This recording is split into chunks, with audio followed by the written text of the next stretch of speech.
Our protagonist this time around is Beck Uzel. The story kicks off with a game called Mythical World, a dating sim that dropped a whole 10 years ago. It was originally meant for a female audience, but who would have guessed it'd pull in a massive male player base too? The game lets players pick from all sorts of characters, from the easy-to-play, high-impact types to the ones that are a total pain to master and are also completely useless. Among them was one notoriously trash-tier character, famous for being a nightmare to level up and having an indescribably garbage skill set. And yet, some glutton for punishment actually mastered this character over 10 long years of grinding, and that man is Beck Uzel. Right now, he's cracking his knuckles, getting warmed up. Yep, this is the guy who picked that useless character. On a beautiful, clear day, Beck Uzel was sipping some hot tea, his eyes glued to the computer screen. He was scrolling through the game's community forums when he spotted a few new threads hinting that something big was going down. The moment he clicked on one, a flood of comments from other players popped up. The game just spawned some crazy dragon out of nowhere, and it totally wiped my save data. What the heck is this? How did the black magic dragon just one-shot my character, and now I can't even log in? What the hell is going on? My account just vanished for no reason. After reading these posts, Beck Uzel was completely baffled. A final boss. In a dating sim? I thought the game was supposed to end when you finally got the girl. Scrolling down, he saw a trending post. Dudes, help. This boss is literally unbeatable. This black magic dragon has 99% magic resistance, 0 cooldown on its skills, and it even counters by draining your mana to shoot back some kind of spell. How are we supposed to kill this thing? It has to be a bug. Beck Uzel recognized the poster as a well-known top player, and intrigued, he set his tea down and muttered, "This final boss sounds like a real challenge." Resting his chin on his hand, he analyzed another player's post. Weird, isn't it?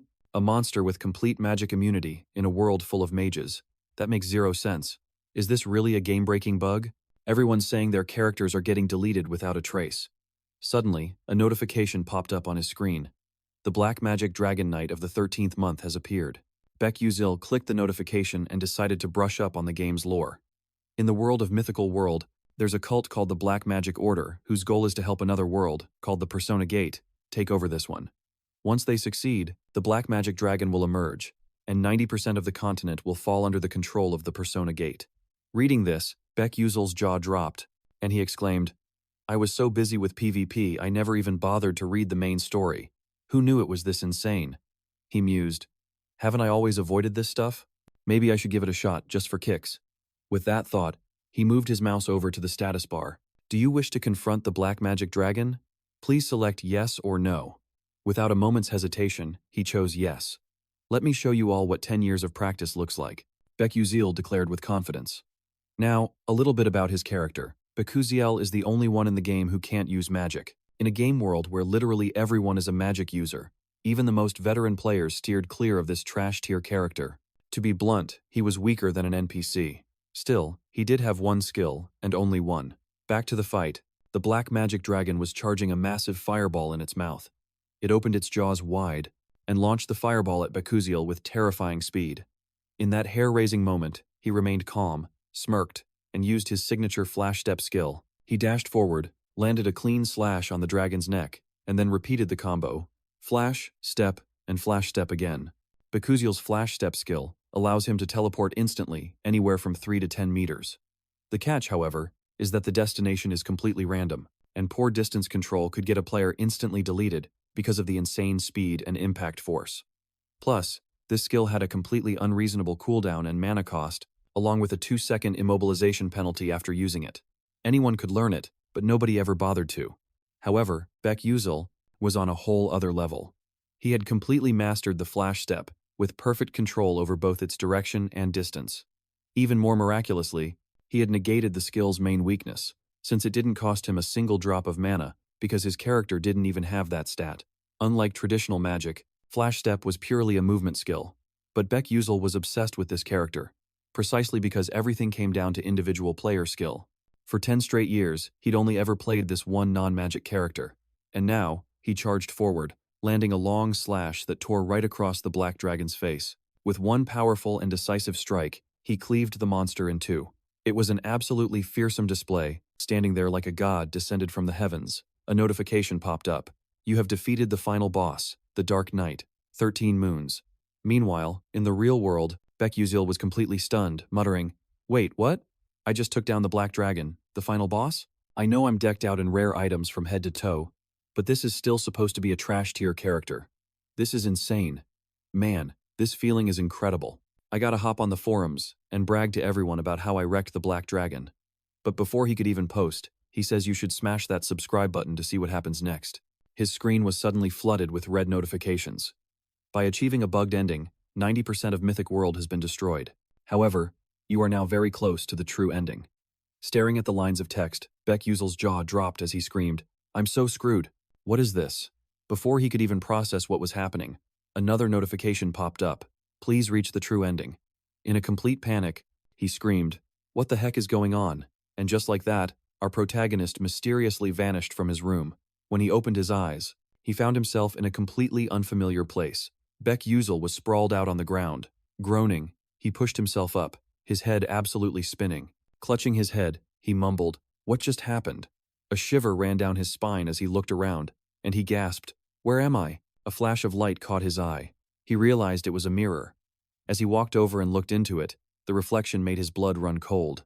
His current appearance was the very same face he'd been staring at in-game for over 10 years. Beckusel. Before he could even begin to process it, a notification window appeared. Episode 1. The Escape. Beckusel realized, "Wait, isn't this Beckusel's starting quest? No way. Am I dreaming?" He reached into his pocket and felt something inside. What he pulled out made him freeze for a solid few seconds. An acceptance letter to the Stella Academy. As much as he didn't want to admit it, he had a pretty good idea of where he was. This was, without a doubt, Mythic World. So, from now on, I'm Beckusel. He buried his face in his hands, screaming internally in despair. Okay, I need to think logically about this. That voice, it told me I have to reach the true ending. But as far as I know, this game doesn't even have a true ending. It has tons of different endings. His eyes shot wide with panic. Wait, does that mean that in the last 10 years, not a single person has unlocked the true ending? Crap. I don't have time to think about this right now. If I remember correctly, right after Beckusel wakes up, the dark magic cultists are supposed to raid the house. He scrambled over to the window and peered outside. Before him was a mob of people all dressed in identical black robes, standing out in the falling snow. They were frantically searching and yelling, "Damn it! Where is that brat?" Seeing this, Beckusel's heart started hammering in his chest, and he quickly ducked behind the door. Peeking through the crack, he thought to himself, "This is bad. They're already here." Outside, a guy with wide, crazed eyes spotted something. He pointed toward a house in the distance and bellowed, "Brothers, there's a house over there. Search the place," they all roared. "Roger that." Realizing he was totally screwed, Beckusel started to freak out. He had no idea what to do, then remembered, there's a time limit to escape, but I can't take them all on by myself. Just as he was scrambling for a plan, the system popped up. "You can use Flash." Beckusel blurted out, "Huh? I can use Flash?" Being born with mana leak syndrome meant Beckusel couldn't store any mana. His only hope rested on the one thing he'd spent his entire life practicing, a single spell. Back in the present, the snow was coming down hard outside, blanketing the entire forest in white. Inside the rundown shack, Beckusel was desperately trying to make sense of the system's suggestion. But the thing was, his Flash skill was only level 0, with a max range of a measly 3 meters. Totally bewildered, he muttered to himself, "How the heck is this stupid system telling me to use Flash? It's not like I'm playing a video game with a mouse and keyboard. How am I supposed to aim it?" Outside, the dark magic cultists were charging the house like a pack of wild animals. Their footsteps pounded closer and closer, sending a fresh wave of panic through Beckusel. "Crap, they're here. Gotta do something. Time's up. Okay, fine. Let's do this." Meanwhile, the cultists spotted something, their eyes lighting up with fury. One of them yelled, "Boss, I found the little punk. After him, take him alive." They gave chase, screaming as they ran. "Get back here. Don't let him get away. Grab him."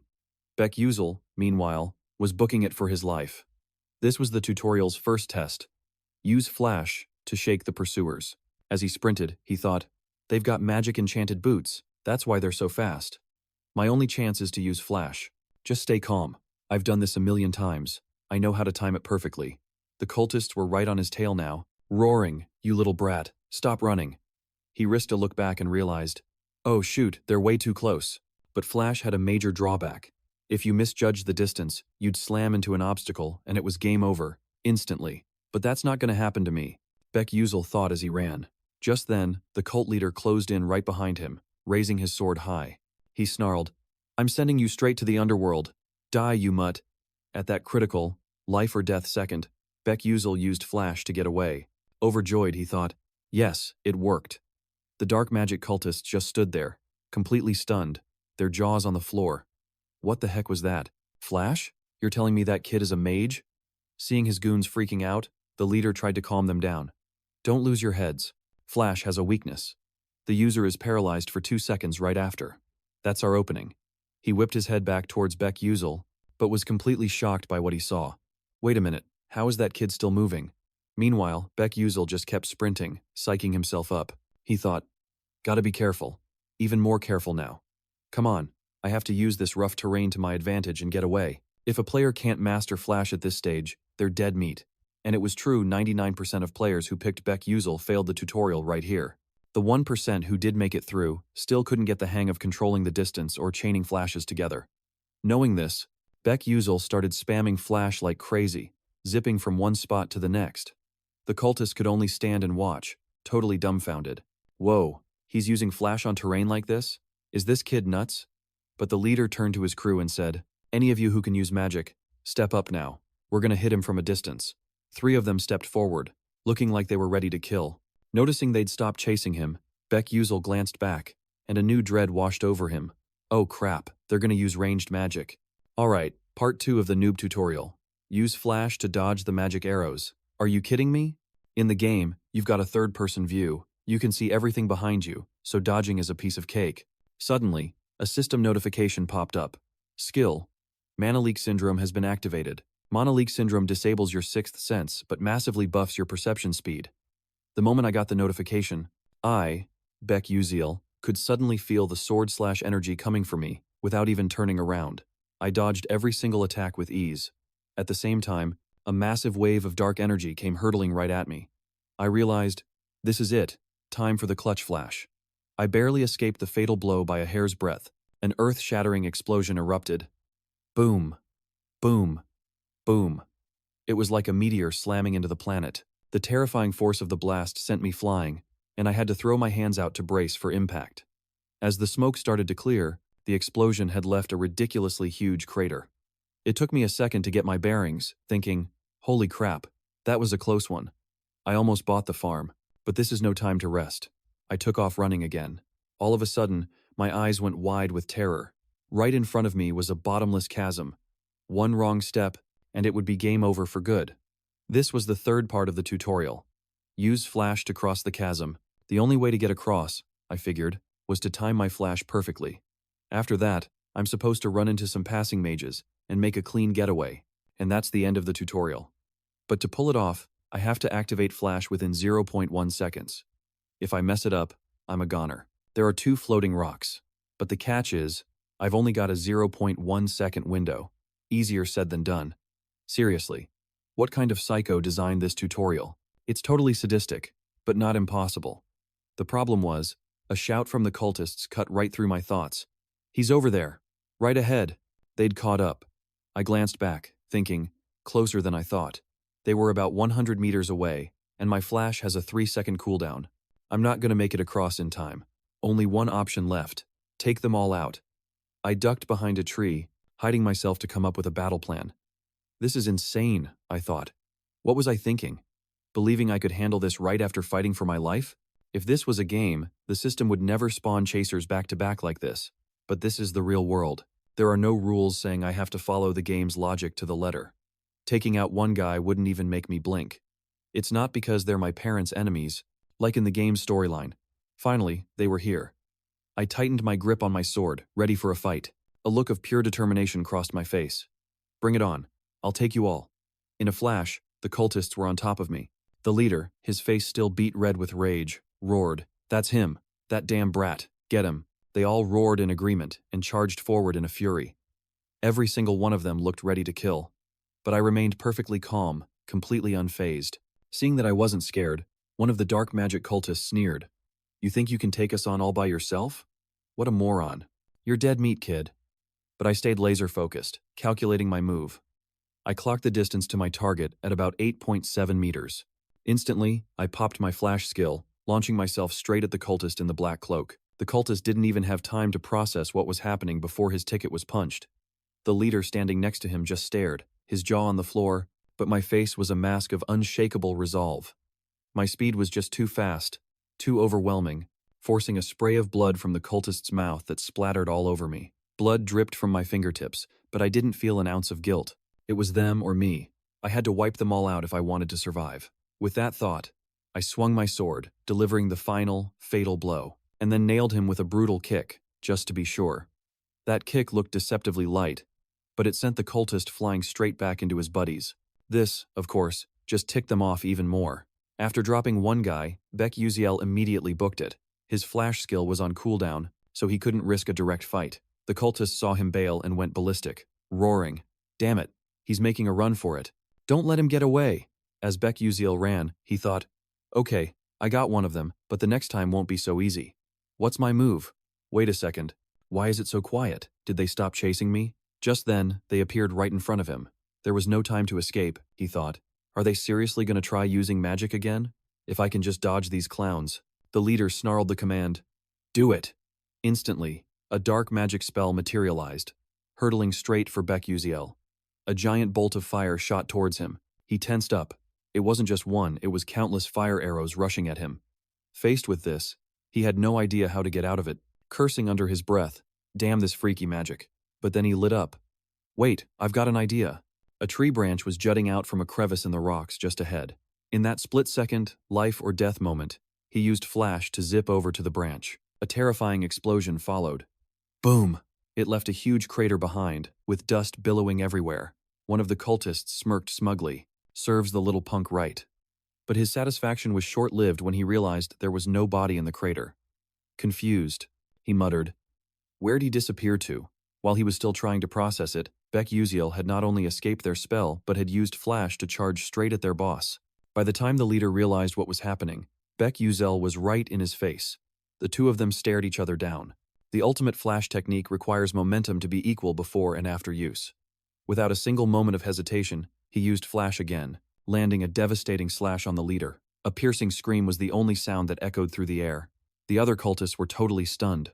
What the hell is going on? Not stopping there, Beck Uziel drove his blade deeper, running the leader clean through, causing him to cough up blood and die on the spot. The other cultists couldn't comprehend it. Where did this kid get such powerful magic? And why was he so damn ruthless? After taking down two of them, Beck Uziel was exhausted and covered in blood. He thought, that's two down, but I gotta move fast before the others snap out of it. A cultist with a scarred face spoke up. What the hell kind of monster are you? Your reflexes are way too unnatural for a mage. Who are you, Beck? Uziel thought. My reaction time might be god tier among gamers, but that's in a game. Out here, I can't keep dodging at this range forever. I have to take them down, and fast. With that thought, he charged forward recklessly. The scar-faced cultist watched him and yelled, I've got you figured out. All this kid uses is flash and that little dagger. If I just guard my face and neck, he can't do a thing to me. He gripped his sword, took a defensive stance, and taunted. Bring it on. Then he roared, Frost Domain. Meanwhile, Beck Uziel was already showing off his insane flash skills.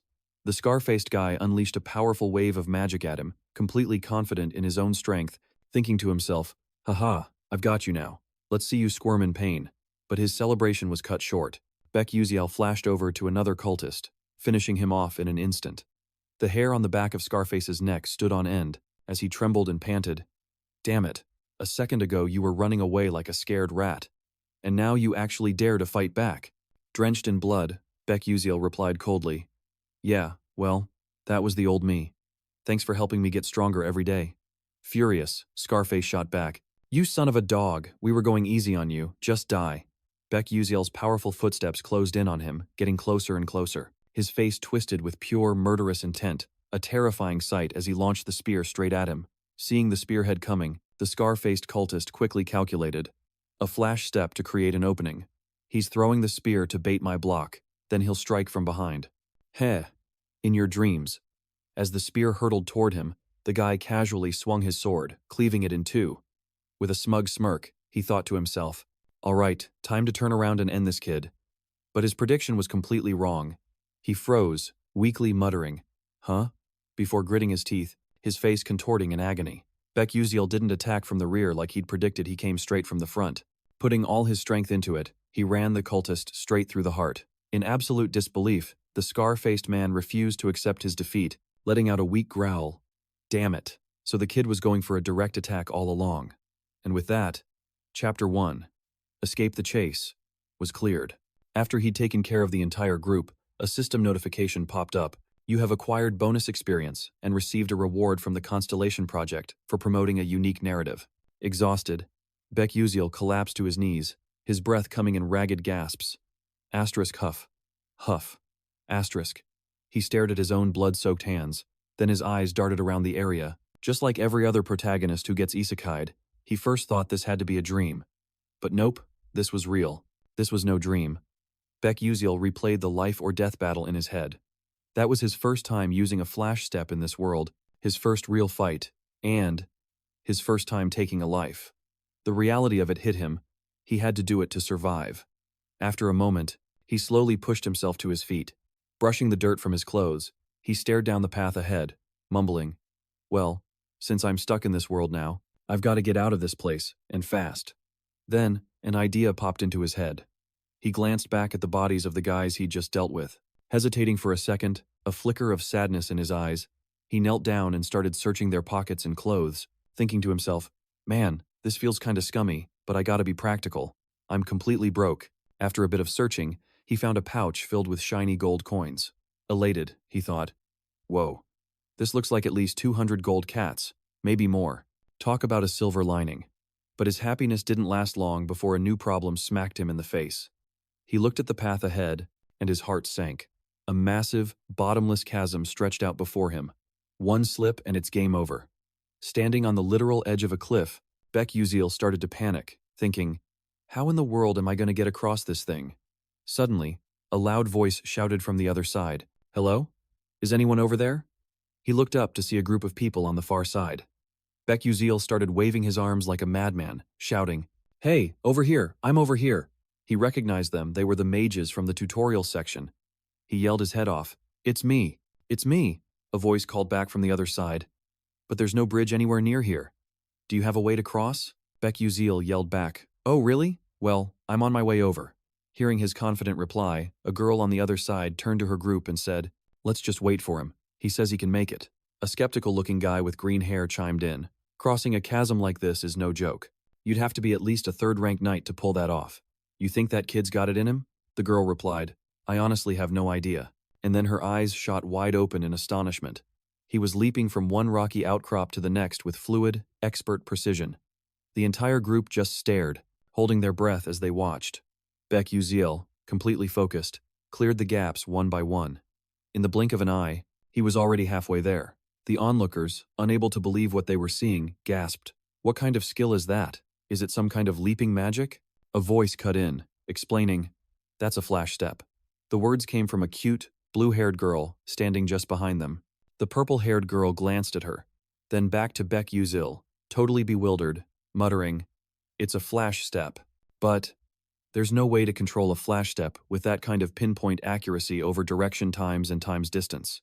That's practically impossible." He's making it look like a total piece of cake. That's what it looked like to everyone else, anyway.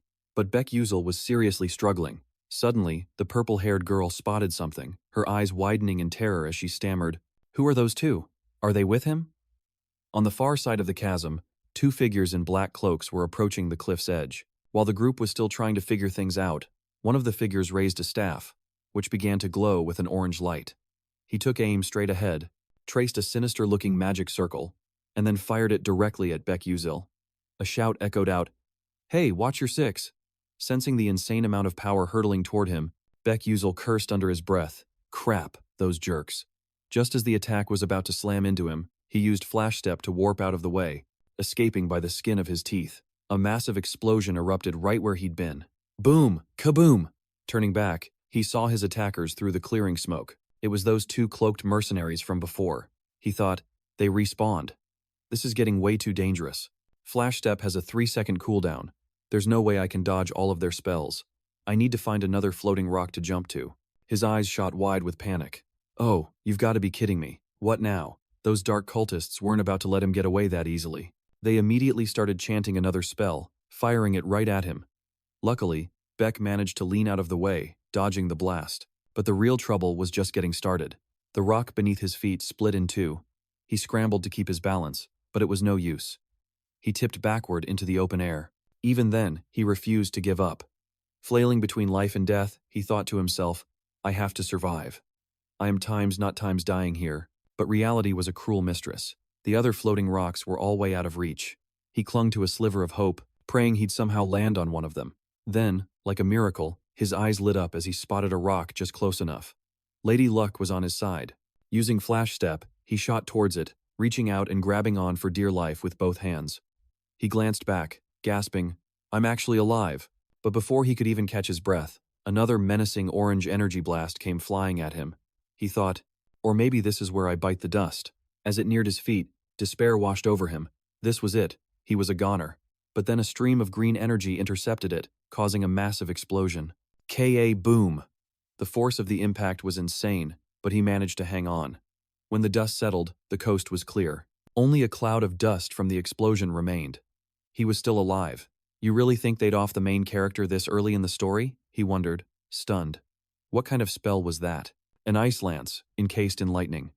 Who could possibly combine two spells like that with such millimeter-perfect precision without wasting a single drop of mana? Who could pull off such a flawless attack? In the distance, the entire group was staring at the blue-haired girl at the center of it all. Her expression was completely blank, cold as ice. Everyone who saw it went pale with shock. Someone stammered, There's no way. She's times the one who did that. The two mercenaries on the other side, realizing they were completely outmatched, turned tail and fled. Beck Uzel watched them go, breathing a huge sigh of relief. Whew! Thank goodness, I'm alive. A moment later, he made it to the other side. The group gave him a hero's welcome, everyone except the blue-haired girl, who had already turned to leave. Beck Uzel hurried after her, calling out his thanks. Hey, thanks a ton for saving me back there. She glanced back at him coldly and said, I wasn't looking for a thank you. There's no need. And with that, she walked off. Beck Uzel felt a little deflated, replying to her retreating back. Oh, right. Okay then. Watching her walk away, he thought to himself, man, this girl's pretty interesting. Her voice is crazy cute, but why does she act so cold? Those guys were just a bunch of bandits who prey on villagers. They totally had it coming. Most of the time, stuff like this is the work of some black magic cult. But thank God it's all over now. I barely escaped with my life and managed to get past that cliff. I finally made it to mage territory. The cult can't follow me here. He let out a sigh of relief. Those scumbags still have no idea who I really am. Suddenly, a system notification popped up. Chapter 2. Enrolling at Stella Academy. His eyes went wide as he stared at it, blurting out, Chapter 2? I guess that's not too bad. But seriously, at my age, what the hell am I doing going back to school? The group climbed into a horse-drawn carriage bound for Stella Academy. Night had already fallen. The area they traveled through was quiet and desolate, with only the rhythmic clatter of hooves breaking the silence. Inside the carriage, an exhausted Beck Uziel was out like a light. All of a sudden, he started making strange noises in his sleep. Lost in a dream, memories suddenly came flooding back. A sweet little boy was tugging on his mother's skirt, calling out happily, Mommy, Mommy.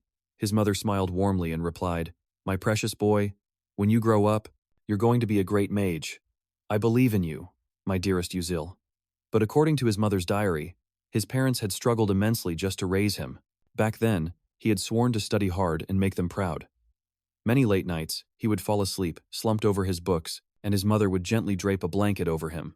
But one day, after speaking with the doctor, she was completely devastated. Doctor, are you saying my son has Manhwa syndrome? Little Beck Uzel, completely heartbroken, refused to accept it. No, it can't be true. The little boy broke down, sobbing uncontrollably. But wait, are these Beck Uzel's memories, or my own? Snapping awake, Beck Uzel felt completely disoriented, clutching his head as he stared out the window.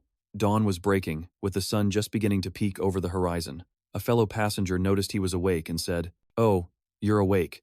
You look like you were having a pretty bad nightmare. You kept mumbling something I couldn't make out. I was just about to wake you up. Outside, an announcement was made. We will be arriving shortly in Lazoika, a satellite city of Arcanium. The carriage began to slow, and another voice called out, We'll be taking a short break here. The group quickly hopped out to stretch their legs. Beck Uziel, aching all over, stretched his arms high above his head. Suddenly, he froze mid-stretch, his eyes widening. As luck would have it, the blue-haired girl was staring right at him. He raised a hand, about to give a friendly wave, but before he could even open his mouth, she turned her back and walked off. Feeling the awkward sting, he forced a stiff smile and muttered to himself, "Yikes, talk about cold."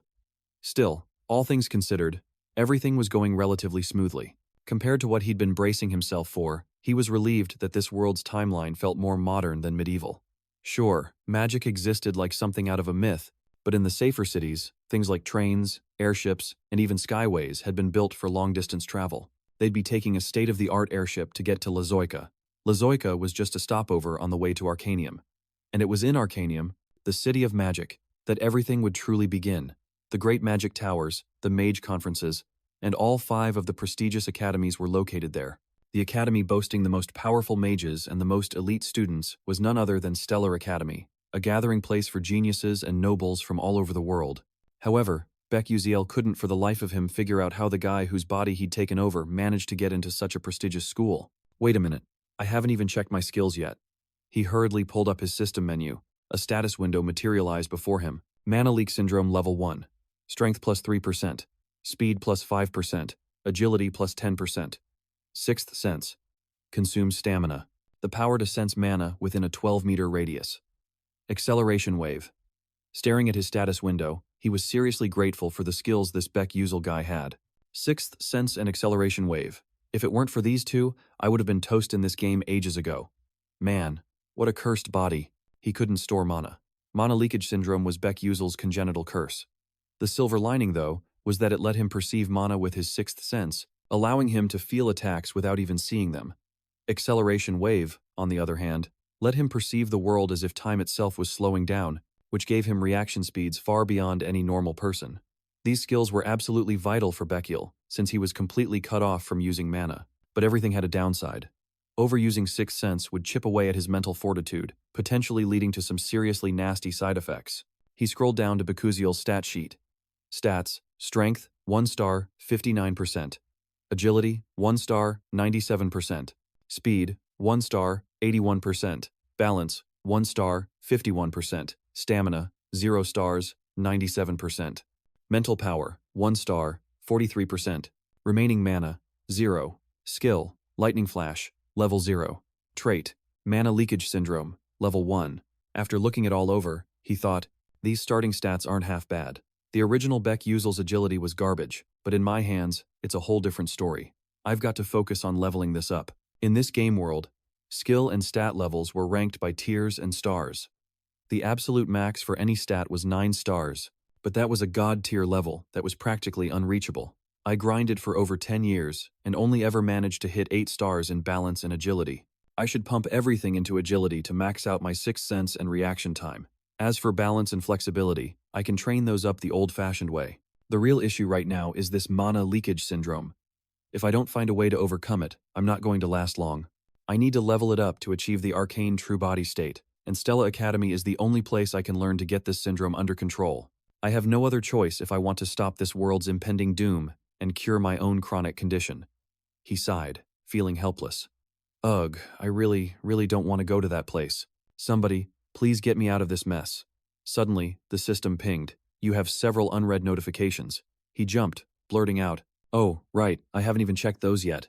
But before he could, a hurried voice shouted, "Hey, you brats, let's move." Beck-Uziel had to put the notifications on the back burner.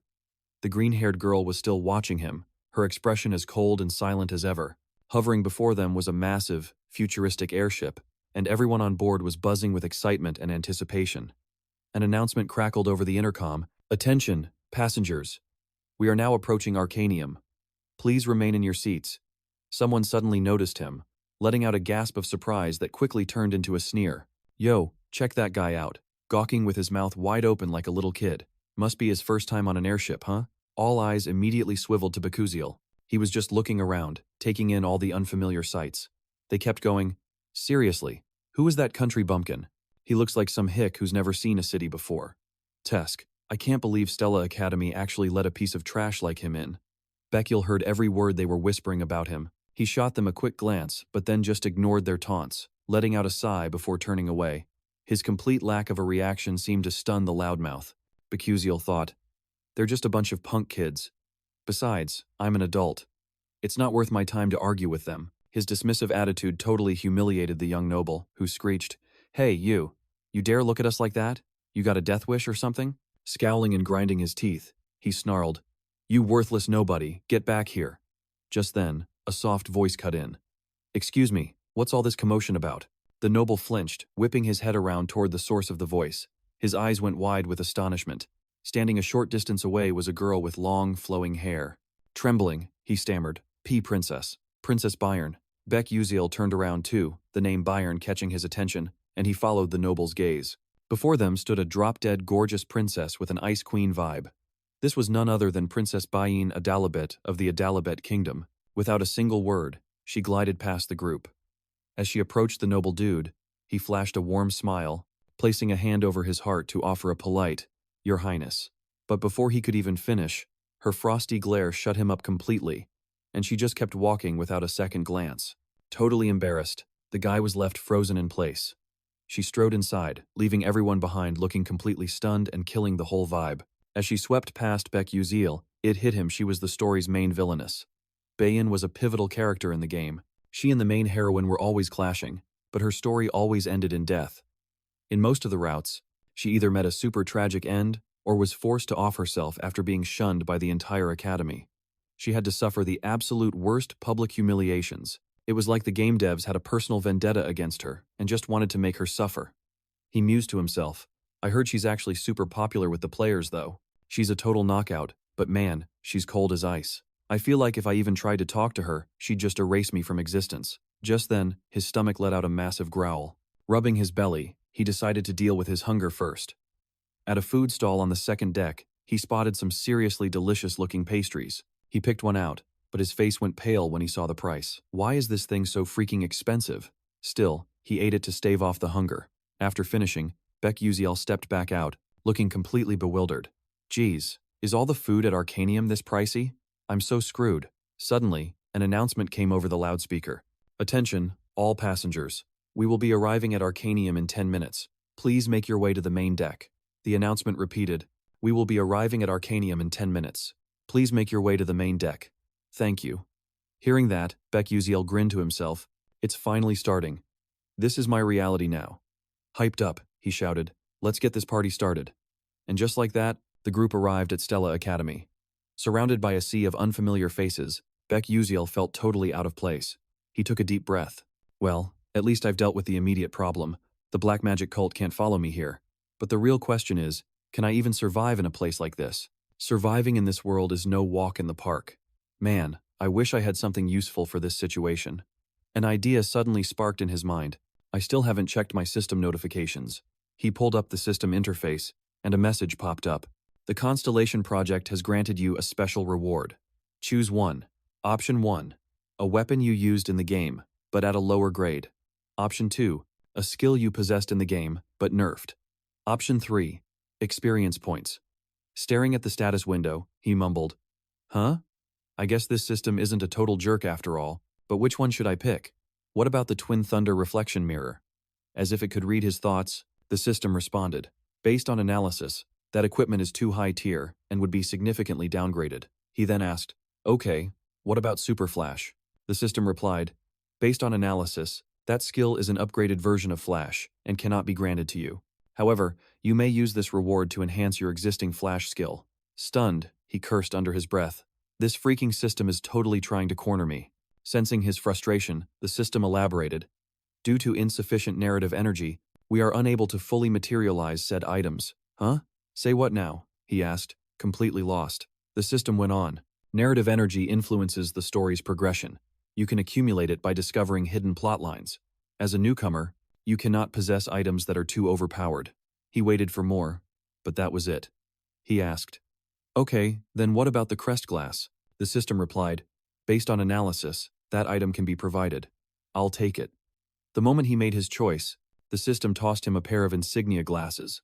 Holding them, he looked them over and thought with a scowl, "Asterisk, I never imagined I'd have to wear these stupid things. Asterisk." For context, these insignia glasses store every piece of information a player gathers in the world of mythology. Players can't just recall or access detailed info on monsters they've hunted or knowledge they've picked up on their own. Because of that, a bunch of different items were developed specifically for data storage. Bakuziel was no exception. He used these insignia glasses to store his data. Excited, he put them on to try them out. A blue light flared from the glasses, displaying the text Insignia Glasses, Level 0, Description. Got the memory of a goldfish? Can't remember what you ate last night? No big deal. These glasses record every single thing you've seen and learned. Special feature: Sealed Insignia Storage. Activated by mental power. He opened another menu, and the system displayed the categories. Alchemy ingredients, hunting grounds, dungeons, characters. Satisfied, he thought to himself.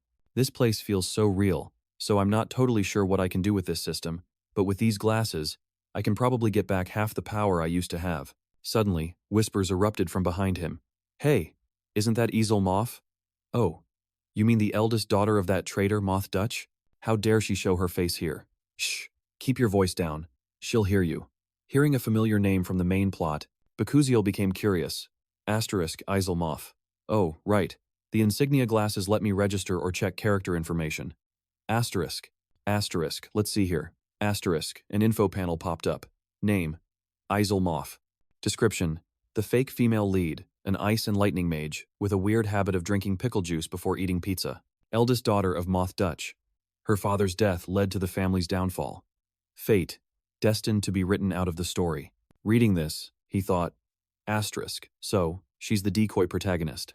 Speaking of Ezel, there's something pretty major about her. Even though this is the game world of mythology, it's actually based on a romance novel called Don't Love the Princess. That novel was all about the heroine, Ezel, who lost her family, grew up by facing the villain Hongbei's schemes, and got a happy ending with the male lead. Her whole revenge quest kind of fizzled out, and the male characters just coddled her. But it ended up with a tragic finale after a ton of backlash from readers. The problem is, even though the game is based on the novel, the plot is totally different. In the game, a new character named Flame was added, and she took over the role of the female lead. Flame has her own unique storyline. She's a modern girl who loved reading Don't Love the Princess and was reincarnated into this world.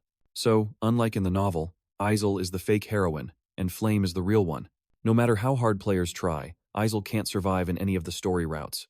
This is the result of getting booted from the main character spot. But what's any of that got to do with me? Although, I have this weird feeling I've met her somewhere before. It's probably just my imagination. Time to face this reality. After a chaotic day, dawn finally broke. Brilliant sunlight washed over the Stella Academy. Inside, students in neat uniforms were lined up for an address. The principal was speaking. As you all know, the dark magic disciples are sorcerers who receive power from another world and are twisted into monsters. They continue their invasion by opening dimensional gates or unsealing ancient dungeons to take over our magical world. Our duty, as mages, is to protect this place from those evil forces. The whispering started up again from below, starting the semester with this lame speech. Yeah, so boring. The principal continued, unfazed. Now, we will hold the oath-taking ceremony for the 4 students with the highest scores representing the freshman class. Will you please step forward? The standout students walked up to the front. They were all drop-dead gorgeous with radiant faces. Looking at them, Bakuziel thought to himself, every single one of them has that main character aura. But who's shining the brightest? Yep, that guy, the headmaster announced. On behalf of the entire freshman class, I invite my Yuziong to the stage for a speech. The girls in the crowd went absolutely wild. I mean, he was the top-ranked student on the entrance exam, talented and handsome, to boot. Yuziel nodded in approval. So this is the legendary My Yuziong. Just like his stats in the game, My Yuziong is the living embodiment of throughout heaven and earth. I alone am the honored one, with a 9-star mana rating and potential that borders on godhood, a genius among geniuses. He can control every single element. Even if I can't reach the true ending, I have to at least avoid the bad endings by keeping my Yuziong on the side of good. But that cute, short-haired girl, that must be Flame, he mused. I'll have to watch how she acts from here on out. She's a transmigrator, just like me. Teaming up sounds like a good idea, but what if she sees me as an enemy and just shuts me down? I have the information advantage, so I can't afford to screw anything up. Flame is the reader of a romance novel, while I'm a gamer from this fantasy world. I swear I'll play my part right, even if my role is less significant than some small fry villain in an item shop. Besides, Flame has a unique ability, which is to purify the followers of the dark sect, but she also brings bad luck to anyone who gets close to her. Being near her will definitely affect me. My role is to support the protagonist from the sidelines and stay out of the main story as much as possible. While he was lost in thought, my Yuxiang's speech ended to a round of thunderous applause. The headmaster declared, "I hereby declare today's entrance ceremony concluded." Immediately after, Beck Yuzel's system displayed a message. "Congratulations, you have completed Chapter 2, Enrollment at Stella Academy." After the opening ceremony, the students all gathered in a lecture hall, each of them picking a random seat. Beck Yuzel, with a slightly gloomy look, thought to himself, "I graduated from college ages ago, and now I'm suddenly a high schooler again. This feels so bizarre." But then he cheered himself up. "Well, at least there's one pretty awesome perk here." He held a watch in his hand, musing, "This is it. This thing is totally OP. The Stella Watch. Proof that you're a student at the prestigious Stella Academy. With this, you get special privileges and better services than other mages." Grinning from ear to ear, he slipped the watch into his pocket, thinking, "I've got to take full advantage of this." Just then, someone entered. A stern-faced man walked up to the podium and announced, "All students, remain in your seats. We will begin the test immediately. Put away everything except for a writing utensil. If any of you wear glasses, I will need to inspect them first." Beck Yuzel groaned internally. A test right after the opening ceremony. Stella's curriculum is even more intense than most universities back in Korea. A placement test on the very first day to evaluate and sort everyone into classes. After the tests were handed out, the instructor returned to the podium and announced, "All right, listen up. You have 45 minutes. You may begin." For someone like Beck Yuzel, who'd pretty much forgotten everything he ever learned in school, these questions were an absolute nightmare. Breaking out in a cold sweat, he thought, "Crap, I don't even get what the questions are asking. What am I supposed to do? This is insane." This placement test has nothing to do with the entrance exam and is notoriously brutal. Students will be ranked from F to A, and then S, based on their scores. Naturally, most of the playable characters are in S class, but Beck Yuzel was ranked dead last out of 1,141 students. Staring blankly at the paper, he hesitated. Should I just turn in a blank sheet? I'm already accepted anyway. It's not like they're going to expel me for this. I can just voluntarily land myself in F class. Glancing around, he saw that everyone seemed to be concentrating, everyone except Ma Yuxiang, who was just casually resting his chin on his hand, lost in his own world. Beck Yuzel felt a twinge of disappointment. That guy's already just kicking back. Is he done already? No wonder he looks so bored with life. In the game, Yuzel's whole personality was basically over it, being born into the most powerful family on the continent, not to mention having a genius brain and top-tier talent. Everything was a total cakewalk for him. Depending on the heroine's actions, he'd either side with the good guys or go full-on villain. The black magic cult, with their whole wipe-out humanity agenda, was head over heels for him. Right from the start, his family was the biggest problem to deal with. Seeing a genius like him really makes me question my own existence. Suddenly, he realized, wait, why am I being so dense? I can just use the family crest glasses. I'll use them to access the knowledge I stored from the library. They're literally made for this. There's no downside. Let's do it. He reached into his breast pocket to grab the glasses, but just as he was about to put them on, the proctor spotted him and approached with a serious look. Hold on a second. What's with those glasses? I already said. All glasses must be inspected beforehand. Hand them over. Startled, Beck Yuzel thought to himself. Ah, that's right. Crap, I totally forgot. He handed over the glasses, his heart pounding as the teacher inspected them meticulously. Sweating buckets, he thought. This is it. I'm toast. What do I do? If they find out these are magic glasses, I'm gonna get kicked out of the academy for sure. Looking up, he prayed silently. Please, oh please, let me get through this. All of a sudden, the system started blaring in his mind. Missing component of the family crest glasses detected. Would you like to summon it? In a sheer panic, he screamed internally. No, don't you dare. Shut up, system.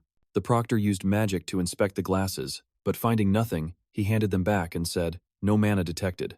Next time, ask for permission first. Breathing a huge sigh of relief, Beck Yuzel replied, yes, sir, while thinking, phew, thank goodness. If its original functions were still active, I would have been so busted. He put on the glasses, instantly looking like a total bookworm. The answers appeared right before his eyes. As he copied them down, he thought smugly, I've hit the jackpot. I might even get first place in the class.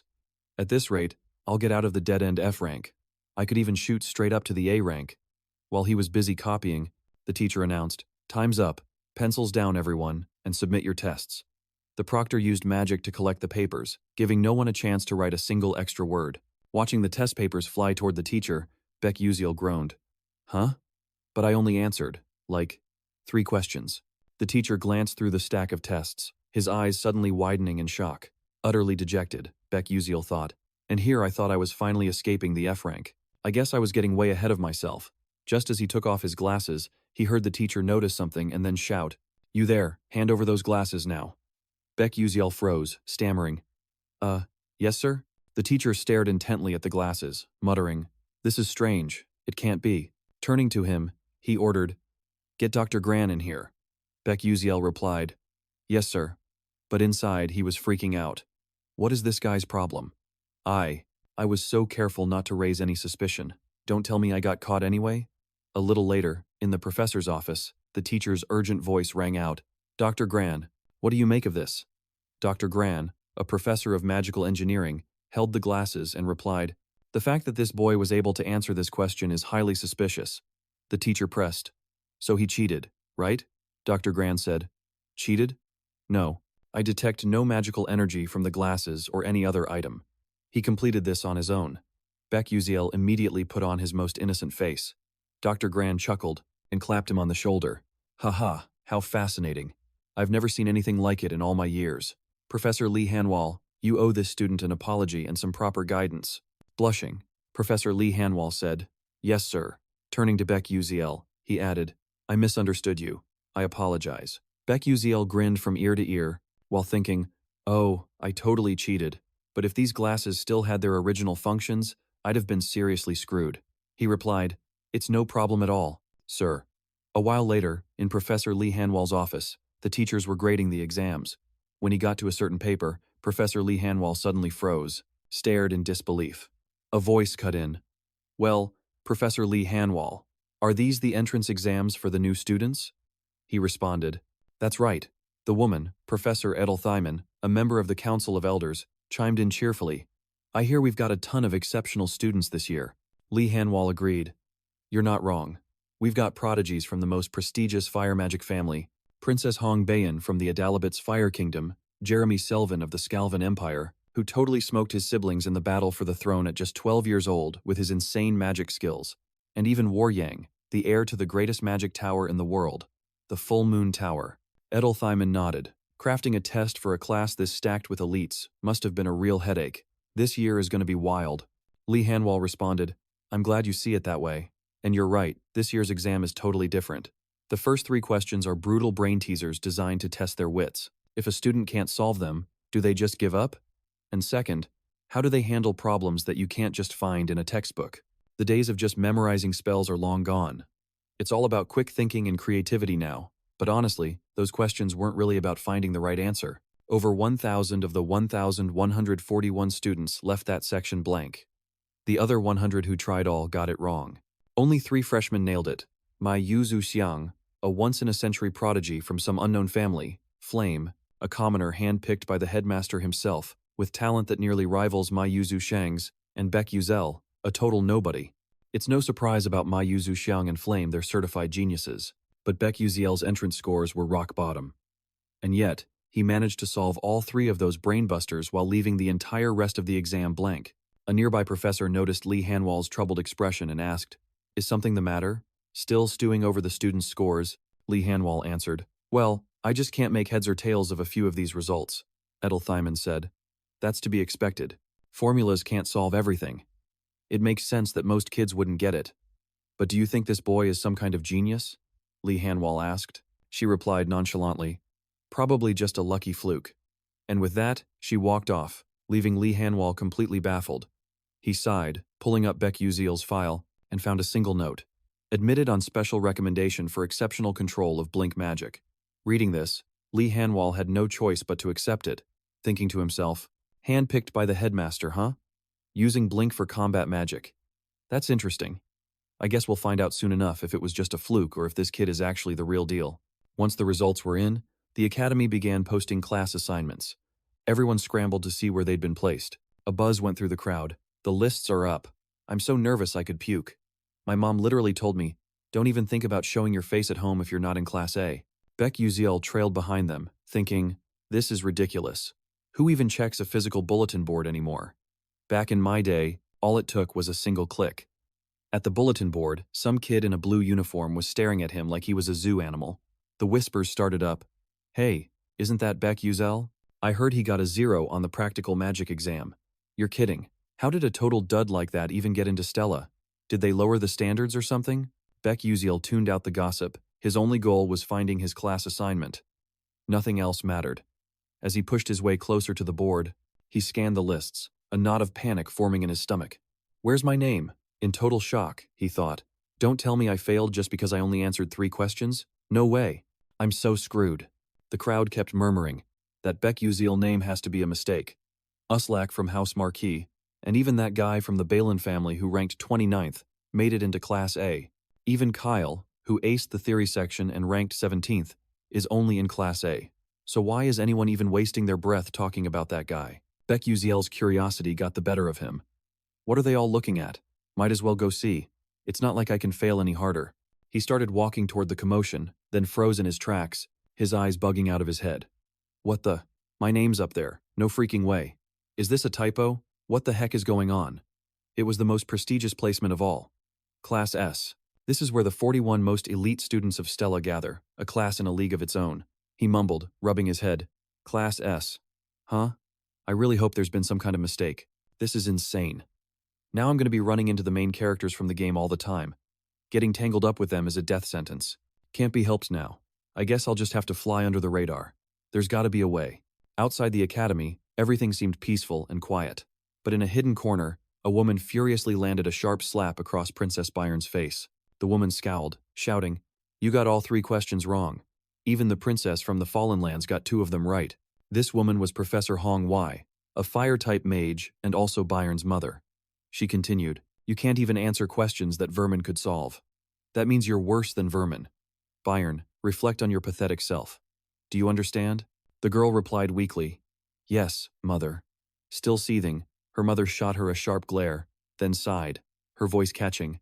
Listen, Byron, you cannot end up like me, exiled from the kingdom and stuck in this stupid professorship. You must not become a disgrace to the kingdom. She bent down, gently placing a hand on her daughter's cheek as she spoke. You must surpass your sister. Then she smiled warmly, like any loving mother looking at her child. You understand, don't you? Byron's cheeks flushed. She thought for a moment before replying, Of course, mother. But in reality, her mind was a complete mess. She didn't understand at all. She had always lived as she was told, solving everything mechanically. But this time, the problems involved magic, incantations, and formulas, things she had never learned. What am I supposed to do? Tears welled up, and she broke down sobbing. Why? Why do you have to torture me like this, mother? Meanwhile, in the Class S lecture hall, the students had all gathered. Beck Uzel sat alone at a top-row desk, grumbling, I'm so screwed. Of course I'd get thrown into a class full of weirdos. It's not like I wanted to be friends with them anyway. Whispers started to ripple around him. Why is he here? I know, right? I don't get it. You know, my family actually protested, asking why he was allowed into Class S. They just said that Beck Uzel met the qualifications. Seriously, it's so weird. Even though they were whispering, Beck Uzel could hear everything. He thought dejectedly, Looks like I'm already the outcast. Makes sense, I guess. They've all trained their butts off since they were kids, so it's got to be a huge blow to see someone like me in their class. Class assignments change based on performance, so this is pretty normal. Not even Class S is an exception. You can get demoted to a lower class, while some people from Class A might move up to S later. Maybe I'll talk to them then. He glanced around the room. These were all familiar characters from the game, and somehow, I'm their classmate. It's unbelievable. The game's characters are right here in front of me. In a few years, most of this class will be famous across the continent. 5 of them will probably betray the Magic Council, and Yuzian is one of them. If only the flame could have stopped it from the start. Professor Lee walked in and announced, Hello, students. Settle down. Recognizing the familiar voice, Beck Uzel looked toward the podium. The authoritative professor began, It's an honor to meet you all. Some of you may already know me, but allow me to introduce myself. I am Professor Lee Hanwall, your Class S instructor. A murmur went through the students below. One person said, So that's the famous Lee Hanwall. Another replied, He's hunted down nearly 1,000 dark magic followers. That's insane. They call him a 7th rank battle mage. He's on a whole other level. Seeing the students buzzing with excitement, Professor Lee called for order. Silence. This year's class is packed with talent, including one student who was granted special admission. As you all know, this academy specializes in training combat mages or magic warriors. You'll be facing a grueling 3-year program, and I expect every one of you to keep up. Show me what you're made of while you're here. Any questions? The room was dead silent. He cracked a smile. Excellent. Let's begin. Just then, Princess Bayern entered the room. Everyone, even Beck Uzel, was stunned to see the bruise on her cheek. Bayern, who was more of a stickler for the rules than anyone, was late. What in the world happened to her? She walked up to the professor, apologizing as she explained, her face etched with exhaustion and frustration. Curious, Beck Uziel activated his sigil-etched glasses. A status window materialized. Hong Bayan, role, villainous. Class, fire mage. Likes, hoarding red ginseng candy. Quirk, prone to self-torment. Habit, only drinks Kyalia, style soju coffee. Family, cruel mother. Fate, destined to be erased. Reading that, he thought, well, that's about what I expected. She's a goner. If Isel is fated to die by the flame, then so is Bayan. It's the inescapable destiny of a villainess. I mean, I'd save her if I could, but who am I to be saving people? A wave of sadness washed over him, and he took off his glasses as she finished her explanation. The professor said, just find a seat. Beck Uziel sighed. Poor girl, but I've got to keep my distance. Lost in his thoughts, he didn't even notice Bayern heading straight for his desk. Her gaze, a mixture of bitter resentment and sorrow, was fixed squarely on him. He was completely clueless about what was happening. And then, Bayan sat down right next to him. Stunned, he thought. Wait, what? What the heck is this? Why do I have this sinking feeling? Was this whole thing doomed from the start? Once everyone had settled down, the professor announced, before we begin today's lesson, we will hold the inheritance ceremony, where you will each receive your magical staves. The S and A classes will participate together. I will explain the finer details shortly. Beck Uziel, slightly bewildered, thought to himself, an inheritance ceremony. Sounds like a total drag. But then a smile crept onto his face, a flicker of anticipation for the upcoming event. Here at Stella Academy, there were 2 major, standout events, the Centennial Vow and the Inheritance Ceremony. For a prestigious institution like Stella, the Inheritance Ceremony held a particularly special meaning. Shortly thereafter, the students from both S and A classes gathered in an ethereal chamber. Professor Lee spoke up. Is everyone present? We have prepared a selection of magical staves, ranging from low to intermediate grade. Your task is to approach the staff that calls to you and claim it. Be warned, swapping staves after one has been chosen is a complicated affair, so please, choose wisely. Beck Uziel thought, he can say that, but we don't choose the staff. The staff chooses the wizard. In this world, a magical staff only responds to a person it deems worthy, creating a resonance effect. You can't just wield a high-grade staff because you feel like it. With that in mind, he walked towards the rows of floating magical staves. He glanced around, hesitant. Which one should I choose, he wondered, standing there lost in thought. Back in the day, I would have just grabbed some low-grade staff and called it a day. But now that I'm in the S class, I can't just pick any old piece of junk and give them another reason to look down on me. His eyes then fell upon a rather plain-looking staff. In this world, magical foci were split into 2 categories, wands and staves. Wands were typically used by magic knights for casting spells quickly, while staves were for clerics, focusing on powerful, single-target spells that required longer incantations. Suddenly, he heard whispers coming from behind him. Which one do you think he's going to choose? Being in the S class, he shouldn't have any problem getting one to resonate, right? Beck Uziel knew they were gossiping about him, but chose to ignore it, thinking, talk all you want. See if I care. Couldn't even be bothered. Suddenly, a voice cut through from behind. Hey, you. Confused about who was even talking to him, he turned around. A completely unfamiliar face stared back at him. Beck Uziel asked, what's up? Who are you? The guy shot back a cocky smirk, oozing with confidence. The name's Alec. Beck Uziel didn't recognize him at all, thinking to himself, great. Probably just another background character. Never heard the name before, whatever. Might as well just get this over with. He replied nonchalantly. Oh, right. Yusak crossed his arms in front of his chest and continued. So, which wand are you planning on picking? Beck Uziel just shrugged. I'll probably just grab a random one. Yusak let out a mocking sneer. You'd be better off picking something that suits a commoner like you. Don't get in over your head and come crashing down. And definitely don't cause any trouble for Professor Lee. What a joke. Beck Uziel's expression screamed. You really think I'm scared of you? Brushing the guy off, he turned his head away, tossing out a snide remark. Yeah, Sure. Just make sure you don't cause any trouble yourself. Yusak, completely triggered by the jab, went ballistic, his face flushing bright red. Losing his cool completely, he screamed, "Damn it, you little punk. You want to go?" This was such a drag. Beck Uzel had been ready to just let it slide, but this guy just wouldn't let it go. With a sigh, he pulled out his crest-emblazoned glasses and put them on. Yusak's info immediately popped up. A member of the Chek-Ballon family, son of Marquis Chek-Ballon, and a subordinate of Prince Jeremy.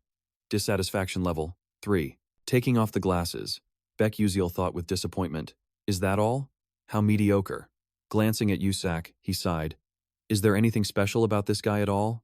Yusak pointed to a magic staff, bragging, "Anyway, I'm choosing that one. Go on, get a good look." Following his finger, Beck Uziel saw it was a magic staff, the Edomuri Edomai, the highest grade item in the room. A high-tier intermediate staff typically used by professional mages. Even for the most talented students, a low-tier intermediate staff was considered the absolute limit. Professional mages themselves rarely even bothered with low-tier intermediate staffs. The Edomuri Edomai, being the only high-tier intermediate staff available, was basically just for show. No student could possibly wield it. The professor spoke up again. "All right, students, please stand in front of the wand you wish to choose." One by one, the students moved toward their selected wands. It looked like everyone had made their picks. A blue light began to radiate from them. The crowd started whispering, "Whoa, isn't that Hayden Akaton? That's an intermediate class staff. Look, Prince Scalvin chose an intermediate class wand, too." Beck Uzel commented as he watched the scene unfold. Princess Bayern chose the Suave Lehaven, which is also intermediate class. Just how many people can actually handle an intermediate wand? This year's resident hothead gritted his teeth. "Damn it, just you wait and see. I can do it too." Filled with determination, he stormed toward the staff. All eyes in the crowd turned to watch him, whispering in astonishment, "That's Yusak. Does he really think he can resonate with a high-tier intermediate staff?" Meanwhile, Beck Uzel, our story's protagonist, simply maintained a cool and collected expression. Yusak reached for the high-tier intermediate staff with a smug grin. "I'm about to blow every single one of your minds. Behold the power of a true S-rank talent." He grabbed it. Instantly, small sparks of electricity flickered, and then a massive explosion. Boom! Boom! Boom! The force of the blast was blinding. Beck Uziel, completely unfazed, didn't even flinch. Just as I predicted. A total failure. Yusak was thrown backward by the staff's immense power, landing sprawled out on the ground, gritting his teeth in defiance. The students around him started to panic. "Oh no, he's seriously hurt. Someone get the professor." A high-tier intermediate staff really is impossible for a student. Why would he be so reckless? Beck Uziel sighed. "So, who's the one that came crashing down after aiming too high, huh? He should have just quit while he was ahead." Just then, another student strolled up to the staff, whistling a confident tune. It seemed the staff's true owner had already been decided, and that confident figure was none other than Ma Yuziang. He stared intently at the staff in front of him. A smug grin spread across his face. He seemed pretty pleased with his decision, but his move sent a ripple of chaos through the surrounding students. "Oh my god, is he really going for the high intermediate staff? There's no way he can resonate with that." Ignoring the whispers, Mayuzu calmly reached out and gripped the staff. Instantly, it unleashed a blinding flash of light, but he stood firm, completely unfazed. The overwhelming aura forced everyone to shield their eyes. Just as he'd planned, Mayuzu resonated with the staff. Holding it in his hand, a brilliant, radiant smile lit up his face. The other students, unable to believe their eyes, gasped, "No way. How is that even possible? How can a first-year wield a high intermediate staff? Good grief. Is this for real?" Becky Uziel, completely unsurprised, just sighed. "I knew it. From now on, a lot more people are going to see just how talented he is." Suddenly, Mayuzu glanced his way. Confused, Becky Uziel wondered, "What's he looking at?" Then Mayuzu started walking over with a friendly smile. Becky Uziel froze, the hair on his neck standing up as he thought, "What the heck is this? Is he nuts? Why is he smiling at me?" But then he remembered the game's plot. Mayuzu was destined to possess another high intermediate staff, Terry Vaughn. This very moment was a major turning point. If Flame obtained Terry Vaughn, Mayuzu would take notice of her talent, setting him on a specific path. But if she chose a different staff, he'd go in a completely different direction. I have to use Flame to draw Mayuzu in. Spotting Flame, Becky Uziel saw her approaching a staff, still hesitating. That was it, Terry Vaughn. His heart pounded as he watched her intently. Flame inched closer to it, and staring at her back, he urged silently, "That's it. Just grab it." Then my Yuzu will notice Flame, and we'll get the perfect ending. But before he could even celebrate, Flame suddenly turned away. Completely shocked, he practically choked. What? What was that? She doesn't want Terry Vaughn. What is going on? Doesn't she know? Okay, calm down. This is not good. Flame can resonate with any staff. She's the main character, after all. But what if she just picks some random one? We'll lose out on an amazing option. No way. I have to do something. I need to push Terry Vaughn toward her. Focusing, he targeted Flame's position and used Flash Step to zip behind her. In the blink of an eye, he appeared right behind her. Sensing someone, Flame whipped around, thinking, what the hell? When did he get behind me? Becky Uziel held up a hand, grinning awkwardly. Hey, hi there. Just curious which staff you were picking. Confused, Flame shot back. Why do you care? What's it to you? He stammered. I just wanted to help since you looked a little unsure. Completely unconvinced by his lame excuse, Flame replied coldly. That's none of your business. If there's nothing else, I'm leaving. She turned to walk away. Becky Uziel called out. Wait a sec, but something felt off. Flame was supposed to be friendly with everyone. She's the outgoing type, right? Why is she being so cold? I can't give up. My whole future depends on this. Mustering all his courage, he yelled, Hold on. I really just want to help. Flame, now clearly annoyed, snapped. You're so nosy. Worry about yourself first. You haven't even picked a staff for yourself yet. Undeterred, Becky Uziel pressed on. No, just wait. I have a feeling there's a staff here that's perfect for you. Furious, Flame shouted. You think you have the right to tell me what to do? What do you even know about staffs? Totally intimidated, he thought. What's her deal? Did I do something wrong? Or does she just ignore side characters like me? Stammering, he replied. Well, I've heard a lot about you. Don't you think you could handle that staff over there? Flame, Terry Vaughn? She asked, confused. Seeing she'd calmed down, he smirked. That's right. That's the one. Suddenly, a massive boom cut him off, wiping the smirk right off his face. A terrifying explosion erupted. Its destructive power was absolutely insane. His eyes went wide with shock as a magic staff flew out of nowhere and landed right in his hand. After blinking a few times, he yelled, What the heck is this? Looking at it closely, his face went pale. How did this end up in my hands? Flame was supposed to be the one to get it. Crap. Utterly speechless, he just stood there, frozen. Flame, after a brief moment of shock, let out a smirk. Well, what's the plan now? Beck Uziel, getting chills from her bizarre reaction, stammered, it's nothing. But on the inside, he was in a full-blown panic. I'm so dead. It's totally over. There goes any chance of a peaceful life. The succession ceremony had ended, but the fallout was still echoing. On the academy grounds, Flame was casually strolling behind a group of students. As luck would have it, she overheard two guys in front of her talking. One said, Dude, did you hear the hot gossip? Apparently, 2 students received high intermediate staves this year. The other guy, completely floored, shot back. No way. There have only ever been 5 people to do that. And now 2 more? Yeah, but get this. One of them only used a flash spell during the practical magic exam. A flash spell? That's like Magic 101. I know, but my parents said that kind of flash spell is super rare, though. This whole thing is just bizarre. Their conversation left Flame lost in thought. She couldn't make sense of it, either. A little later, in the study hall, Flame arrived, feeling a wave of relief. She sighed. Finally, some peace and quiet. All I've heard all day are whispers about what happened. The news about 2 students snagging high intermediate staves is everywhere, but I still have no idea who that other guy is. How in the world did he get Terry Vaughn?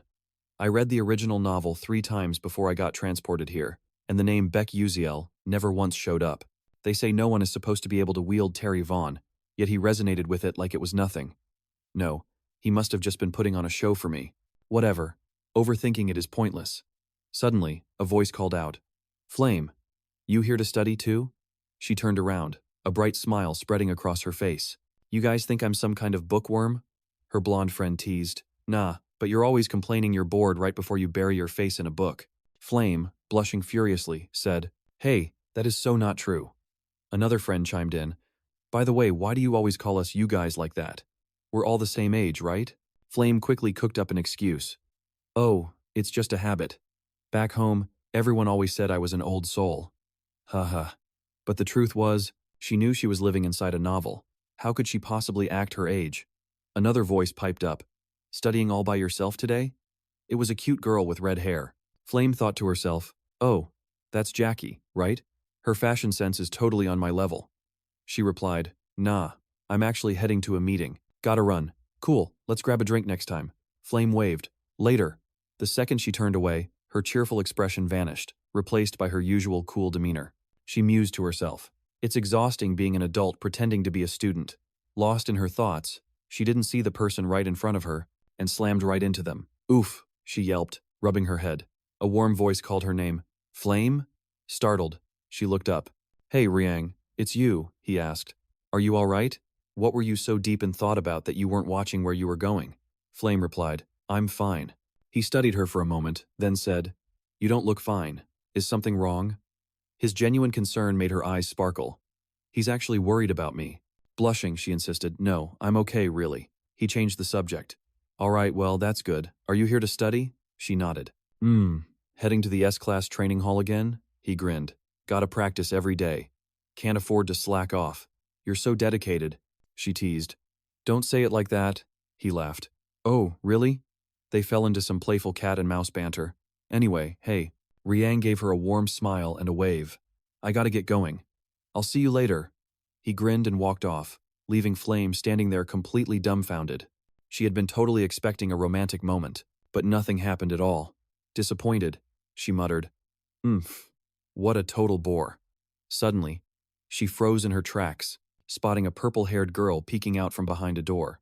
Flame gave a friendly wave, but the girl just silently turned and walked away without a word. Even though it was kinda weird, she just shrugged it off. Flame thought, It's getting late. I'm not about to go chasing after her. Before long, she made it to the classroom. Standing outside the door, she wondered, A special supplementary class, huh? In the novel, both Isal and Bayan were supposed to be in this session. I'm kinda curious to see how the main heroine and the villain are gonna clash. She opened the door and stepped inside. Just as she'd predicted, all the major players were there. Her eyes scanned the room. The guy running the session, some A-class student, looked pretty surprised by who showed up. Flame quickly grabbed a seat up high, where she could get a good view of everything. As she sat down, she thought, So this is a study session for kids trying to rank up.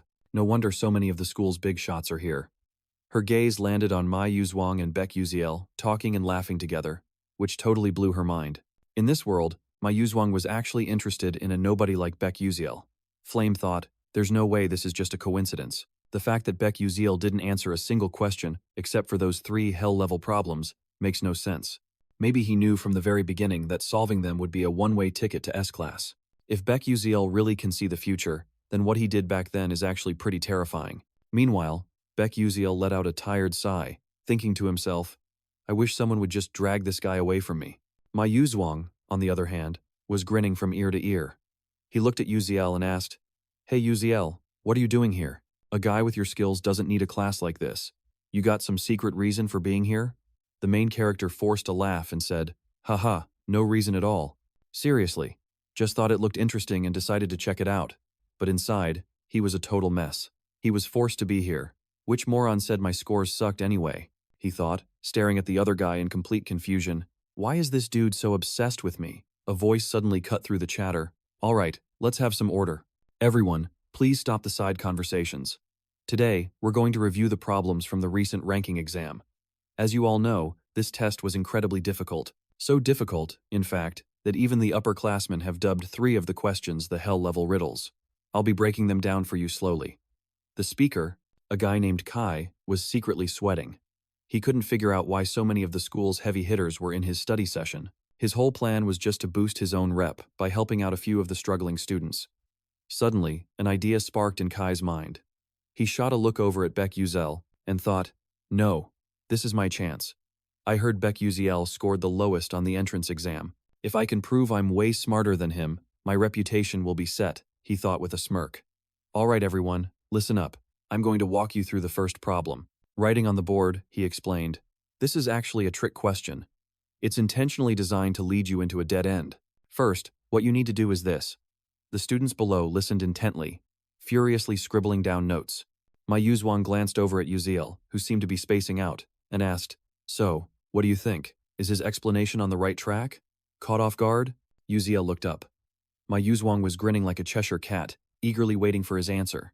Totally freaked out by this bizarre behavior, Yuziel thought. What the heck is going on? He's asking me if I think Kai's solution is right. I can't even follow what the guy's talking about, let alone solve those hell-level riddles. But honesty seemed like the best policy.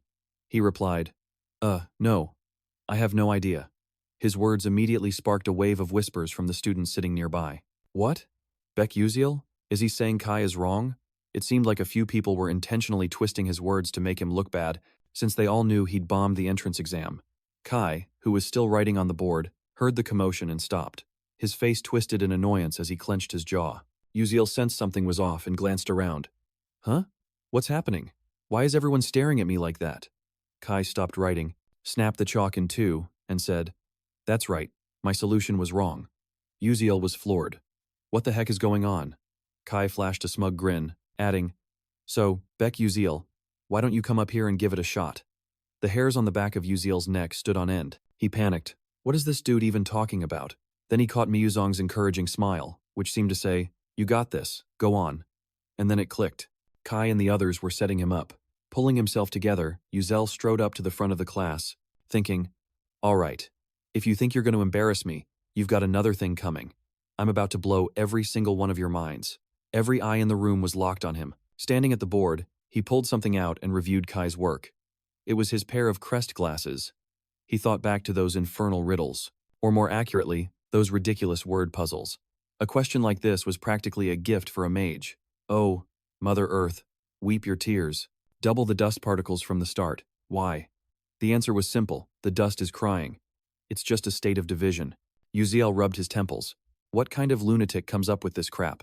To him, it was a joke. But here, it was a major, unsolved theorem. Kai hadn't approached it like a standard equation, but rather with the literal idea that crying dust multiplies itself. It was a weird one to explain. His method was completely wrong, but he stumbled into the right answer by pure chance. A total fluke. Another problem like this and he'd be totally stumped. Showtime. Uziel turned to Kai and said, I can't really teach you the method, but I can point out exactly where you messed up. Kai flinched. What? Uziel went on. The problem is rooted in the principles of Earth. But what if the element was water? Or wind? Would your method still work then? If not, I'd use a simpler approach. But that would mean needing different methods for the same type of question. You just got lucky and landed on the right answer. You didn't actually understand the core concept the creator was testing. Kai tried to argue, stammering, but finally had to admit, You're right. Seeing Kai looking so crushed, Uziel actually felt a pang of guilt. Man, did I go too hard on him? He then added, Anyway, here's how you actually tackle it. Kai listened intently, scribbling down notes like crazy. The other students did the same. Flame was just stunned. Why is everyone taking notes on what he's saying? Iso and Hongbayan are supposed to be challenging him, not dissecting his solution like it's gospel. How is this even happening? This is a total joke. By then, the sun was setting outside. Inside, Miyuzong waved to Uziel. See ya. See you tomorrow. He flashed a brilliant smile and then left. Uziel gave a weak wave back. Yeah, later. As Miyuzong's figure faded down the hall, Uziel buried his face in his hands and groaned. Oh, man. If I keep getting tangled up with Miyuzong, I'm totally screwed. I do not want tomorrow to come. I never want to see that guy again. He lowered his hands, staring at his own long fingers, thinking, It's gotta be this phone. I can't use it anymore. Plus, my hands feel all tingly. But getting Miyuzong's attention, dang it, why do I keep running into that guy? It's weird. Besides Flame, no other character has ever used Flash before. As he dragged himself home, he spotted Bayin hanging around nearby, looking kind of down. He thought, What's her deal? She looks pretty bummed out, but that's not my problem. Why get involved? He started to walk right past her. Then, suddenly, she called out, Beck Uziel. He jumped, wondering if he'd heard her right. He turned back, and she said, There's something I need to ask you. Our hero was completely frozen. He couldn't believe that someone as perfect as her would have a question for him. He managed to reply, Bayin, what's up? Cutting right to the chase, she asked, Why didn't you explain your own answer back there? The question made Uziel freeze, his mind racing. I didn't explain squat. Honestly, I have no clue how to even begin explaining something that makes zero sense. It was an impossible question. How was he supposed to do this? Was she getting the wrong idea? Scratching his head awkwardly, he said, Look, I seriously didn't explain anything. Bayan cut him off. I get it. You didn't want to spill the secret back there, right? He just got more confused, thinking to himself. No, that's not it, she went on. In that case, I'll make it up to you. Totally floored, he blurted out. What on earth are you talking about? Bayan clarified. I will give you a worthy reward. Uziel's head was spinning as he stammered. A few moments later, the two of them were sneaking into Professor Lee's office. After digging around for a bit, they found their exams. Glancing over Bayan's paper, Uziel said, I seriously don't get why you'd offer to pay me just to explain 3 questions from the placement test. Bayan shot back. I have my reasons, and they're personal. Just get on with it. Yes, Your Highness, he said. Looking back at her test, he remarked, You only missed these 3 questions. I completely bombed the rest of it, and you're asking me times for help? Aren't you embarrassed? Bayan answered coolly, No. The only thing I'm ashamed of is not understanding the answers. If you can explain them, I'll do anything you ask. Stunned, Uziel thought, Isn't this girl supposed to be the model student? He asked out loud. But why me? You're a princess. Don't you have, like, a million friends you could ask? She hesitated, then said, Well, out of the 1,141 freshmen, only 3 people got those god-awful questions right, and you were one of them. Uziel's jaw practically hit the floor. What? Run that by me again. Looking a little embarrassed herself, she went on. Those questions weren't even supposed to have answers. But you, Uziel, and Flame somehow solved them. Asterisk, that's times what's so humiliating. Uziel totally lost it, his hands shaking. No, hold on a sec. He shot up from his seat and yelled, Those 3 were trap questions. Nobody was supposed to be able to solve them. How did you figure that out? Bayan said nothing. Forcing himself to calm down, he sat back down, thinking, This is insane. Now I get why I'm in Class S and why Flame is giving me the cold shoulder. I had no idea about the game's entire setup. I was completely in the dark about those trap questions, but Flame, she's a different story. She read the entire novel, so even if she doesn't know the game's plotline, she'd still know the basic world building, like these stupid trick questions. But because an extra like me, someone who wasn't even in the original novel, showed up, Flame had to acknowledge I exist. Damn it. No wonder she's been acting so weird. Meanwhile, Bayan, confused by his outburst, asked, Is everything okay? Uziel brushed it off. It's nothing, don't worry about it. Just remember, you owe me one if I explain this. She nodded. Of course, he added. And I have one small request. I need you to turn my staff into a magic sword. Your royal blacksmiths can handle that, can't they? Surprised, Bayan said. But only low-rank mercs use things like that. An up-and-coming mage like you. Why would you want one? He cut her off. It's my style. You can't just call it a weakness. He looked at her expectantly. So, can you make it happen or not? After thinking for a second, she replied confidently, Of course. That's a piece of cake for me. Best words I've heard all day, Uziel thought, getting super hyped, his cheeks flushing a little. This is perfect. He started. Okay then, I'll explain the first question. Pointing to the exam, he said clearly, You need to change how you're looking at it. Confused, Bayan asked. Change my perspective? Uziel knew this was her weakness. Her magic was, too, by the book, trapping her in this rigid, one-track mind. In the novel, she doesn't figure this out until her 2nd year, after getting wrecked by Flame. I doubt I can get her to have a big aha moment right now, but maybe I can at least nudge her in the right direction. So, what I need to do is, he continued, Do you know what a brain teaser is? Faced with the question, Bayan froze for a second before quickly replying, Is this a riddle? I think I've heard of them before. He continued, All right, let's try one. What comes between knee and knee? Right away, she propped her chin on her hand, deep in thought, then answered, The fleshy part of your knee, obviously, right? He casually replied, Nope, dead wrong. Bayan was still baffled, asking, Huh? How is that even possible? He repeated the question, stressing the words this time. I'm asking what's between the Times word asterisk knee and the Times word asterisk knee. Get it now? Realizing she just got totally played, Bayan was absolutely fuming. Meanwhile, Bakuziel saw the murderous look on her face and got a little spooked, quickly saying, Whoa, take it easy. Don't give me that death glare. Just calm down and really think about the question. These things have a trick to them, a pattern you just haven't figured out yet. What I'm trying to say is, when you're up against a problem, you've got to think outside the box. But is just being creative enough? Bayan went quiet, looking down in shame before answering, No, that's impossible. Hearing that, he let out a small sigh of relief and smiled, continuing, Exactly right. Knowing your spells and how to use them is super important for a mage, sure, but the real core of it is how you see the world. Magic is, by nature, unpredictable. Even the tiniest change can lead to a completely different outcome. But you're stuck thinking only about what you've seen or read in textbooks. That's all just theory, not a real-world battle. Magic isn't just memorizing incantations.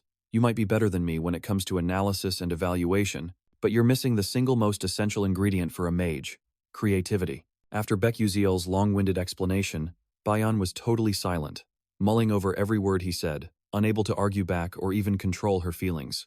Her hands started to shake. She was spiraling into total despair. Seeing how serious she looked, he started to sweat bullets and scratched his head awkwardly. You get what I'm saying, right? I know it probably sounds a little complicated and, abstract. Bayan replied confidently. Of course, I understand completely. He could only force a smile, thinking to himself, holy cow, she's totally bluffing. I don't even know what the heck I just said. He quickly composed himself and said, glad to hear it. Ready to begin? Here's a riddle. How do you put an elephant in a refrigerator? Bayan, looking a little stumped, placed a hand on her chin and thought, how in the world do you get an elephant into a fridge? After struggling for a bit, she finally admitted with a sigh, I give up, he replied. It's easy. You open the fridge, put the elephant inside, and close the door. Then he rattled off another one. How do you put a giraffe in the refrigerator? Stumped again? You have to open the fridge and take the elephant out first. Okay, next. When the Lion King holds a meeting for all the animals, which animal doesn't show up? You don't know this one either? It's the giraffe, because it's still locked in the refrigerator. At this, he glanced over at Bayan, not daring to ask another one. Her entire body was shaking. She was obviously beating herself up over it. She was so frustrated her brow was furrowed and she was grinding her teeth. Seeing her like that gave him goosebumps. He thought, yikes, this is not good. She looks like she's about to totally lose it. Mustering up his courage, he asked one more riddle. All right, how does a person cross a river swarming with crocodiles without getting eaten? Bayan focused hard, trying to stay calm and telling herself, come on, you've got this. Just think. After a moment of intense concentration, she answered hesitantly, you just walk right across, because all the crocodiles are at the animal meeting. To her own astonishment, he yelled, whoa, you actually got it right. Finally, she got one right and he actually acknowledged it. You could see the pure joy written all over her face. Bayan beamed, her eyes sparkling with excitement. Her reaction totally caught him off guard. It was the first time he'd ever seen her smile, both in the game and in real life. Her happiness was contagious. He grinned proudly and said, that's a princess for you. Your creativity is on a whole other level. The compliment made her blush, but she tried to play it cool and said, all right, that's enough. What's the next one? He smirked and replied, eager for more, huh? Here it comes. And just like that, the two of them kept bantering back and forth until nightfall. Outside on the school grounds, a few students were still hanging around, chatting away. Meanwhile, our hero was dragging himself home alone, looking completely wiped out with dark circles under his eyes. He sighed, thinking to himself, man, I'm such an idiot. I just wasted a solid 3 hours quizzing Bayan with a bunch of dumb riddles. I don't even care if she remembers a single thing I said. But speaking of Bayan, with a brain like hers, she has the potential to become a seriously OP mage, but her biggest weakness is how by the book she is. If I wanted to exploit that weakness to mess with her, even though she's the villain, why do I feel so guilty about it? Whatever, I need to focus on forging Terry Vaughn into a proper magic sword. Gotta pick up the pace, dude. I'm not the same guy I used to be, the one who could solo everything. Why am I overthinking this? I should just go grab the books I need for my next class. A little while later, he arrived at a certain place, looking around for something and muttering, no, it's gotta be around here somewhere, right? My memory can't be that bad, can it? Then his eyes lit up as he exclaimed, there it is. The shoes. This has to be the spot. In front of him stood a rickety, old-looking shop. Inside, a thick layer of dust and cobwebs covered everything. As he stepped in and took in the scene, he thought, geez, this place looks like it's about to fall apart. Glancing at the shopkeeper, he mused, but there's one thing I know for sure. This bookseller has a weird habit of pretending to be asleep while secretly watching his customers. If I remember correctly, this hole-in-the-wall shop is hiding Mila's handbook. She was the valedictorian at Stella Academy 10 years ago. Back in my old world, I could just look it up with a single click, but here, you actually need the physical book to learn from it. On top of that, the books you study with directly impact your leveling speed. At first, I was buying my books from all the big-name shops, but I eventually figured out that the best loot is always hidden in obscure, out-of-the-way places like this. With that thought, he ventured deeper into the store and began his search. He chuckled to himself as he walked, thinking, learning magic engineering with Mila's personal notes? That's a guaranteed A+ right there. Sure, wearing the insignia glasses helps me get by with decent grades, but with this, who knows? I might even discover some secret formula. Suddenly, something caught his eye. A green book, tucked away in a corner of the shelf. He gasped, "That's the one I've been looking for." But as he reached out to grab it, another hand shot out for the exact same book, and their eyes met. Startled, he blurted out, "Ossel." She looked confused and replied, "Wait, how do you know who I am?" "Oh, come on, you're kind of famous," he replied. Then it seemed to click for her. He continued, "Oh, right, you're in the remedial study group too. Your name's Beck Uzil, isn't it?" Hearing that, his heart sank a little as he thought, "Shh, she doesn't even remember meeting me before we got to the academy." Aesel continued, "I really enjoyed your argument during the debate that day. Too bad you couldn't actually explain any of the answers, though." He suddenly remembered Aesel had also been struggling with those riddles. She added, "Anyway, it was nice seeing you," she said, then turned away with an icy shoulder. Her attitude caught him off guard, but a more urgent matter was at hand. Phew, lucky for me, the book's still here. He snatched it up and glanced over at Ossel, wondering what she was doing here. She was browsing the shelves, but she seemed hesitant to actually buy anything, carefully checking every price tag. After sizing up one particular book, she let out a disappointed sigh and put it back. Beck Uzio saw the whole thing and put two and two together. "Ah, so that's why this place sells used books. It's to attract broke students like me." Someone like Aesel, who came from a fallen noble family that lost it all, would pretty much only be able to shop here. Her dad probably got taken care of by some dark mages. He felt a flash of pity. Man, that's actually kinda rough. A princess type like her, stuck scrounging for used books and pinching pennies 'cause she's broke. On top of that, in the original novel, Ossel meets a seriously tragic end. She gets written off even before Flame, the main character of this world. She's probably got the worst luck of any character in the game. With that thought, he found the books he was looking for, which were both thick and heavy. He plopped them down in front of the shopkeeper and said, "I'll take these." Just then, Aesel walked up to the counter too. When she saw the huge stack of books he'd picked out, she looked a little jealous. She clearly didn't expect him to buy that many. Even the shopkeeper was taken aback, asking, "All of these?" Our guy just nodded, sneaking a peek at Aesel. She looked kind of down. He asked, "You all right?" She replied coolly, "You've picked out some interesting books." He froze, thinking, is she trying to throw shade at me? Then he shot back, "Oh yeah? Which ones?"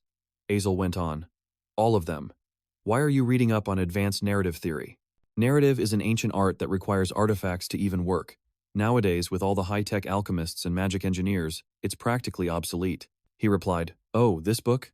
Yeah, it's pretty much useless," thinking to himself, "Asterisk, I must be nuts for picking this." Asterisk, she asked, intrigued. "So, you know that?" He answered casually, "Yep, that's precisely why I'm grabbing it." Her eyes went wide with surprise as she blurted out, "What?" Clutching his stack of books, he smirked and said, "Because everyone thinks exactly like you do. This subject is no walk in the park. Catch you later. Peace." As he walked off, he thought smugly, Aesel's got a point. Nobody wants to study narrative theory, but that's exactly why it'll be less work and an easier A+ than any other class. With these books, this semester's going to be a total breeze. He left Ossel standing there, completely dumbfounded. She was so confused. She wanted to ask more, but her pride wouldn't let her say a word.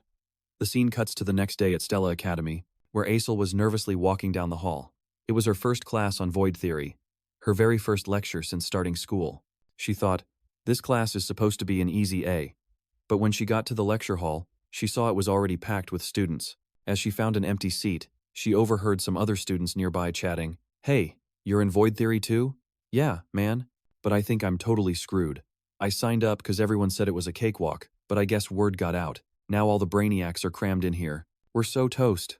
Aesel sighed, thinking, "Great. I guess I'll just have to work harder in my other classes." After the lecture was over, everyone shuffled out, looking totally drained and groaning. "Ugh. My butt is completely numb from sitting. I'm starving. What's for lunch? Let's just hit the cafeteria and figure it out there." Aesel trailed behind everyone, walking by herself and feeling pretty bummed out. Aesel cursed under her breath. Damn it. How am I supposed to compete for a scholarship when this whole class is full of freaking monsters? Just then, her stomach let out a ridiculously loud growl. Clutching her wallet, she hesitated. Maybe I should just grab a bite first. Let's see. I've only got exactly 60 meal tickets left in here. Well, Looks like I'm stuck with a plain old sandwich today. Suddenly, her eyes shot wide open in disbelief. On her way to the cafeteria, she passed by a classroom and caught sight of a familiar figure. It was Beck Uzel, sitting right inside. For a second, Aisel wondered, what the heck is that guy doing in there? But when she saw the professor lecturing enthusiastically at the front, she realized this had to be the class Beck Uzel had signed up for. The strange thing was, the class was practically deserted, with only a handful of students, and every single one of them looked like a total outcast. This professor is probably about to get the boot, she thought to herself. And then, an idea sparked in her mind. If I sign up for this class too, I could probably score an easy A without breaking a sweat, save my energy for other courses, and maybe even lock down that scholarship. But wait a second. Could Beck Uzel have known this was a blow-off class? No way. Is it possible he calculated which class would be the easiest to pass? Nah, that can't be it. What kind of crazy stuff am I thinking? It's probably just a coincidence. With that thought, she turned and walked away. The scene changes to the next morning, the sun already high in the sky. In a corner of the academy, students were listening intently to a lecture. The professor began, I'm sure you are all aware of the origin of magic. It comes from the Genesis mage, also known as the white-robed sorcerer, who scattered magic across the entire world. From that point on, humanity and the other races learned how to wield it. This was Professor Ludin, an expert on divine artifacts. He continued, he taught the elves natural magic, the dwarves material magic, and humankind elemental magic. Then he ascended into the heavens, yada yada yada. What followed was a lecture that was both abstract and incredibly hard to follow. Our hero was listening while trying to stifle a massive yawn, thinking to himself, dude, how am I supposed to survive 3 years of this? Back in the game, I could just hit the skip button and be done with it, but who knows? Maybe this class is actually super important. It might even reveal the true ending of this world. Of course, that's just a wild guess on my part. All of a sudden, he noticed a familiar face sitting nearby. Turning his head, he couldn't hide his surprise. Aisel is in this class too? I don't remember any main character connected to me ever taking this course. In the meantime, the professor carried on with his passionate lecture. Humanity's curiosity wasn't limited to just elemental magic. Mages traveled the world, secretly studying the magic of other races. But they were still not satisfied and couldn't learn anything more. The Genesis mage left behind 12 divine artifacts before vanishing without a trace. Does anyone here know about the 12 divine artifacts? A clear voice spoke up. They are said to be the regulators, maintaining the balance of power across the continent. The speaker was none other than Aisel. She added, I heard they were hidden all over the continent and fulfilled that mission right up until 1,000 years ago. The professor, looking thoroughly impressed by her answer, continued, precisely. They hold special powers to protect this continent. For example, the artifact of summer, the 6th artifact, Summer Red, contains within it a brilliant, blazing red flame. It's rumored that the flame can never be extinguished. If you were to dive to the very bottom of the Alaman Sea, you would still find it burning brightly down there. Any of you who are curious can go there and verify it for yourselves. Our hero couldn't help but shiver at that, thinking his ears were playing tricks on him. What the hell is this professor talking about? Any living creature that even gets close to the Sea King Alaman's territory is completely annihilated. Up at the podium, the professor continued on, completely unfazed. Or, take the Luvine shore, a colossal whirlpool in the middle of the ocean, which was frozen solid by the 12th artifact, Luke Dong. Each divine artifact possesses its own unique power, but the times real times magic only awakens when they're all brought together. A student in the audience raised their hand. Professor, what kind of magic is it? The professor's expression turned grim as he answered, well, that's the thing, nobody knows. They've been dormant for over 1,000 years.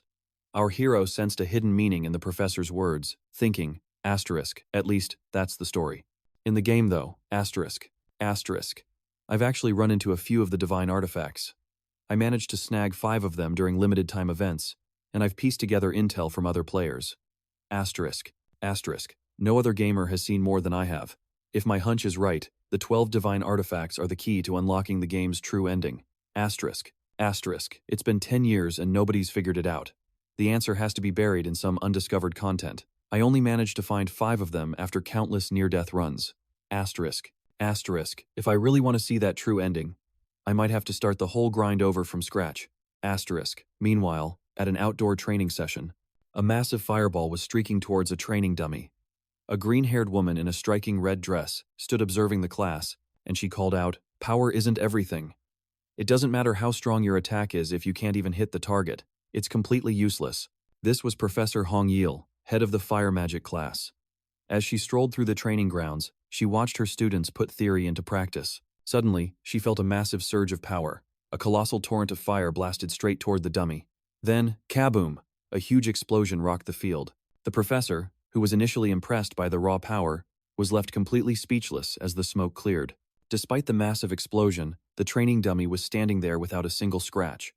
Professor Hong Yil sighed in frustration. That has Bayan written all over it. Hearing her name, Bayan flinched. She slumped onto a nearby bench, her eyes filled with pure, unfiltered disappointment. She thought to herself, I've let Mother down again. She's going to be so disappointed in me. Just then, a cheerful voice cut through her thoughts. Princess? Looking up, she saw an adorable girl with red hair tied in pigtails. It was Wang, who was beaming as she asked, Are you okay? The girl sat down next to Bayan and continued, Don't be so down. You look totally awesome just now, princess. Bayan replied flatly, What are you talking about? If someone else can use the same magic as me, but with way more power, what's the point? I can't even hit the broadside of a barn. The other girl insisted. But your magic is still incredible. It was so cool to watch. Honestly, princess, I've heard stories about you since I was a little kid. Bayan realized this girl, Wang, was also a fire mage, just like her. She vaguely recalled hearing rumors about a fire magic prodigy. Even so, her magic is nothing compared to mine. Bayan thought to herself, before saying out loud, Your accuracy is impressive. Wang blushed and replied, But if you just practiced a little more, princess, I wouldn't stand a chance against you. Bayan suddenly stood up and said, That pep talk will probably only last me for the week. In any case, talking with you did make me feel a little better. But with just that, she turned and walked away, leaving the girl with the pigtails sitting there, stunned. The scene cuts to a pristine, immaculate castle. Bayan is there, looking exhausted. A voice calls out from behind her, Your Highness. A strong, composed woman stood behind her. This was Yaitaran, Bayan's personal guard. Welcome back, Your Highness, she said, adding, I've prepared some warm tea and snacks for you. Bayan replied simply, Thank you.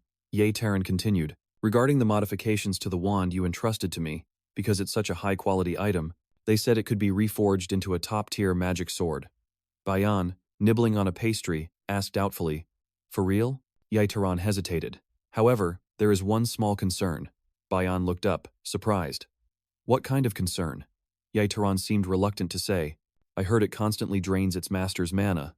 Bayan, so shocked she shot up from her seat and whipped around, yelled, What? Isn't that basically a cursed dark artifact? Yay, Terran explained. Not exactly. It resonates with natural energy. Bayan, completely bewildered, mumbled, That's impossible. How can something that drains its wielder's mana resonate with natural energy? Then why is that staff only a mid-tier item? Yay, Terran clarified.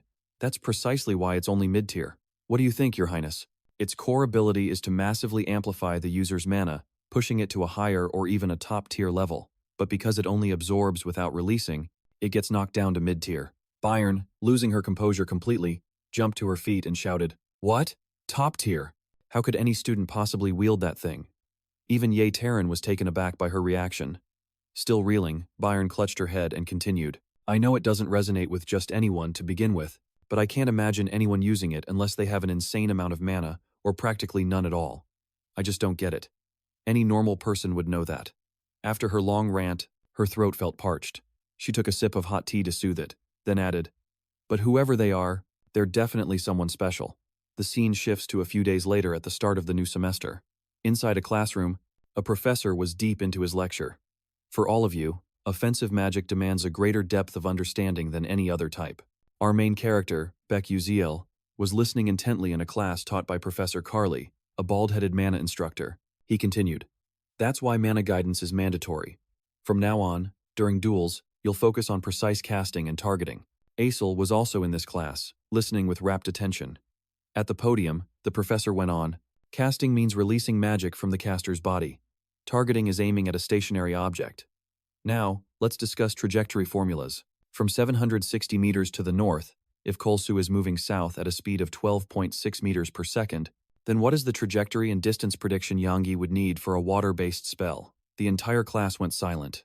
Down below, two students whispered. One said, Attribute-wise, what about the water attribute?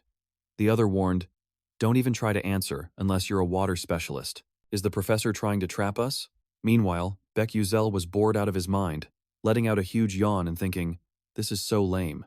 How is this even more of a drag than Korean class? Suddenly, the bald professor called out, Student Uzel, please stand and answer.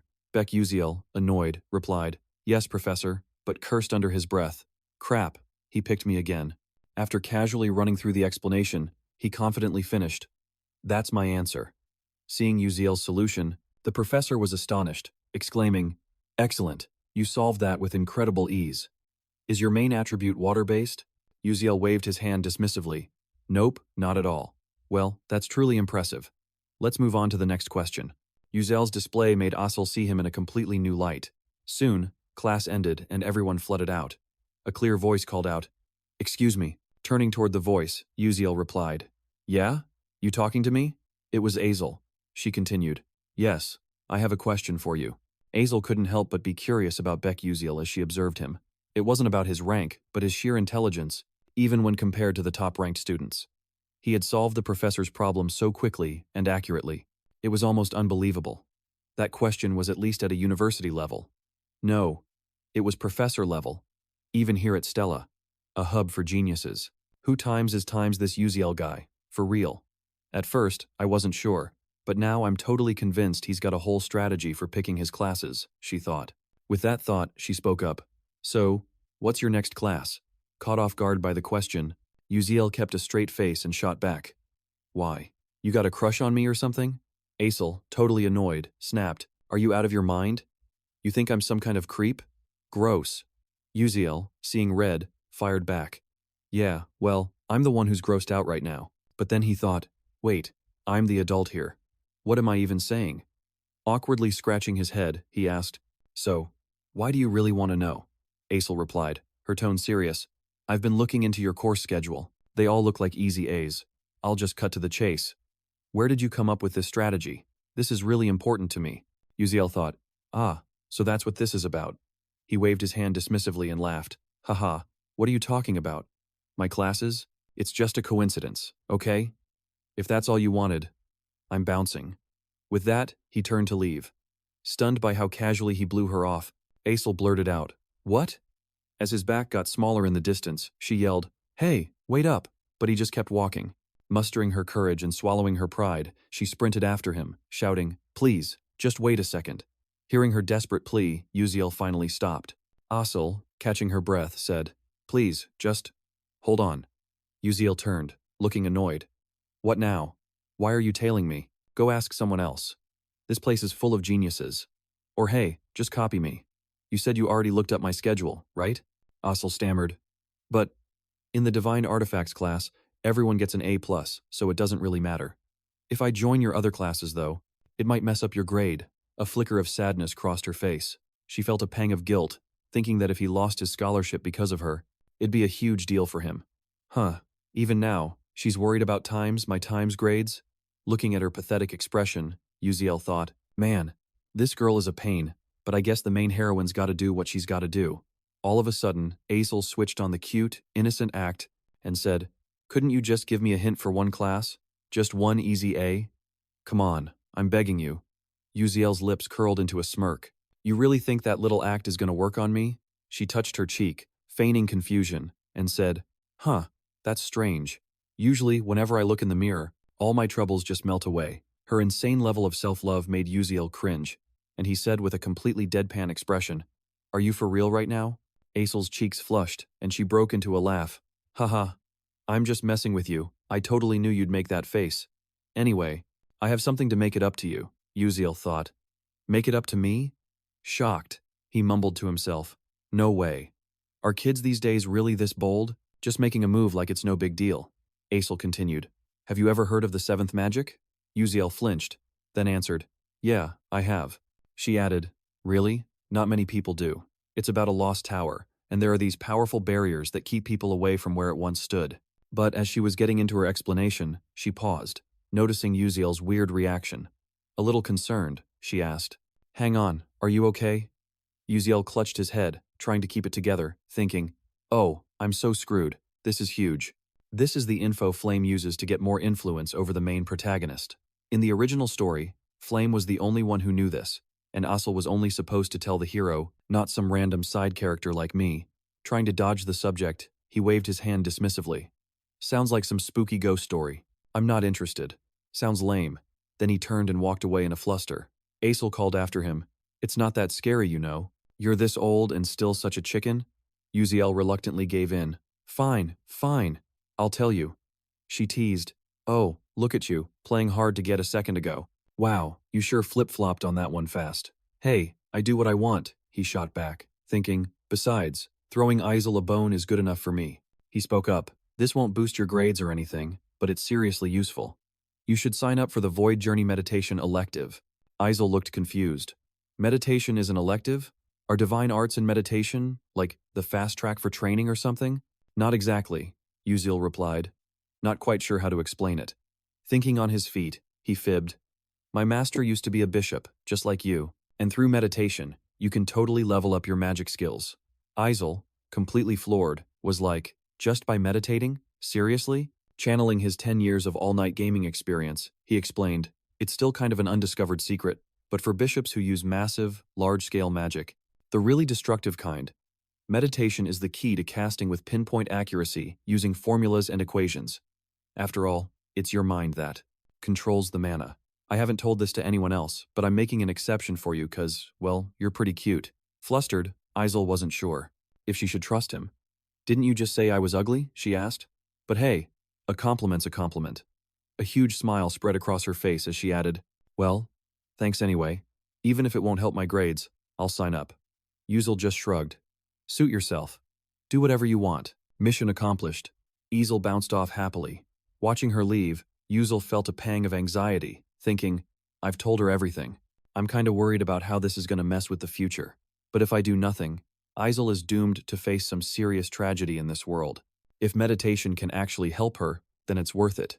Then it hit him. Wait a minute, I'm a mage too, right? Why haven't I even thought about training myself? In the game, Beckus trained like a madman, building up his physical strength, holding back his mana, and growing at a crazy pace. In the game, all I had to do was press a button for experience points. Now, I have to do it for real. It's late, and there's nowhere to grind mobs or run quests for EXP, but I kinda owe Isel one. After that, Beck Yuzi headed back to his dorm at Stella Academy. All the students live on campus in the dorms, which was basically a side feature in the game where you could decorate your room. For Uziel, though, this was the only home he'd had since his village was torched. The dorms were segregated by class rank. All the rooms were the same size, but how many people you roomed with depended on your class. Naturally, the S-class students got the top floors. Alone in his room, Uziel thought, it's a little lonely, but I can finally put this to good use. He took a deep breath and said, all right, time to get started. As he sat down to meditate, Uziel focused his mind, thinking, grinding stats isn't the #1 priority right now. Since this is the real world, I need to get in sync with this body. In the game, Uziel was a prodigy with sword ki, able to cycle an infinite amount of mana through his body. Nobody ever noticed him, so his talent went completely unrecognized. Bekiel, on the other hand, was a sword-wielding prodigy who had reached the absolute peak. I have to walk that same path all over again.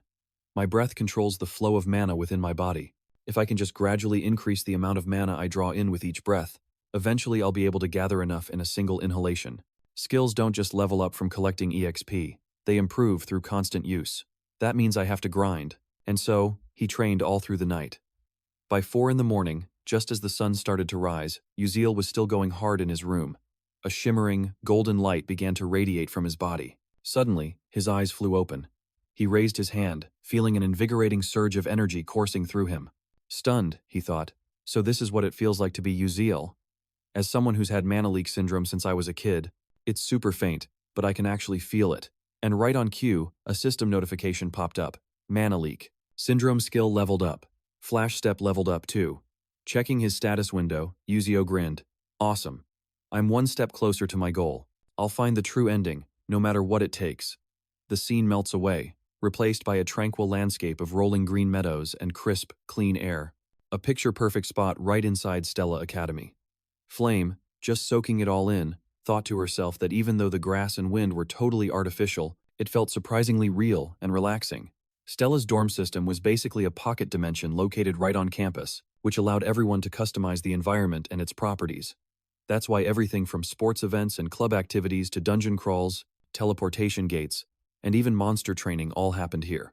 Back in the present, the students were all gathered in the area. Flame, standing near the back, scanned the crowd, mentally counting 141 students. 50 from classes Own and A2, and 40 from the S class. In the novel, the S class only had 39 students. I thought I was the one who bumped that up to 40, but now there's an extra person, isn't there? Where did Beckus even come from? The novel had 1,141 first years, 1,141, including me. So, that means Yuzul was already part of the original story. Okay, I'll just figure it out as I go. It's not a big deal. I've got this under control. I'm the only one in this entire world who knows the novel inside and out. Class was about to start. Suddenly, the group of students in front of Flame started buzzing. One of them said, "Prince Jeremy, did you sign up for our class?" A smug-looking blonde guy, who was obviously the prince in question, answered, "Of course. We all signed up for the soft magic research class because we heard you were taking it." He flashed a grin and added, "Is that right? Well then, let's make sure to help each other out." Flame watched him, thinking to herself that this had to be Prince Jeremy from the novel. He was the one who was completely obsessed with Aesel, but she totally shut him down. After that, he did a 180 and turned into a full-on villain. He might look like a nice guy, but every single move he makes is calculated. I need to keep a close eye on him to avoid any trouble. Catching Flame's gaze, Jeremy, in true charming prince fashion, gave her a wave and a dazzling smile. Flame waved back, thinking, "Okay, I'll admit, he's seriously handsome. No wonder he's got such a huge entourage. His whole clique is made up of the most popular kids in school." With that thought, she turned to leave. Her mind made up, I have to get them on my side. From now on, this world is my reality. I need to prepare for what's coming. Her determined exit didn't escape Jeremy's notice. He smirked to himself, thinking, so dramatic. Just then, the instructor's voice boomed. "All right, listen up. Before we get into today's lesson, we're starting with a basic training session. I need to gauge your abilities to figure out the best way to teach you. I'll be your guide for this. And don't even think about complaining. As you know, we professors have the power to award and deduct points. And remember, you'll be expelled if you don't meet the point requirements. Now, let me explain today's training exercise. We'll be running a dungeon simulation. I'll be using scenarios, traps, and monsters just like you'd find in a real dungeon to test you. You'll get 4 points for every level 1 monster you defeat, 8 points for a level 2, and 20 points if you manage to capture the point scepter. The top 5 students will receive a small prize and special shopping privileges. Anyone who finishes with 0 points will have points deducted. If you're afraid of failing or don't want to go it alone, you can form a team, but the points will be split evenly among the members. And if you manage to take out another student, you'll steal all of their points. As soon as he finished speaking, the instructor vanished, his voice echoing, "That's the gist of it. Good luck." Suddenly, the ground began to shake violently. The students screamed, "What's going on? The ground is moving." Then, the earth cracked open and something started to rise from below. Flame's eyes went wide, staring in total disbelief. A colossal tree shot up from the ground, and the entire landscape transformed around them. She realized, this is the Jack and the Beanstalk map. The scene morphed into a dense, overgrown jungle. The students started splitting off in various directions. Some chose to go solo, while others formed teams.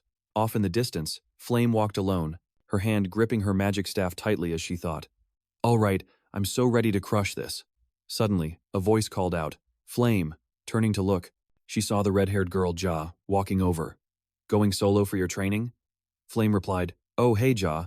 She thought to herself that even though teaming up for a dungeon raid had its perks, going solo was way better for racking up more points. With that in mind, she put on a cool front. "Sorry, but I want to test my own limits this time, so I'm flying solo." Ja gave a sly smile. "Yeah, I get it. You'd have to split the points with teammates, so that makes total sense." Flame nodded. "Exactly." But then she wondered, am I overthinking this? Is she throwing shade at me? Whatever. Forget it. Flame said, "We'll team up next time, okay?" Ja didn't reply and just walked off. Watching her back, Flame felt a little ticked off. She thought, am I just imagining things? Why do I get the feeling she's totally jacking my style? Whatever, back to the mission. Things are about to get real anyway. 1 hour after the dungeon opened, a flash of green light erupted from a corner of the area. Flame, looking totally wiped from a recent battle, mumbled, "Man, I'm beat. When is this training session ever gonna end?" Suddenly, she sensed something. A massive vine shot straight toward her. In a flash, she threw up her staff to counter it. A powerful blast of green energy erupted from the staff, slamming right into the vine. A moment later, the defeated vine recoiled. Glancing around, Flame thought, it's not just monsters, even the plants are hostile. This is a whole other level. They're not kidding around, even with training. I've already got 18 points. Not bad. But to catch up, all I need is 1-point scepter. Gotta keep moving. She ventured deeper into the dungeon. All of a sudden, her eyes flew open in shock. A hazy figure appeared in the distance, but the blinding sunlight made it hard to get a clear look. She thought nervously, a monster? No, that's a person. But how could a student be so stealthy in a world like this? Anyway, I'll just use my nature's camouflage to blend in. With her unique skills in control, defense, destruction, and healing. Flame mused. Jumping someone right about now doesn't sound like a bad idea at all. She crept forward silently, closing in on the figure. As she got nearer, she realized it was Beck Uzel. He's by himself. I figured other students would be dying to team up with him. Did he turn them all down? So weird. I just can't figure out what's going on in that head of his. What shocked her even more was the point scepter in his hand. A bold idea sparked in her mind. This is the perfect chance to see what he's really made of. Completely oblivious, Uziel was in the middle of a yawn as he walked forward. Flame raised her staff, conjuring a brilliant glow. From about 15 meters away, she figured there was no way he could defend in time. A dark magic circle materialized as an intense orange energy radiated from her. Locking her gaze on Uziel, she screamed, "Light bullet!" A bolt of lightning shot straight for him. As it closed in, he finally noticed the sneak attack. He used Flash Step to teleport to another spot. When the dust from the explosion settled, Flame was stunned, muttering, "Where'd he go?" Uziel just vanished. Her hand trembled with rage. No way. How? How did he dodge a Tier 2 spell from that distance? Crap, that's just insane. Meanwhile, Uziel, who had used Flash Step repeatedly, had already moved right behind his attacker. Letting out a sigh of relief, he exclaimed, "What the heck was that? Is this psycho trying to take me out or what? Firing a light bullet that weak? Thank God my mana leak syndrome leveled up, otherwise I'd be toast right now. My flash skill is now level 1, with a max range of 12 meters. I've got 2 more jumps left. If I use the terrain to my advantage, I could probably take her down, but bailing is the smarter move." With that in mind, he used Flash one more time to put some serious distance between him and Flame. Glancing back, he thought, yeah, this should be far enough. I'm just aiming for 5th place anyway. No reason to risk my neck. The prize for 5th place is an easy grab, and it gives a major boost to stamina and strength. The top 4 are probably the author's pet projects or something. They only need, 3 more point scepters to win. Out of nowhere, a taunting voice cut through the air. Well, look what we have here. A whole gang of students materialized right in front of him. The one in charge smirked. Oh, if it isn't the famous Beck Uzel from the S-class. Uzel recognized the guy instantly. It was Ridden, a name that had been buzzing all over the academy recently. He glanced at the goons flanking him, and Uzel thought, completely unimpressed. And he's got Uzel's crew and Jeremy's wannabes with him. What a bunch of losers. But then something else caught his eye. Wait, these clowns have 3-point scepters? How in the world did they manage to snag that many? One of Ridden's cronies piped up. I heard he's a total wash-up who cheated his way into the S-class. The blonde guy scoffed, getting into the S-class just for solving 3 dumb questions? Stella must have been totally duped. Uzel, already over this conversation, thought to himself, seriously? They're still harping on about this old news. Don't they ever get tired of it? Seeing Uzel wasn't responding, the blonde guy sneered. Look, since we're all here, just hand over your point scepter. Uzel shot back coldly. In your dreams. The blonde guy laughed like it was the funniest joke he'd ever heard, saying, "Oh, you're gonna fight back?" With a sly grin. He added, "You seriously think you can take on all of us alone? What, you gonna use that mid to high grade scepter? That's pathetic. You can barely even cast a spell, let alone wield a staff like that." Not sure how to handle their taunts, Uzel thought. With just my low-level flash, there's no way I can go head-to-head with some dude from a big-shot noble family. But with 3 flashes left, I've got an idea. I'll use the point scepter itself. Plus, we're in a dungeon, so that gives me the home field advantage. With that, Uzel held out the scepter. You want this? Here. The blonde guy, assuming Uzel had chickened out and was giving up, looked pretty smug. Now you're talking, kid. That's what I like to see. Uzel thought, don't celebrate just yet, 'cause karma's a real piece of work. Seeing the blonde let his guard down for a split second, Uzel lunged forward in a flash, snatching one of the point scepters right out of his hands and flashing a wicked grin. Using the staff as a blunt weapon, he slammed it right into the blonde's magic circle, shattering it completely. The blonde gritted his teeth, cursing under his breath. "Damn you, you filthy commoner." The force of the blow sent him flying backward, and he slammed hard against a tree. Ridden, absolutely furious, bellowed, "You dirty mutt." But the entire gang just stared, stunned, as Yuzul had completely vanished. Before any of them could even process what happened, a familiar voice called out, "Looking for me?" Ridden whipped his head around to see Yuzul standing there, a cocky smirk on his face. That was a close one, but hey, thanks for the gift. Now holding 2-point scepters, Yuzul had completely turned the tables. Ridden, totally losing his cool, screamed, "Give that back, you son of a..." Trolling him like a pro, Yuzul shot back, "Nah, I don't think I will." Pleased with how his plan was working out, he thought. So the point scepters actually do come in handy. I remember from the game that they were basically bugged items, pretty much worthless for their intended purpose. But their insane durability means that no student-level magic can even put a scratch on them. They have the raw power of most magical artifacts, and while they're obviously better suited for mages, for a physical brawler like me, a weapon with a high attack stat is definitely S tier. Ridden was seeing red, hissing, "Damn it, that little punk. He really dared to snatch my staff?" Turning to his goons, he roared, "What are you all just standing there for? Go get him!" Just then, the dungeon started shaking again. Ridden cursed under his breath. "Damn it, why is the dungeon shifting at the worst possible time?" He screamed frantically, "Everyone, group up and ready your spells. Don't you dare let that little punk get away." But this was the perfect opening for Yuzil. He immediately made a break for it. One of Ridden's henchmen spotted him and yelled, "Hey, Yuzil's getting away." The whole crew simultaneously fired a sickly green blast of energy from their staves and roared, "You're not getting away, you little rat." The fearsome blast of energy shot straight for Yuzil. He thought to himself, "Oh, crap. These guys are a little tougher than I thought, but they're still a bunch of noobs."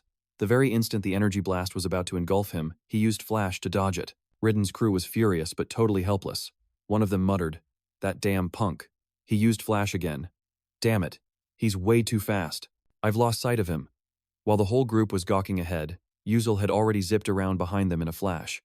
He thought confidently to himself, 10 years of gaming experience makes using the terrain a piece of cake. Ridden, absolutely livid, roared, "Son of a... We just need to land one single hit." Suddenly, the dungeon began to shake violently again. Seeing that everyone's faces were as white as a sheet, Ridden tried to calm them. "Settle down. He's still lurking around here somewhere. Wait for the shaking to stop, then we'll all hit him at once. But if our magic misses, it'll backfire on us. So we have to be extremely careful." As he nervously scanned the area, his eyes locked with Yuzil's, who was now standing right in front of them all. Before they could even attack, Yuzil beat them to the punch, using the staff to shatter their magic circle. The impact shattered it to pieces, and the magic circle backfired right onto Ridden's crew. A series of explosions erupted. Asterisk, asterisk, boom. Asterisk, asterisk, asterisk, asterisk, bang. Asterisk, asterisk. Their own magic circle sent the whole group. This was the unfortunate side effect. Asterisk, asterisk, magic backlash. Asterisk, asterisk, Yuzil quickly jumped back, watching the whole crew get blasted by their own spell. With a smirk, he thought, too easy. As the dust began to settle, Ridden lifted his head, cursing through gritted teeth. "You son of a, Yuzil." Yuzil held up the 3 staves he'd collected and said smugly, "I'll be taking these." With a wide, taunting grin, he added, "Oh, and if I get a girlfriend someday, I'll give one to her. Later, sweethearts." Ridden, frozen in shock, screamed, "How dare you take those? Give them back to me." Yuzil, getting a huge kick out of their pathetic state, thought to himself, "Heh, this is good enough. Grabbing that last staff would just be a pain." He said, "Well, this was fun, but I'm bored now. See ya around." With that, he used Flash and vanished, leaving Ridden's crew shaking with pure rage. Ridden roared, "That damn bastard." The entire incident, from beginning to end, had been witnessed by another girl from the academy. Yuzil, now a safe distance away, patted himself on the back. "Heh, that was lucky. If it was a straight-up fight, I'd probably be the one getting my gear jacked. But inside a dungeon, it's a whole different story. That's the power of experience for you." Still, something feels a little off. But it was too late. He realized a massive fireball was hurtling straight toward him. Witnessing this, Yuzil froze on the spot, shouting, "What the heck is that?" A firestorm erupted out of nowhere. Flames rained down on his position relentlessly, one after another, looking like a meteor shower. Explosions were going off everywhere. With no way to fight back, all he could do was spam Flash to dodge the attacks. As he ran for his life, His usual calm expression was completely gone. Holy crap. What kind of insane magic is this? For real? Looking back at the forest that had been burned to a crisp, he still couldn't get over the shock, and thought, that was way too close. But what's with this magic? Who in the world is trying to vaporize me? From behind the swirling smoke, a figure emerged. The girl stood before him and asked loudly, "Hey, you commoner, why didn't you take their last staff?" So, it's Princess Hong Bayan, a fire mage. Yuziel thought, completely blindsided. Uh-oh, what's this fire-breathing dragon doing here? He scratched his head, totally baffled, and said, you've got this all wrong. It's not like I can just grab whatever I want. And even if I could take those staffs, what's it got to do with you? Bayan looked a little sheepish, realizing she might have come on too strong. But Yuziel had already put the pieces together. Hold on a sec. You want me to snatch their staffs just so you can swoop in and steal them from me? What kind of messed up plan is that? Don't forget, I'm the one who taught you a thing or two, you know. Bayan placed a hand on her chest, explaining, I am a member of the royal family. I would never stoop to robbing a commoner. But in this battle, I have no other choice. I will take you down and claim what I desire. Yuziel, so shocked he could have passed out, shot back. Whoa, hang on a minute. What is your deal? Why are you picking on someone weaker than you? Or wait, are you admitting you're the weak one here? Bayan pressed on, but I saw you fighting. You really gave those guys a run for their money. You used magic and wiped the floor with them, right?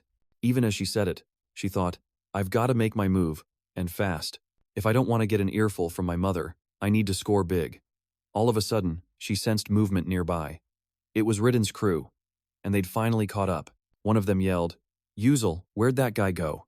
Dang it, that little punk is way too slippery. Bayan recognized them instantly. Meanwhile, Yuziel was already making a break for it. She hesitated, thinking, should I jump them right now?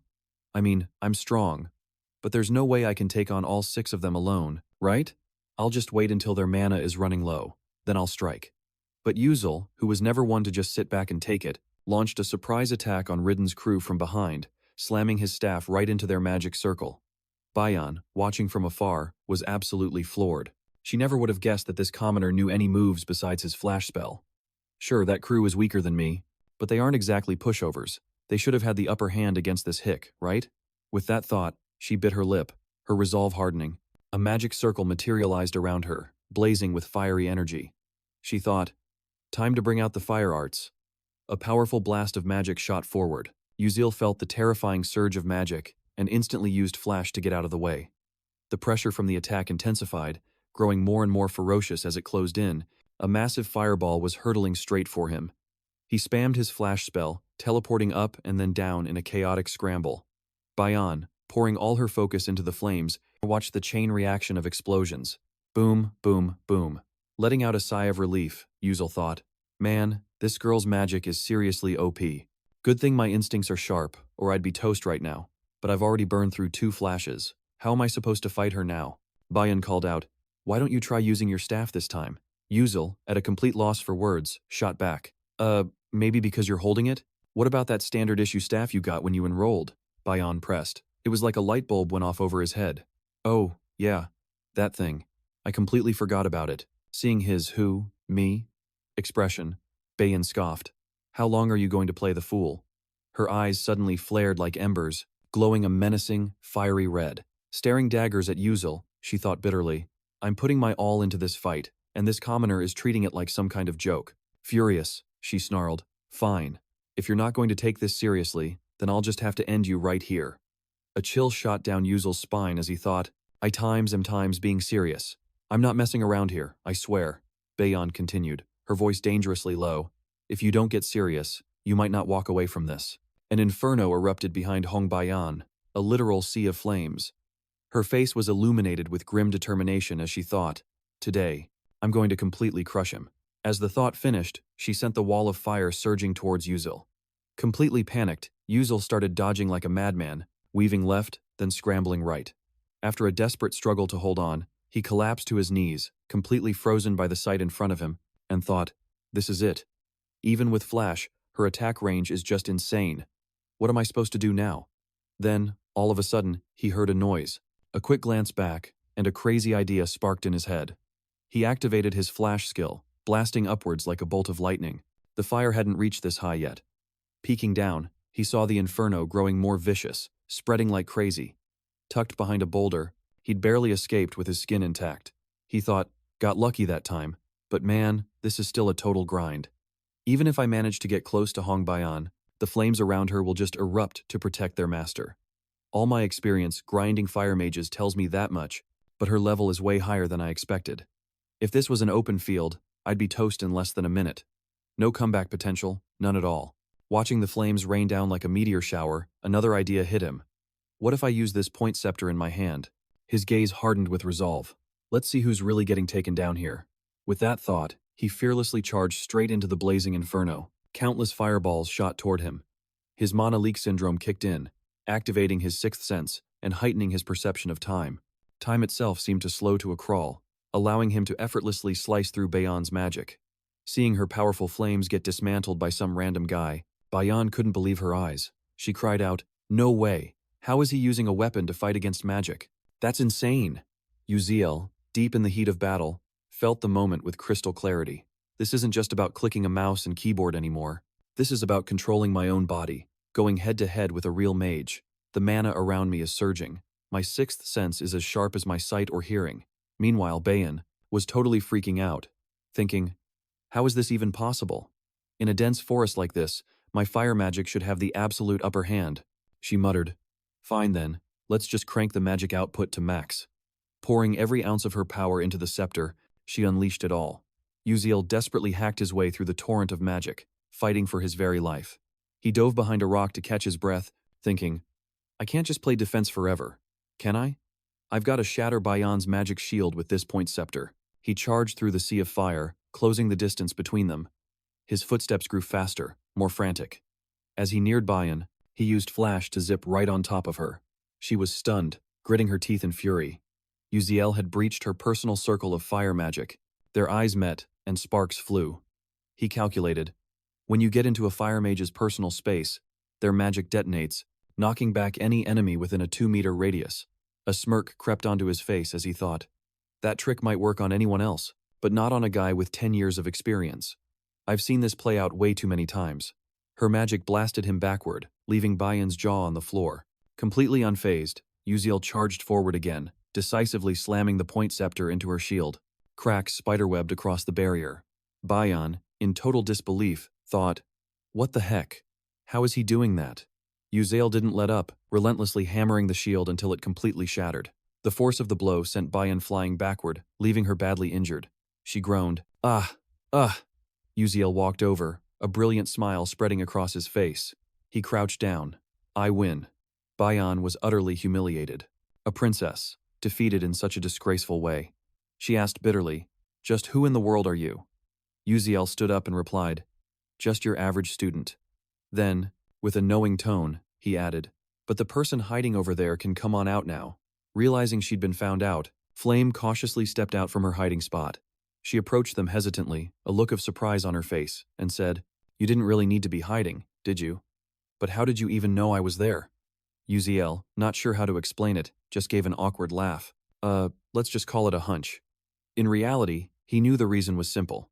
It was his innate ability to sense mana. Flame, I'm not buying that lame excuse of yours, she replied coldly. Intuition? Huh? So how do you explain shattering a magic shield with just one basic staff? Uziel froze, thinking, crap, this girl is way too sharp.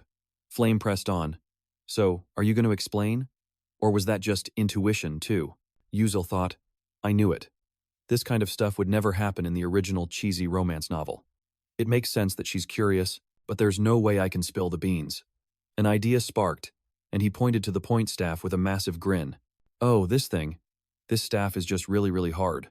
Flame got annoyed and snapped. Hard my butt. What the heck does that have to do with anything? You think you can just swing a stick around and break a magic shield? If it were that easy, the knights would have wiped every last mage off the face of the planet by now. Uziel had to admit she had a point, thinking, she's not wrong about that. His evasive attitude only made Flame more confused. She blurted out, I always knew you were a weirdo, but I never got the chance to ask. Beckus, who are you, really? Hong Baiyan, who was being treated like thin air but was totally eavesdropping, was just as floored.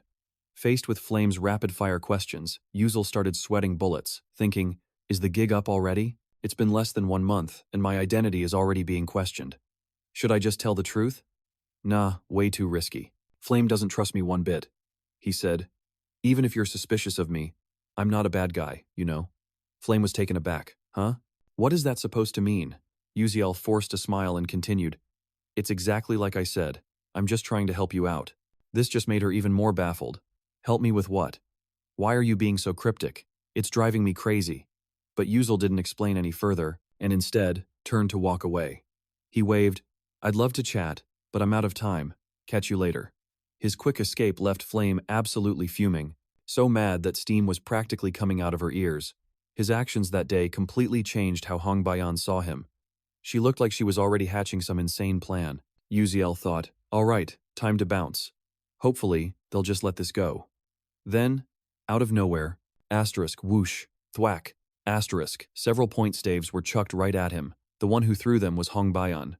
After the throw, she froze, exclaiming in mock surprise, oops, my hand slipped. Uziel, stumbling from the hit, clutched his head and yelled, what the heck was that? If you have something to say, just say it. Why pull a cheap shot like that? Bayan retorted, I thought you'd catch them. You dodged all those spells and traps, didn't you? You can't handle a few little sticks? Uziel was speechless, thinking, give me a break. This mana leak syndrome has its limits, you know. How am I supposed to keep that intuition powered on forever? Faking the pain, he groaned. Ouch, that actually really hurt. My mana leak syndrome is tied to my mental strength. I'm totally exhausted, so my reflexes are shot, and now my head is killing me. Playing innocent, he asked. Anyway, why'd you throw these at me? Bayan replied without a hint of hesitation. You won, so take them. Even though the staves were incredibly valuable, Uziel thought, is she just being a sore loser? If I take all of these, my skills will skyrocket, but they aren't actually all that useful to me. He picked up one staff, stood up, and said cheerfully, all right, thanks, but I'll just take this one. You can keep the rest. I'm out of here. Waving a final goodbye, he left. As he walked, he got lost in a little fantasy. Man, they must be so impressed with my generosity. What a nice guy, going easy on the loser. I bet that's what they're thinking. But reality was a cruel mistress. That's not what they were thinking at all. Flame scoffed. Ch. That guy has some serious issues. What a total weirdo. Bayan nodded, adding, he's probably a commoner. His brain is definitely wired wrong. And yet, deep down, she still wondered, Uziel, who are you really? Outside the dungeon, Professor Lai and the other instructors were watching the students' every single move. The lifelike projections were so vivid they couldn't look away.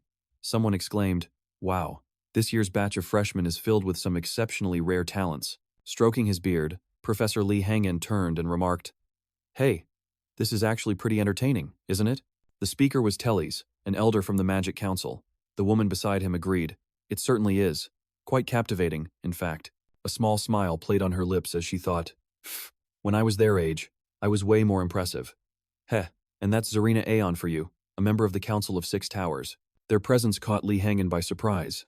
He thought, the Magic Council, the Tower Council, all these heavy hitters showing up for a simple training session. It makes sense. They're on the hunt for new talent. I bet most of the other professors are watching too.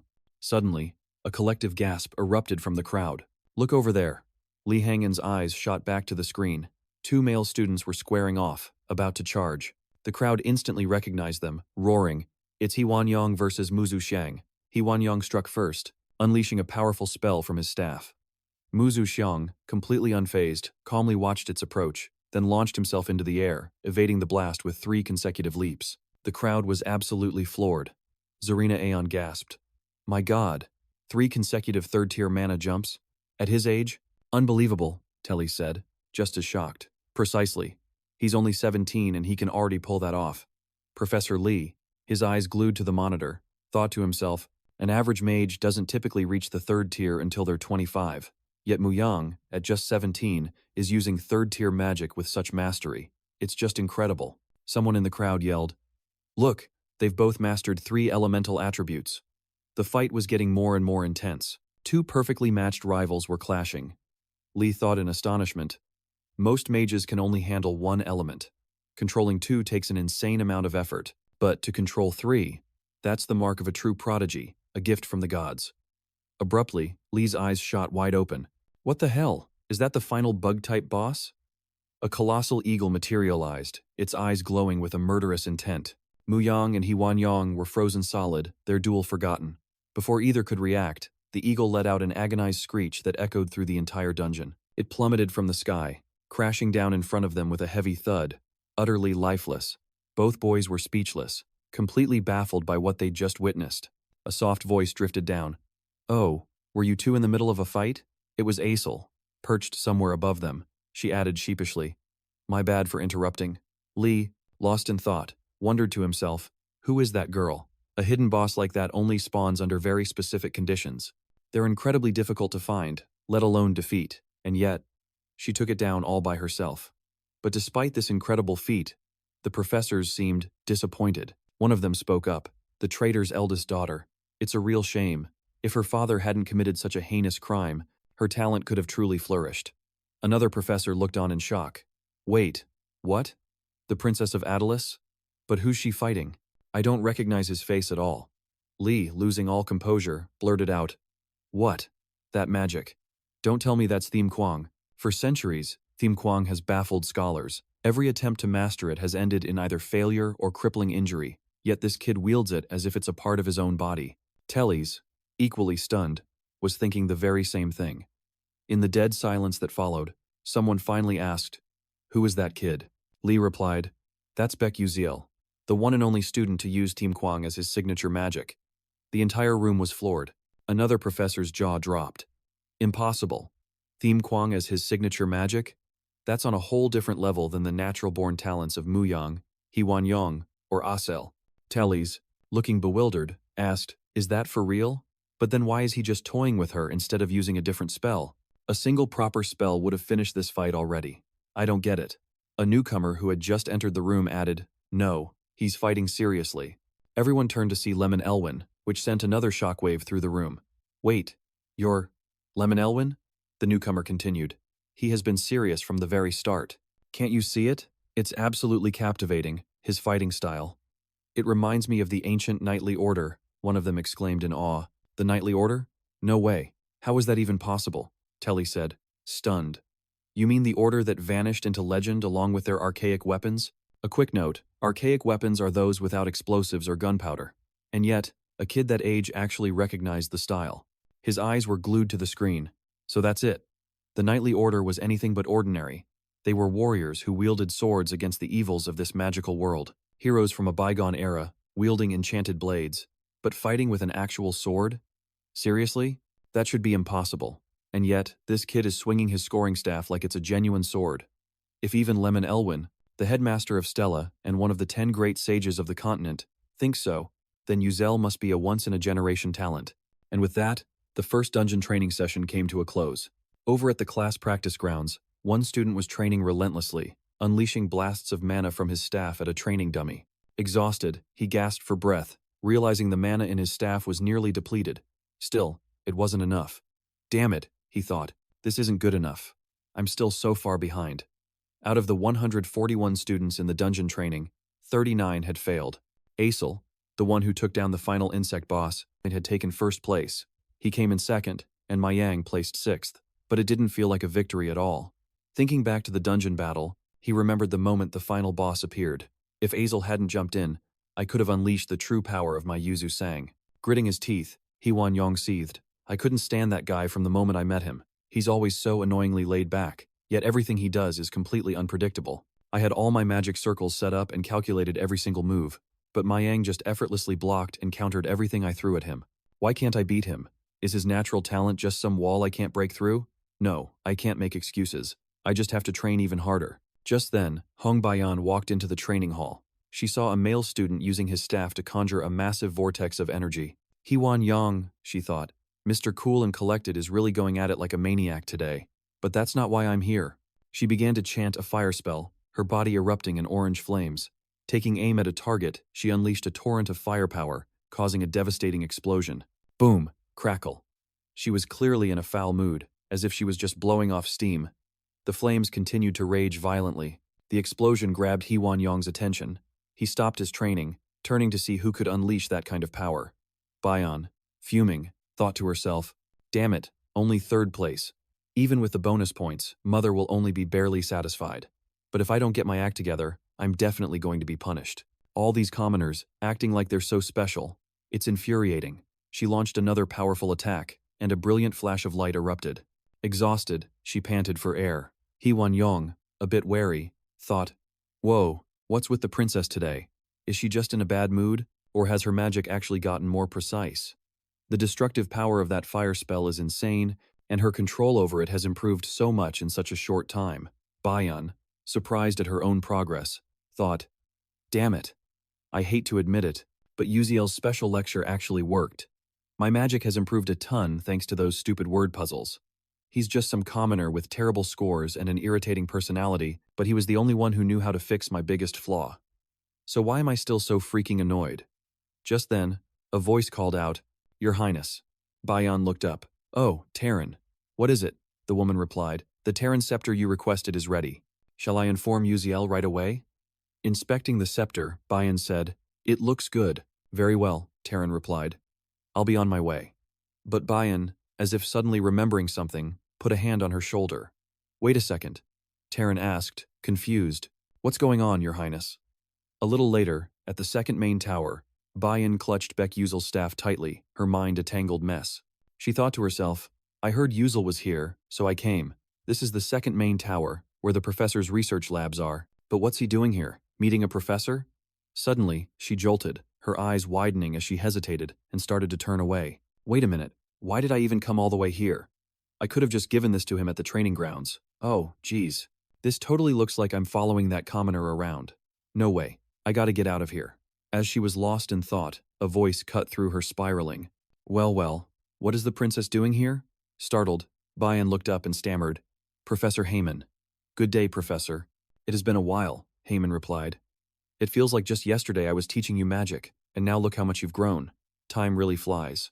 But what brings you to this part of the academy?" Flustered, Bayan replied, "Oh, I had some business, but something urgent came up, so I think I'll come back later." Noticing the princess's awkwardness, Heyman said casually, "That might be for the best. It's a bit of a mess in there right now, so waiting a bit would probably be a good idea." Bayan, stunned, blurted out, "Huh?" Heyman continued, "Right now, the magic officials are here because of that student, Yuzel." This left Bayan even more shocked. Curious and confused, she asked, "Why would they be looking for that commoner?" Heyman replied, "You're aware he doesn't use magic, correct?" Bayan hesitantly nodded, "Yes." But inside, she felt a mix of frustration and shame. She thought, he definitely saw that match. Why did I have to look so pathetic in front of the teacher I respect the most?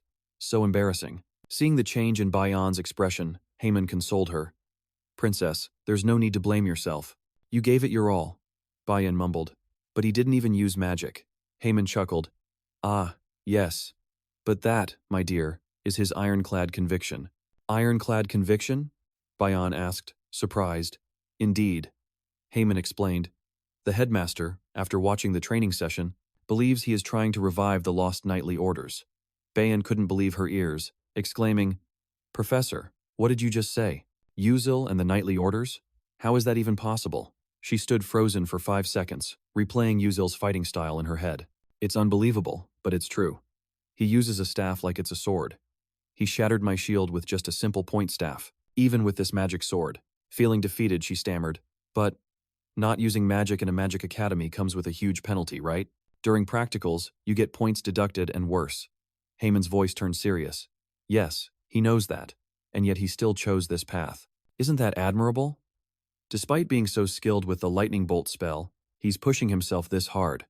I can't believe such a will exists." With that, Heyman said his goodbyes and left, leaving Bayan standing there, deep in thought. She had always believed that anyone claiming to follow the path of the nightly orders would be mocked, treated as a ridiculous joke in this day and age.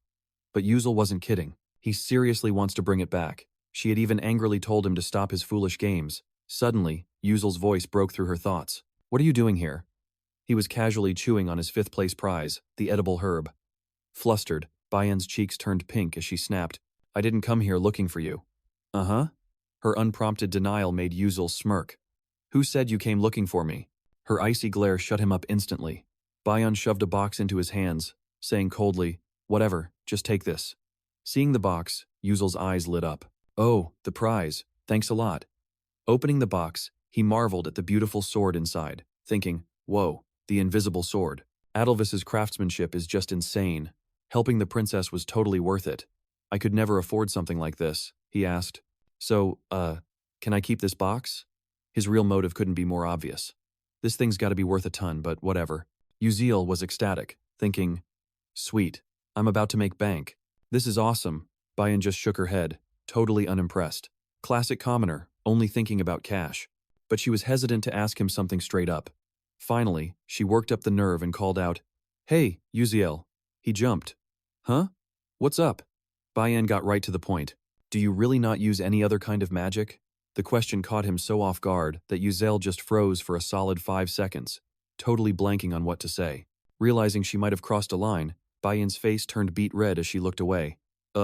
Never mind. I'm out of here. Uziel watched her back as she walked away. Then he turned and left too, a thought nagging him. Other kinds of magic, huh?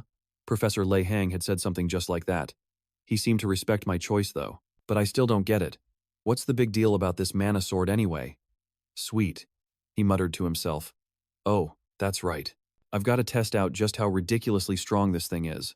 Later, at the class training grounds, he gripped the sword's hilt and mumbled, All right, let's see here. All I have to do is pour mana into it, right? A blazing light erupted around his hand, solidifying into a razor-sharp blade. He gasped in awe. Whoa, that is seriously gorgeous. Way cooler than I ever imagined. But then his mood soured. If Flame was the one holding this, it would probably look totally different. Way more dazzling. I mean, she's the female lead.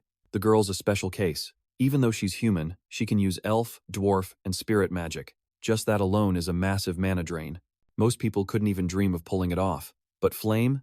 She just recharges her mana with natural energy, making it her signature move. And then there's me. I don't have any mana to begin with. No matter how much I absorb, my mana leak syndrome just kicks it all right back out.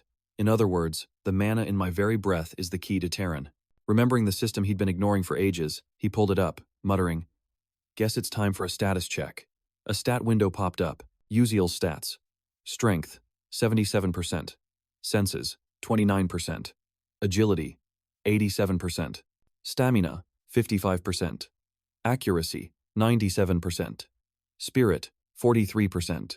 Remaining mana, 0. Skills, Lightning Flash, level 1. Trets, Mana Leak Delay, level 2. Strength, plus 5%. Agility, plus 8%. Senses, plus 15%. Sixth Sense, activated by consuming spirit energy. It detects mana phenomena within an 18-meter range, with perception automatically accelerating when danger is detected. Blood circulation speed, plus 1%. After reading it all, a smirk spread across his face. Nice.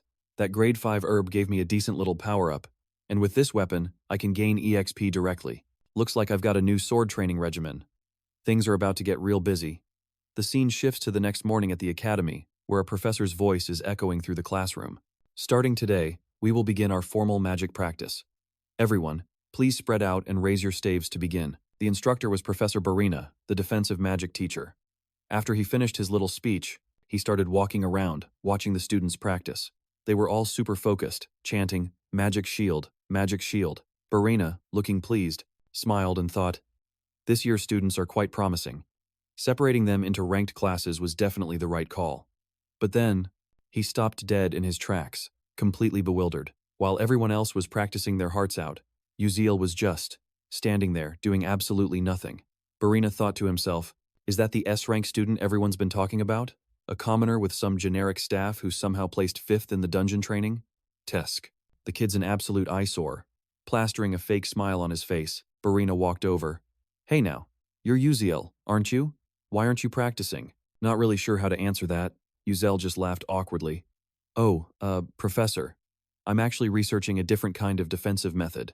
So, I don't really need to practice the basic magic, you know? Barina's smile widened. Oh, is that so? Well, I'm quite curious to see this different defensive method of yours. But inside, the old man was absolutely seething. This cocky little punk. If it was Princess Hungbine with that overpowered magic doll of hers, fine, that's one thing. But some random commoner dissing my class. You've got a lot of nerve, kid. Still, he recalled the rumors. They say Uziel's a one-trick pony. All he's got is that flash spell and nothing else. Oh, this was going to be fun. Heh. Plastering on the fakest smile, he continued, "Why don't you grace the class with a demonstration of your spectacular defensive skills? Let's really open their eyes, shall we? Your opponent will be—" He paused for dramatic effect, his eyes flicking to the back of the room, then added, "Morso, from Class B. How's that sound?" Following his gaze, there was Morso, smirking like he'd already won, practically vibrating with cocky energy, just waiting for Uzil to take the bait. Bina chuckled to himself. Heh, as a defensive magic instructor, you learn that connections are everything if you want to last at Morton Academy here in the Canon Empire. If Morso looks good, I look good. And it's even sweeter if he takes down a Class S student. After a moment, Uzil just shrugged. All right, Professor, if you insist. Bina, practically giddy, bellowed, "To the arena." The two of them then stepped into the dueling circle. Morso was grinning like a total goon, while Uzil looked like he was waiting for a bus. Morso's crew started hooting. Yo Morso, wreck that dude. Show him what's up. You got this. Morso puffed out his chest. You know it. Just watch me. The racket made Uzil glance over. Recognizing them, he sighed. Oh, great. What is it this time?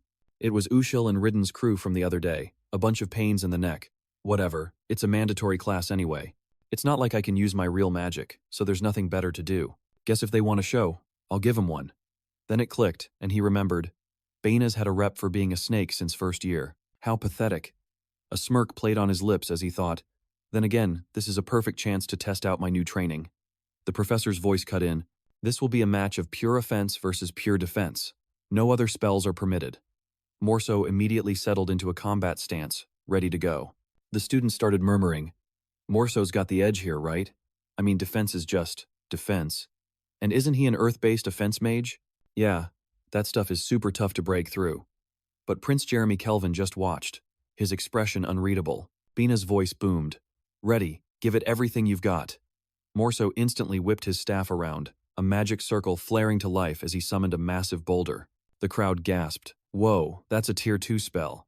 There's like an unwritten rule you stick to Tier 1 for basic practice. Is Uzil gonna get flattened? Uzil didn't even flinch, his eyes laser-focused, tracking Morso's every twitch. Morso, fuming, thought, this arrogant Class S punk. Eat this, he roared, Stonebreaker. The boulder hurtled forward, the sheer force of it pressing down on everyone around. Uzil snapped into action, mana surging into his staff. A blade of pure energy materialized. Without a single wasted motion, he swung. The swing looked almost casual, but it carried an insane amount of power, instantly obliterating Morso's boulder into nothing but dust. Even Bina just stood there, jaw on the floor, for a full 5 seconds, completely speechless. Jeremy Kelvin didn't look surprised at all, but Morso was shaking, stammering. What the heck? That's impossible. My spell just vanished. You're damn right it did. Uzil just sliced it apart, man. Ha! The students erupted in chatter. One of them said, it was like he literally cut the spell with a sword. Another kid, totally baffled, replied, but it's gone. For real, that's nuts. Bana felt a cold dread creep in. No, it can't just be gone from a single slash. That shouldn't be possible. Could Uzil have somehow nullified the spell? Every spell leaves a trace of mana. If you disrupt that mana signature, the spell falls apart. Is that what he did? Meanwhile, Uzil was just admiring his energy blade with a satisfied smile. Hey, worked even better than I expected. That was my first time nullifying a Tier 2 spell, but it looks like those few days in the training yard really paid off. Nice. Showtime. Morso, absolutely livid, ground his teeth. Damn it all. Some no-name commoner just shut down my magic. Bina's mind was racing. If Morso loses this. Look, it's a long story, okay? I couldn't just stand there and do nothing, he said. Uzil, your defense is decent, I guess, but it's only good for blocking single attacks. So, what about a non-stop barrage? Those words were like a light bulb for Morso, who cracked a smug grin. Uzil thought to himself, man, this dude really loves the sound of his own voice, doesn't he? Just then, his eyes shot wide open. Morso had already made his move, summoning an insane number of boulders. This guy was actually a threat. He launched the entire volley straight at Uzil, his magical energy flaring like crazy. The other students freaked out. Whoa, isn't that a bit overkill? He could get seriously hurt. Why isn't the professor doing anything? Morso just sneered, thinking, game over, you little punk. Magma burst. Now, The tension was so thick you could cut it with a knife. Uzil's eyes bulged in surprise. In a fraction of a second, Uzil had casually sliced Morso's first attack to pieces. After that initial epic fail, Morso took Barina's hint and switched up his strategy. He used his staff to sketch out a massive magic circle, unleashing a relentless barrage of attacks right at Yuzil. Blindsided by the assault, Yuzil watched the chaotic mess of rocks hurtling toward him and thought, 11 boulders incoming. If I can't take them all out with flash strike, then there's only one option left. I'll have to parry every single one. As the boulders rained down, Uziel stood firm, completely unfazed. With just one graceful swing of his sword, he intercepted them all. The move looked impossibly light, yet the boulders shattered the moment they made contact. Watching his advanced magic get shut down so easily, Morso's shock quickly turned into pure rage. His eyes bulging, he grit his teeth and screamed, "What the heck?" He was absolutely fuming, cursing to himself. My ultimate spell. Blocked like it was nothing? How? Where did this worthless peasant get that kind of strength? Damn it, I'm losing my mind. At the same time, Barina was totally freaking out. He thought, what the hell is this? What kind of game is Morso playing? This is bad. If he actually loses, I'm totally screwed. What do I do? As for Yuzil, he was a little surprised by his own magic himself, thinking, I just tried copying a move from that other game. Didn't think it'd work this well. Pretty sick. This is the Terran parry technique. The only downside is that it takes way more mental focus to maintain than a normal ability. My stamina is totally tanking after just one use. On top of that, it's weaker against a single target, which makes it kinda tricky to use. Lucky for me, this is just practice, or who knows what might have happened. The students in the crowd started whispering, "Whoa, I've never seen anything like that before. It's like a magical barrier, right? I didn't even know that kind of magic existed. So cool. Morso's gonna lose for sure now." Morso, his face darkening with fury, bellowed, "Damn it. For me, a noble, to be humiliated by some commoner. I won't stand for it." He started furiously channeling mana into his staff, a powerful aura erupting around him. Seeing Morso's desperate move, the students whispered behind the professor, Is he using magic again? I thought his attack phase was over." Professor Peña, who was completely engrossed in the fight, ignored their chatter and thought smugly, That's it. Keep going. Annihilate that commoner for me. Morso screamed, "Just die. I'm not letting this go. I can't take this humiliation." An unexpected voice cut through the air. Professor Peña, who had been smirking to himself, flinched. Is there a problem, Jeremy?" Prince Jeremy Kelvin, a slight smirk playing on his lips, asked. "Why isn't Uzel getting his turn to attack?" Caught completely off guard, Peña froze for a full 5 seconds before stammering, "Well, The other students immediately jumped on the bandwagon. "Yeah, isn't this supposed to be a basic first-year sparring match? He could get seriously hurt. Hasn't the match been called yet? What kind of professor is this irresponsible? He has no right to be a teacher." Professor Peña felt himself being backed into a corner. He thought, crap. I was so into the match I completely forgot about the students watching. Asterisk. How could I make such a rookie mistake? Now what am I supposed to do? Jeremy pressed on. "Professor, are you going to give Uzel his turn, or not?" Peña stammered. "On? An offensive spell?" But while all the attention was on the professor, Uziel took advantage of the distraction, pressing his blade to Morso's throat. The results are in. Uzel's the winner. The defeat leaves Morso totally humiliated, forced to accept his loss. The other students are just stunned. Whoa, Uzel actually won. He's way better than I thought. Uzel had caught the eye of Jeremy Kelvin, who was sporting a seriously dangerous smirk, a sign of bad things to come. The scene shifts to a ridiculously lavish palace, where screams echo through the halls. "Ah, please, spare me." A mysterious figure comes into view. It's Morso, beaten to a pulp after losing to a commoner like Uzel. Blood is splattered around the culprit, Jeremy Kelvin. After having his fun with Morso, Jeremy wipes the blood from his hands and speaks to a girl, Verson. She replies, "Yes, Your Highness, what are your orders?" Glancing at Morso, who's twitching on the floor, Jeremy says, "Our classmate looks pretty pathetic, doesn't he? You haven't been neglecting him, have you? I'd be heartbroken if something bad happened." His words carried a clear threat. "Deal with this, or you'll end up just like him." Verson replied, "I understand, Your Highness. I will see to it." Jeremy adds, "Good, I'm counting on you." As Jeremy turns to leave, Verson thinks anxiously. He said classmate, not vassal. How strange. Here in the Scalvan Empire, where magic is everything, Crown Prince Jeremy had already bested all 12 of his siblings to claim the title. Not a vassal, meant that House Jordan was now permanently exiled from the political scene. The world of high-stakes politics is absolutely brutal. It wasn't just more so. Yuzel's quiet commoner life was about to get turned upside down. The next day at Stella Academy, everything seemed peaceful. No rush, nothing out of the ordinary. Inside the magic class's laboratory, experiments were underway. Students were still buzzing about Yuzel's bold duel. Hey, did you hear that Yuzel from S-Class is trying to become a knight? For real, a knight at a magic school? Is he just trying to get famous or something? He even took down Morso from House Jordan. Guess the guy's got some serious moves. You think? House Jordan is a huge deal in Scalvin. This is gonna get interesting. Overhearing the chatter, Flame sighed. Yuzel's name was everywhere. I don't care, but man, it's annoying. Just who is this guy anyway? A strict professor's voice cut through the noise. Focus, everyone. That's enough chatter. Holding a vial of liquid, he continued. Alchemy requires precise timing and perfect temperature control. This was Professor Mason Tyron, the alchemy instructor. He added, Today, we will be practicing the creation of my stamina recovery elixir. Focus. Flame. Working on the experiment. Grumbled. Ugh, this is so boring. One little mistake and the whole thing is ruined. Alchemy is way too difficult and complicated. I'd totally ditch this class if I could. The professor yelled. That's dangerous. How do you expect to become an alchemist working like that? The blonde-haired girl stammered. I'm so sorry, Professor. Watching from afar, Flame thought to herself, I'm going to become a dark mage, and an even greater one at that. I just need to gather my materials and prepare. Guess there's no way around studying hard. I know I can do this.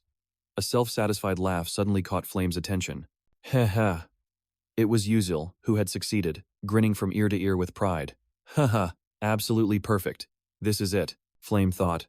Why is that Yuzel guy acting so nuts? Laughing like a total lunatic. I figured he was only in this class to get closer to Azel, but I guess he's just a total weirdo. What in the world am I even watching right now? Sighing, she muttered. Whatever. Not my problem. I'm just gonna go get more ingredients. Before long, some impressive experiment results were finished. Exhausted, Flame wiped the sweat from her brow, thinking, phew, finally done. Good thing my grades are solid, so I finished up pretty quick. I wonder how Asel's doing. Seeing Asel hard at work, Flame let out a sigh of relief. Good. She's doing fine, same as always. Wait a minute, same as always? If I remember the original story correctly, this is the part where Asel accidentally finds Mila's secret-coded notebook. Shouldn't this class be making something like the Tyrant's Potion? Why does her potion look so basic? While I was lost in thought, the professor's angry voice cut through. Uziel, who gave you permission to change the experiment's ingredients? Uziel replied, Professor, this method yields a better result. Stunned, the professor stammered. But this result, it isn't my Tyrant's Potion. Looking at Uziel's vial, Flame couldn't believe her eyes, thinking to herself, what the heck? That high-grade potion was supposed to be Asel's masterpiece, right? How did Uziel manage to create something so incredible? The next morning in alchemy class, Uziel got a little too carried away and changed the experiment's ingredients on his own. Professor Main Tyron, the alchemy instructor, quickly noticed and she wasn't about to let it slide. Flame was just as shocked. Staring at Uziel's potion, she thought, something's not right here. Why is Uziel the one brewing the Tyrant's Potion instead of someone else? Meanwhile, Main, trying to keep from blowing a gasket, rubbed her forehead and groaned. This is unacceptable. This attitude is completely out of line. Commoners, they're all useless. Flame, remembering the original story, thought that line was supposed to be, that's why your family was wiped out. A phrase that haunted Azel about her family's loss until the very end. If Uziel knew about that, could he be intentionally taking Main's heat to protect Asel? Main holds a lot of power here at Stella. Pissing her off could mean your grades tank completely. Flame thought, damn, why is that kid playing with fire like this? And for who? Going down for a girl is a tragic end, man. Furious, Mine yelled. Uziel, what is with that insolent attitude of yours? Didn't your parents teach you any manners? Get them in here, now. Realizing the mess he'd made, Uziel thought, oh, crap. I completely forgot. I got so caught up in the alchemy that I didn't think about the trouble. Why'd I do that? He answered timidly. Professor, I don't have any parents or family. Maine got even angrier, her face flushing red as she snapped. You're being disrespectful to me. Trying to act like you're better than me, Uziel thought. She's not wrong. I'm already getting chewed out anyway. So what now? Oh, right. Tomorrow, I'll mix flaming kimchi with thunder cola. The result will be even more epic. Weeks later, their clashes continued. Maine said, how many times have I told you? Don't use ingredients we haven't covered in class. Uziel shot back, but tweaking your method just a little bit produced a much better outcome. Mon, absolutely livid, roared at her defiant student. You've got some nerve. Uziel activated his analysis lens to scan her. A notification popped up. Main Tyrant, Corruption Level, 21%. Inferiority Complex, Envy. Dark Magic Contractor, Alchemy Professor. Volume 8 confirmed. A Dark Magic Boss. Watching her tremble with rage, Uziel thought, good. Everything's going according to plan. Volume 8's Dark Magic Boss, Main Tyrant. She's a villain consumed by her emotions, who turn to dark magic. If her corruption level exceeds 90%, she'll transform completely. Below 50%, it's undetectable by current magic. At 21%, I can't prove anything or report her. The only way is to push her corruption past 50% to alert the dark magic suppression team. Corruption by regular dark magic can usually be reversed before it takes complete control, but Maine, as a contractor, willingly bound herself to it. The seed of darkness has already sprouted. She's beyond saving. Uziel thought, we haven't even started Volume 4 yet, but I need to prepare to deal with a boss this powerful. Otherwise, other students could get corrupted and threaten all of Stella. Maine threatened, you'd better change that attitude, or you can kiss your alchemy grade goodbye. Uziel sighed. Whatever.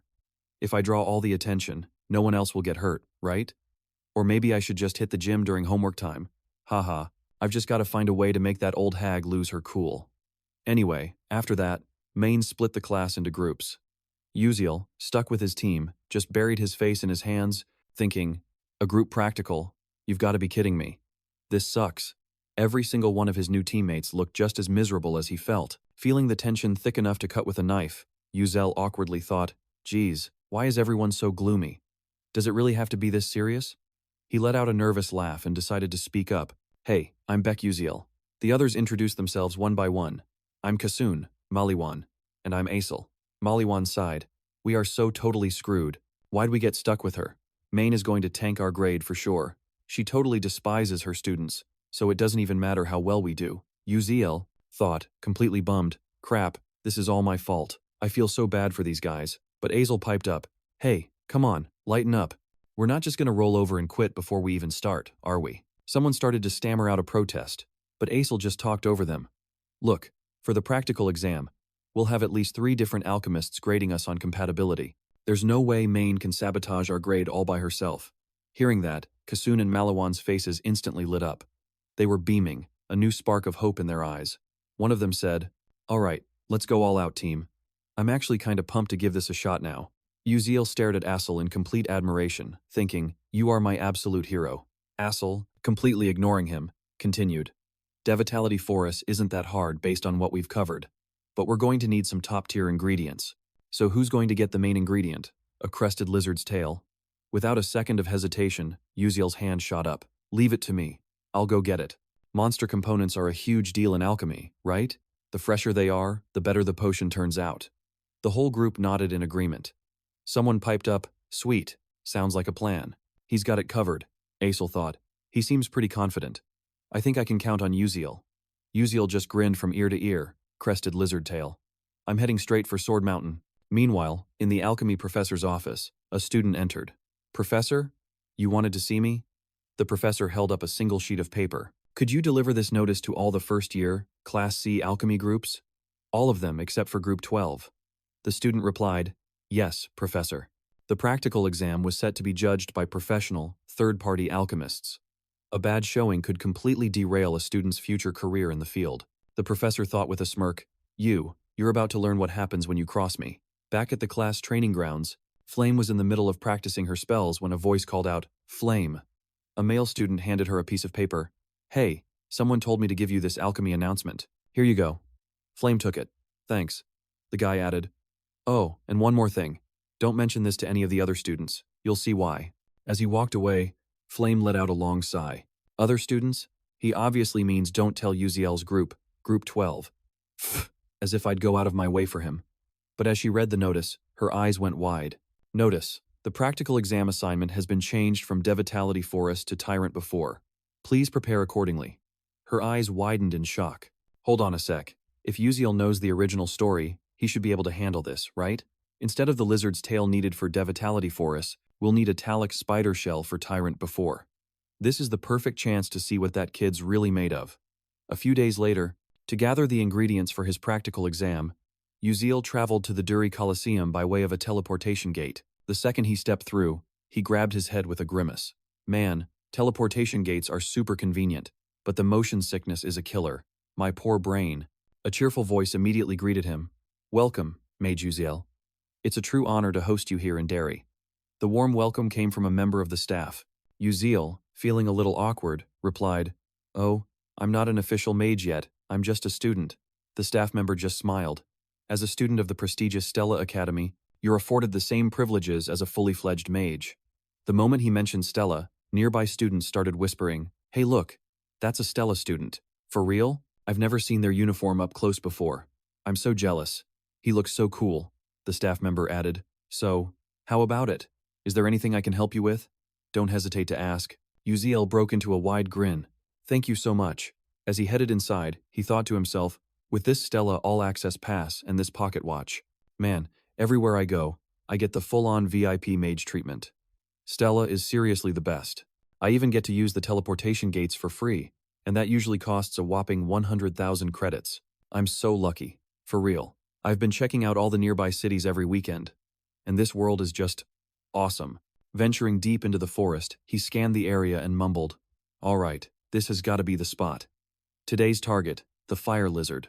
It's a rank 2 monster, a bit stronger and tougher than your average beast, but their magic resistance and speed are seriously no joke. You need at least rank 2 magic to even stand a chance. He then added, I've hunted rank 1 monsters before. Total piece of cake. So, a rank 2 should be no sweat. Just then, he sensed something nearby. Channeling his mana, he morphed his staff into a razor-sharp sword.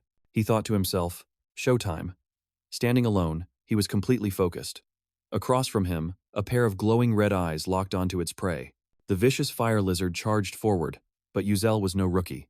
Tapping into his sharp instincts, he instantly pinpointed his foe. With zero wasted motion, he spun around and unleashed a fatal strike. The lizard was dead before it even knew what hit it, collapsing in a pool of its own blood. Uziel gave it a cold glance. Not bad. One down in a blink, he yelled. That's one. Who's next? I'll take on all of you. But then, he completely froze, stunned by what he saw. A few more fire lizards were creeping closer, all of them looking lively. Uziel smirked. Guess it's time to farm some materials. He lunged forward, launching a furious assault. The results were even better than he'd hoped. On exam day, Assel's jaw hit the floor. These are in pristine condition. Uziel, with a completely straight face, said, Of course they are. Who do you think you're dealing with? Oh, please. Azel shot back playfully.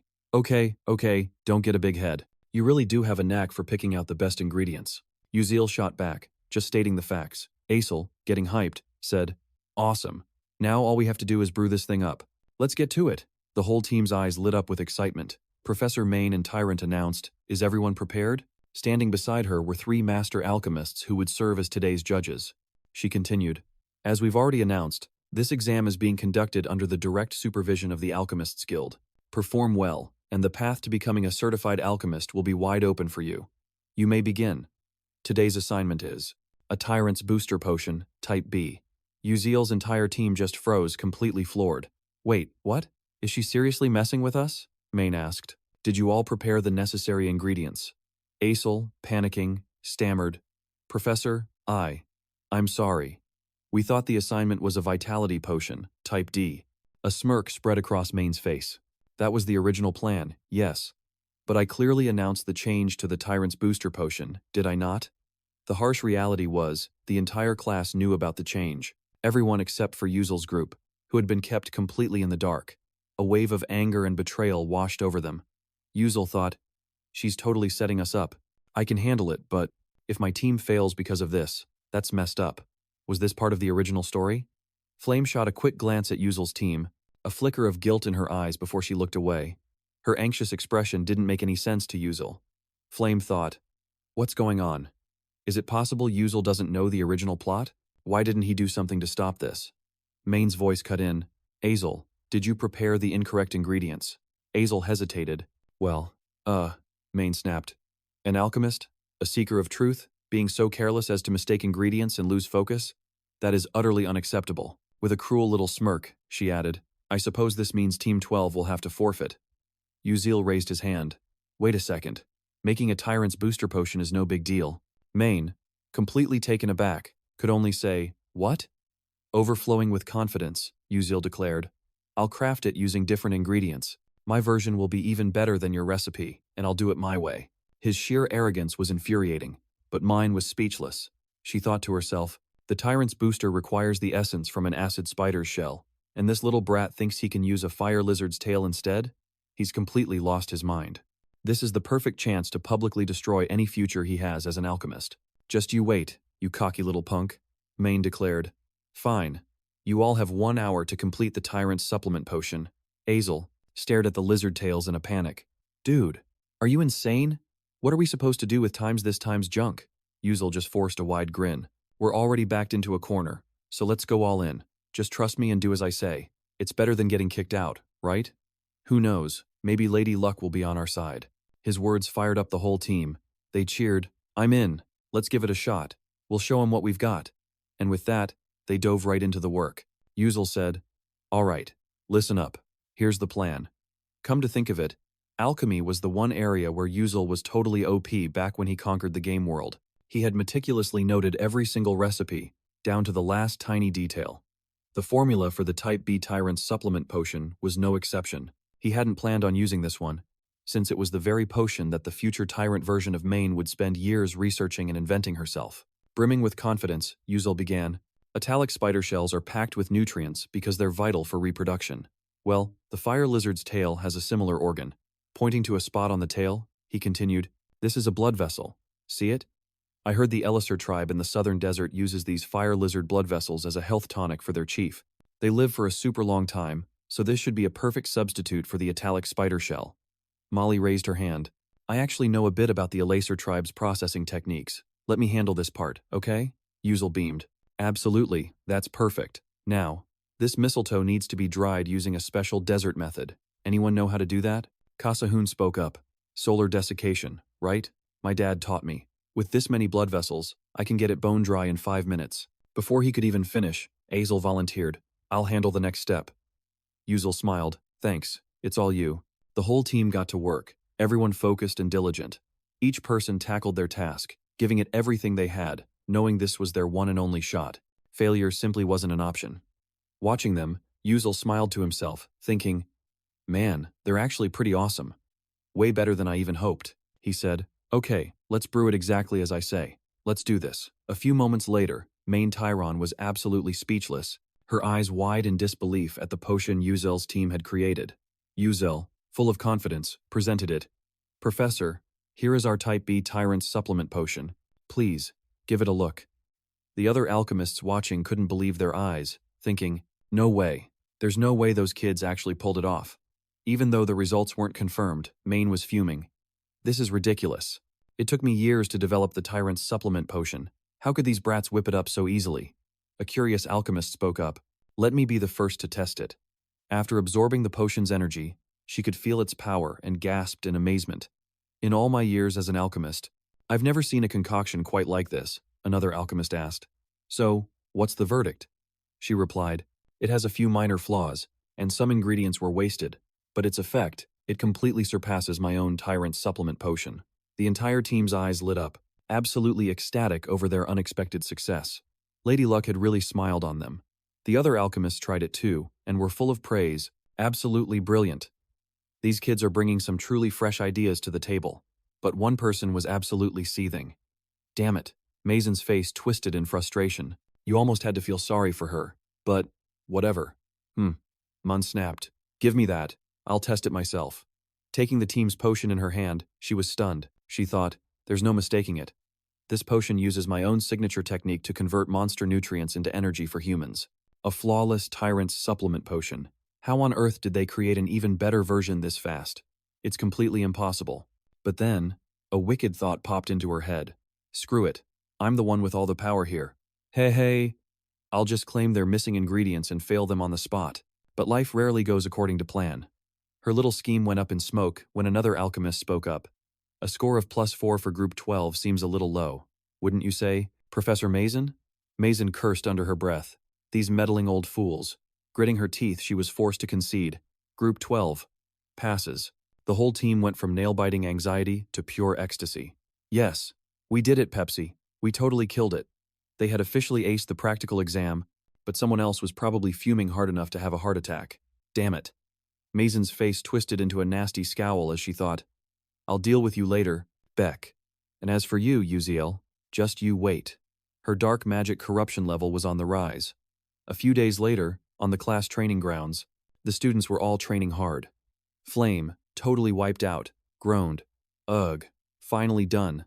But we still have another class. I'm absolutely beat. Suddenly, her eyes shot wide open. From a distance, she overheard someone saying, It's all right, he won. Riang, you did an amazing job. You're still way better than the princess. Come on, don't cry. Following the voices, Flame saw a group comforting a red-haired girl, Hugh and Riang. Flame thought, that girl's a fire magic prodigy. But then she heard Riang say, his progress is terrifying. I've been training for years, and yet that princesses will probably surpass my level of control soon. Flame was floored when she overheard that. Uziel's level of control shouldn't have developed until his second year. How is he pulling this off as a first year? Could it be because of times him asterisk? Thinking back to the alchemy exam, she realized something was off.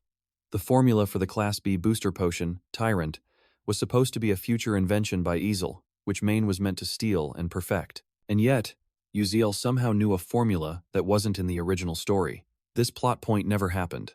Wait a minute, he knows about the future, but he doesn't know the specific details of the original story. Could it be? Is he not a transmigrator, but a regressor? That would explain everything. If Uziel is from the future, he'd have knowledge from that time, but he wouldn't know every little event related to Azel, Flame theorized. In the original story, Maine also regressed once. The 11th moon, a unique entity with the power to control time. That kind of power is terrifying. As she was lost in thought, a voice cut through her thoughts. Something wrong, Flame? It was Hugh and Riang. Flame rushed over. Perfect timing. You know Uziel, right? What's your impression of him? Hugh and Riang looked surprised and said, What do you mean by that? He's just a little unusual, I guess. Flame pressed on. Nothing else? You don't get any other kind of vibe from him? Hugh and Riang just shrugged. Not really. Disappointed. Flame slapped her forehead. Seriously? Are you for real? Hugh and Riang asked. Flame, is there something going on between you and Uziel? Flame admitted. Yeah, you could say that, she thought to herself. Are you like me too? Knowing the original plot inside and out, she muttered. But this is bad. I can't just stay stuck in this rut, Hugh and Riang asked, completely confused. What's that supposed to mean? Flame replied. I mean, standing still and doing nothing just isn't my style. And speaking of Uziel, maybe I should just go find him and tell him everything. Hugh and Riang froze, looking totally bewildered. Tell him everything? Flame's words left Huan Riang completely stunned, frozen for a few seconds, and utterly speechless. As Flame turned to walk away, she gave a little wave. Thanks for listening. I'm out of here. She left him standing there with a million chaotic questions swirling in his head. A flicker of sadness crossed his eyes as he watched her walk away, his hands slowly dropping to his sides. Flame's words just kept echoing in his mind. Confess what? Don't tell me Flame has feelings for Uziel? Damn it, this is driving me crazy. The long day finally came to an end. The next morning, Uziel sat alone, sipping a bitter coffee, completely lost in thought. He let out a sigh. What am I supposed to do now? Main Tyrant's dark magic corruption level had already hit 37%. That event was now less than 3 months away, and her corruption could randomly spread to any one of the other students. It could be one of Flame's friends, like Jackie Orang Bey's loyal knight, or even Hewan Ryung, the heir to the Black Moon Tower. If Hewan Ryung falls to the dark side, that would be a total catastrophe. It's a long shot, but him getting corrupted would be the absolute worst-case scenario. I have to be extremely careful. Suddenly, his eyes shot open in shock. Flame was standing right in front of him, and she looked seriously ticked off. She spoke first. What do you think you're doing? Uziel, flustered, shot back. What do you mean? What am I doing? Flame pressed. You still haven't answered my question from last time about who you are. Uziel thought. This again? She's really putting me on the spot. How am I supposed to even explain this? It's way too complicated. Maybe I should just tell her the truth? Who knows? It might make things better. All or nothing, right? Guess I'll just go for it. He began to speak. But before he could finish, a flood of system notifications popped up. Warning. Insufficient plot progression. Warning. Do not reveal the transmigrator's identity to this character. Warning. Do not share foreknowledge with this character. The barrage of warnings made him jump. Exhausted, he thought. Damn it, this is insane. What the hell is this? He muttered. How about this? Everyone's got secrets, so let's just trade half-truths. Deal? Flame nodded. Fine, I agree. Yuzel let out a silent sigh of relief. Phew, if she had pushed any harder, I would have been toast. She went first. Can you see the future? Yuzel, who had just felt a glimmer of hope, winced. I thought we were doing half-truths, and you jumped straight to the point? He shot back. You're asking like you know something, too, right? So, why are you at this academy? Flame answered flatly, to stop the end of the world. This world is in danger. Yuzel sighed, thinking, just great. Is she being for real right now? I don't want this world to end, either. Flame continued. My turn. Why do you do the things you do? Yuzel thought. The things I do? What is she talking about? I have no idea what she means. I'll just play it cool. He answered. There's no special reason. I just do what I think is right. Then thought. Yeah, that sounds about right. But Flame snapped. Damn it, stop lying. Why are you so nice to everyone? You're after something, aren't you? Flustered, Yuzel said. No, seriously, it's not like that. Well, doesn't everyone want something? To be honest, I'm not even really sure myself. Flame, frustrated, said, What? You're not sure? Yuzel added, Yeah, I just want to survive. Hearing that, Flame froze. Survive. Realizing she'd pushed way too hard, she stammered, Right, I'm sorry. That was my fault. Yuzel, completely baffled, said, Huh? That's it? With tears welling in her eyes, Flame turned away. I'm going. See you around. Yuzel was speechless. What the heck just happened? I didn't even get to ask my questions. Why is she crying? I didn't do anything. Suddenly, a furious voice roared. Yuzel! A chill shot down his spine. Oh, I'm so dead. It was Hewan Riang, his eyes like daggers, radiating pure killing intent. Without any warning, he yelled, Damn it, answer me now. Why was Flame crying? Lie to me and you're dead. Terrified by his fury, Yuzel thought, Oh my god, just a glare from the main rival, is this bone-chilling. Now I remember. Hewan has a one-sided crush on Flame. I am so screwed, but I didn't even do anything. This misunderstanding is a huge mess. I've got to clear this up, he said. There is absolutely nothing going on between me and Flame, I swear. Why would you even ask that? Hewan Riang scowled. You really expect me to believe you? Believe what you want, but it's in your best interest to believe that nothing happened. I get it, Yuzel said awkwardly. Okay. Nothing shady happened, I promise. Hewan Riang, looking thoughtful, suddenly lowered his head. Is that so? Then I was in the wrong. My apologies. His apology sent a shiver down Yuzel's spine, and he stammered, It's fine. I'm gonna go. Hewan Riang turned and walked away. Yuzel breathed a sigh of relief, thinking, what the heck was that? That was completely out of character for Hewan. Riang, the guy who's always so cold and logical, acting that unstable. I've got a really bad feeling about this. Later that night, Azel closed his book, totally drained. Why can't I focus at all today? She flashed back to her talk with Yuzel in the lab. You? About that formula? You just came up with that on the spot? He'd asked. The memory still shocked her. And here I thought times I times was the genius. Invincible. Yeah, right. Snapping back to reality, Azel panicked. What the heck? What's wrong with me? At this rate, I'll never get revenge for my dad. Those scumbags who framed him as a traitor and pushed him to his death. That disgusting, vile Adalavit family. I can't be this weak if I'm going to get my revenge. Dang it. Pulling herself together, she swore, No, I can't quit. I just have to push myself harder. Someday, I'll make them pay.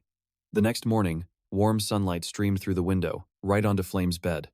She was awake but totally sprawled out, with zero desire to get up. She thought, I picked a 4-person room because I thought it'd be more lively. Should have just gone with a single. She'd picked a shared room to have fun and make friends, but now she was totally regretting it. Flame muttered to herself. Yuzel said he doesn't know his purpose. He's definitely a regressor. I remember, at the end of the original story, the 11th moon told my Yuzeong, I can send you back in time, but you'll lose almost all your memories and recollections from that era. Once your mission is complete, you will simply fade from this world.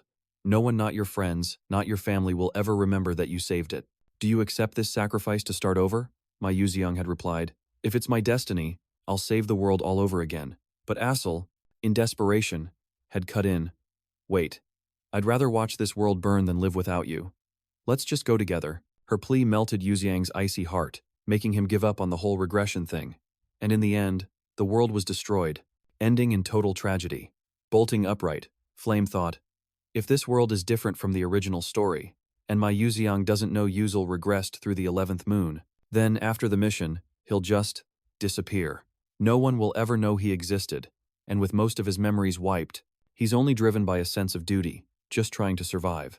As a regressor, his courage must be the only thing shielding him from Eraser. Flame mused. He could have just bailed, but because of the mission, Yuzil came back to save the world, even knowing it was a death sentence. Despite being terrified, he accepted it. I shouldn't doubt him anymore. We're on the same team. I'm going to help him save this world. All of a sudden, she heard frantic footsteps. Jackie burst into the room, totally flustered. Flame, Heewon, Ryong is looking for you. He's waiting on the first floor of the dorms. Flame dramatically flopped back onto her bed, faking exhaustion. Tell him I'm not here. Just say I'm asleep. Jackie hesitated, but Flame cut her off. I don't care. Just tell him that. I want to sleep. Leave me alone. Jackie had no choice but to agree, but a pang of jealousy hit her. She envied the attention Flame got but took for granted. She rushed down to the first floor. Outside, Heewon Ryang stood waiting, his eyes holding the sad look of someone with a one-sided crush. Jackie called out, Heewon Ryang. His face lit up, but when he saw it was just Jackie, it immediately fell. The girl he was waiting for wasn't there. Instead, it was some random girl he didn't know. His cold shoulder made Jackie feel super awkward.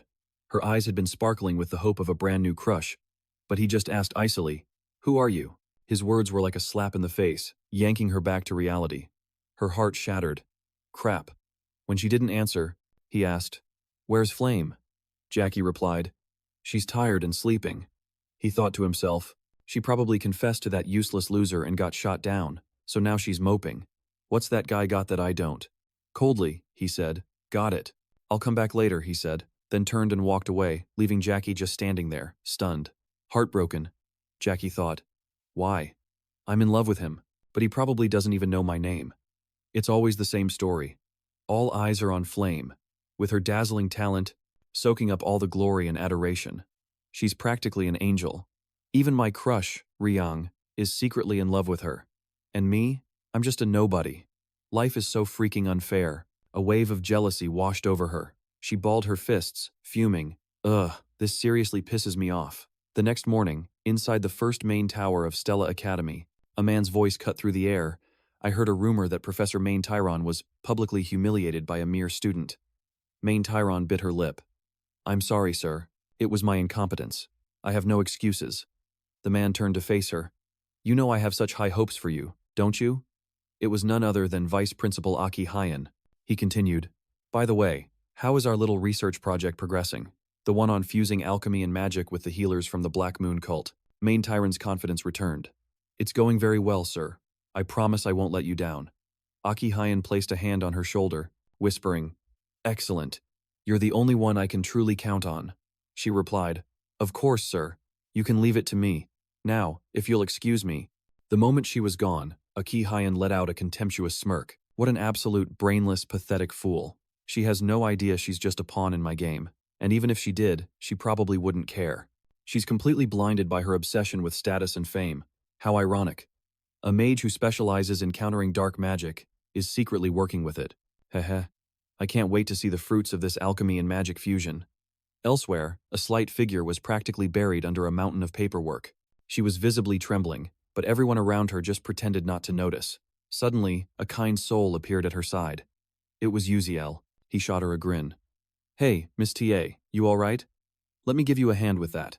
With his help, they finally managed to haul the massive stack to Professor Main Tyron's office. The teaching assistant let out a huge sigh of relief. Oh, thank you so much. I'd probably be getting chewed out right now if it weren't for you.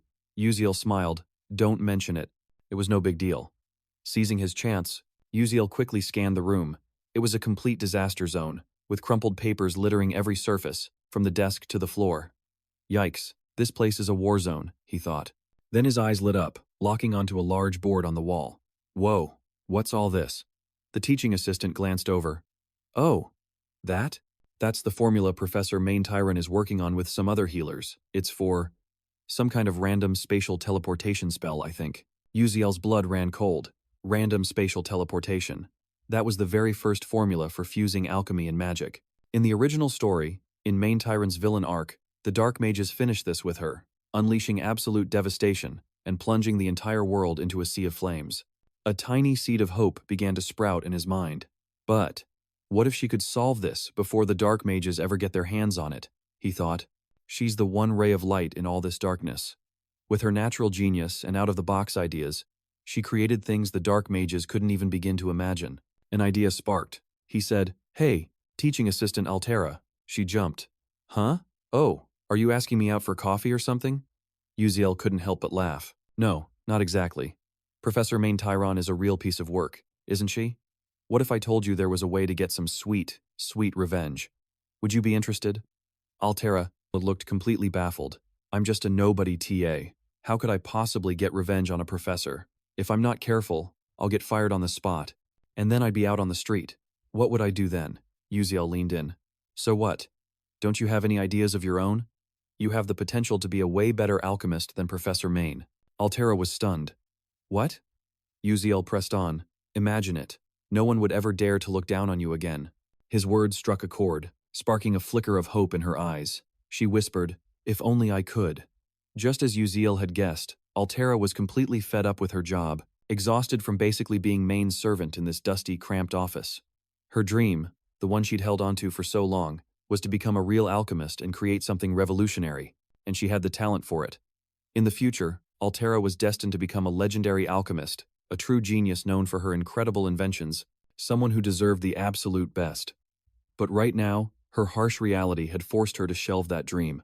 But, Uziel thought, I'm going to help her reach her goal in no time.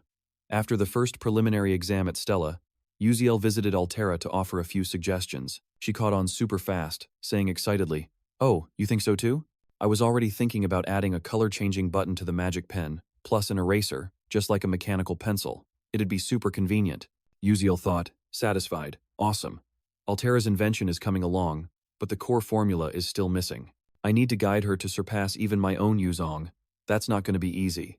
As Uziel was casually walking out, a cranky voice snapped, "Hey, are you sleepwalking or something? Watch it, or you're going to walk right into someone." It was Flame passing by. Uziel crossed his arms, asking in confusion, "Huh? Who are you talking to?" Flame shot back. "Who do you think, Grandpa? Are you playing dumb or just born that way?" Uziel was speechless, thinking to himself, "Damn, this is exhausting. I never even told her my age, did I? Oh well, at least she's talking to me more now," he mused. "Anyway, this is perfect timing. I have something important to talk about. You remember your roommate, Jackie, right?" At the mention of Jackie's name, Flame's face darkened and she snapped, "That's illegal." Uziel jumped back, startled. "Whoa, where did your mind just go? I haven't even said anything yet. I mean, keep an eye on her. Jackie's not doing so well." He thought, if Jackie gets corrupted by dark magic, she'll become really unstable. Flame replied, "I don't know about that, but we have a hunting trip this weekend. I'll check on her then." Uziel said, "Thanks." But he thought, a hunting trip? So the hunting season has started. The target is the Martivus graveyard. Chapter 4 begins. The main characters like my Yuziang, Asul, and Flame are all supposed to be there, and they even face a 5th-level necromancer. I'm not going to interfere, but getting the hidden reward could help secure a spirit beast contract. A few hours later, Uziel went to see Professor Lee to ask for a leave pass. Professor Lee held the form, saying, "Training? But you can't learn swordsmanship or the way of the night just by talking about it." Uziel froze, not sure how to respond. Spotting my Yuziang's leave request form, he thought, just as I predicted, they're going hunting. It matches my memories perfectly. He then tried to persuade him, "Professor, a lot of students are going hunting these days." Professor Lee replied, "It seems they're heading to the Martivus graveyard for a club activity, probably some kind of treasure hunt. Our Yuziang and Hiwan Riang are both very diligent. My Yuzong is visiting family, and that Riang's kid is going with Flame." Uziel was completely shocked, saying, "What? Without my Yuziang, we can't defeat the necromancer. Why would she go home? This team lineup can't possibly handle a 5th-level necromancer. What am I supposed to do now? I can't ask for help without any proof, and the plot won't let me reveal everything. But I'm not going to let this happen." A few days later at the Martivus graveyard, a male student had taken down a giant fish, which was now writhing on the ground. It was that goofy second year, Qi Wang. He cheered, "Heck yeah, a 2nd-level threat, didn't stand a chance." Though this predator fish was pretty tough, a cranky voice yelled, "Hey, you idiot. Don't screw things up. Did you even hear what the captain said? That was Kashif Derek, also a second-year student. Ki Wang scratched his head, grinning sheepishly. Haha, my bad. Kashif seethed. Damn it, this moron is still smiling. A girl called out from a distance. Just leave him be. Don't waste your breath. That was Band, a second-year student. She turned to Azel. Don't mind them. It's best to just ignore it. Azel replied. Yes, ma'am. Kashif whipped around. I heard that, you know. Got a problem? You're being too loud. Watch your mouth in front of the first years. Azel thought. I only joined this club because there was an open spot. At least they don't seem like bad people. While she was lost in thought, the captain shouted, Azel, let's move. She replied, Yes, sir. Suddenly, a loud explosion echoed from the distance. The whole group froze. Looked toward the sound. What's that? Sounds like trouble nearby, Bandian asked. Think we should go say hi since they're on our turf, Captain? Kashif, who was still looking totally clueless, answered, yeah, I guess so. And with that, the whole team headed straight for the commotion. Isel's eyes suddenly went wide as she spotted Yuzel, Flame, and a bunch of unfamiliar faces in the distance. The whole group was in the middle of a shouting match. Hongbayan screamed, I totally took down that giant piranha first. Flame shot back, Bull. It was in our hunting grounds, which makes it ours. In front of Asel lay the massive corpse of the piranha. She thought to herself, a giant piranha? That's a tier 3 rare monster. They're fighting over loot. Getting involved is just asking for trouble. Besides, I really don't want to face the sister of the guy who destroyed my father. I've got to get out of here. Suddenly, a voice cut in. Yo, underclassman, what's the problem? Tell your big bro all about it. It was none other than Kashif Dirk, strolling over with a huge grin. Hongbayan and Flame snapped in unison. Shut your mouth and get lost. Kashif, his face scrunching up, said, Is that any way to talk to an upperclassman? Hongbayan shot back. Then maybe you should start acting like one. The captain, completely bewildered, stammered, What was that? All of a sudden, a massive noise shook the ground and a strange surge of energy erupted. Flame thought to herself, This energy flow, this feels really bad. A bony hand shot out from the ground. Everyone froze in place, their eyes wide with shock. Flame's jaw dropped. No way. The skeletons are appearing. Countless skeletons charged out, their terrifying howls echoing through the air. At the same time, in another corner of the cemetery, near a sign that read, Do not enter alone, Yuzil's system chimed. Skill, experience acquired, stats increased. He let out a long sigh. Man, why is my only magic spell a simple flash of light? Fish corpses littered the ground. He muttered to himself. Guess it's about time, huh? Spotting a few tombstones, he said. There it is. His expression darkened. I don't have some OP skill like Yuziong to wipe out a whole skeleton army or any kind of overwhelming power. I'm gonna fight this like a true gamer. Chapter 4. The Necromancer's attack begins. The ground began to tremble violently. A skeleton general, a tier 2 sub-boss that appears 3 times in this chapter, rapidly burst from the ground. With glowing red eyes and a hideous set of teeth, it glared right at Uziel. He thought, with my current power level, fighting that thing head-on would be a total death wish, but that's not my plan. Grabbing its head, he threw a massive punch. Get back in the ground. The logic of these stories says you're supposed to stay still during your transformation or summoning animation, but that doesn't mean I'm just going to stand here and wait. By completing the Bone Scepter, he had gained control over the skeleton general. Now this whole world is mine for the taking. Time to get some loot. Elsewhere, the skeletons were multiplying endlessly, completely surrounding the group. A bone-chilling aura spread through the air. Flame thought, I let my guard down. This is the Necromancer chapter. Crap. Something isn't right. If I remember right, my Yuziong is supposed to handle this. So why is Asel here with this crew? Where's my Yuziong? Does this mean I'm stuck here facing a 5th-tier Necromancer with these guys? Seeing Flame starting to panic, Hewan Riang quickly tried to calm her down. I've already sent a distress signal to Stella through my pocket watch. We just have to hold our position, Du Qiawang added. That's right, just buy time until the professors get here. Even if we can't take down the Necromancer, we'll still make it out of this. Hongbayan snapped. Now is not the time for a pep talk. This is a cemetery. The more time we waste, the more skeletons will show up. We need to find a way back to the base. Jackie, scared out of his mind, backed away from the gruesome skeletons. Don't get any closer. One of them lunged, its jaw wide open, ready to swallow him whole. A powerful force suddenly slammed in from behind, stopping it dead in its tracks. Asel asked, Are you okay? Jackie stammered, But why? Duwang praised. Not bad, newbie. Asel said, This necromancer came prepared. He's using an energy vessel spell to stockpile mana. Under normal circumstances, a level 3 or 4 necromancer can summon up to 15 skeletons, controlling an entire zone like this. This guy's no joke, Du Wang added. The boneheads are swarming us. This is a setup. They want to wipe us out and turn us into their personal lich mages. Kashif Dirk forced a laugh, thinking, all right, Captain, time to be a hero. Just gotta blast 'em with some epic magic. But reality had other plans. A skeleton grabbed his leg. His face went ghost white as he gasped, oh, I am so dead. Before he could even freak out, Du Wang swooped in with a clean slice. You little creep, you're not getting away with that. But a bony hand shot out right in front of Kashif. He was too stunned to move. Du Wang screamed, damn it, they're casting a counterspell. Everybody down. A terrifying wave of power began to build, the pressure so intense it felt like it was about to blow. Everyone started to panic. Hong Bayan shrieked, no, if that thing goes off, we're all gonna be. She never finished the thought. Boom!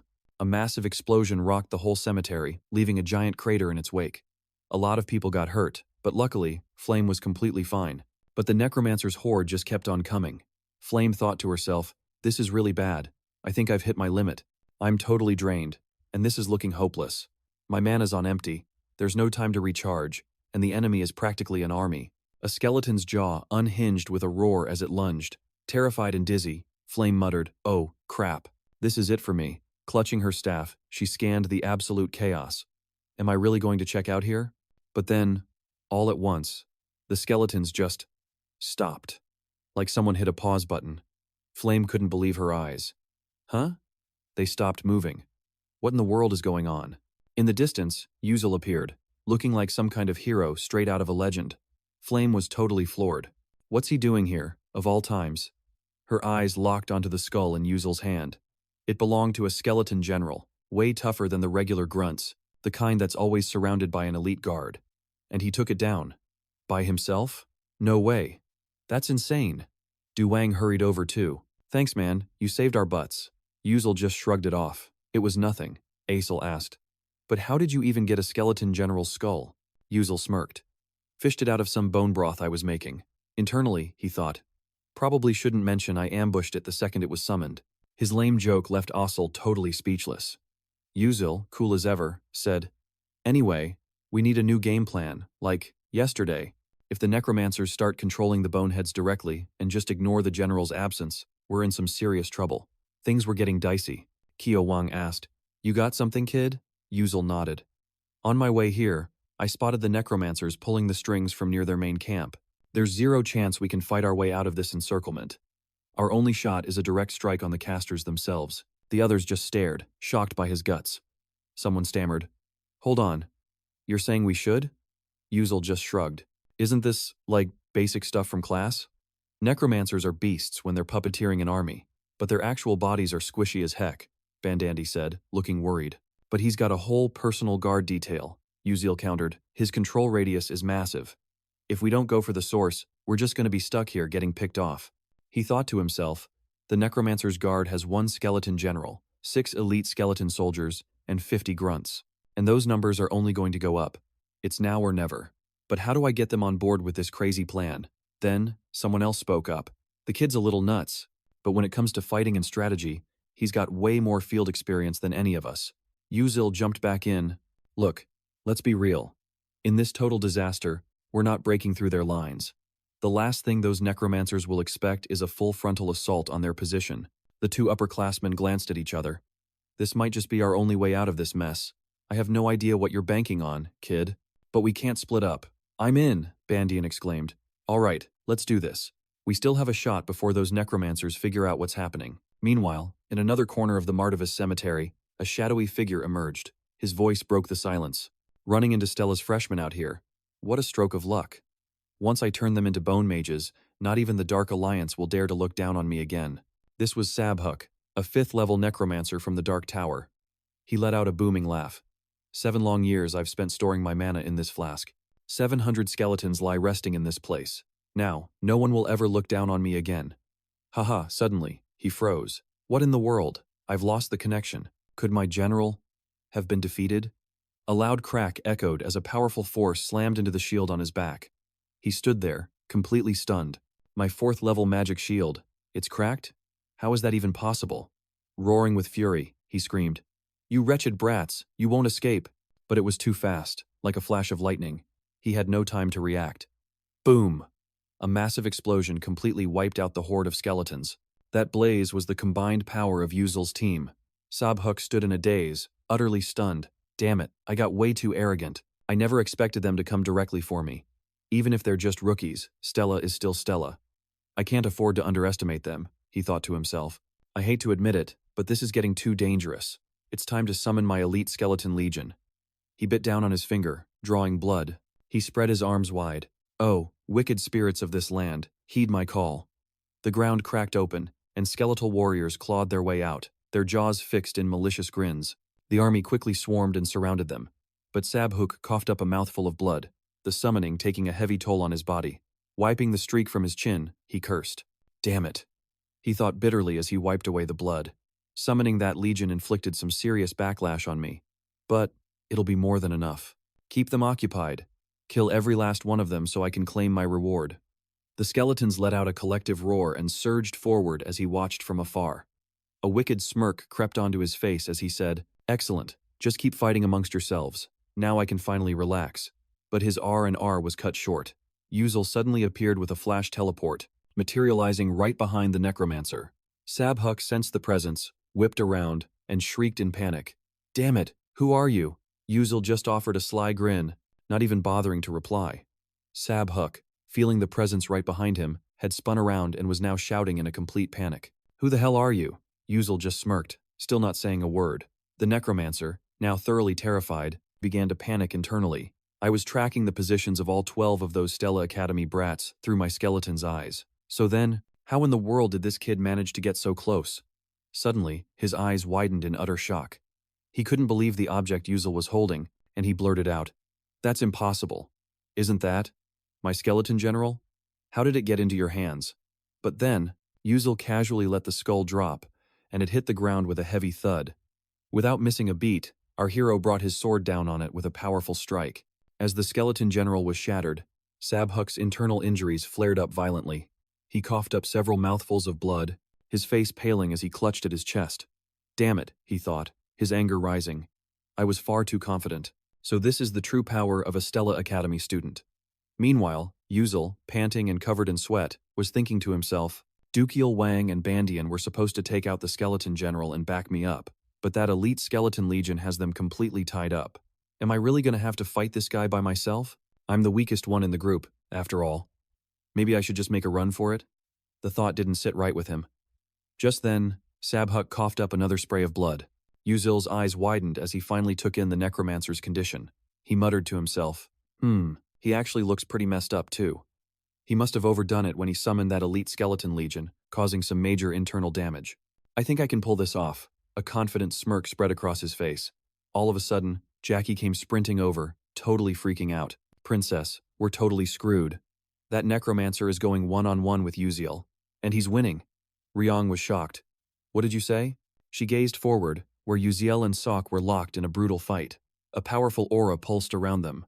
The battle was insanely intense. He's already won. Ryang muttered. This is so bad. This wasn't supposed to happen. For some reason, Yuzul is facing that necromancer all by himself. Right now, the Stella students are all spread out, probably trying to split his forces and pick off his minions one by one. Can Yuzul even hold out until we get there? If he gets himself offed, I'm never going to forgive him. You better hang on, Yuzul. Yuzul kept spamming his teleport skill, zipping around with his eyes wide open, searching for a clever way out. His sharp instincts and teleportation skills were the only things letting him dodge Sabayuk's attacks. But he knew he couldn't just dodge forever, so Yuzul switched to a high-risk, high-reward playstyle, a total glass cannon build, just like back in his hardcore gaming days. He teleported right into the necromancer's face. Sabayuk, a 5th-level necromancer, saw Yuzul's bold move and snarled through gritted teeth. You little punk. You think you can take me down that easily? In your dreams? A cage of bones erupted around him. Yuzul just smirked, thinking, is that really it? I've got Cola, the ultimate counter to boneheads. It's go time. Haha, this battle is mine now. As he said it, Yuzul chucked 2 bottles of cola right at him. Instantly, the bones started to dissolve. Sabayuk's eyes went wide with shock as his precious magic shield just melted away. Remembering all his tough talk from before, his face flushed bright red with embarrassment. He roared, "You little brat, how dare you destroy my bone shield, get him now." Razor-sharp bone spikes shot towards Uziel, but he'd already teleported right behind Sabayuk. Gripping his sword victoriously, Uziel thought, "This is my chance." Just as he thought he was about to land the final blow, he was stunned to see Sauk spin around, flashing a sinister grin. Gotcha. It was all part of his plan. He'd sensed Uziel's approach the whole time. Uziel realized, crap, I'm the one who walked into the trap. A sharp bone spike shot up from the ground, viciously piercing straight through his leg. Blood went flying. Uziel cried out in agony, thinking bitterly, "It's over. He got me." He gritted his teeth, stumbling backward. Sabayuk laughed victoriously. "Ha, you idiot. Go ahead and squirm, but this is the bitter end for you. So much for all that tough talk." As a searing pain shot through his leg, Uziel gasped for breath, thinking, I got way too cocky. Even injured, he's still a legit 5th-level mage. But I can't just check out here. He's got to be running on fumes. Spamming all those spells has to be draining his mana. In other words, this is everything he's got. 5th level or not, who cares? What am I supposed to do now? If I can just land one more hit, I might be able to finish him. But this pain is insane. I can't even focus. Even my 6th sense skill is on the fritz. My head is pounding like crazy, and teleporting is pretty much impossible now. What am I going to do? And then, suddenly, an idea sparked in Uziel's mind. That's it. While his head was down in thought, Sabayuk closed the distance, ready to deliver the final blow with a smug look on his face. Die! Uziel reacted in a flash, lunging forward without a word. But his injury made him stagger, and he fell face first onto the ground. Seeing our hero's pathetic display, Sabayuk burst into a crazed laugh. Haha, look at you scrambling for your life. It's just pitiful. But Uziel completely ignored the taunts. Inside his head, he was just thinking, just a little further. He kept dragging himself forward. Sabayuk kept on mocking him. Haha, it's useless to struggle. I'm going to end you right here and now. But that's not what Uziel was thinking. He let out a smirk and declared, I've already won. The distance between Sauk and Uziel was 13 meters, which meant he didn't need to shut down his teleportation ability. While the summoner was still just standing there, totally clueless about what Uziel was planning next, his eyes shot wide open in pure terror. Not even a second later, Uziel warped right in front of him, gritting his teeth through the scorching pain in his leg. Uziel channeled every last ounce of his strength into his sword and unleashed a critical strike, piercing right through Sabuk's heart. Fresh blood went flying. The second the summoner collapsed, the skeleton soldiers mobbing Uziel's teammates just stopped, leaving everyone completely stunned. The bony army just poofed into nothingness. Witnessing this, Dawang's jaw hit the floor. Wait, did Uziel seriously just take down that summoner? Shaking like he just woke up from a nightmare, Jackie crumpled to the ground, his eyes wide with disbelief, mumbling, that's just unreal. Uziel had actually taken down a 5th-level summoner. His words seemed to break the dam, unleashing a flood of emotion after their near-death experience. The entire group erupted in a cheer. We're alive! We're alive! Nobody could wrap their head around how a first-year student managed to beat a summoner, but who cared? They survived, their hearts pounding with the raw reality of it all. Some were screaming with joy, tears streaming down their faces. Meanwhile, back to Uziel, after taking down Sabuk, he completely collapsed from exhaustion. After a moment, he stirred and let out a huge sigh. I'm beat. I just want to go home. Right on cue, the Magic Knights from Stella Academy showed up at the Martis Cemetery, gathering intel and escorting everyone back to the academy. The second he set foot on campus, Uziel got called in to get chewed out by Professor Lee. Uziel, you said you were going to a training spot with fresh air and a nice view, but you ended up in a graveyard. Real fresh air over there, huh? Uziel had no excuse and just hung his head. I'm sorry, sir. I got off the transport because I had a bad feeling about something. The professor nodded. I get it, but rules are rules. You're still going to face disciplinary action, no exceptions. But even as he said that, the courage you showed by jumping into that fight to protect your friends, even though you broke academy rules, was extremely commendable. You did a great job. The academy will be rewarding you with points and a formal commendation. Just you wait and see, Uziel replied. Thank you, sir. Professor Lee walked away, leaving Uziel to let out a sigh, thinking to himself, all right, time to get out of here. The doctor had said he'd need to rest for a few days to let the wound on his thigh heal. As he was walking along, lost in thought, he heard light footsteps approaching. Uziel turned, figuring someone was coming to thank him. It was Aesel, the story's main heroine, the girl who always had a bright smile no matter what heavy burdens she was carrying. She was the type to power through any hardship, a truly incredible character. Noticing Uziel just staring at her, Asel finally spoke up. I'm really grateful for what you did today. Uziel replied casually. Sure thing, you can just buy me lunch next time. But the look on Asel's face was off. She was thinking, this whole incident, and everything before it, it's all taught me that there are so many people out there who are way stronger than I am. I've always thought of myself as this one-of-a-kind genius. And I still believe that. But coming to Stella, it's been a reality check. The world is so much bigger, filled with so many incredible people. I came here to be the absolute best, but it's nowhere near as easy as I thought. Then, out of nowhere, Asel asked, can I do it? If I really try, can I become as strong as you? Caught off guard, Uziel thought. Oh, this is bad. The Asel I know would never ask a question like that. This is my fault. In the original story, Asel was the protagonist who faced every single challenge head-on and miraculously came out on top. The summoner ambush was supposed to be the same. She was meant to turn the tables all by herself with her own brilliant strategy, but because I interfered, she got the challenge without the victory. She's still leaning on someone else. So now, her confidence is totally shot. Uziel was at a loss for words. Any empty platitudes would just make her feel worse, so he decided to just speak from the heart. You don't have to ask me that. You pulled off something everyone said was impossible. That's a miracle in itself, that's your success. Asel looked surprised. How did you know about that? Uziel answered softly, because I've always been watching you. His words completely flustered her, her cheeks flushing a deep red. Seeing her reaction, Uziel immediately panicked. Wait, hold on, doesn't that make me sound like a total stalker? What the hell did I just say? Flustered, he stammered. I'm, just gonna get some air. Then bolted, muttering to himself, oh man, I almost blew it. Holy crap. Meanwhile, Asel was still replaying his words, he said. He's always been watching me. No one had ever paid any attention to the daughter of a traitor like me. Or if they did, it was just to judge and criticize. Not a single person actually cared. And yet, he was always watching. Uziel's words seemed to pierce right through her frozen heart, warming her veins and echoing endlessly in her mind. Her heart started to pound erratically, reigniting a passion for magic and the goals she thought she had long since abandoned. Before she knew it, the sun was already breaking over the horizon. A new day dawned on the city, and at the Magic Council, the central hub for the world's most powerful, magic-obsessed mages, a major event was brewing. The whole place was buzzing with news that students from Stella Academy had taken down a 5th-level necromancer.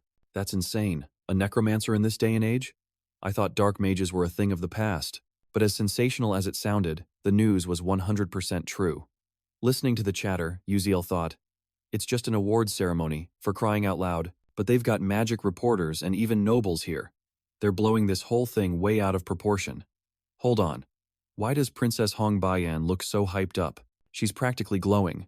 Feeling his stare, Hong Baiyan whipped around, her expression icy. What are you looking at? Uziel, flustered, looked away.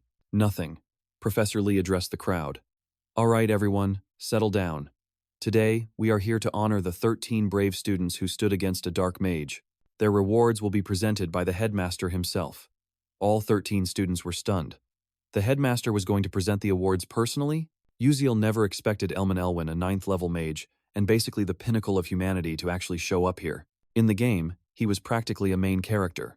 Rumor had it he was 300 years old. But he looked 18, 19 at most, and always had this gentle smile. However, he was the most powerful mage in the world, with the nickname, the Annihilator. While the crowd was still starstruck, Elman Elwin walked up to each student and clapped them on the shoulder. Excellent work. Keep up the effort and hold on to that courage. And then, he was standing in front of Uziel. His youthful eyes seemed even younger than the student standing before him. Uziel felt an immense, crushing pressure and swallowed hard, thinking, just making eye contact feels like I can't breathe. This is a 9th-level mage. There are only 10 of them in the entire world. I can't break eye contact now. Geez, the pressure is insane. The headmaster, who seemed a bit perplexed by Uziel's tension, just beamed at him, still as diligent as ever. Just as I'd expect from you. He then moved on, leaving Uziel completely baffled. What was that supposed to mean? Right after that, an announcement came over the speakers. This concludes the awards ceremony. Back in his dorm room, Uziel stared at the check and the certificate in his hands, his jaw practically on the floor. Whoa. The reward is 5 million Halong credits. With this kind of cash, I won't have to worry about money for a long, long time. I never dreamed the academy would hand out a sum this huge. It might be pocket change to rich kids like Hong Bayan or Huan Riang, but for someone broke like me or Asel, this is a freaking fortune. On top of that, the final reward from this whole incident was the necromancer's mana vessel, the necromancer's heart. He grinned, thinking, things are a little cramped right now, but with this, I'll be able to create my own private space soon. Carrying my gear around will be a piece of cake then. First, I need to crack the formula for this chaotic algorithm interference. Thank goodness the other students were cool with letting me have the reward. What a load off my mind. Next up, the system reward. A notification pinged. The Necromancer raid chapter has been completed. You have received a massive amount of experience for developing the story in a unique direction. You will also receive a reward from the Constanio project. Option 1. A downgraded version of an in-game item. Option 2. A downgraded version of an in-game skill. Or Option 3. Experience points. Yuzel was stunned. Whoa, they give you this stuff too? He wasn't about to complain. Though, he knew he was still way too weak and desperately needed this boost. He thought, gotta choose this carefully. A skill is what I need most right now. I'll pour all the experience into Blink. That fight was a harsh reminder of just how pathetic I am. Trying to play catch-up with everyone else is useless. I have to use my knowledge to get ahead. After making his choice, the system announced, your reward has been granted. Blink skill experience has been maxed out. Skill upgraded to Blink level 2. Maximum range of 12 meters. 3 charges. 3-second cooldown. Yuzel felt the change surge through him. The range didn't increase, but he was still happy. This'll work for now. Clenching his fist, he smirked. Finally, 3 Blink charges. Now I can be a lot more liberal with it. With some time to kill, he turned his attention to the next problem. Asel wasn't doing so well. Originally, she's supposed to grow stronger by overcoming all kinds of hardships, but that whole necromancer incident seems to have completely wrecked her. If I remember the original plot, it was even worse, and her current state isn't much of an improvement. He wanted to help Asel unlock the innate talent she didn't even know she possessed. Cut to the dark meditation class, where Asel and the others were. She felt like she was drifting through a dreamscape. It wasn't a bad feeling at all. A chill wind brushed past her, and she felt something blocked deep inside of her. She tried to force it out, over and over, not even realizing a voice had jolted her back. Student Asel. She glanced around and saw the others sitting cross-legged in meditation, same as her. Asel thought, oh crap, did I fall asleep? A translucent butterfly fluttered by her ear, carrying the professor's voice. Why are you casting magic during meditation? Look above you. Asel looked up, her eyes flying open in disbelief. A lone icicle was just hovering there. She had cast a spell unconsciously. Stunned, she thought, wait, when the heck did I make that? I didn't even use a formula or do any calculations, she wondered. How did no one else notice? I mean, even if it's just a tier 1 spell, they should have sensed the mana flow. If this is what Uziel's meditation method can do, this is absolutely insane. She'd been skeptical before, but these results weren't just good. They were mind-blowing. The other students were either spacing out or straight up napping. But the moment they pushed aside their distracting thoughts and focused, their concentration skyrocketed and their casting speed improved drastically. Asel thought, did Uziel plan for this to happen too? After class, the students swarmed the cafeteria. Asel, on the other hand, got a red bean pastry and took her time enjoying it. Thanks to that bonus money, I can finally treat myself to a creamy red bean pastry for 1,500 credits. This is actual heaven. Suddenly, a voice cut in, hey, Asel. It was Prince Jeremy Scalvin, who was smiling softly with a playful glint in his eye. His bright, dazzling smile wasn't exactly manly, but it was so charming it made her heart flutter. He then asked, have you joined a club yet? Asel was taken aback. No, I haven't. Really? He said. Why don't you join ours? Asel wasn't naive enough to just jump at an offer that sounded way too good to be true. There had to be a catch. She narrowed her eyes. So, what's the catch? Jeremy just laughed. Catch? There's no catch. I just think you're cool. But his answer only made her more suspicious. I mean, he was a genius among geniuses, already a level 3 mage at just 17, and on top of that, he was easy on the eyes. It wasn't weird for him to get this kind of attention, but still, with the whole trader's daughter label hanging over her head, most people kept their distance. So why was Jeremy any different? She thought to herself, he's totally lying. He obviously just wants to use me as some kind of pawn. Seeing her hesitate, Jeremy moved in a little closer. Come on, Asel, you don't trust me? There are absolutely no strings attached. Just join my club and stick with me. I'll take care of everything for you. You know who I am, right, Asel? Being sharp, she got the picture instantly. The Scalvan Empire was on pretty bad terms with the Adalovit Kingdom. With Prince Jeremy backing her, all her troubles could just disappear. She wouldn't have to get excited over a single red bean bun anymore, or put up with the humiliation of being a traitor's daughter. Even knowing all this, she still stammered. The moment the word left her lips, her eyes went blank. Jeremy smirked, sensing victory. But then, a hand came flying out of nowhere. Flame stepped forward and slapped Azel right across the face. Both Azel and the prince were completely stunned, just frozen in shock. But unlike Azel's dazed expression, Flame snapped. You said you wanted to be with me, and now you're out here flirting with some other guy. You told me you liked me, and now you're just gonna ditch me like that? Without waiting for an answer, Flame grabbed Azel's wrist and started pulling her away. Come with me. We need to talk. She dragged Azel off, leaving Jeremy behind with a look of pure fascination for this feisty girl.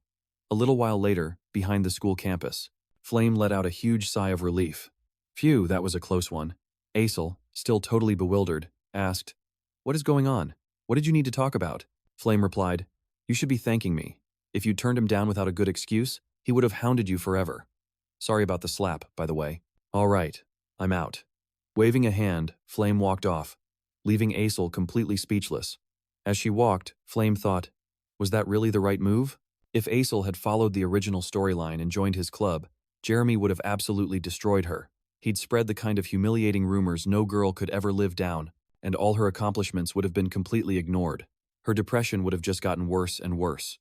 I really tried not to interfere, but after seeing Uzel, I realized stepping in isn't always a bad thing. Even though most of her knowledge of the future was gone, she was still changing the darker parts of the story. Flame glanced back, worried. But what if he figures out I was lying? Cut to Jeremy Scalvan's room, where he was sipping a fragrant tea, lost in thought. Flame is just so adorable. The way she tries to hide her feelings from me is so amusing, so much more interesting than Azel. I want her. And just like that, the prince had a new target. The scene shifts to the next day as the sun rises on a new morning. In the classroom, Professor Lee's voice echoed, Starting today, we'll be conducting a practical combat drill against monsters. This test won't involve those weakling level 1 or level 2 monsters you're used to. Instead, you'll be facing mid-tier, level 3 monsters, which are far more dangerous and difficult to handle. I know the average student can't take one down alone, so the objective is to form teams, discover their weak points, and defeat them using group tactics. The rules have already been distributed. From this point on, you are free to move about and select a mid-tier monster as your target. You will have a block of time to practice engaging with it. Make your way to the Stella Dome. To the north, you'll find the Blazing Valley. To the south, the Sea of Ice. To the west is the barren desert, and to the east, the dense forest swamp. Choose the terrain that best suits your team's abilities. Hunt down a mid-tier monster that matches your combat style and take it down. He continued. Classes A and S will be training together for this exercise. The evaluation will take place in 4 days. You'll all demonstrate your combat skills against a monster of your choice, then form groups. Groups can have a maximum of 6 members, and you'll submit your rosters to me. As the announcement ended, Azel found herself standing all alone, completely isolated.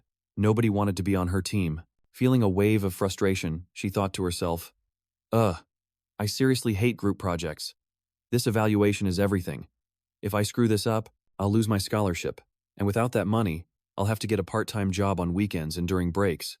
How am I supposed to find time to study then? It'll make keeping the scholarship even harder, and my magic training will totally stall out. My future is looking pretty grim. I've just got to push myself harder. Suddenly, a voice from up front snapped her out of it. Princess, would you do me the honor of joining my group? Her internal spiral was cut short. Azel looked up to see a massive crowd swarming Princess Hongbayan, every single one of them trying to suck up and prove they were the most worthy partner. Just as you'd expect from royalty, Hongbayan could take her pick of anyone in the class. In stark contrast, Azel was a lone island, with no one even bothering to come near her. Her gaze lingered on Hongbayan with a flash of envy as she thought, Before Adalivit ruined my family, I used to be surrounded by people kissing up to me just like that. We were on the same level once, back when my iso-tuned family was at the height of its power, rivaling Adalovit's fire-tuned royal family. Our 2 houses were locked in a fierce competition for control of the magical world. Neither of us ever backed down. That's why both Hongbayan and Azel were born with such extraordinary gifts. Azel had once summoned an icicle with just a thought, while Hongbayan could shoot flames from her fingertips. This was more than just raw talent. Being able to wield magic from birth, without any training, was considered a gift from the gods, granting them access to the sacred grounds every mage dreams of entering. The entire world used to hang on their every move, believing they were the chosen ones. Born into a prestigious family of mages with talent that was second to none, Ozzel had once been certain she was destined to become a great archmage right up until Adalivit destroyed her family. Clenching her fists, she told herself, "Don't get mad. Back then, I really thought I was the chosen one. Is getting revenge on Adalivit even possible for me now?" As she was lost in thought, seeds of doubt beginning to sprout, a familiar voice called out from behind her. "Hey, what are you doing standing here all by yourself?" It was Uziel. Seeing his cheerful face, Azel sighed. "What is it?" Uziel knew his timing was perfect. That spark of confidence in Azel hadn't been completely snuffed out by despair just yet, and this was his chance to help her get it back. Under the curious stares of all the other mages at Stella Academy, Uziel flashed a brilliant smile, pointed a thumb at his chest, and said, "Team up with me." At that exact moment, Hongbayan also took notice of Uziel's arrival. Feeling a pang of annoyance, she thought to herself, "It's that guy? Huh?" She wondered, why would he pick that Azel nobody when there are so many better options available? As for Azel, she was just as stunned, repeating, "Team up? There's no minimum member requirement, right? We could just be a two-person team and even get bonus points for having a small squad." Azel was taken aback. "Are you out of your mind? How are just the two of us supposed to take down a mid-rank, grade 3 monster?" But the second the words left her mouth, she started to have second thoughts. A thought sparked in her mind. "I don't know why, but with Uziel, I feel like we could actually pull this off." Seeing that she hadn't shot him down, Uziel grinned confidently. "So, we got a deal?" Azel hesitated for a beat, weighing her options, then finally nodded. "Fine. It's not like I have anyone else to group with, anyway." Uziel let out a laugh. "Haha, excellent choice. I'm off to submit our team roster." He turned and headed off, leaving Azel to watch him go. Just then, she heard footsteps approaching. Azel was startled to see Hongbayan standing there. With her arms crossed, Hongbayan snapped, "Hey, you!" Azel flinched. "What?" Hongbayan cut her off. "What do you think you're doing? You should be more worried about your own pathetic situation, you shameless loser." Hongbayan's scornful glare felt like a knife twisting in Azel's gut. Then, Hongbayan just turned and walked away. It finally clicked for Azel why Hongbayan had approached her. It wasn't because she was afraid of her potential, but because she'd stolen Uziel away. The realization hit, and Azel clenched her fists, letting out a bitter laugh. So, in Hongbayan's eyes, I wasn't even a blip on the radar. Hongbayan kept walking, thinking to herself, "This is so annoying. Am I really going to lose to some failure and a commoner? I can team up with anyone, but I need the strongest knight to get an edge." Her gaze swept across the room, finally landing on Mai Yuzhuang, who was debating whether to go solo or join a team. Without a moment's hesitation, Hongbayan walked right up to him. Seeing the princess, Mai Yuzhuang asked, "Hey, princess. What's up?" Hongbayan replied, "Got a team yet?" Mai Yuzhuang raised an eyebrow. "Nope. Was planning on flying solo." Surprised but keeping her cool, Hongbayan said, "Then team up with me." Mai Yuzhuang smirked. "Is that really necessary?" It was a clear rejection, but Hongbayan didn't flinch. She pressed on. "Uziel and Azel have already teamed up. You know, the smaller the team, the bigger the bonus points, right?" She glanced over at Uziel's group. Mai Yuzhuang followed her gaze and saw the two of them chatting happily. Hongbayan continued, "I'm guessing they aren't aiming for a standard mid-tier monster, but a special medium to large one. I'll say it again, team up with me." Mai Yuzhuang fell into thought. Even though he knew Hongbayan was just trying to provoke him, the challenge of competing against Uziel's team ignited his competitive spirit. Finally, he smirked. "All right, I get it. Sounds like fun. I've been wanting to go head-to-head with Uziel anyway. Let's give them a real show." Hongbayan breathed a sigh of relief. "Perfect. I'm counting on you." Her sharp gaze was locked on Azel and Uziel as she thought to herself, "Just you wait. I'm going to crush both of you." Time passed, and after 4 days of prep, the monster combat simulation officially began. Professor Lee's voice boomed. "All right, everyone. We'll now begin the assessment test for the S-Class and A-Class. Each team may select their monster, ranging from easy to difficult." As Flame was warming up, murmurs rippled through the crowd around her. "Whoa, Team 16 picked a mugsaw. That mid-tier monster looks like a total pushover." Flame reassured herself, thinking, "This is no big deal. I've been training my butt off. I might not be able to hunt a special monster for attribute bonuses or some giant special beast, but taking down this Tier 3 mid-level monster solo should be enough to ace the test." Usually, It takes 5 first-level mages to handle a single first-level mid-tier monster. With an elemental advantage, solid experience, and the right environment, taking down a higher-level monster is totally possible.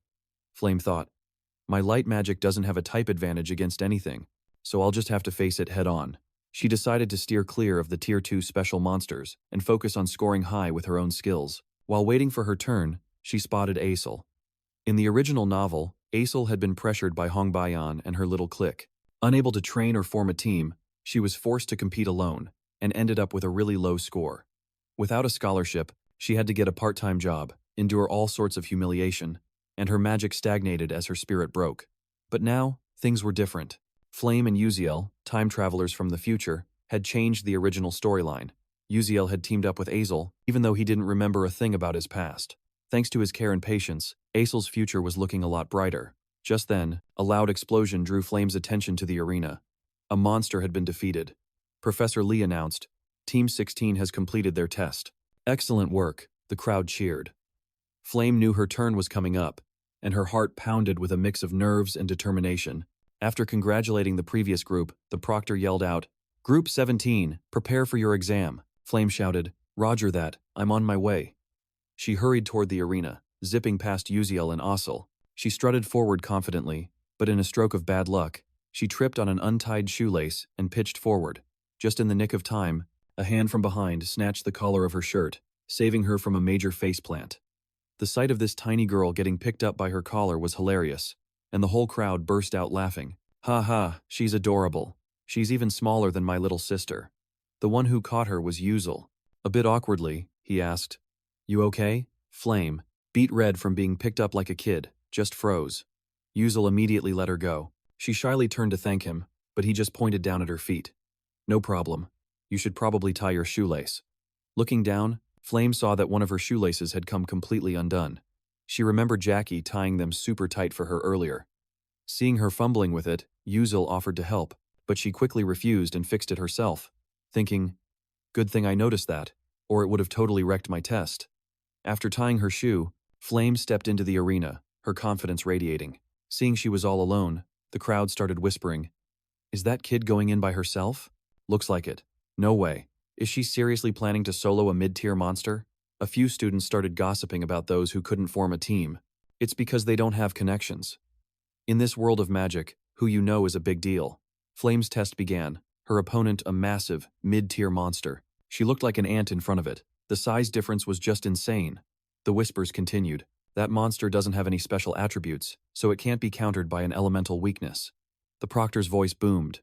Group 17's test begins now.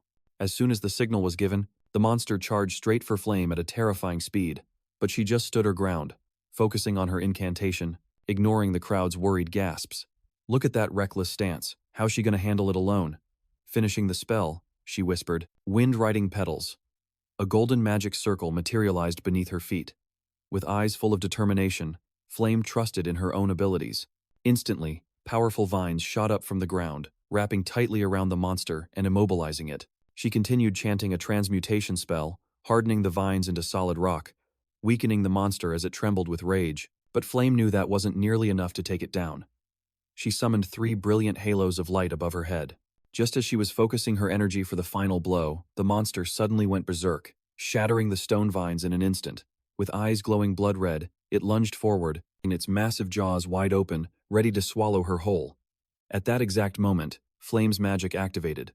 A colossal beam of light shot out, piercing straight through the monster and leaving a gaping hole in its body. Exhausted from using nearly all her mana, Flame panted heavily. The giant monster finally crashed to the ground, shaking the entire arena. The students who witnessed it were completely stunned. The teachers and guests had to take off their glasses and put them back on, unable to believe their eyes. Those who had been mocking Flame moments ago were now dead silent. Oh my god, that was unreal. My team of 5 couldn't even take down one mid-tier monster. Who even is that girl? Professor Lee announced, Group 17's test is complete. He offered a word of praise to Flame. She bowed her thanks, left the stage, and thought, finally, it's over. As she returned to her seat, she suddenly recognized someone, her eyes widening in shock. Am I seeing things? Right after that, the next group took the stage. The proctor announced, and now, the test for Group 31 will begin. A fiery showdown between some of the Academy's strongest was about to unfold. All eyes were glued on them, especially the first-year students. The crowd is going wild, screaming like they're at a concert for their favorite K-pop star. It's Princess Hong Bayan, from the royal family of Dolit, and her partner is Mu Xiang, the valedictorian of the entrance exam. He's so dreamy. Seriously, how can one guy be that good-looking times and times that smart? This is definitely going to be a flawless performance. Let's go, princess. You got this, Mu Xiang. Meanwhile, Flame was leaning against the wall, lost in thought. Hong Bayan, who was supposed to form a 6-person team with her inner circle, is now paired up with Mu Xiang. In the original novel, those two had absolutely no connection, and now they're a team. The more I think about it, the more my head spins. What kind of bizarre team-up is this? While Flame was still trying to wrap his head around it, the monster, summoned by Hong Bayan's team, materialized. Its entire body was covered in diamond-hard, slime-coated scales, with 2 massive fin-like wings that let it glide through the air. It had arms, legs, and the head of a carp, giving it a truly grotesque appearance. The crowd gasped in disbelief. Wait a second, is that for real? No way. An illusory fish? Holy cow. That's a special mid to high tier monster. I can't believe they're actually taking on a beast with an almost impossible elemental disadvantage. Are they out of their minds? A few professors and mages in the stands scrambled to pull out their magic charts to double-check Mu Xiang and Hong Bayan's elemental affinities. Plenty of teams have tried to take on mid-tier special monsters and failed miserably, even with an elemental advantage. Hong Bayan's team just threw all that out the window, clearly aiming for the bonus points. A few spectators murmured in awe. That's the Princess of Dalit for you. That's just incredible. It's hard enough just to find an illusory fish, but they're going all in like this. In the original novel, Hong Bayan has a fire affinity, while Mu Xiang uses earth, lightning, and fire. But those are just his secondary elements. His true primary affinity was hidden, a closely guarded secret. Mu Xiang only ever revealed the elements he was most confident with. The illusory fish, a water elemental monster with impenetrable scales, once ruled the oceans thanks to its intelligence and overwhelming numbers. A centuries-old curse robbed them of their intellect, reducing them to mere beasts. However, they retained their aerial agility, an immunity to lightning, the critical weakness of most flying creatures, and were a perfect counter to Mu Xiang's known elements. Not only were they targeting a mid to high tier special monster that every other team had failed to defeat, but they also forfeited their elemental advantage, clearly gunning for a perfect score. But you only get those points if you actually win. While the crowd was still buzzing, Professor Lee gave the signal to begin. The illusory fish shot into the air with a deafening roar, its putrid breath washing over the stands. As it dived towards them, Hong Bayan raised her scepter. Let's begin. Stick to the plan. Mu Xiang nodded. Understood, Princess. He gave his wand a twirl and fell back to observe from a distance. A student in the crowd asked, "What are they doing?" Another, completely confused, added, "I thought they were supposed to attack. Why is the knight backing off? What kind of mage fights like that?" As the crowd's eyes were glued to the arena, Mu Xiang suddenly cast an acceleration spell, launching himself into the air to meet the illusory fish head-on. Du Kil Wang, stroking his chin, remarked, For a first year, his control of the acceleration spell is quite impressive." Bandian nodded. "True, the kid's got talent, but that spell won't get him high enough to touch the beast. An acceleration spell is useless once you're airborne. What's his plan?" Amid the doubtful murmurs, Mu Xiang used his wand to summon a square stone platform directly beneath his feet. An instant later, a fireball launched by Hong Bayan detonated right where he'd just been standing. The shockwave launched him like a rocket, sending him hurtling straight toward the phantom fish. The entire audience's jaws dropped at the insane teamwork. Their coordination was just too perfect. Unbelievable. The moment he closed in, Ma Yuxiang conjured a massive stone fist in midair, slamming it right into the monster and sending it crashing to the ground at an incredible speed. When the dust finally settled, the phantom fish lay completely still. Its tough scales had cracked wide open from the brutal physical impact. Seizing the moment, Ma Yuxiang cast another spell. A green magic circle materialized on the ground, and countless stone pillars erupted from it, locking the phantom fish in place. But his binding spell wasn't perfect. The monster quickly broke free. Ma Yuxiang landed back on the ground, his expression totally unfazed. His only goal was to buy time, because Hong Bai's devastating spell was ready.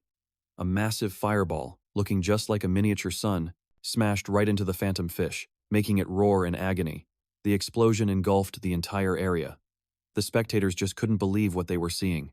Holy smokes, that was just a tier 3 spell. How could a simple fire-type spell make it shriek like that? I seriously can't believe my eyes. Seeing the phantom fish was somehow still standing, my Yuziang immediately started casting a lightning spell. Once it was ready, he let out a smirk. This is the end. The second he spoke, a massive pillar of lightning crashed down on the monster. Even though it was a water type, the sheer power of the attack rendered any resistance totally useless. After just 2 hits, the phantom fish was toast, its body turning to ash. The crowd went wild, bursting into thunderous applause. The phantom fish was taken down without even putting up a fight. That was just insane. This year's freshmen are no joke, especially that first-year girl who soloed a mid-tier monster. She's on a whole other level. Their skills are easily on par with the upperclassmen. After their performance, Hong Bayan and Muziang headed back to their seats, basking in a sea of admiring and envious stares. Hong Bayan felt absolutely triumphant. Her overwhelming power made her feel like the main character of this whole test.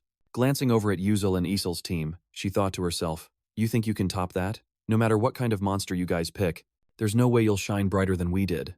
That was just what she was thinking, anyway. But when Yuzil stepped onto the stage, his next words left the entire arena speechless. "Please summon 5 monsters for me."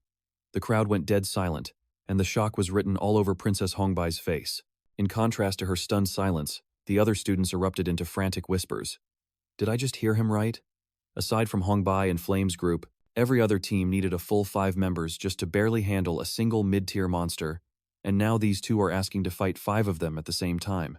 I've heard some rumors about this Yuzil guy, but is he out of his mind? All eyes were fixed on the man of the hour.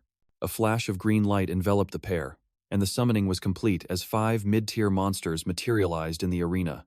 Yuzil and Asil were completely surrounded, looking as small as ants in a den of beasts. Up in the special viewing area, the 2 instructors looked slightly surprised. Barina, the monster researcher, spoke first. The monsters Yuzil's team summoned are a Heimer Raiden poison toad, a black sand buffalo, a Kaden, a Nami slime, and a fallen beast. Nearby, Princess Hongbai turned to Muziang, a puzzled look on her face. "Hey, do you see what's going on here?" My Yuziang glanced at her, slightly surprised, before turning his gaze back to the stage with a smile. "Not exactly. I'm just curious to see what Yuziel has planned. I'm really looking forward to his performance." As the monsters finished materializing, Professor Lee, the event's host, asked with a skeptical tone, "Just one question. Who exactly chose this particular monster lineup?" With a look of pure innocence, Yuzil replied, "That would be me." Realizing the contestant himself had made the selection, Professor Lee continued, "You're a knight, so racking up points like this is a piece of cake for you, but it's a whole different ball game for a bishop. This strategy seems way out of a bishop's league." The 5 monsters had now completely cornered the 2 of them. But ignoring the crowd's worried and skeptical murmurs, Yuzil just flashed a confident smirk. Not at all. This strategy was tailor-made for a bishop. Asil, standing right beside him, was totally stunned. Hearing his response, Professor Lee seemed to pick up on something and said, "All right then, let the match begin." At his signal, the horde of monsters charged at Yuzil and Asil. In the middle of her panic, Asil heard Yuzil whisper, "You've got this," to which she replied, "Just trust me." But inside, she was totally scoffing. Asterisk. Trust you? Seriously? That's so cheesy, like something out of a movie. Asterisk. To try and boost her morale, Yuzil dropped another line that made her cringe. "I believe in you." Wow. A truly top-tier pep talk from her partner. Asil sighed, thinking to herself, that Yuzil is such an enigma. Her mind flashed back to one evening. Asil was walking quietly behind Yuzil, her head filled with doubt. She finally decided to break the silence. "Hey." Yuzil spun around, surprised. Seizing the chance while they were alone, Asil pressed him. "Why me? I mean, let's be real, you're an amazing knight. You could have picked literally anyone else for your team." Faced with her tricky question, Yuzil just scratched his head, trying to find the right words. Finally, he spoke up. "You're right. Our class is stacked with talented pyromancers. When it comes to precision, nobody can touch Princess Hongbayan. Her flame control is on another level. And Ma Yuzhuang is called the strongest first year, no contest. He's already a proven winner. Ryong would also be an awesome teammate for me with his single target damage." Man, Yuzil really knew his classmates. Asil's skepticism only grew. "So then why me?" Yuzil turned away, cool as ever. "I still think you're the best partner I could ask for. That's all there is to it." He turned back, flashing a brilliant smile. "Okay, let's get going." And just as you'd expect, Asil watched him walk away, a faint blush creeping onto her cheeks. It was the first time she'd ever seen him be so serious and then smile like that. Asterisk, if he's being that sincere, then I have to step up even more. Asterisk. Back in the present, Aesol tightened her grip on the mystic staff in her hand. Her thoughts began to crystallize. Asterisk. I don't totally get his reasoning, but he definitely chose me for a reason. I'm going to show him he made the right call. Asterisk. She channeled magic down to her feet, and the staff levitated in front of her. Closing her eyes, she began to sense everything around her, focusing all her magical energy. With great risk comes great reward. This was her one chance to unleash her true potential. The students in the audience noticed the shift. Wait a second. Isn't that supernatural resonance? Another one chimed in. It can't be. That's a special ability that only manifests when a mage above level 6 enters a trance-like state. But if their concentration breaks, the mana flow reverses, and it could potentially leave them crippled for life. She's only a first year. As the crowd buzzed with speculation, Aesol was completely enveloped in an aura of pure magic. A blossoming flower of energy bloomed on the stage, leaving everyone completely stunned. Uziel watched her, a million thoughts racing through his mind. Asterisk. Just as I thought. She's the top contender for the title of Winter Queen. Asterisk. He smiled. Time to rock. 2 first years against 5 mid-tier monsters. The only person he could count on right now was himself. Uziel charged forward, activating his lightning-fast flash skill, his sword flaring with a brilliant aura. He slashed at the underbelly of the poison toad, Heimer Raiden. His eyes burned with intense focus. A picture of absolute precision. A long gash opened up on the toad's stomach. As if finally registering the pain, it let out a cry. Ribbit! Reabit! Uziel shot a quick glance to the side. Phase 1. Aggro the toad. Complete. Next up, the black sand buffalo, he muttered under his breath. Suddenly, the buffalo whipped its head toward the shrieking toad, its eyes glowing crimson. Its target was the toad, not Uziel. The massive beast took a deep, heavy breath. Its front legs are coiling up. Anticipating this, Uziel smirks. Go ahead and charge. Perfect. Everything is going exactly according to my script. The secret to handling 5 mid-tier monsters at once is to create a special stage and just let them tear each other apart. The battle exploded into a tense, breathtakingly chaotic brawl. And as everyone watched it unfold, every student in the stands was completely floored, their jaws on the ground. Right before their eyes, 5 monsters were busy slaughtering each other. They could only mutter, "Holy crap! What the heck is even going on? I can't believe this. Dude, they're literally taking each other out." Seeing his plan working perfectly, Uziel flashed a triumphant smirk. Asterisk. Just like I wrote it. Asterisk. The strategy to make them turn on each other and self-destruct was a massive success. To be blunt, this is basically the old let them fight strategy, a trick that's a little dirty, but incredibly effective. You use the enemy's own power to wipe them out without even breaking a sweat. Uziel started to explain it in more detail. The pro gamers back in EW had to rack their brains for this one. How can a bunch of noobs possibly take down a whole horde of powerful monsters? After who knows how many trial runs, they finally figured it out. The key is to completely exploit the unique traits and attributes of each monster. He started breaking it down. First, when I injured the Heimer Raiden poison toad, its forehead starts to emit a red glow. That light is the trigger that sends the black sand buffalo into a crazed attacking frenzy. Next, when the buffalo charges, it kicks up sand everywhere. And once that sand hits the Nami slime, it gets irritated and starts secreting tons of water to keep its body moist. He smirked. Sweet. The plan was right on schedule. Thanks to the simulation arena's barrier, the water level is rising fast. Then, as if remembering the next step, Uziel shot a knowing smirk over at the Kaden bird. Your turn is coming up, he continued. One of the Kaden bird's unique traits is that it lets out an ear-splitting, 7-octave shriek the moment it senses moisture. When the water level gets high enough, it's going to get ticked off and start screaming. That shriek will cause the fallen beast, a creature that's super sensitive to sound, to fly into a rage and attack any enemy in sight. And just as he predicted, the shriek completely set off the fallen beast. It charged in and started wailing on the Kaden bird. A supersonic kick completely rearranged the bird's face, sending it flying right into the Nami slime. Absolutely furious, the Nami slime immediately blasted the Kaden bird in the face with a jet of water. Everyone expected the bird to retaliate, but instead, the bird whipped around and shot a death glare at the fallen beast. The beast just stared back, its eyes practically screaming, "My blood is boiling right now. You want some of this? Come get it." The two of them charged, clashing for what felt like 100 rounds. The other monsters started getting into it too, picking fights with each other, and then just started attacking one another. Up in the stands, the scholars and professors were completely dumbfounded. One scholar finally gasped, "This is absolutely incredible. How could a student like Yuzel possibly have such a deep understanding of the traits and weaknesses of all 5 of these monsters? Even I, a specialist in monsterology, could never have devised such a plan. These kids. They're reckless and impulsive, sure, but there's something to be learned here. A female professor added, I agree. They're a couple of absolute daredevils. But what's even more astonishing is Isel's focus. She's maintaining a perfectly stable mana flow in the middle of all that chaos. It's extraordinary. She clearly has absolute faith in her knight. Down on the simulation field, the monsters were still going at it, tearing each other to pieces, and completely ignoring the humans. Sand filled the air, water surged violently, and the red light grew more and more intense. And in the middle of all that chaos, Yuzel was perfectly executing his role as knight. A knight's job is to protect the mage and hold off the enemy until the spell is complete. Whenever one of the monsters broke free and charged toward Isel, Yuzel would instantly appear at her side, slashing at its ankle with his sharp blade and forcing it to its knees. And the moment the Caden bird managed to struggle back up, the other monsters would just pounce on it all over again. 2 seconds to react.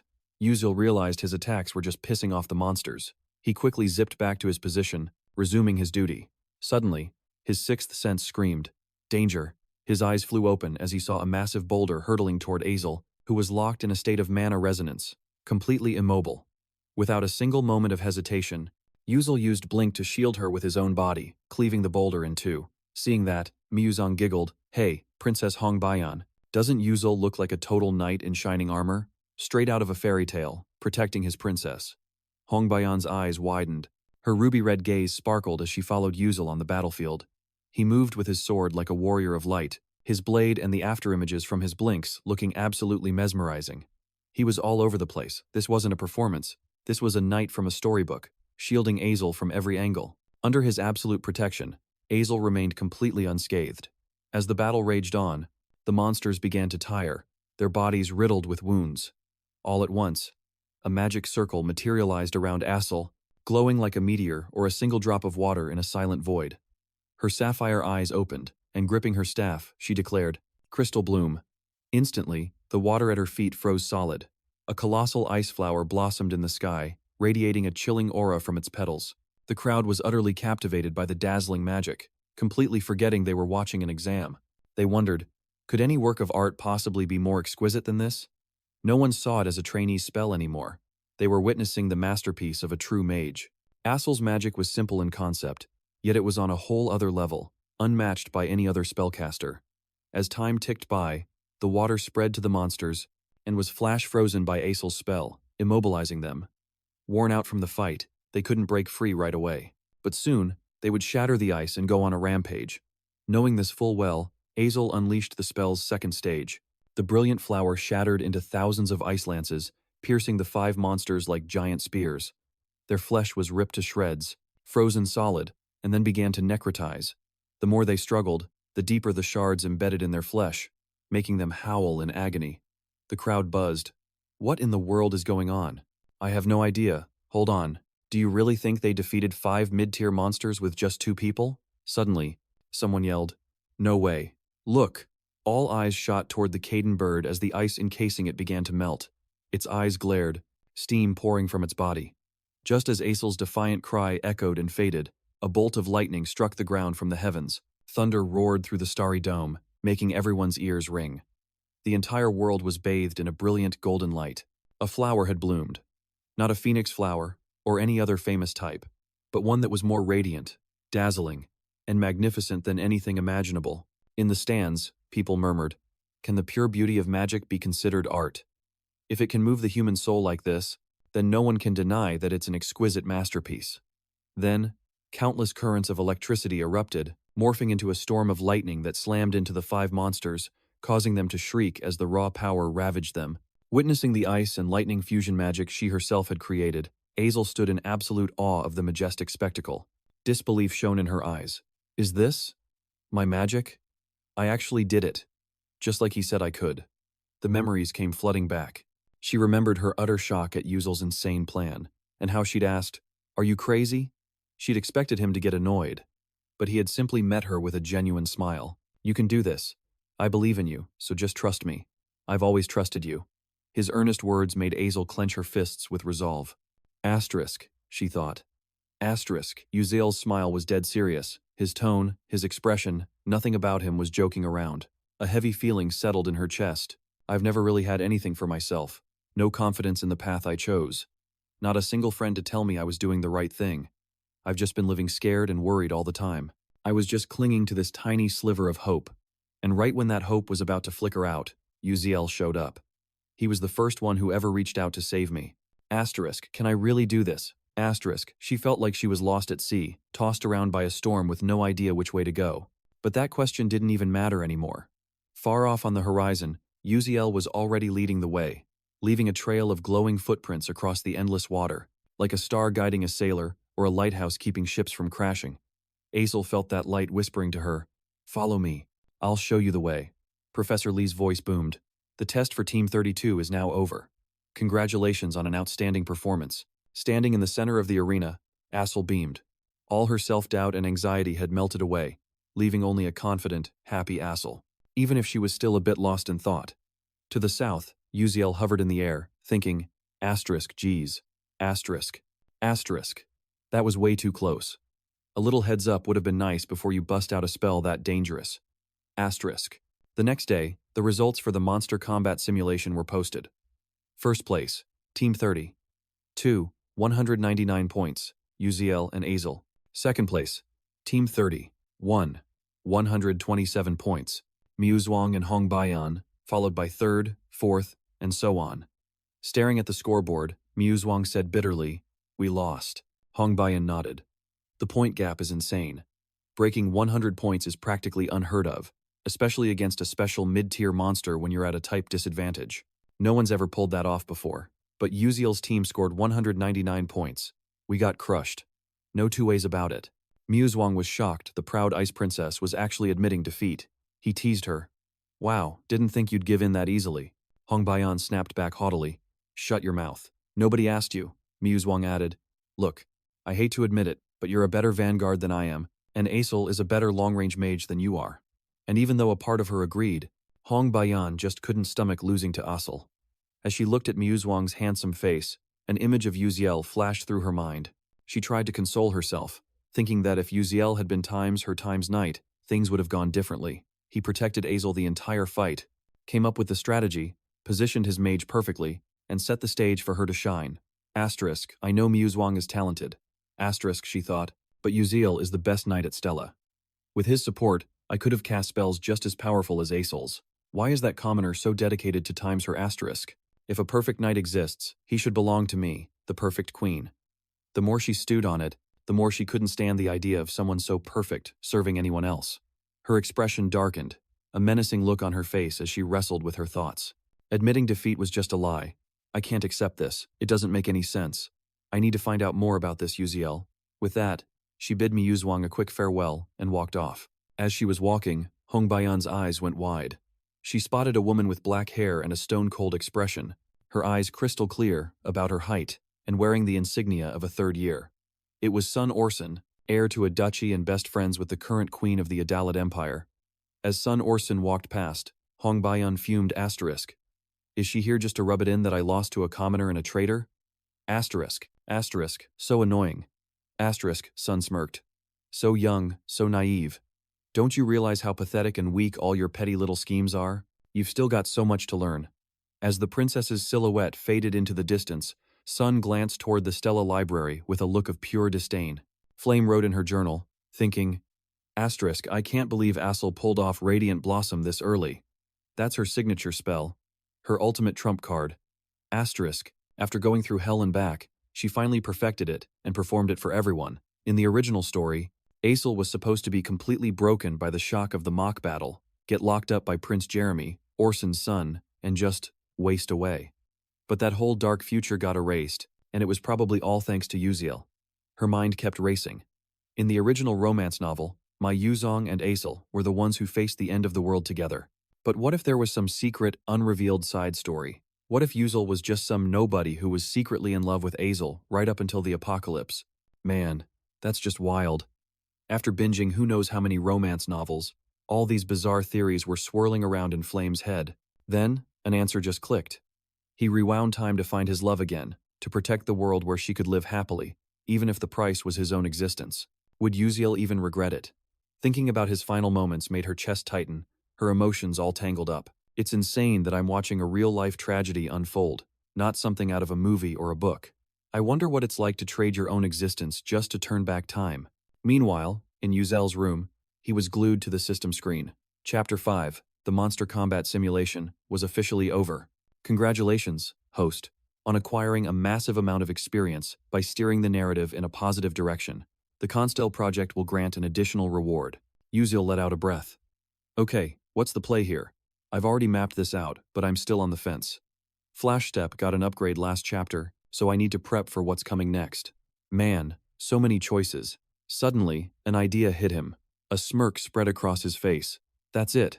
How could I have completely forgotten? He spoke to the system. I want J. Fennell's leaf key. The system chimed back. Evaluating host. Please stand by. Ping. Evaluation complete. Congratulations, host. You have acquired Janelle's leaf key. Seeing the key materialize, Uziel nearly jumped for joy. Heck yeah. It's not as classic as my old gear, but this is a super rare item. Only the top-tier players ever get their hands on one of these. It unlocks communication with a special spirit, but its only real use is opening a specific dungeon. I need to get off campus, but after that whole mess at the cemetery, Stella Academy has cracked down on all the rules. So, what's my move? As he thought it over, Uziel remembered how he used to get out of Stella back in the game. Back then, the Academy had the same kind of lockdown. What did I do? His eyes lit up. Of course, a club. I need to join a club. Outside, the sun was high in the sky, casting down warm beams of light. Uziel started writing in his growth journal. When I was growing up, my family was really poor, so we hardly ever got to eat out like my friends did. Whenever my mom went to work, I'd be home alone, just making instant ramen for myself. When I got so sick of ramen I couldn't even look at it, I'd beg my mom for something, anything, delicious. She used her savings to buy me a bowl of jjajangmyeon. I was over the moon. Even though she sat there with me, I couldn't figure out why she never even touched her food. She just said she didn't like jjajangmyeon. It took a lot of pestering, but I finally understood why. After he finished writing, he slumped over the desk, folding his arms. His eyes were burning from focusing for so long. A small smile played on his lips as he thought, all right, that's one assignment almost done. Now, time to go find a club to join. Uziel made his way to the school's bulletin board, which was plastered with flyers for every club imaginable. He studied them carefully, one hand on his chin, muttering to himself, okay, but which one of these is the best play? The notices made him second-guess everything. The literature club, a college prep study group, the chess club, the ultimate sport for mages, the cooking club, an inspiration for young chefs. Scanning the info, he thought, there are a ton of clubs here, but hardly any of them let you do stuff off campus. I've got to choose this carefully. Just then, something caught his eye, and his gaze shifted to the side. He mumbled, still haven't joined a club yet? Someone was standing right near him. Uziel asked, who is that? The person shot him a look. Huh? So what if I haven't? Sensing he'd hit a nerve, Uziel quickly tried to change the subject. Huh? Shouldn't you be getting, like, a ton of club invitations? Azel retorted. Do you even know who I am? To that weird question, Uziel just played it cool. Of course I do. You're Azel. You're practically a celebrity these days. Without denying it, Azel replied. Well, you're not wrong. Noticing her expression falter a bit, Uziel thought to himself, after the placement test, Azel's reputation totally blew up. She must be feeling the difference, just like me. While waiting for him to decide, Azel closed her eyes, mimicking Uziel's earlier pose. He thought to himself, I really need to choose my club carefully. Suddenly, my Yuziang came over, clapped Uziel on the shoulder with a huge grin, and said, Yo, fancy seeing you here. This friendly vibe completely threw Uziel off. He thought, my Yuziang, what's he doing here? Uziel shrugged his hand away. All right, let's start with you getting your hand off me. But my Yuziang just kept on smiling. You're seriously cool. I watched your placement test. I even heard you were in charge of handling that whole necromancer situation. Seriously impressive. Uziel blinked. It was just a fluke. Just as he'd expected, my Yuziang stared at him intently. You're really something else, you know that? His cold demeanor had done a complete 180. Startled, Uziel gulped and stammered out. Well, you know, I'm just a commoner. Always gotta be resourceful to survive. Hearing his clever reply, my Yuziang smirked. You use your time a lot more effectively than I do. Completely changing the subject, Uziel suddenly asked, so what are your plans for the weekend? My Yuziang, caught by surprise, was taken aback. Me? Then he answered bluntly, Studying. They both froze for a moment. Uziel burst out laughing. I was just making conversation, but man, that was a pretty stock answer. Appreciate it. My Yuziang waved a hand dismissively. No, I'm serious. I'm studying, and then training, I guess. Uziel hesitated. You're not normally like this. Why are you grinning from ear to ear? My Yuziang replied. Huh? Oh, right. I guess I've just been like this recently. I have no idea why. One of them was all smiles, while the other was full of doubt. Uziel thought to himself. His eyes are always so irritatingly handsome. Knock it off with the good looks, my Yuziang continued. Training for the future. So, what's it for this time? Aesel cut in. It's for the dungeon practical, right? My Yuziang added. That's right. If this young lady hadn't intervened, I might have been in serious trouble. Aesel shot back. Don't call me young lady. Uziel quickly pieced things together. That's right. In the original story, my Yuziang partnered up with Flame and easily took down Heiwan Ryang. But because I interfered, Flame ended up with me, leaving my Yuziang to face Heiwan Ryang all by himself. Could that be why he won? And Ryang's attitude was weird too. But whatever, it doesn't really matter. They'll just train that much harder, unlike me. Their growth is what will lead to a happy ending. My Yuziang got straight to the point. Hey Uziel, you still haven't joined a club?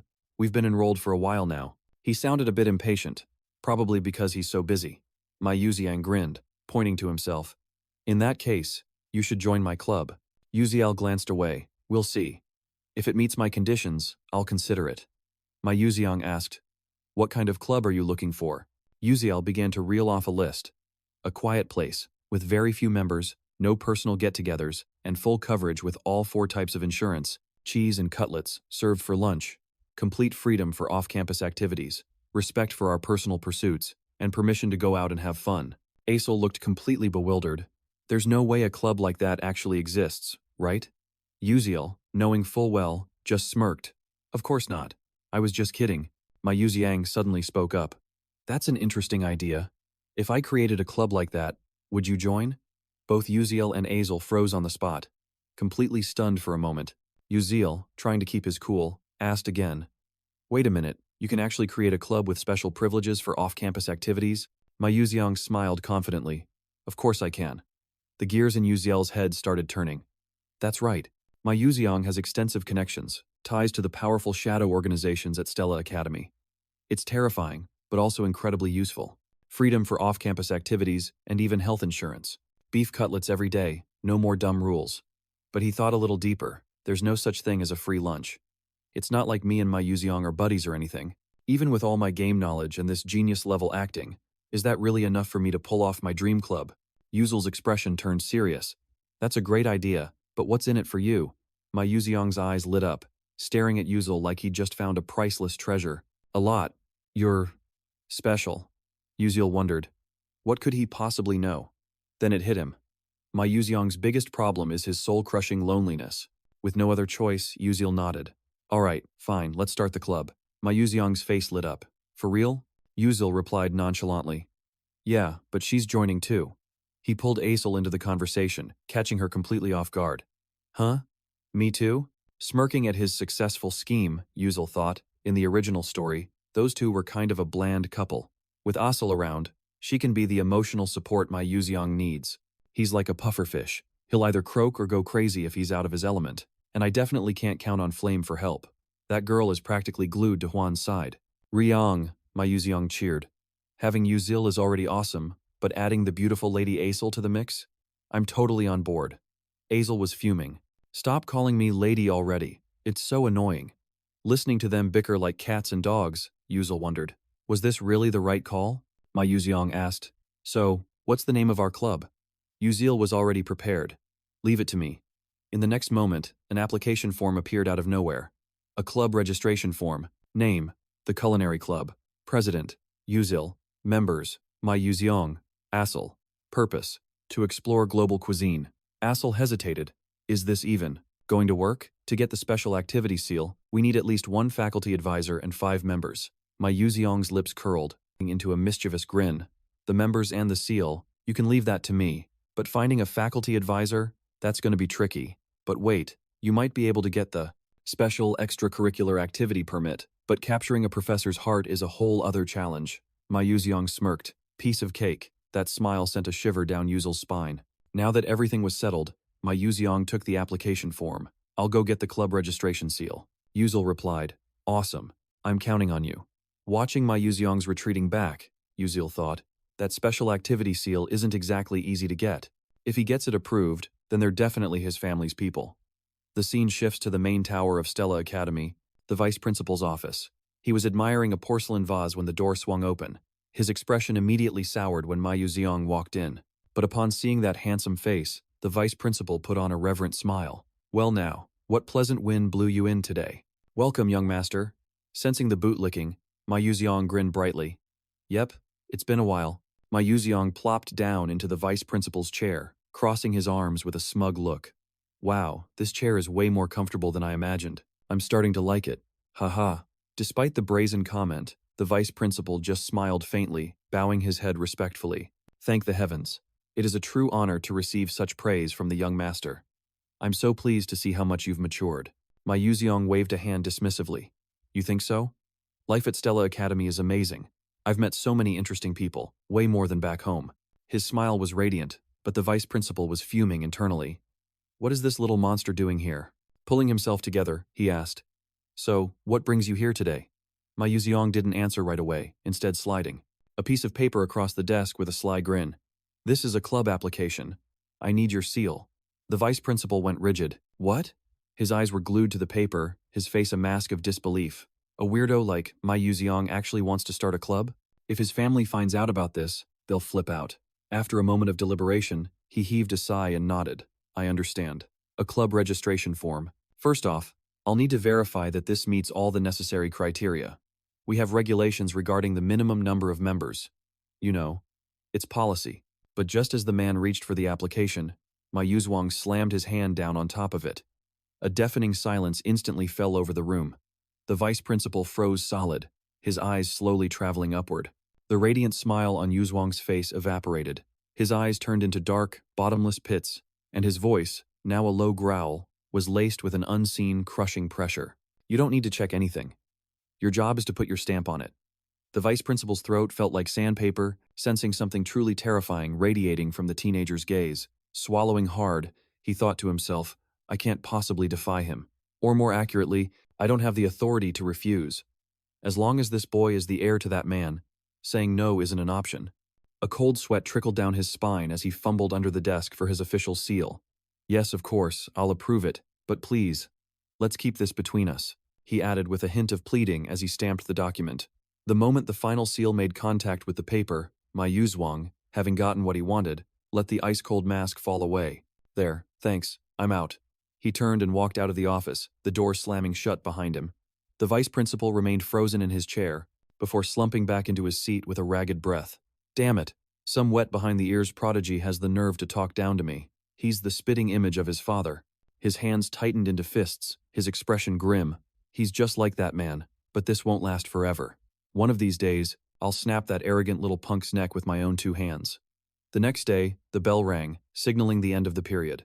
The professor called out, All right, class is dismissed. Don't forget about the homework assignment, he added, rushing out the door.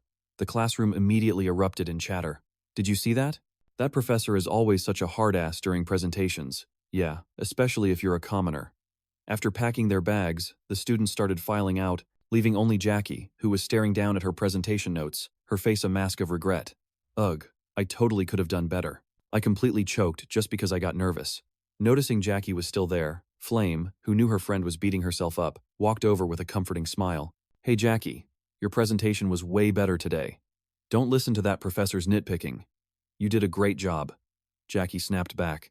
Just shut up. I don't need your fake pity. Stunned for a second, Flame's expression quickly soured to annoyance. What is your problem?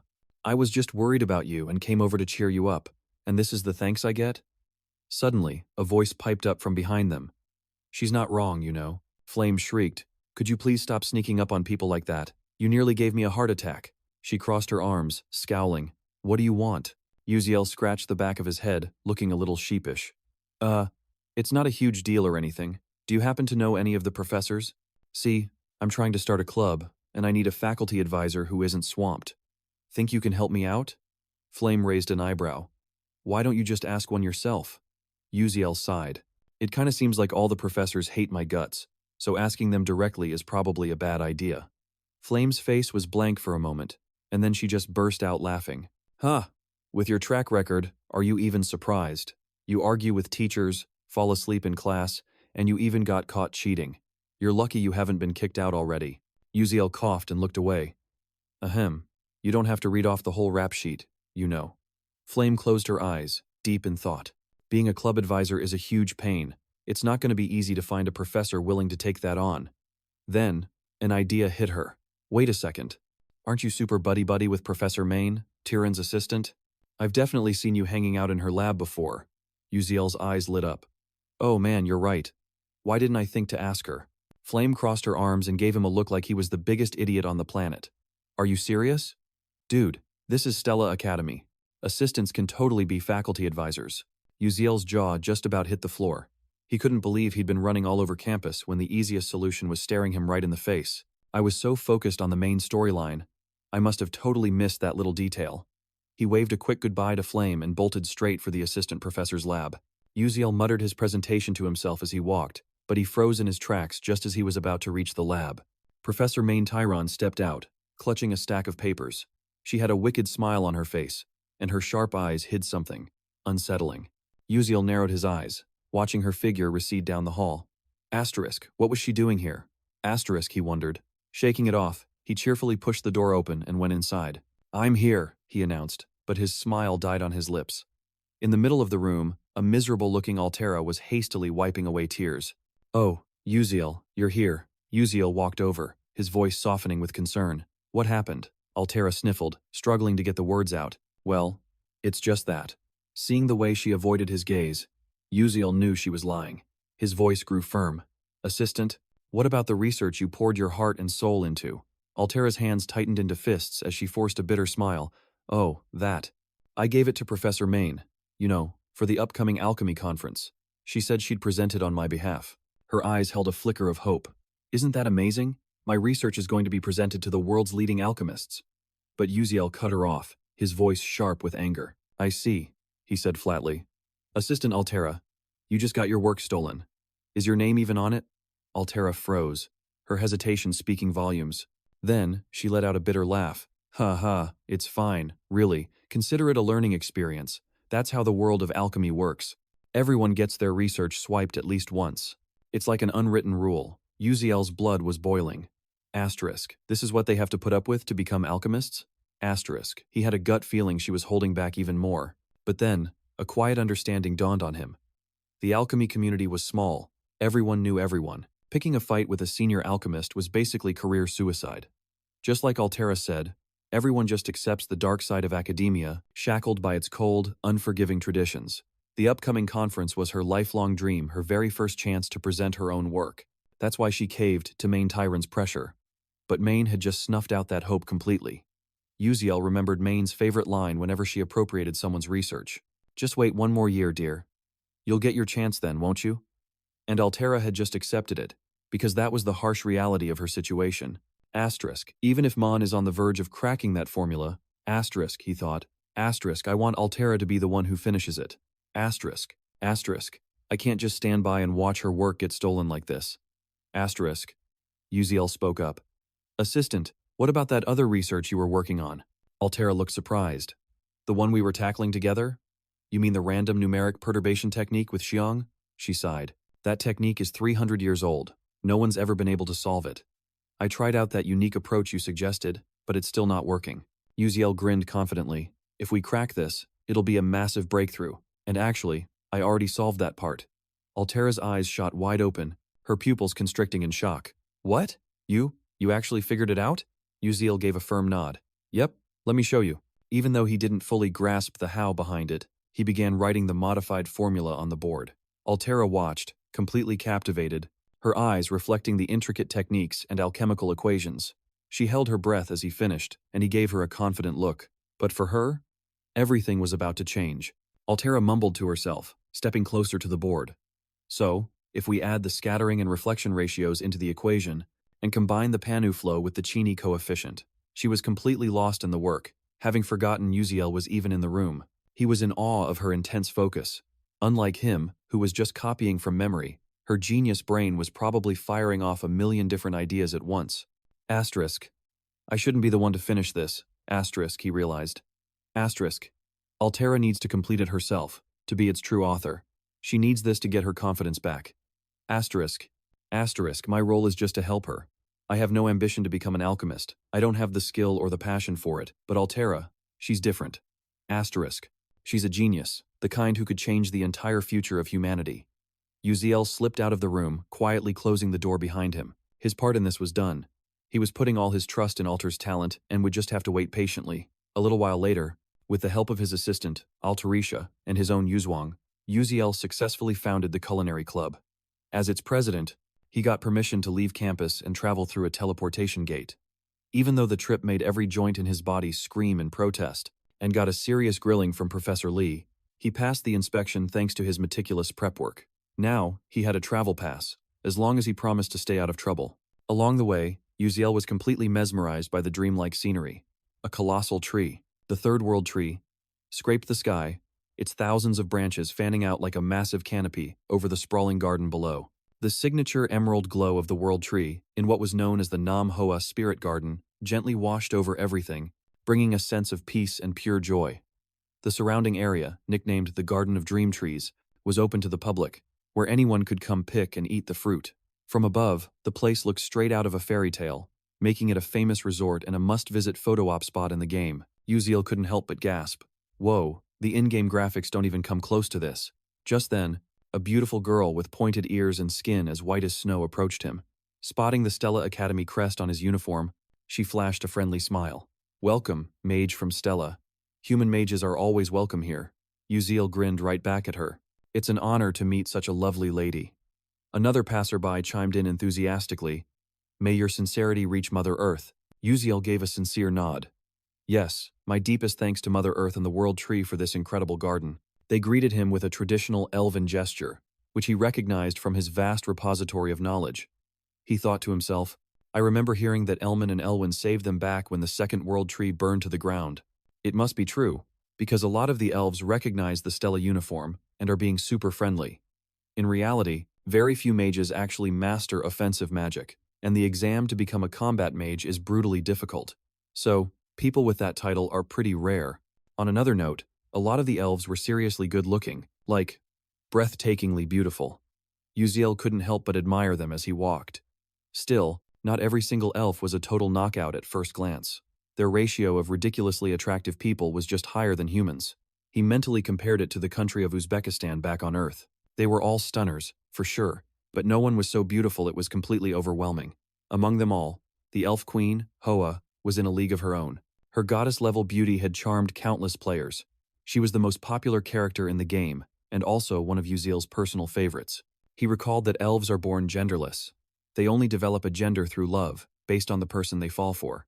Hoa, despite her stunningly feminine appearance, had never been in love.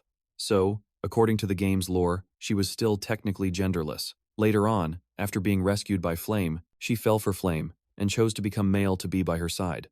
Talk about a crazy plot twist. What kind of maniac writer came up with that storyline? No matter which story route the player chose, Hoasirin never became female, breaking the hearts of countless male gamers. It was so tragic it was almost funny. Uziel wondered, I wonder what Hoasirin even looks like as a guy. It wasn't just her looks I liked, but also that ridiculously powerful charm curse of hers. Those mesmerizing eyes could make anyone, regardless of age or gender, fall into a passionate, soul-consuming love, only to waste away from the agony of unrequited love. Lost in thought while wandering the edge of the World Tree, Uziel stumbled upon a hidden labyrinth, Leaful, the Garden of the High Spirit. He thought to himself, all right, my skills have definitely gotten a boost. It's time to get ready for the next big event. He opened his inventory, pulled out Leaful's glowing leaf key, and smirked, good thing I can use this way sooner than I planned. He slid the key into the lock, but just as he was about to turn it, a system message popped up. Opening this gate may alert the other key holders. Uziel jumped. Whoa, I've seen this warning in the game before. It's word for word the same, but all the players were bummed out because no special event ever got triggered. He thought, screw it. What's the worst that could happen, right? Without a second thought, Uziel twisted the key. Instantly, the gate to the High Spirit's garden swung open. At the same time, in the cradle of the High Spirit forest, The homeland of the Elf Kingdom, atop the highest peak of the primordial mountains, stood a majestic, crumbling castle. Even in ruins, it somehow blended perfectly with the breathtaking nature around it. At a glance, you could easily mistake it for just another tree in the massive forest. At the very top of the castle was a bedroom shrouded in darkness, with only a faint light creeping through a crack in the window, sparking some curiosity. Does the sun just not shine here, or what? As if stirred by the light, a slender woman sat up in bed and slowly drifted toward the window. Her snow-white hair flowed down like fresh powder on a mountain range as she stared out at the stunning natural vista. Her golden eyes widened, shimmering like molten gold, and they seemed to glow with a brilliant light. Anyone who laid eyes on her would completely lose their minds, stunned by a beauty too intense for any living creature to handle. This was none other than the Elf Queen, Hoiron, who was perpetually sleepy in the mornings, thanks to her low blood pressure. Even after waking up, she just sat there quietly by the window, watching the birds soar freely as a pang of jealousy hit her. When will I ever be free to fly like them? But I can't leave this place. Ugh, I'm so jealous I could die. Suddenly, a strange sensation in her chest made her jump. She brought a hand to her head, her brow furrowed. Did someone just enter the secret garden? That's the resting place of the 1,000-year-old high spirit, Lethal. Huiron couldn't believe it. That place is completely off limits. No one is supposed to be able to get in. Who would dare trespass there?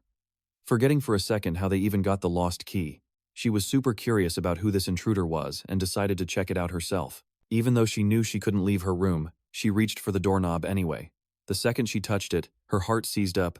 A sharp pain, like hundreds of needles jabbing her all at once, made her freeze. I've kept this face hidden for decades. I can't afford to be reckless now. What if the curse activates and drives someone insane? Clenching her fists, she forced herself to calm down. Just a little longer. The World Tree's birthday is coming up. As the Elf Queen, I have to make an appearance for my people. That's when I'll find out who this intruder is. Her mind made up. Huiron gazed out the window again. The sunlight gently touched her face. She'd been living in this dark, secluded place for so many reasons, always terrified that someone might catch a glimpse of her ridiculously gorgeous face. Anyway, back to Yuzel, who had just stepped into the dungeon. A super strong floral scent instantly hit him, making him sneeze like crazy. Ugh, dang this pollen. The noise immediately drew the attention of the dungeon's monsters, a bunch of living tree roots, and they all charged right at him. Yuzel took off running for his life, but he knew he couldn't just run forever. Skidding to a halt, he braced himself for a fight. The battle was intense, but these plant-type monsters were super tough and hard to take down. Yuzel pulled out an alchemy bomb. Fire is their weakness. This is exactly why I picked alchemy as my subclass. I can't mix gunpowder and magic like the high-level alchemists yet, but a level 1 firebomb should do the trick. He chucked the bomb right into the mess of roots.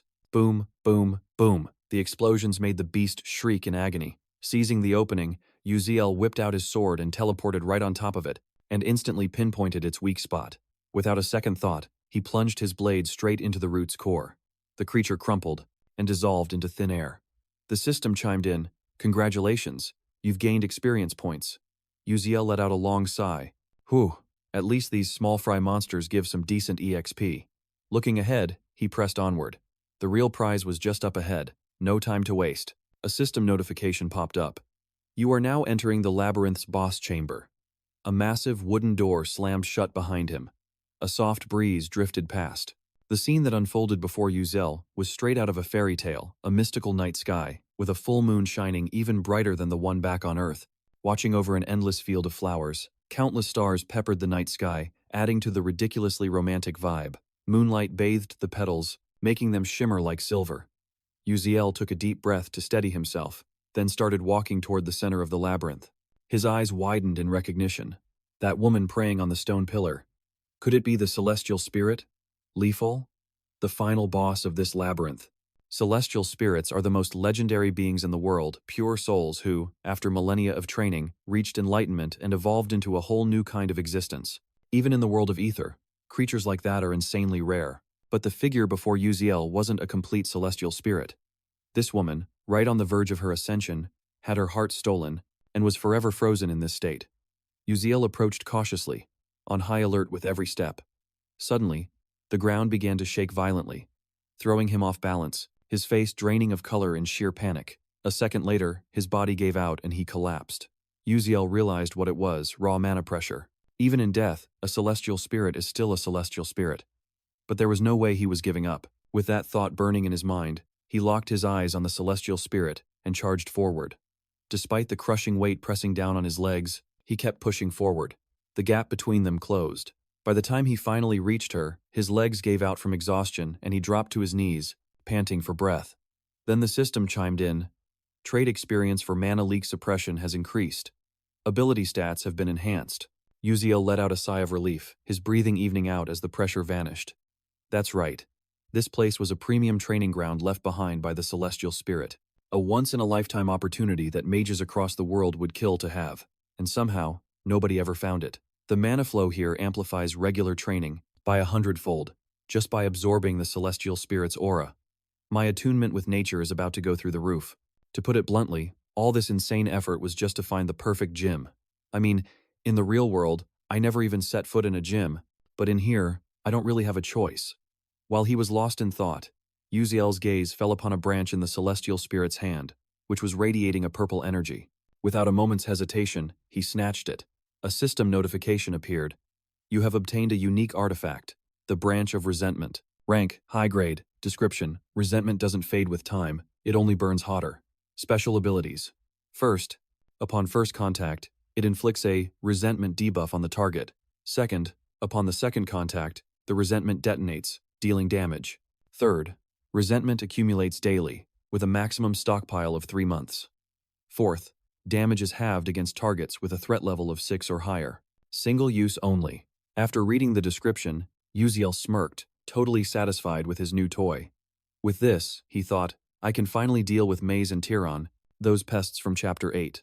Alright, artifact secured. Now, it's time to grind.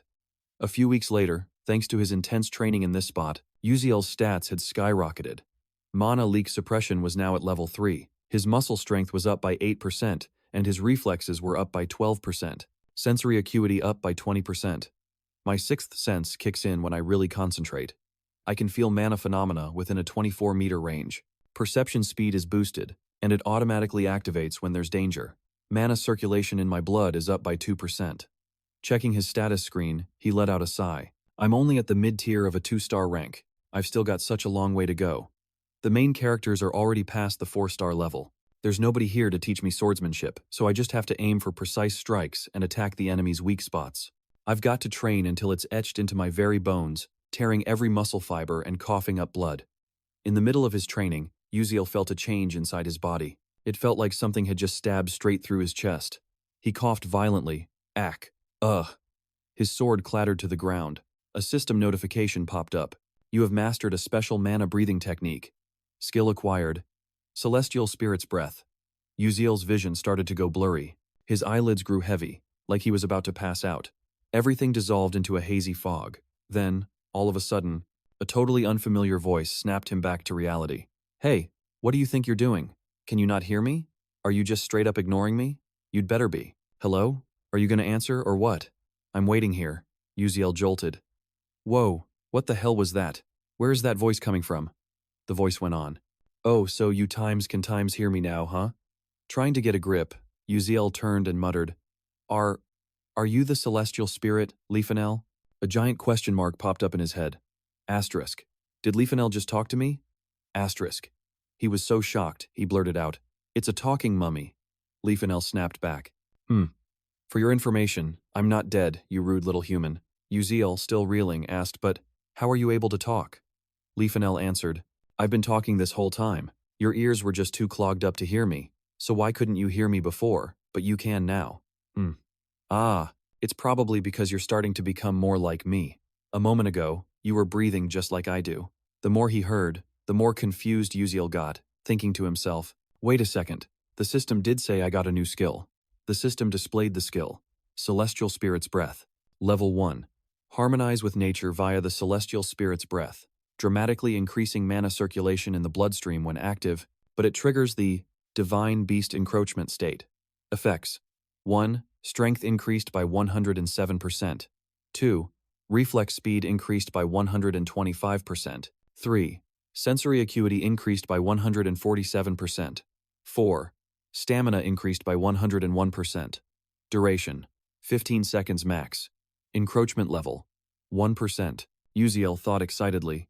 Whoa, What kind of broken skill is this? The duration is short, but these stats jump me all the way to a 4-star level. Hold on a sec. Divine Beast Encroachment. Does that mean I'm going to lose my human body? Divine beasts use mana to maintain their form, but with my body that's constantly leaking mana, losing my body would be a death sentence. Is using this going to shorten my lifespan? He tried to calm himself down. Okay, think positive, think positive. This is a total game changer for emergencies. After being silent for a while, Leafanel finally spoke up. How strange. You're only the second human I've ever known who could use the celestial spirit's breath. You're a lot like him.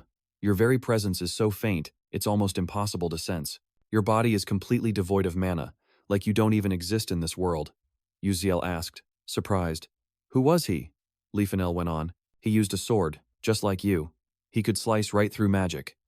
And he even managed to kill a celestial spirit. Uziel was floored. What? He thought. The game never mentioned any swordsman like that. Anyone strong enough to take down a celestial spirit would have to be a true master, a total legend.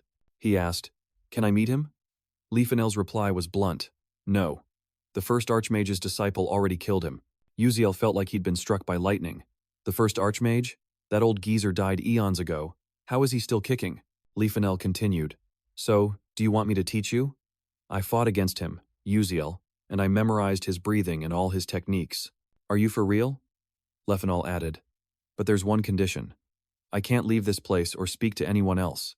I'm basically dead to the world. You need to find a heart and bring me back. As expected, Uziel was skeptical and shot back. Sorry, but with my current skill set, there's no way I can just go and snatch the heart of another celestial spirit. After a beat, Leafanel relented. All right, fine. It doesn't have to be a celestial spirit's heart. A pure divine beast's heart will be enough. Uziel looked stunned. But doing that will cost you almost all of your power. Leafanel shot back. Like I care. It's way better than being trapped here, lonely for all eternity. Hearing that, Uziel nodded. He was right. It was a win-win. He said, If it's just the heart of a normal divine beast, then that's not totally impossible. I can do it. You really think so? Leafanel asked. Uziel thought to himself, I'm already training here for the upcoming family contract ceremony, where I'll have to face a whole bunch of divine beasts. Compared to a celestial spirit's heart, this is a total cakewalk, he said confidently. I'll give it everything I've got. Leafanel was ecstatic. Thank you. I'll be waiting. Oh, and I have something for you. Uziel was surprised. What is it? Leafanel told him. Take a look behind me. Uziel asked. What is this? Leafanel replied. The Affable Wreath, a symbol of the bond between me and my fallen companion. Special ability. None. Uziel had never even heard of an item like this in the game. At best, he could use it as kindling if he ever ran out of firewood. He shoved the wreath in his bag, then suddenly froze. Hold on. You're a celestial spirit. Taking a closer look, he muttered. A symbol from a celestial spirit? This thing might be way more valuable than I thought. Meanwhile, in Alarisha's laboratory, she was putting the finishing touches on a formula based on Uziel's guidance. After a long stretch of intense focus, she stopped and stared at the results. Did I actually do it? No, this isn't the time to get cocky. She copied the formula from the board onto a piece of paper. A moment later, a huge smile lit up Alarisha's face. Tomorrow, a new era begins. If Uziel knew about this, he'd be so proud, right? The capital of the Dwarven Kingdom, the Black Iron Empire, was massive and towering, but also had a creepy, desolate vibe. The place boasted two resources any empire would kill for. Gold mines and iron mines, literally wealth and weapons. The buildings were skyscrapers, so tall you could get a crick in your neck from looking up. They crisscrossed like a concrete jungle, giving off a gritty, futuristic vibe, like you'd just walked into some sci-fi dream. High above, countless steel cables were strung up like the strings of a giant harp, with electric trams zipping back and forth on them.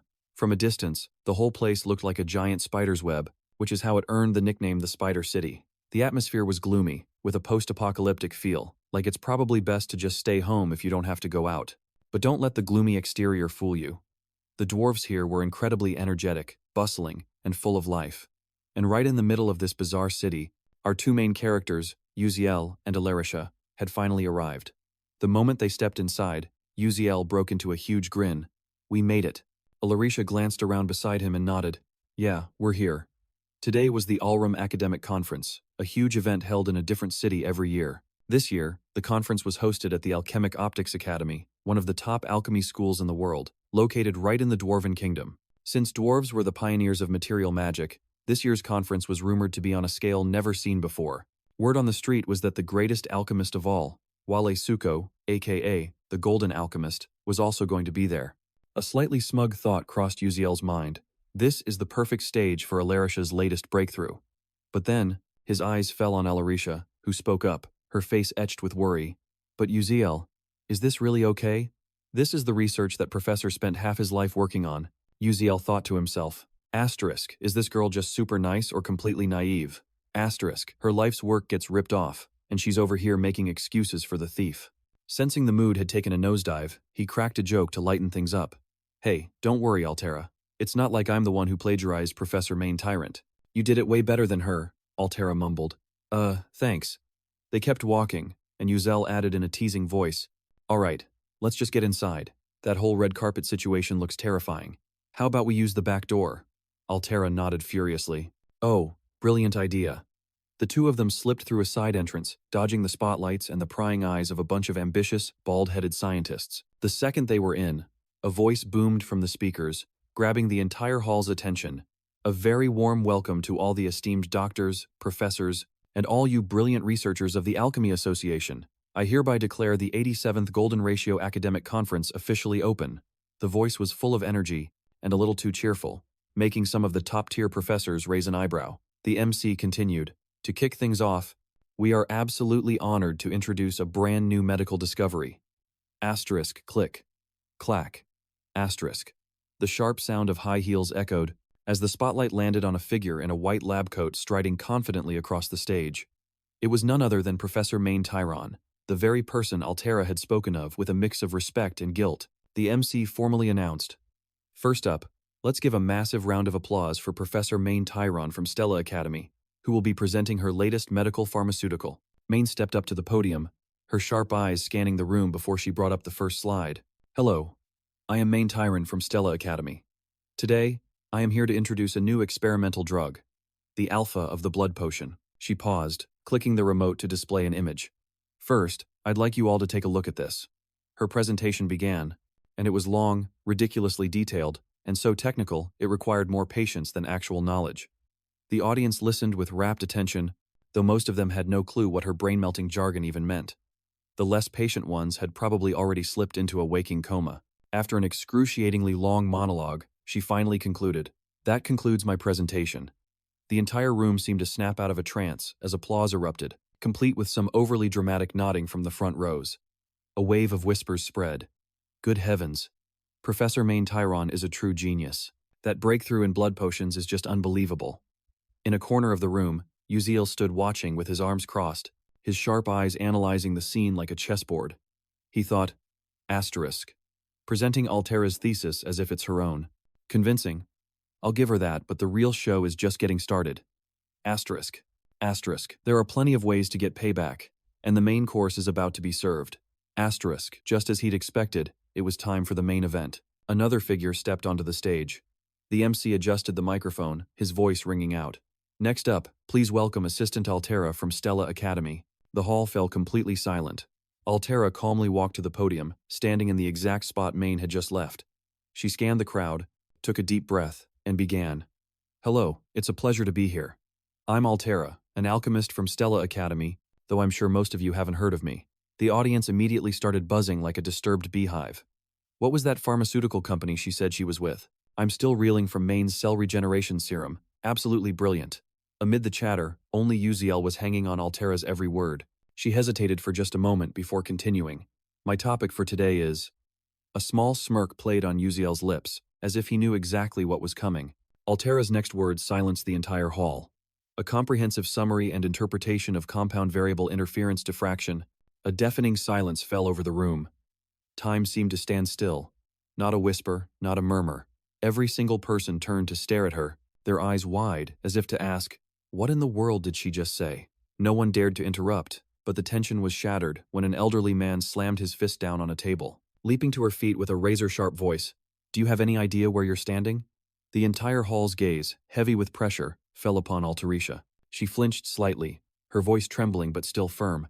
Yes, I know this is an incredibly precious position, especially for someone like me. Her humble yet assertive answer stunned them, but the professor continued to press her, then explained the meaning of that incantation. Altera clutched her chest, steadying herself. She took a deep breath, facing the expectant eyes of the crowd. Please, try to understand it from an alchemist's perspective. The hall exploded like a disturbed beehive. Whispers rose like a tidal wave. The technique of mixed variable intervention. No way. The principles of magic and alchemy can't be combined. Exactly. For the last 3 million years, no one has ever resolved that conflict. A renowned, silver-haired professor with deep-set eyes sat in the front row, clearing his throat lightly to restore calm. Just as the tension peaked, the host's voice rang out like a saving bell. Please, maintain order and let the speaker finish. But a deep, authoritative voice cut through. If you think it's impossible simply because others have failed, then how can you even call yourselves alchemists? A profound silence fell over the room. The voice belonged to a man in a white, gold-trimmed coat with wavy blonde hair. It was Suko, the legendary golden alchemist. He smiled and stepped forward. I'm eager to see what you have to present. I want to witness the truth hidden within this so-called impossible magic. He gestured encouragingly. Come now, brave young lady. Share your discovery with us. Altarisha was stunned, but a faint blush spread across her cheeks, her eyes sparkling with gratitude and emotion. She bowed her head slightly, whispering, Thank you, sir. Next up is Altarisha's presentation. But I object. A thunderous shout stunned the entire hall. It was Main Tiran, her eyes sour as if she'd just swallowed vinegar, her teeth grinding so hard it sounded like she wanted to chew through the microphone. Before Assistant Altarisha's presentation begins, I have a concern regarding the thesis in question. The room buzzed again as Suko tilted his head, his eyes sharp as lasers. What do you mean by that? Main whipped around, glaring at Altera, her voice cutting through the air like a knife. I suspect plagiarism. The hall erupted, the sound of chatter crashing like waves. Plagiarism? The most serious accusation in academia. Suko, however, just chuckled, a smile mixed with amusement and a hint of litigiousness. How interesting. Are you aware of what happens when you accuse someone of plagiarism without proof? Main replied, Of course I am. She approached Altarisha, her arms spread wide like a stage magician. As everyone knows, the mixed variable intervention technique has 5 unresolved problems. Only by solving all 5 can alchemy and magic ever be harmonized. To date, our academy has only managed to partially solve 2 of them. Uziel, with his arms crossed over his chest, listened, his eyes narrowed. Main continued, her voice brimming with pride. But I, Professor Main Tyron, have solved 4 of those 5 problems. And this assistant is my assistant. The room roared once more. Someone whispered amidst the noise, If that's true, then this thesis. Main raised a hand, cutting them off. Yes, this thesis is undoubtedly mine. She tilted her head, a challenging smirk on her lips.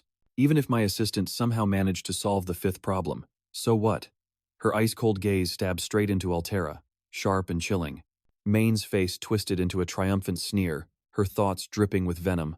Altera, you arrogant little fool. You're a genius. I won't deny that. But so what? This is the end of the line for you. A talented fool is nothing without recognition. Your talent will be mine, forever. She leaned in close, her voice booming like a judge's gavel. So, Assistant Altera, do you dare claim that you solved all 4 of the remaining problems? The entire hall seemed to stop breathing. Altarisha froze solid, her eyes wide with panic as she unconsciously stumbled back a step, her heart going wild inside her chest. I knew it would come to this. I'm going to get gray hairs from all this stress. Oh man, what am I supposed to do? But then, a voice as gentle as a breeze drifted through her mind. If you ever feel lost and overwhelmed, just say my name. Altera's eyes shot open, a flicker of hope instantly lighting them up, and her fear melted away like morning mist. She took a deep, steadying breath, her lips curling into a calm smile as she slowly raised her right hand. I have one request. I'd like to invite my co-author to join me on stage. The whole auditorium erupted in a wave of shocked whispers. What? A co-author? Meanwhile, Suko raised a curious eyebrow. Who in the world could that be? Altera lowered her hand, her gaze cutting through the crowd and zeroing in on a certain young man. My co-author is Uziel. Uziel nearly fell over backward, his jaw hitting the floor and his eyes bugging out like his brain just blue-screened. Co-author? I just, threw out a few ideas, right? Hold on. What's the protocol for a situation like this? The moment Altarisha named Uziel as her co-author, Professor Mason Tyron's gaze locked onto him like a hawk. Uziel stepped out from the crowd and began a steady walk toward the podium. The murmuring in the crowd swelled. Seriously? Some nobody kid? I doubt this is going to change a thing. Despite all the chatter, The golden alchemist, Wei Gordon, actually looked intrigued, crossing his arms in anticipation. Oh, this should be interesting. As Uziel reached the lectern, his gaze briefly dropped to the floor, a flicker of sadness crossing his features. He walked right up to Professor Main Tyron and met her gaze head-on, without a trace of fear or hesitation. As he walked past her, a sudden pulse of magical energy flared from the spiteful branch he was holding and zapped Main right in the arm. A system notification popped up. Special skill. Spiteful Branch's grudge has been activated. Target, Main Tyron. Completely oblivious, Main just scowled and muttered, how disrespectful. Seeing that she hadn't noticed a thing, Uziel let a small smirk play on his lips, thinking, all right, mission accomplished. He took his spot at the podium, facing the assembly of scholars, his expression a complete blank. Uziel was the first to speak. Let me begin by offering a rebuttal to Professor Main Tyron's argument. As the old saying goes, seeing is believing. So, let's put this cross-training technique to the test, right here and now. A confident smile spread across his face, sparking another round of whispers from the audience. A live debate between the professor and her own assistant over the report. Now this is getting good, one scholar murmured. Couldn't agree more, another added. Altera, full of anxiety, stammered. Uziel, noticing her concern, Uziel shot her a look and countered. Hey, assistant, you don't trust me, do you? Altera blinked, flustered. No, it's not that. I do trust you. To calm her down, Uziel added. I've been with you through this whole thing. Don't worry, Altera, you've got this. I believe in you more than anyone. Her cheeks turned pink at his warm smile, her thoughts racing. Can I really do this? She gripped the collar of her shirt, pushed her glasses up, and steeled her resolve. He's right. I have to believe in my own research. She smoothed back her hair and regained her composure. Maine, completely stunned, was losing control of the situation. Now, brimming with confidence, Altarisha stepped forward to face Maine and declared, let's begin. Spurred on by Uziel's encouragement, she radiated an aura of pure determination and began presenting her groundbreaking insights into the mixed variable intervention technique in alchemy. 300 years ago, a certain alchemist proclaimed, I have discovered a marvelous formula to solve this equation, a magnificent matrix to crack the anomaly, but I really have to use the restroom. He passed away in there, leaving the formula to become infamous. Countless alchemists have since failed to solve it, deeming it to be completely impossible. So, someone's claiming they've cracked the random disturbance formation. A stoic-looking guy taking a drag from his cigarette mutters, interesting. His info pops up. Kane, captain of the Moonbone Tower's 13th Extermination Squad. A girl in a similar uniform lets out a huge yawn nearby. Interesting? More like totally boring. Her info, Hene Macaron, vice captain. Both of them are invisible. After yawning, Heen glances over, half skeptical. Captain, is that professor really a dark mage or what? Someone nearby mumbles, why do I smell cigarette smoke? Meanwhile, Maine and Altarisha are writing on their blackboards. Hene adds, this whole mission feels like a total setup. She glances at Kane. Inside her head, it's just radio silence. Sighing, she rubs her head, muttering, what can you do? The captain completely fell for that old geezer's story. Suddenly, her eyes widen, fixed on the showdown between Maine and Altarisha, and so do Kane's. A thought sparks. The atmosphere's totally shifted, hasn't it? The announcer declares, we've just completed the first puzzle. Now, let's welcome Master Alchemist Wei Gordon. Gordon, stunned by the details on the board, remarks, it's similar, yet a completely different approach. Kane, watching from the sidelines, thinks to himself, the assistant's solution is simpler than Mon's, with a slightly different result. The announcer continues, next up, the second puzzle. Both of them scribble furiously on their boards. The audience is laser-focused. You can see the shock and anxiety on their faces. Plenty of people have solved the second problem before, but this approach is something else. A problem that usually takes 200 lines. Altarisha solved in just 12. Everyone starts buzzing about her. Uziel, arms crossed, smiles to himself, thinking, the crowd's reaction is perfect. His smile lingers, but his thoughts have already shifted. But now for the main event. The announcer says, and now, we move on to the third puzzle. Could the third problem, one that no one has ever solved, be cracked right here, right now? They both write, beads of sweat forming on Altarisha's forehead. Maine looks visibly more stressed. They stop, and a stunned Gordon declares, she's solved it. Maine solving the impossible third problem is impressive, for sure. But despite the praise, Maine isn't celebrating, just shocked and confused, Gordon adds. But Altarisha's approach is even more mind-blowing. Seeing her hidden results, Mon seethes, thinking to herself, what the hell kind of explanation is that? Uziel, smirking, overhears the non-stop whispers. How did she even come up with that? I can't believe my eyes. New information flashes on screen. Alchemists of the past treated the 5 problems as separate entities. Altarisha, however, saw them as a single, integrated whole. That's the key difference between her and Maine. The problem-solving continues. Maine's hand is trembling, her calculations starting to fall apart. Wait, what's the next formula? She curses under her breath. Damn it, I'm out of space. She screams at the announcer. Get me another board now. But a familiar voice cuts through the tension. I'm finished. Maine freezes, staring daggers at Altarisha, who calmly turns from the board to face the crowd. Altarisha begins her detailed explanation of the random disturbance formation, her voice echoing as a brilliant light emanates from her. It is a complete, perfect analysis. The crowd erupts, a wave of insane cheering washing over everything. That's insane. This is a historic moment. I'm so moved. A once-in-a-century event. Altarisha, hearing all this, absolutely beams, her confidence soaring. I did it. Looking at Uziel, she thinks, thank you, Uziel. It's all thanks to you. The smile is still on her face, but a dark voice cuts in. Altarisha. Maine's ominous, killer intent floods the area. Altarisha nervously says, Professor. Uziel steps forward, standing beside Altarisha, raising a hand as the shadows begin to creep in. A suffocating aura of mana radiated from Professor Maine, making the air thick with tension. Her trembling voice shattered the silence. Altarisha followed up with a damning accusation. How much longer are you going to humiliate me? You stole my thesis, tweaked it, and passed it off as your own. Looking smug, Uziel stepped forward to shield Altarisha. His face was a mask of indifference, but his mind was racing. Is she about to turn into a dark mage right now? A little ahead of schedule, but this works, he thought to himself, glancing at Maine. If she transforms into a dark mage in front of everyone, her rage-fueled dark mana will be impossible to contain. Maine shouted again. Altarisha! Altarisha! Her eyes blazed with fury. Anxious, Altarisha tried to keep her cool, biting down hard on her lip. Altarisha composed herself. I've been holding back all this time, she yelled. I told you to just admit it. Her confidence surged back. She declared boldly, my thesis is light years ahead of yours. Wasn't my presentation proof enough? How much more of my work do you have to steal before you're satisfied? The audience and scholars were stunned, whispering amongst themselves that the thesis on blood potions was indeed hers. No wonder. Altarisha's newfound confidence wavered for a moment. Professor.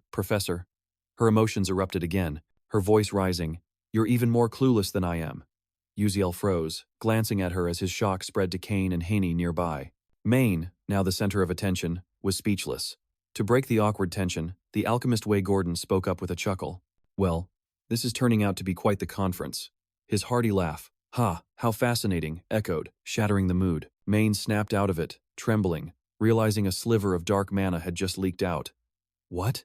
She stared at her shaking hands. She thought, what did I just do? That was too close.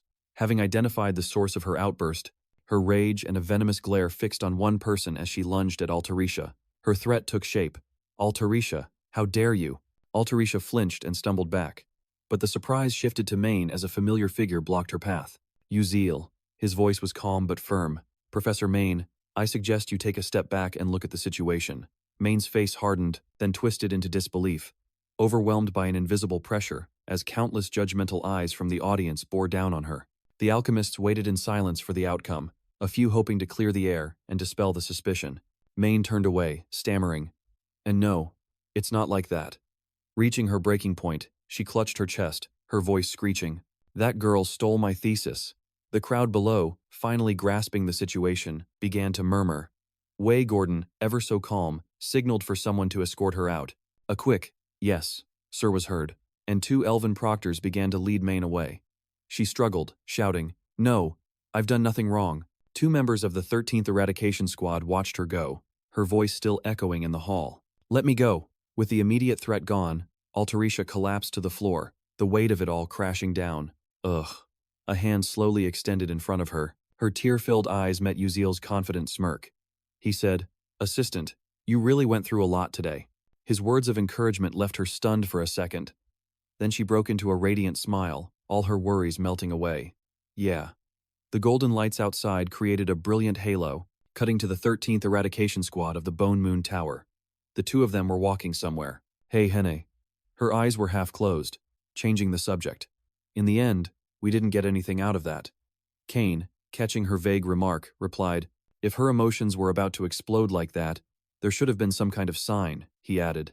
The dark mana sensor didn't even twitch. Hen chimed in too. No kidding. Even the Moonbone Tower's soul scanning has its blind spots. Glancing over at Uziel and Altarisha getting swarmed by academics, she asked, is that kid really the third co-author they were all talking about? She asked, her eyes drifting toward Kane. She mused. He's kinda cute, huh? Kane shot her some serious side-eye. Have you even run a background check on him? Jean looked a little flustered. Well, I just got the intel from Maya. She started to lay out the details. His hometown was wiped out by dark mages. He's a commoner who was dead last in his class. Yet he somehow got into the S-class of the world's top magic academy without using a single spell. It's super sketchy, and he even asked to have his name taken off the thesis paper. That's a lot to unpack for just one kid. Kane stared ahead calmly, quietly taking it all in. Suddenly, his eyes widened. Uziel was staring right at him, his gaze sharp but weirdly vacant. Uziel then looked away as if it were nothing, a bright smile spreading across his face. Kane, completely thrown, thought to himself, wait, did we just make eye contact? No way, Jean said doubtfully. She glanced at Uziel and added, you think he could see through your perception-distorting spell and my shadow cloak that easily? Nah, you were probably just seeing things. Kane focused forward, staying silent for a few seconds. Uziel's smile didn't falter, seemingly unaffected by their little stare-down. Since there was nothing more on the kid and no red flags from Maine, Kane decided to drop it. Let's bounce. We're done here. Jean followed, her hands clasped behind her back. I am so over this boring place. The scene shifts to a luxurious noble's carriage, where Maine Tyron is frantically biting her nails. She cursed under her breath. Damn it all. If it weren't for that Beck Uziel brat, I wouldn't have been humiliated like this. A figure reading a book with his eyes closed spoke calmly from across from her. What's done is done. Just take care of Uziel and get a grip. Mon, startled by the sudden presence, gasped, Raiden. He opened his blood-red eyes, his irritation obvious. With a scorching glare, Raiden snapped his book shut at her outburst. That's not the problem. Professor Maine Tyron's face was a mask of utter shock, while Raiden's expression only grew more annoyed. He glared at her, adding, that was too close. We're lucky the contract's suppression mechanism kicked in. A little more of that emotional display, and the resulting chaos would have completely ruined our plan. Realizing she'd nearly caused a disaster, Maine froze up, stammering, I'm so sorry. Hearing her pathetic apology, Raiden stored the book in his spatial pocket, closed his eyes, and sighed heavily. You think saying sorry fixes this? The boss is furious. Get your emotions under control, now. He said, you're about to lose all your value as a Stella professor. Unable to stomach this, Maine yelled, no, I have connections on the plagiarism review board. I can make this go away. I'm not getting fired. Listening to her frantic rambling, Raiden closed his eyes and cut her off. Shut up, stay put, and keep your head down. That's the most useful thing you can possibly do for us right now. The sharp reprimand silenced her. As the air grew heavy, Raiden added, don't move a muscle or say another word until the boss gives a new order. With that, he teleported away, leaving Maine with his instructions. Alone, Maine's hands balled into tight fists, her fury focused on a single person. This is all Uziel's fault. Her face twisted into a vicious snarl as a plot began to form. Recalling the sight of Uziel and Altera before they were dragged away, she thought, you just wait a little longer. The image of Uziel was burned into her mind.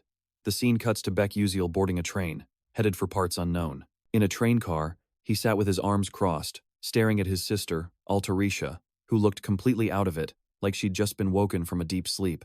His gaze shifted as a thought began to form. What a shame. If only Maine had actually used dark magic during her presentation, he could have prevented the entire collapse during the Chapter 8 disaster. Things should be quiet until the main plot really kicks off, he muttered, leaning back and closing his eyes, but his mind just kept racing. There was nothing to do but wait it out. The conference wrapped up without a hitch, and the branch of grudges was officially triggered. His eyes flew open. There's one thing that's been bugging me. He replayed the moment his gaze swept over to where Kane and Hygiene were standing, cloaked in a shadow concealment spell. Kane had stared right back, and that's what sealed it for him. It was 100% Kane. The details started clicking into place. An elite unit of mages, handpicked from the notoriously strict Moonbone Tower, famous for hunting down dark mages and warlocks. Kane was the leader of their #1 extermination unit, the 13th squad.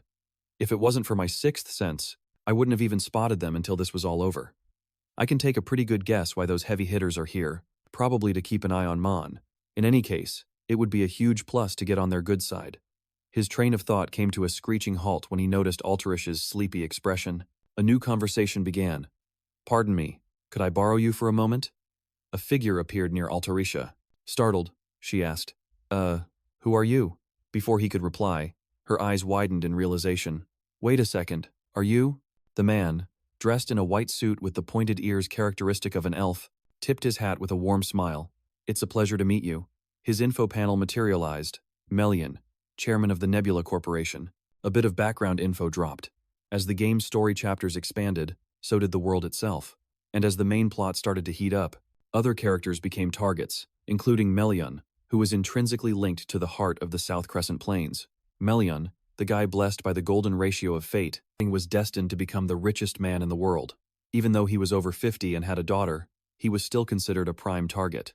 Not because of his wealth or his looks, but because of his daughter, the villain Jelian, a high elf who constantly made the protagonist's life a living hell. The players, in a collective fit of rage, targeted Melian to get revenge on Jelian by marrying him and then completely destroying their family. Uziel sighed, recapping the bizarre situation. "It sounds like a joke, but everyone lived for that kind of drama." He glanced forward, trying to look casual, thinking, "I kind of expected this, but I didn't think he'd actually show up in person. There goes my overthinking again. I need to make a good impression today. It'll pay off in the later chapters." Melian, smiling, addressed them.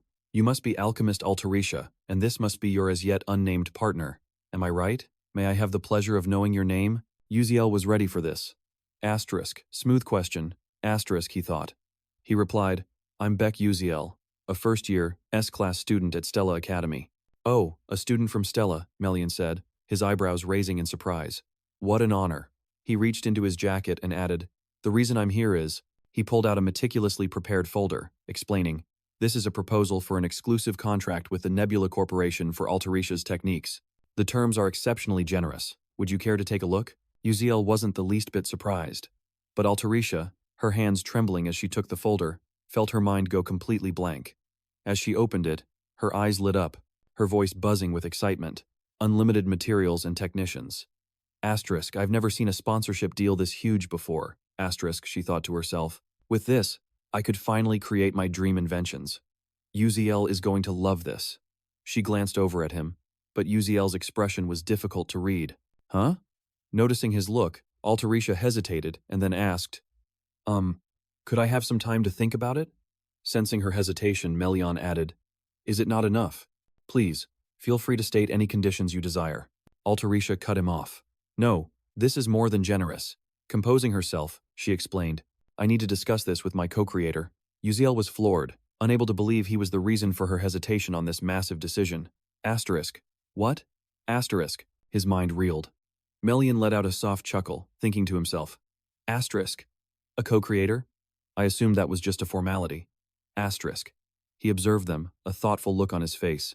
Solving a 300-year-old problem at his age? The kid's a freak of nature, a total genius, but still just a student. Melian slid the contract toward Uziel. Care to look it over? He thought. Genius or not, in the world of business, he's nothing more than a child. And just as Melian predicted, Uziel scrutinized the contract. There's no way he can refuse these terms. But Uziel's response was simple. I decline. Melian was floored, staring at the boy. And may I ask why? If the terms aren't to your liking, we can amend them. Uziel stared straight ahead, his thoughts already racing. An exclusive contract with Nebula, the biggest corporation in the world, was an incredibly tempting offer. But Melian, for all his business savvy, was also incredibly possessive. If this technology got locked down by him, it would just be used to pump out cheap, mass-produced items, stifling all diversity, originality, and performance. On top of that, a monopoly would block countless mages from getting their hands on these tools, twisting the tech into a purely commercial venture, and giving dark mages a golden opportunity to catch up. In the game, players who went down this road got rich, sure, but every single one of them met a tragic end. He voiced a concern that had nothing to do with the terms. It's simple. I'm not interested in an exclusive contract. Melian froze. You mean? Holding the document, his face a complete blank slate, Uziel continued. This fusion of magic and alchemy is going to completely revolutionize everyday life, and and how mages gear up. We want it to be accessible to as many mages as possible. Hearing this, Melian had to admit, you've got big dreams and even bigger ambitions. That's admirable, but you need money to make those dreams a reality. Yuzel shot back. I've actually been in talks with a few investors, including you, Chairman Melian. The light bulb went off for Melian. So, you're planning to sign with them times and times with me? My profit margins would be sliced pretty thin. He closed his eyes, a small smile playing on his lips. Exactly. And to be honest, your offer is the most tempting one on the table. Slowly opening his eyes, he said, let's make it a high-end, premium line. A new smile spread across his face. That's my counteroffer. Yuzel's goal was to get the basic items into as many hands as possible. But the premium, hard-to-craft stuff would be under an exclusive contract with the Starlight Guild. It's a branding thing. Seeing the kid's confidence, Melian, who stood opposite him, narrowed his eyes. As a veteran businessman, Melian saw exactly what the boy was planning. He extended a hand with a smile and said, brilliant, but can you guarantee those luxury items will actually sell? I never make a deal that isn't in my own best interest. Understanding the chairman's hesitation, Yuzel lowered his gaze and replied calmly, of course, which is why I'm not asking you to sign anything today. A flash of cold confidence sparked in his eyes. 6 months from now, let's hold a joint press conference for all the investors, with you front and center, Chairman Melian. Melian's expression shifted, surprised by Yuzel's bold move. If you like the products I unveil then, you can sign the exclusive branding contract. Seeing Yuzel's calculated play, Melian closed his eyes and let out his trademark smile. Yes. Yes, indeed. Absolutely brilliant, Altera chimed in with a smile. Realizing Melian was essentially on board, and to seal the deal, Melian produced something that looked like a business card. This is a communication scroll. It has my contact information. Yuzel accepted it. Thank you, sir. A system-like message appeared. A communication scroll, once inscribed and sent, is guaranteed to reach its recipient. With their business concluded, Melian tipped his hat, smiling as he took his leave. Well then, I'll be taking my leave. Yuzel's face registered a hint of surprise. Altera, meanwhile, just kept her faint, knowing smile. Yuzel, who had been a picture of calm, was now physically shaking. He clutched his chest, half convinced his heart had just stopped. His voice trembled as he spoke. Oh my gosh. I seriously thought I was going to have a heart attack from the stress. Altera asked, a little concerned. Is it even normal for a person to get that worked up? Yuzel, completely flustered, shot back. You had me so worried, you know. Her beaming smile was followed by a gushing compliment. Seriously, Yuzel, you're on another level. That was amazing. Blindsided by the praise, he just blinked. Huh? Seeing his dazed expression, Alterisha quickly backpedaled. Oh, never mind. Yuzel's eyes drifted over to the door Melon had just walked out of, a small smile forming as he thought. All right, one problem down. When I get back, I'm treating the whole club to dinner at a really nice place. On a side note, the academic conference wrapped up without a hitch. Classes at Stella Academy were finally back to their normal routine. A professor at the front of the classroom announced, Professor Main is feeling a bit under the weather, so I'll be filling in for him today. Yuzel, who was now wearing glasses, glanced over with a nonchalant look, his thoughts taking a darker turn. Vanished without a trace, huh? His thoughts grew heavier as the memory of Professor Tiron's corruption resurfaced. If this whole thing sticks to the original script, Main is supposed to have his full awakening in Chapter 8 and wreak havoc on the Academy. I have no idea how this is going to change the timeline now. His expression hardened. Is that chapter going to get moved up? I just hope it's still on a level I can handle. On top of that, it wasn't just Main. Alterisha was also absent from school. When class ended, Yuzel strolled down the hallway. She's probably kicking back and enjoying her early retirement money already. A student up ahead said to his friend, Hey, did you hear the news? Yuzel's ears immediately perked up. That TA, Alterisha, wasn't she the one who cracked that ridiculously complex spatial interference formula? The conversation kept going. Yeah, but I heard there was a co-author, right?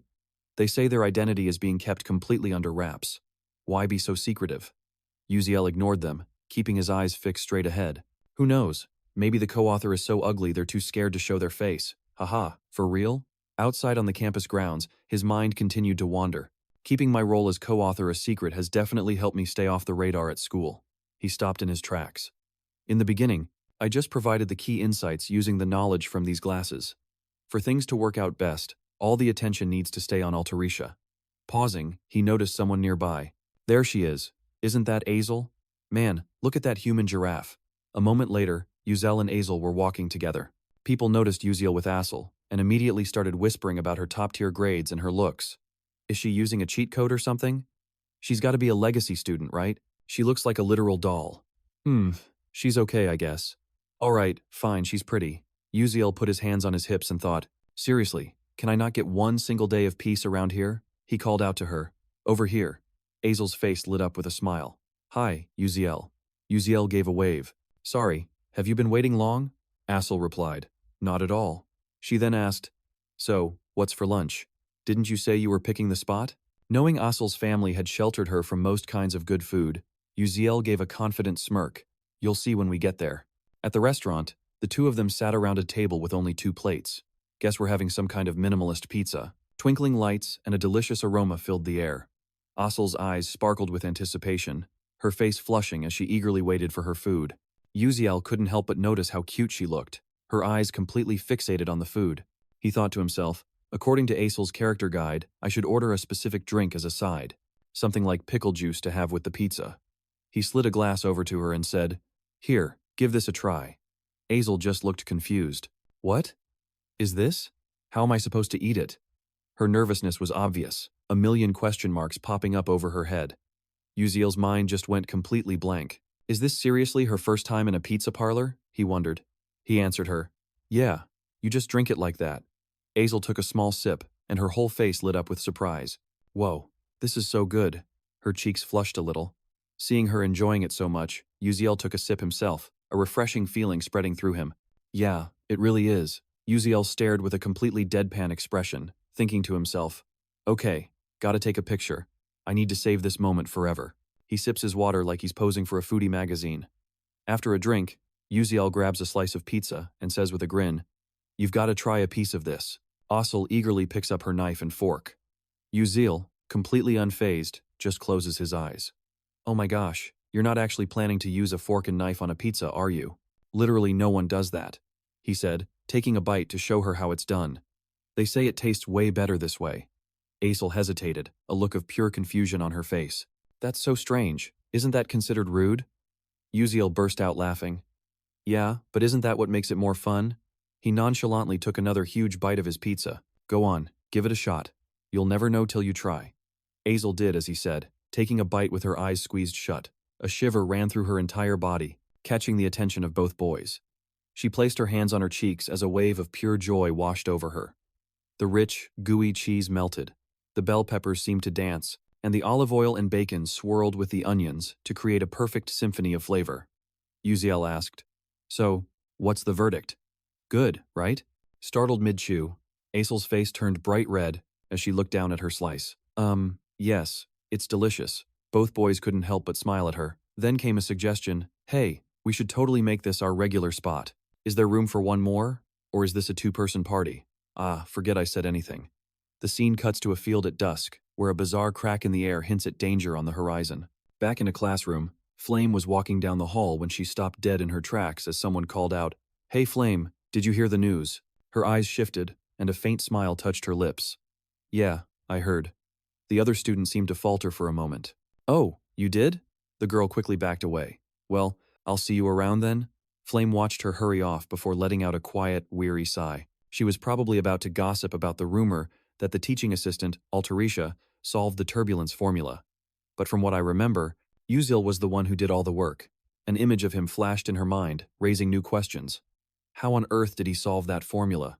After returning, most knowledge from the future is supposed to be erased, except for the major events and plot points. Is it possible he still remembers all that stuff? Or is he just a natural-born genius? Nearby, a group of students were chatting loudly, but one of them broke away and walked over to her. Hey there, Flame. It was Jeremy Scalvin, flashing a dazzling smile. Thinking about joining our group for the personality gate practice this time? As he got closer, Flame deliberately looked away. Ugh, why is he always like this? If he's going, does that mean I have to deal with him? Her eyes widened, and her voice was firm. Go find some other girl to bother. Stop hitting on people for no reason. Flame turned and walked away. A strange, yet oddly impressive, smirk appeared on Jeremy's face, and it was surprisingly striking. The camera pans to a nearby bulletin board, displaying an official notice about the personality gate. First-year students, please form groups and select a personality gate for your practical training. All the students were looking up at the board. Flame just stood there, deep in thought. For context, this is the personality gate practical. Once it officially kicks off, more details are revealed about these phenomena. A personality gate is an alternate dimension created by the power of a dark mage. If it isn't conquered quickly after it appears, it warps into a dead land where nothing can survive. Unlike dungeons that are cleared by beating a final boss or destroying a core, personality gates require you to analyze and dismantle their fundamental laws and magical principles. She mused, her expression serious, from analyzing its focal point to distorting its spatial structure and imprisoning souls. It demands knowledge of thousands of laws and the ability to recall them perfectly, and on top of all that, raw combat power. The entire Magic Warrior curriculum is designed to fight these personality gates, making this the single most important subject. Flame clenched her fists. If things play out like they did in the original story, a real gate is going to get mixed in with the practice ones this time. I can't let Uziel deal with this by himself. A surge of determination filled her. This time, I am going to prevent any major losses. The scene changes to the 9th Star Tower, inside the Cloud Tier Cafe. Princess Hongbei and her entourage are gathered together. Their table was a sweet paradise of cakes and aromatic teas. Out of nowhere, a question cut through the chatter. So, has anyone tried that new dessert? Oh, you mean that pumpkin pastry thing without the cream cheese frosting? Someone replied. Yeah, it's an acquired taste. Hongbei just sipped her tea, letting the chatter wash over her. Yeah, I tried it once. Definitely. Surprising, she said, while her mind screamed. It tasted like cardboard. Her eyes shot open when the topic shifted to the latest gossip. Oh, hey, did you guys hear? Stella's assistant actually cracked the random spatial distortion technique. Michelle leaned in, lowering her voice. My dad told me. And get this, the co-author is supposedly a student right here at Stella Academy. Jaws dropped around the table. You're kidding. Seriously? 100%. Rel's dad is the head of the freaking intelligence bureau, you know. A wave of skepticism washed over them. How could a student solve a formula that had stumped pros for years? That's a good point. Hong Baiyan set her teacup down with a soft click, her mind racing. Even the director of intelligence didn't know the student's identity. And then, images of Uziel and Altera slammed into her thoughts. Could Uziel be the co-author of the spatial distortion technique? Her face fell, a storm brewing in her eyes that she couldn't hide, her fingers gripping the delicate teacup so hard it threatened to crack. A million questions exploded in her head. Why would Uziel keep this a secret? Is he deliberately trying to build up Altera's reputation? Or does he actually have feelings for her? She shot up from her chair, making one of her friends jump. I have to go, Hongbei muttered, spinning on her heel to leave. But we're still in the middle of tea time, her friend called out, confused. The other three just stared after her, completely baffled. What's with the princess? One of them wondered aloud. She's acting so strange. The scene cuts to the school courtyard. Hong Baiyan was storming through when a figure suddenly blocked her path. She glanced down, not immediately recognizing them. A sickly sweet voice purred, Hong Baiyan. At the sound of that voice, her head snapped up. Princess Hong Siwa. Siwa giggled behind her hand. Oh, dear. I've told you before. You can just call me sister. Can't you? They were destined rivals, one, the child of the official wife, the other, born out of wedlock. My half-sister, Hong Siwa Adalavit, she thought. I despise her with every fiber of my being. Snapping out of her thoughts, Hong Baiyan demanded, What are you doing here? Siwa just beamed. Haha, don't give me that look. I'm here for a reason, you know? I hear there's a fascinating little commoner among the first years these days, isn't there? The question made Hong Baiyan flinch. She's talking about him. A commoner who still holds on to that chivalrous spirit. A thing so rare it's practically extinct. An image of Uziel flashed in her mind. Siwa, noticing her sister's flicker of emotion, crossed her arms. Well, judging by that reaction, it seems you've taken an interest in him as well, haven't you? Her tone grew musing. A knight willing to sacrifice everything for his mage. Her musing was followed by a cold, mocking smirk. Isn't that every little princess's fairy tale dream? Hong Baiyan's fists clenched at her sides. So, are you going to introduce me to him? She was far from amused. Hong Baiyan brushed past Siwa, her voice dripping with ice. Fine, be my guest. Go try your luck. Siwa just threw her head back and laughed. Oh, look at you, all worked up, so feisty. Then, as if a thought just struck her, she held up a single finger. You know, you never used to be like this. Could it be because of what happened to our dear older sister? Hong Baiyan's expression crumbled, raw grief flashing in her eyes. She kept walking, muttering, If you'll excuse me. Siwa's gaze lingered on her retreating back, a flicker of something like sadness in her eyes. Her thoughts turned inward. Maybe I pushed too hard just now. I took it too far. It's still too soon for the poor girl to hear about our sister. Just then, a royal guard, Sarah, materialized beside her. Startled by her sudden appearance, Siwa asked, What's going on? Sarah presented a folder. The information you requested on the subject, Your Highness. It's about student Yuzil. A copy of his classwork, and a brief profile. Siwa took the file, a slow smile spreading across her face as she spoke. For real? I can't believe I got my hands on this without even trying. Nice one. So this is some kind of assignment, huh? She opened it up. All right, let's see. Title: To my dearest mom. Mom, I'm thinking of you as I write this. Siwa let out a laugh, quickly slapping a hand over her mouth. Haha, he's such a kid, isn't he? A few seconds later, her hands, still holding the papers, started to shake. Sarah watched in surprise as tears streamed down Sewa's face, her hand still clamped over her mouth. I get it now. Yuzil's mom mentioned she doesn't like black bean noodles. Sensing something was off, Sarah quickly apologized. I am so sorry. Siwa turned her head away. Are you crying? Oh, it's nothing, Siwa replied. Wiping away a tear, she added thoughtfully, I've just never really stopped to think about what it's like to be poor. He lives through all that and still has the heart of a knight. Her gaze softened. Yuzil's hometown was taken over by dark mages, wasn't it? She cracked a small smile. Sorry, Hongbayan, but he's starting to get really interesting. The scene shifts to the final day of training, with all the students gathered on the lawn. A professor steps forward to explain. We will now commence the dimensional gate training for all first-year students. Students, please proceed to your designated gates. Yuzil stood off to the side, listening to the murmurs. Just like it said in the textbook, he thought. I'm starting to get a bad feeling about this. So, it's finally kicking off, huh, Melon? Facing the events ahead, Yuzil started down a new train of thought, connecting to his system interface, a reward for acing his academic presentation. I can also activate the gate analysis function from these glasses.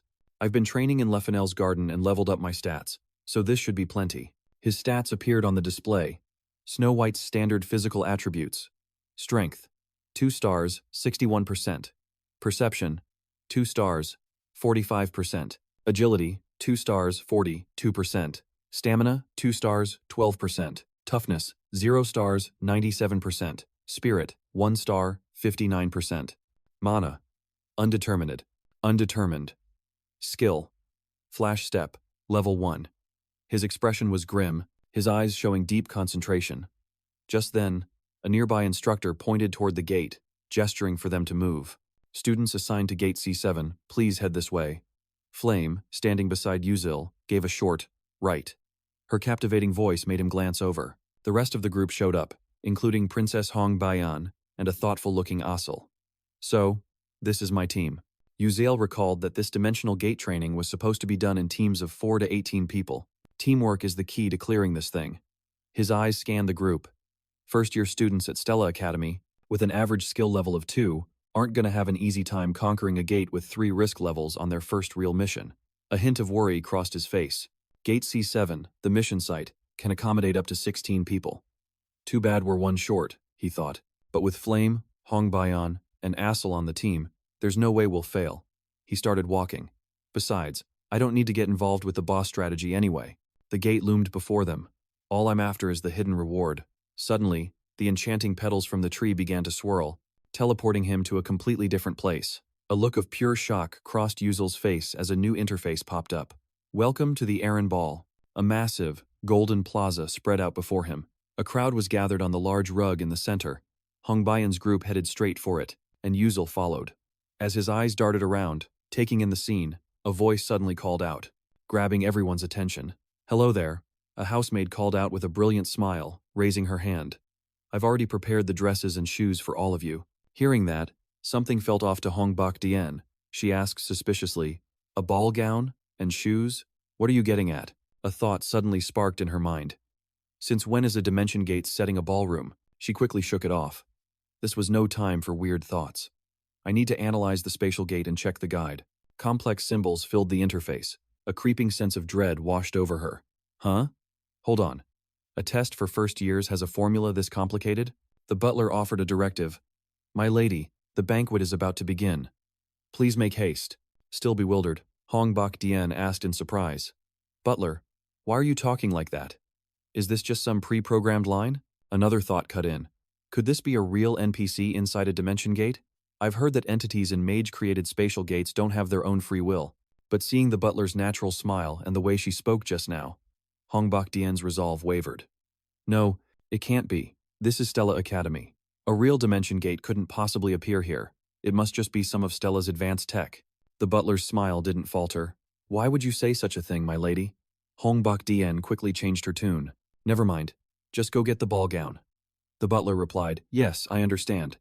She departed under the princess's watchful eye, leaving a sense of unease hanging in the air. Maybe it was just her nerves, but she had a feeling this training session wasn't going to be a walk in the park. Time flew by, and soon, approaching footsteps could be heard. Hong Bakdian, now clad in an elegant ball gown, looked absolutely stunning, her silver-pink hair perfectly complementing the color of her dress. Her gaze fell upon a figure, it was Uziel, looking sharp in a formal vest. His own eyes, however, were averted. A faint blush crept onto Hong Bakdian's cheeks. He actually looks pretty good. It suits him, but she quickly snapped back to reality. The memory hit her. This was Uziel's academic submission. I heard this is based on his past. She ran a hand through her hair, mentally reviewing the data. So that's it. Coming back to the present, she continued to observe Uziel. Was it because of that personal info she'd learned about him a few days ago? He seemed different. Uziel let out a huge yawn. Ha! His eyes met hers right in the middle of her train of thought. To overcome a past like that and still walk the path of a knight at Stella. Uziel's deadpan expression shattered her reverie. What are you staring at? Never seen a commoner yawn before? Startled, Hong Bakdian awkwardly looked away. No, it's nothing. A new voice cut in. It seems everyone is present, are they not? Someone approached their position. All eyes turned to the newcomer, a red-haired noblewoman holding a fan. She continued. From this moment forward, you will be attending the ball hosted by Duchess Aharin. Her gaze shifted to a nearby wall. It is said that those 4 paths lead to the mansion's cellar, but it is a labyrinth riddled with traps. Should you lose your way, the mansion's knights will be deployed. A faint smile played on her lips. You can only rely on your own intuition and knowledge. Think you can handle that? Uziel, standing off to the side, answered bluntly. Yeah. The noblewoman glanced at him, a hint of surprise in her eyes. Quite the confident one, aren't you? I like that. Such audacity is almost a guilty pleasure. I like it very much. Uziel simply said, Thanks. This natural exchange sent a shockwave through the other students. What the? She's talking like a real person. Since when does a base NPC have dialogue trees like this? The noblewoman continued. Best of luck. Then turned, presenting her back to the assembled students. The male students exchanged nervous glances. All right, let's move out. A palpable tension filled the air as they approached the spatial gate to begin their mission. A voice called out, Hold on, everyone. It was Flame. About this training test, doesn't any of this seem weird to you? She explained calmly. It's hard to put into words, but these NPCs, they're acting way too real, and I can't even get a reading on this dimension gate. Usually, the first-year practical exam isn't supposed to be this nuts. All the upperclassmen said so. Honestly, this whole thing feels super sketchy to me. I'm totally lost. Yeah, that NPC looked way too realistic. As everyone started to agree, Flame's face totally lit up. All right, I can get them on board with this path. A sharp voice cut in. Hold your horses, Flame. Jackie appeared, arms crossed with a seriously annoyed look on her face. Don't tell me you actually think this is a real gate? Getting cold feet already? If you ask me, this is exactly what the professors wanted. In a real fight, it's not like you always get to fully analyze an anomaly gate, right? This whole mystery is part of their plan, she added with a smirk. Besides, Stella Academy trains the best of the best magic warriors and elite magic knights. You really think they'd let a live gate just pop up on campus? The others started buying into Jackie's logic. Oh yeah, that actually makes a lot of sense. I get it now. Flame's heart was pounding in her chest. This is bad. By the book, this gate is the real deal, but no one's gonna believe me. She tried to give a desperate look, only to catch Jackie's smug, triumphant expression. What am I supposed to do now? A heavy silence fell over the room. Uziel glanced over, deep in thought. So, are we really going down this path? He remembered the game data, E006, Jackie's corruption storyline. In the original novel, Jackie didn't even exist, so Flame is probably freaking out right now. But Flame's interference here is just one of the game's many branching paths. No matter what, one of the 3 students has to become the corrupted sacrifice. A whole new worry started to creep in. Even though Uziel hoped nobody would get corrupted, can you really change a fixed event? Seeing the pushback, he thought, even helping Flame won't change the final outcome. If that's the case, the smart play is to just stay out of it. They locked eyes for a second, then Jackie turned away. Say whatever you want, I'm going. Flame tried to stop her. What? Wait a second, Jackie. Jackie shot a cold glare over her shoulder. Even in a situation like this, it's all part of the professor's test. Just chill out and handle it. You guys are just standing there like a bunch of clueless newbies. Jackie picked a portal and warped through. Flame was too late to stop her. The guys all looked at each other nervously. One of them finally said, I'm going too. I was born ready for this, another chimed in. Uzil stood with his arms crossed, just sizing up the chaos. No one's acting with any kind of strategy. His finger twitched. If this is how it's going to be, we might as well push forward. He cracked a small smile and started walking towards the portal. As Beck Uzil was striding forward with confidence, he suddenly froze, sensing something right behind him. A group of guys had gathered a little too close for comfort. He asked, Why are you all following me like this? They got all flustered, starting to sweat. No reason at all. Seeing their identical, panicked expressions, he let out a bored sigh. Are they trying to trail me or something? Kids and their stupid little games. He kept walking, thinking to himself, I don't really care. It's not like anything important is going on here anyway. Up ahead was a long, hazy corridor, lit by energy lamps casting a creepy purple glow. In the dead, quiet, footsteps started approaching from behind. His attention snapped to a voice. What is this creepy hallway? It was Princess Hongbayan, with two other girls tagging along. He thought, looks like the whole party's here now. The princess's eyes were glued to something. The trio walked ahead, stopping in front of a sealed door. Beck asked, Where'd the others go? Looking around, he realized, just as I figured, we didn't all spawn in at the same time.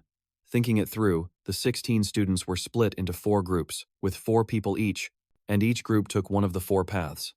2 familiar faces joined them, Isel and Flame, who looked like they'd been sorted into a different group.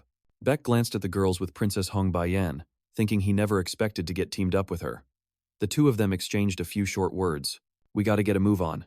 Yes, Your Highness. The princess caught his gaze and asked, looking puzzled. What's up, something wrong? He started sweating bullets. No, it's nothing. With that same look on her face, she teased, Geez, you're about as exciting as watching paint dry. He just ignored her. Beck looked away. It's probably for the best that Hongbayan and Isazel went their own way, right? Suddenly, he flinched and threw up a hand, signaling for the whole group to halt. Whoa, hold up, trouble ahead. A golden glow revealed what looked like decorative mannequins, all frozen mid-dance. The group murmured, Are those dolls? Hongbayan didn't say a word, but her body tensed up, her eyes glued to what was in front of them. A massive gate stood at the far end of the room. The 2 girls beside her started whispering, You think our unlocking spell will even work on that? I seriously doubt it. We can't even read the runes on this thing. We're not high level enough, and it's so dark. This is super creepy. Yeah, the tension was thick. Hongbayan shot a look at Beck. Hey, commoner, you figured out the gate yet?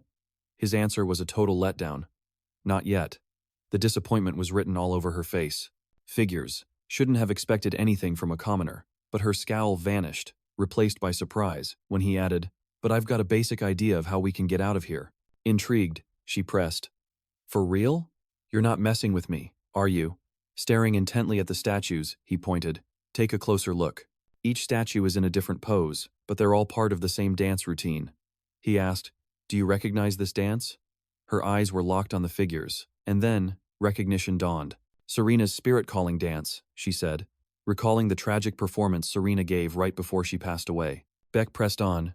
You still remember the moves, don't you? Startled, she realized what he was getting at and blurted out. Absolutely not. To calm her down, he looked straight ahead. She's already noticed that the statue's dance sequence is missing a few steps. After a moment, he asked, Ready? The other 2 girls jumped into the empty spots and struck their poses. I'm set. Me too. Hongbayan followed their lead, filling in the last missing position. Beck watched intently as the gate slid open flawlessly. Cheers erupted from the group. We did it. The doorway revealed another dark corridor with a faint light glimmering in the distance. They rushed right through. All eyes were on Hongbayan as they moved forward. A huge chamber came into view, bathed in a golden light and filled with suits of knightly armor, holding swords, all arranged randomly. Weird patterns were carved all over the floor. One of the girls pointed, Hey, maybe those suits of armor have a clue or something. Another one added, Yeah, let's get a closer look. They split up to inspect the armor, but came up with nothing.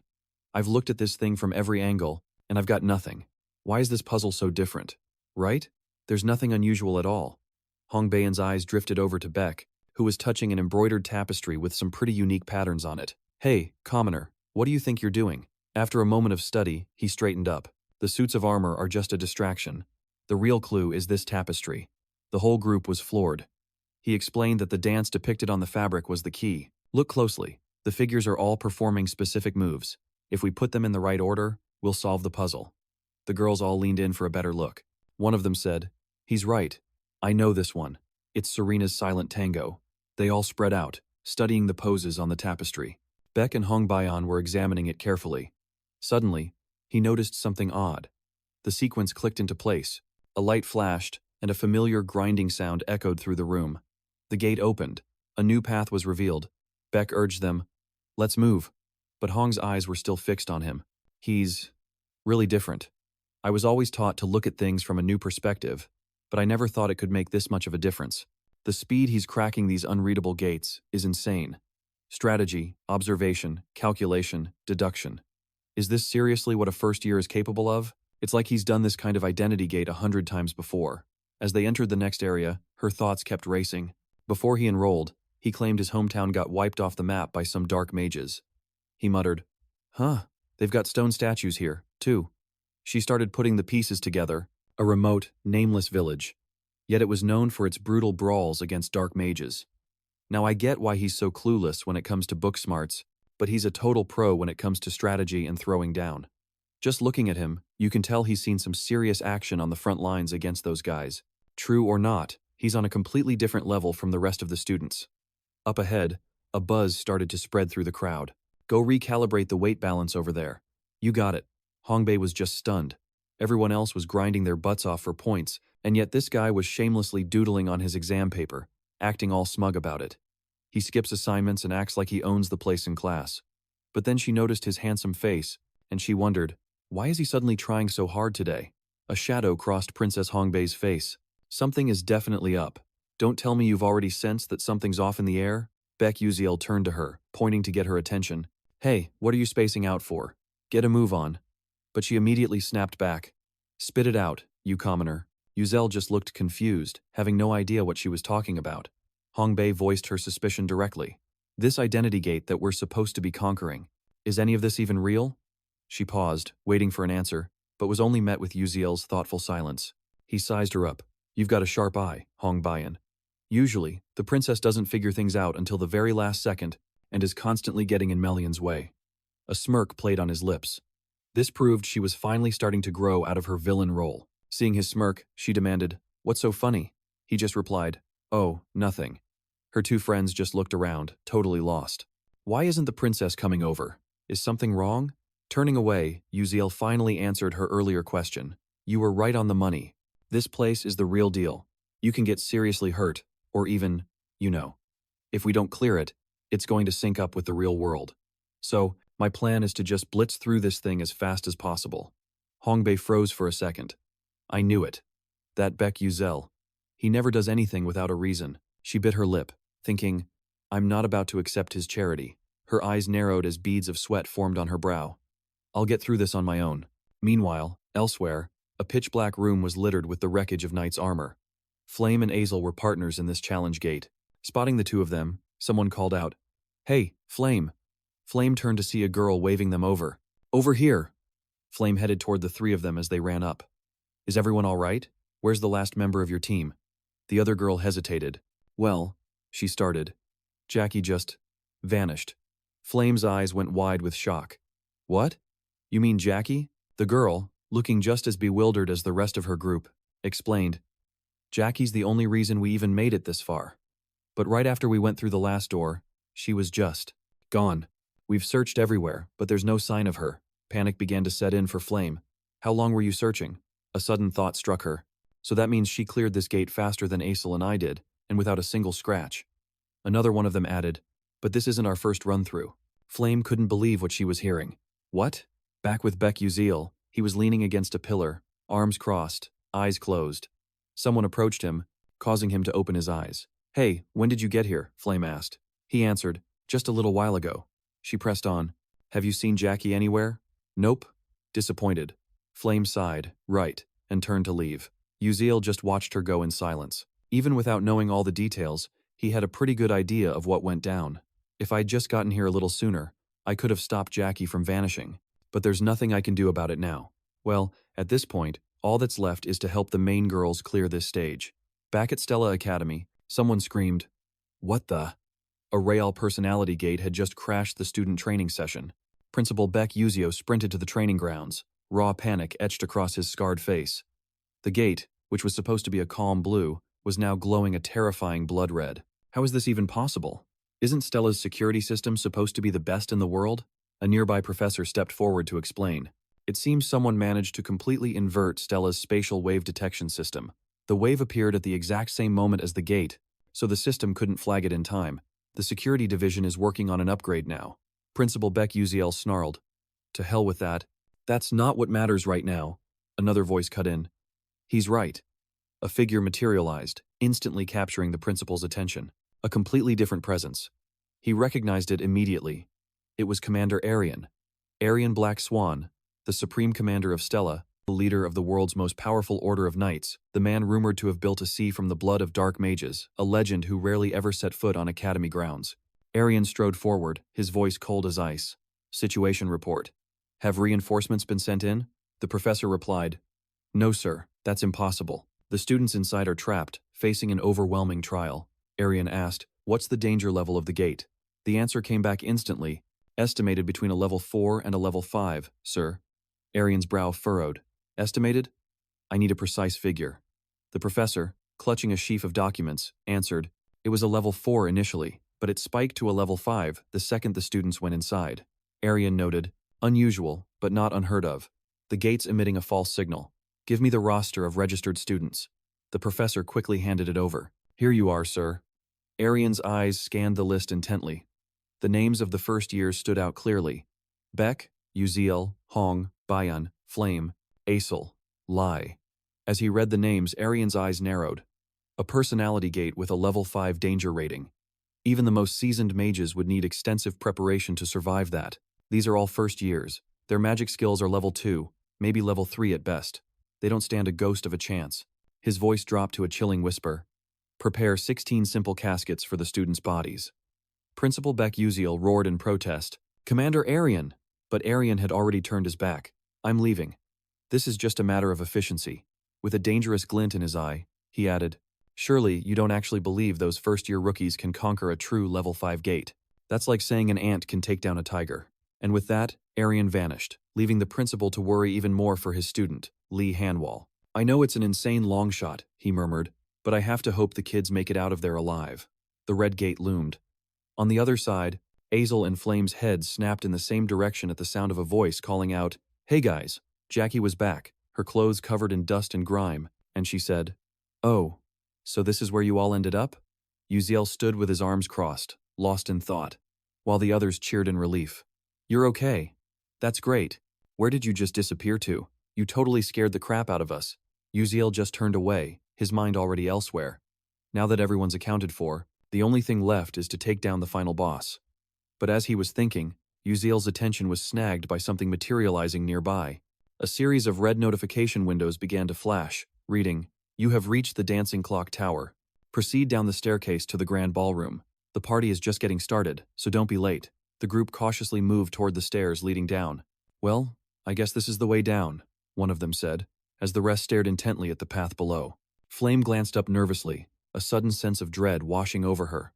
An image of a monstrous spider flashed through her mind. At the very top of this clock tower dwelled the Great Sword Spider, a level 4 boss. Its 8 legs could transform into 8 razor-sharp swords. Flame gulped hard, taking a deep breath. That thing is crazy dangerous. I can't just keep depending on Beck Uziel for everything. He's got amnesia, so he doesn't know a thing about the Great Sword Spider. But I've done my research on it, so I'll figure out some way to hold it off. She glanced over at Aesel nearby. If Aesel and Beck Uziel take on the main boss, we can probably clear this stage with minimal casualties. Stealing her nerves, Flame shouted, Wait, everyone! But another voice cut her off, making her jump. Hold on, it was Beck Uziel, his gaze fixed on a high corner. There's something up there. Flame froze for a second. He turned back, breaking the silence. You guys head down first. I'm gonna check this area out, and then I'll follow. No one argued. With Princess Hong Bayan leading the way, who was slowly bringing up the rear. As they headed down, Flame's anxiety didn't fade. Beck Uziel probably has no clue about the Great Sword Spider. An image of him flashed through her mind, and yet he'd somehow sensed its presence. No way, she thought, hesitating. I had no idea his senses were that sharp. Then again, the guy can literally deflect magic. While she was lost in thought, the group moved deeper in. One of the male students stopped, picking up on something. What's that noise? The others wore the same worried expressions. Hong Baiyan pinpointed the strange noise and yelled, "It's coming from above!" Every head snapped up, jaws dropping in horror as the great sword spider lunged toward them. "It's a blade spider," someone else corrected. "No, that's a great sword spider, a level 4 threat." Seeing it sent Flame into a full-blown panic. "What? Where's Beck Uziel?" At the thought of him, Hong Baiyan and Asel exchanged a knowing glance. "Don't tell me he." Suddenly, a foot slammed down onto the spider's body. Beck Uziel had leaped from above, driving it to the ground with a devastating axe kick. The golden light of his flash step flared as he gripped his sword tightly. Someone below screamed, "Beck Uziel!" Seeing them hesitate, he roared, "I've got this. Get to the next floor, now." Asel, looking skeptical, muttered, "Can he really hold it off by himself?" She gritted her teeth, making a decision. "I should go help him." A voice cut her off. "I don't know what you're planning, but we need to get to that ballroom, and fast." Hong Baiyan stepped up to Asel, adding, "That's the best way to help that commoner right now." Still reeling from Uziel's move, Flame was now completely floored by Hong Baiyan's words and expression. A wave of curiosity washed over her as she stared at Hong Baiyan's retreating back. This isn't how Hong Baiyan acted in the original story, is it? And Flame had every reason to be surprised. Normally, Hong Baiyan would be consumed with jealousy over Asel's power and scheming against her. And yet, she was actually being helpful. The group didn't waste any more time, pushing open the doors to the ballroom below. Music and melodies instantly filled the air. Someone gasped, "Whoa," and you couldn't blame them. The sheer opulence was way beyond what anyone expected for a special gala like this. Crystal chandeliers glittered high above.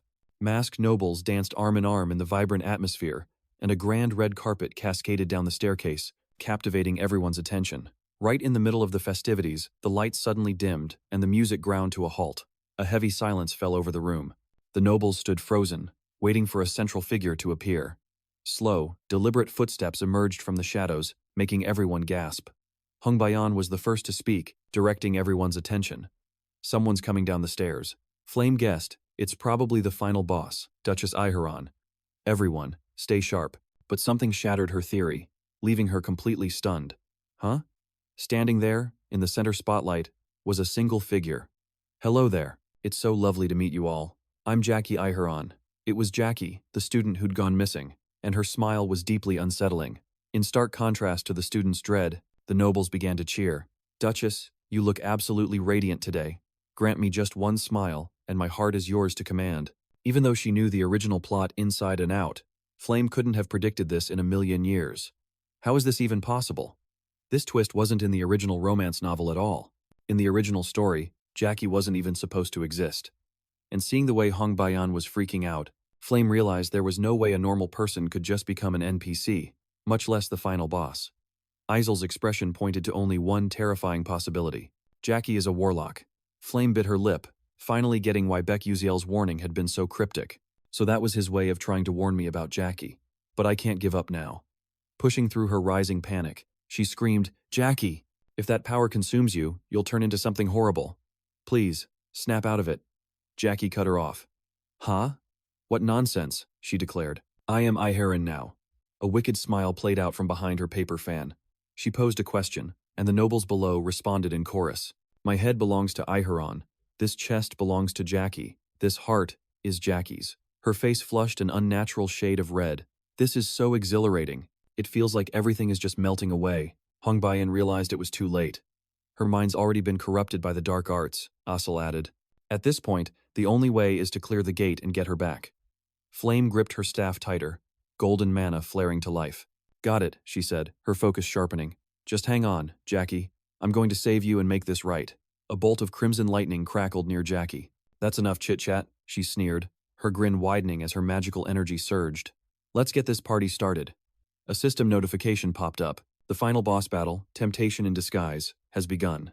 Meanwhile, in another location, a spray of green blood splattered across the screen, right where the greatsword spider's massive blade had sliced its upper abdomen. The blood was from a wound inflicted by Yuzel's flash step attack. A wave of anxiety washed over him as sweat dripped down his brow. This is going to be tough. Analyzing the situation, he realized the greatsword spider was a subspace entity, not the actual key to clearing the gate. Still, there were two reasons he had to take on this challenge. He narrowed his eyes. First, to get the petal of the enchantment tree that was stuck to the spider's dessert-like crest. As he was lost in thought, the spider suddenly slammed one of its legs down, but he was ready for it. Using Flash Step, he dodged the blow with ease and checked for any items dropped by the monster's missed attack. At the same time, he tossed out 3 different colored vials, an orange spark potion, a green slip sleep potion, and a purple oil potion. The effect was instantaneous. The spider convulsed as it was zapped with electricity, and a brilliant white light flashed as lightning struck its body. And the second reason, Yuziel thought, swinging his sword at the monster's energy barrier. Amazingly, it started to crack almost instantly. His target, the pink petal on its forehead. His expression shifted with the tide of battle, a hidden strategy slowly coming to light. In order to clear Chapter 6, Jackie's dark magic route. The item description said that the enchantment tree petal, when absorbed, provides a massive boost to mental strength. It increases perception speed, activates the Whispering Glass's critical point, and slows the flow of mana, a key item with some seriously interesting story implications. As another blade swung at him, he countered, confirming his earlier analysis. This petal is connected to the final boss, the Duchess. The spider lunged forward. He leaped up to dodge. As he focused on the fight, his thoughts scattered. The greatsword spider is actually the Duchess's husband. But who even cares about that? I skipped all the lore to power level, anyway. Getting annoyed by the constant attacks, his face twisted in irritation as he was forced to use Flash Step over and over again. I'll get above the spider. I'll strike the barrier before the pressure plate activates, forcing the Duchess to mirror the reaction. That should give the girls an opening to plan their next move. Still, I'm not sure if I can time my attack perfectly. A wry smile touched his lips. Guess I'll just have to hit it with everything I've got. In all our previous run-ins, the spider always made the first move, so Yuziel decided on a preemptive strike. He activated Flash Step repeatedly, becoming a blur of afterimages. 3 consecutive Flash Steps turned the area into his own personal stage. The spider shrieked, enraged by the sudden turn of events. Winded from the display, Yuziel slowed his pace. But before he could even think about his next move, his face twisted in shock. What the? The spider was skittering around erratically, leaving a trail of green goo, and then it hit him. I used way too many of those slick potions. With no other choice, he charged in again. A pit formed in his stomach as he watched the spider's bizarre, off-balance movements. Crap, the ballroom is right below us. Building on his momentum, he committed to his next move. I have to anticipate where it's going. Pushing himself faster, he closed the distance. Their eyes locked, sweat beading on his brow as he gritted his teeth in fury. His pupils flared with an unnatural color. Flash Step reversed, rewinding time to just a few minutes earlier, right when the critical warning flashed. The boss battle with the Siren of the Masquerade had begun. The moment the alert appeared, Hong Bayan's group snapped into a tight combat formation. Jackie took hold of her black gown, and a blood-red melody filled the air as she began her dance, captivating everyone. With every step, she summoned arcs of crimson lightning, which formed an intricate magic circle beneath her feet. As her dance shifted, the lightning warped the very air around her, forcing everyone to scramble out of the way. The warning came too late. The lightning converged and slammed down. Nearby nobles were sent flying. Hong Bayan witnessed the devastating attack and turned to check on the others. Is everyone all right? A student called back, Yeah. Steeling herself, she began to analyze the situation. There was no time to hesitate. It was time to fight. She drew her staff, its tip flaring with light, and faced down the dark mage as Jackie continued her dance from above. Volleys of fire magic shot toward Hong Bayan. Jackie just smirked, her confidence unshaken. It's not that easy.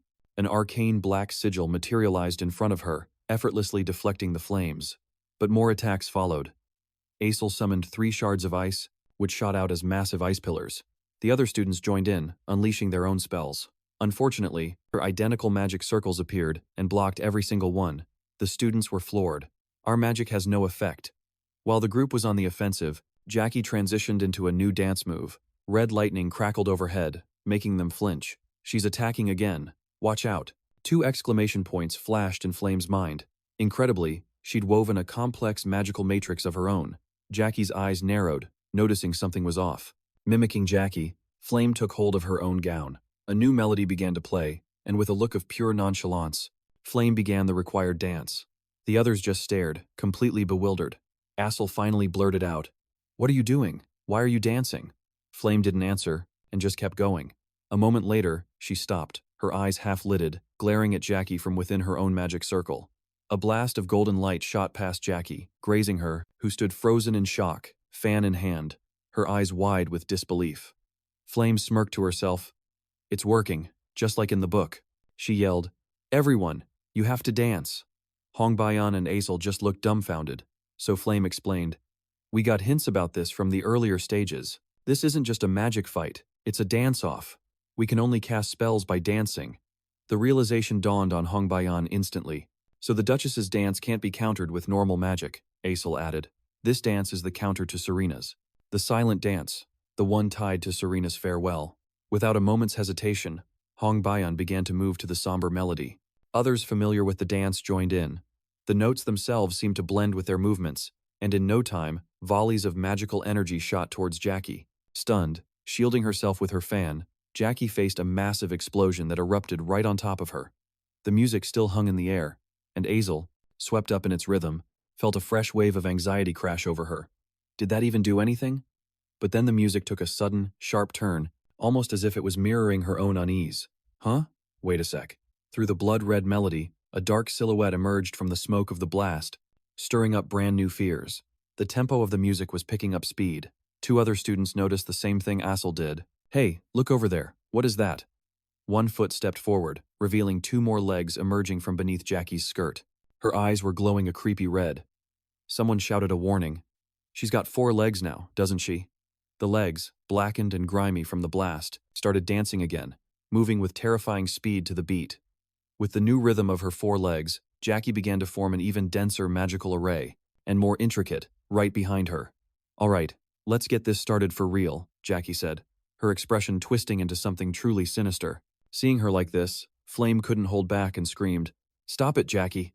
If you keep losing yourself in that Duchess Aaron role, you're never going to be able to come back."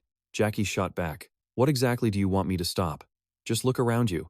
As her dark magic spread, the chanting from the nobles grew louder and louder. "Jackie A. Haran! Jackie A. Haran!" The group just stood there, completely frozen, staring at the whole scene. It wasn't beautiful anymore, it was grotesque. The nobles were cheering along with the music. "Just as we expected, you are magnificent." The perfect response. "Now punish those foolish challengers." Seeing the stunned look on Flame's face, Jackie added, "Are you really that cruel?" Flame flinched.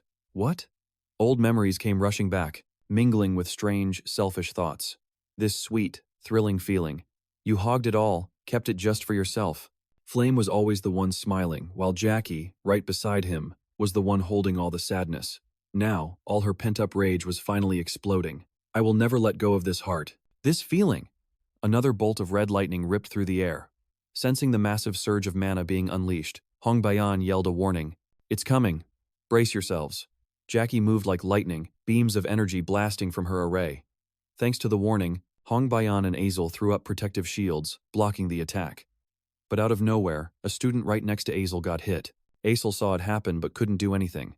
While she was hesitating, another blast of energy came hurtling straight for her. It was too fast to even react.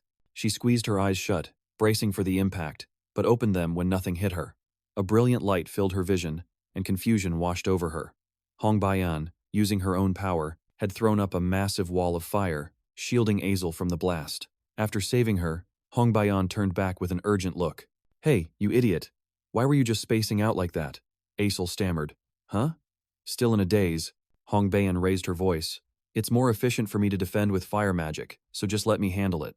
You focus on blocking those lightning spells." It clicked for Azel. "Oh right. Got it." Hong Bayan went on. "Just stay behind us and attack whenever you see an opening." Flame noticed this change in the princess, especially in the way she was talking to Azel. For a split second, Flame was totally bewildered. What is going on? In the original story, Hong Bayan's jealousy of Asel's talent was supposed to destroy their teamwork and lead to a huge disaster. But right now, she was the one reading the situation the best. A blood-red blast of energy shot toward Hong Bayan, only to be blocked by Asel's ice shield. Hong Bayan flinched, shooting her a look. Flame's mind was racing. "No way. Are Hong Bayan and Asel actually teaming up? Asel said nonchalantly. Don't you get sloppy either. Hong Bayan shot back. What was that? Then, Flame jumped in from behind, backing them up on both offense and defense. There's no way I'm losing to them. After throwing up a defensive barrier, Flame immediately went on the counterattack, conjuring a massive magic circle that fired off beams of golden energy. Jackie's triple-layered dark magic shield stopped them cold. You wish, Flame smirked. The beams pierced right through, triggering another insane explosion right where Jackie was standing. Peering through the thickening smoke, the same old question popped into her head. Is it finally over? But a new shadow emerged, and this time, it had horns. Asel was the first to recognize it, then Hong Bayan, and finally, Flame. It was Jackie. Her voice had changed, calling out, Flame, Flame. Her legs had completely transformed into those of the spider from the hallway. You just hate to see me happy like this, don't you? The noble NPCs began to whisper and panic, shaking in fear, a few even getting sick. Jackie was losing it. Why can't you all just leave me alone? Feeling a bit responsible, Flame yelled, Jackie, it's not like that. Please, snap out of it. But Jackie's rage boiled over. Shut up. Instantly, a layer of blood-red magic formed, followed by a second arcane circle beneath it. That crimson melody began to play once more, and a twisted smile froze on Jackie's face. Hong Bayan, stunned, blurted out, You've got to be kidding me. Flame, just as shocked, thought, This is seriously bad. She analyzed the situation. That's a level 5 threat, at least. My head's a total mess. What are we supposed to do now? Looking ahead, Flame glanced up, sensing a tremor. The noise grew louder and louder, and she asked, What is that sound? Asel, who felt it too, chimed in. Flame jumped at the sound of her voice, but then something else happened. Jackie screamed as if she'd been struck by something. Hong Bayan asked, What's going on? Flame explained, glancing up at the chaos from a distance. I'm not sure why, but Uziel's fight, with that great sword spider upstairs, is somehow affecting Jackie down here. Jackie clutched her head, crying out in pain. Flame couldn't believe it. You mean Uziel is taking on that monster all by himself just so we can beat this boss? As Jackie let out another helpless scream, Hong Bayan seized the opportunity. Now's our chance. With that, the three of them unleashed their magic all at once. Princess Hong Bayan's fire, Asel's ice and Flame's light all shot forward. The ice magic struck first, freezing the leader sword spider's legs solid. Hong Bayan's flames engulfed it next, followed by a final, brilliant explosion from Flame. A cataclysmic explosion erupted as the elements collided, blowing the smoke away. Jackie screamed in a rage, Is that all you've got, you little runts? Her fury hit its peak. How dare you? Just then, the original leader sword spider materialized in the room. Sensing something was wrong, Hong Bayan asked nervously, What was that? Flame, just as confused, said, I don't know. Something just crashed down from above. Recognizing a familiar silhouette, Flame froze. No way. It's the great leader sword spider. Its massive body crashed down from the ceiling, unconscious, cracking the entire ballroom floor. The group wondered, Is it dead? A male student, trembling in disbelief, muttered, This is insane. Uziel, a first year, just like us, took down a level 4 monster all by himself. And it wasn't just the spider that fell. Uziel was lying there, out cold. To everyone's horror, the giant spider had landed right on top of Jackie, just behind them. Flame, her friend, stepped onto the platform, her heart filled with sorrow. Jackie, pinned beneath the spider, struggled to her feet, trembling as she faced Flame. Why do you always have to ruin everything for me? Her rage exploded. I will never, ever forgive you for this. Then, a new thought clicked into place. Oh, I see now. You couldn't win the dance competition, so you had to pull a stunt like this. It's because nobody's a better dancer than me, right? How pathetic. You're just like me, you know, jealous of someone prettier. With a crazed smile, she added, Ha ha, see? It's not just me. You're exactly the same. Flame's heart grew heavy, watching her friend's mind completely unravel. Jackie, unsettled by the look in Flame's eyes, finally asked, Why are you looking at me like that? Trying to shift the focus, Flame turned to Asel. Can you summon an ice mirror? Asel answered, I can. Jackie sneered. Whatever stupid trick you're planning, I'm still the beautiful one here. At Flame's request, Asel conjured an ice mirror directly in front of Jackie. She stared into her reflection, frozen. Huh? One half of her face had grotesquely transformed into that of a spider. Unable to believe her eyes, she stammered, Is this me? A male student checked on Uziel, who was just beginning to stir. Hey, you okay? Ugh, my head. Jackie's shriek tore through the silence. This is my face? You're lying. This isn't a real mirror, is it? Yuzil, now conscious, raised a finger to his lips, trying to quiet Jackie's hysterics. You're using an illusion to trick me, aren't you? It's hideous. Hideous. Hideous. Her wails grew louder. Please, just make the mirror go away. The nobles who had been fawning over Jackie at the ball were now completely silent. The Duchess was no longer beautiful. Knowing what was coming, they simply bowed their heads, ignoring Jackie's agonized screams. No, I don't want this. I hate it. This isn't me. Her spider-like hand reached out in a desperate plea. Flame, please. You have to do something. Save me. But then her tone shifted. You think I'd actually beg you? A blade-like spider leg shot out as her mutated arm lunged toward Flame. This is all your fault. Red and white flames clashed, but it was Jackie who reeled back in pain. Something from beneath Flame had pierced straight through her. Jackie's eyes widened in shock, her mind flashing back to happier times with Haewon Ryong. She was beyond saving. The only thing the group could do was end her suffering. Hong Bayan's flames blazed to life.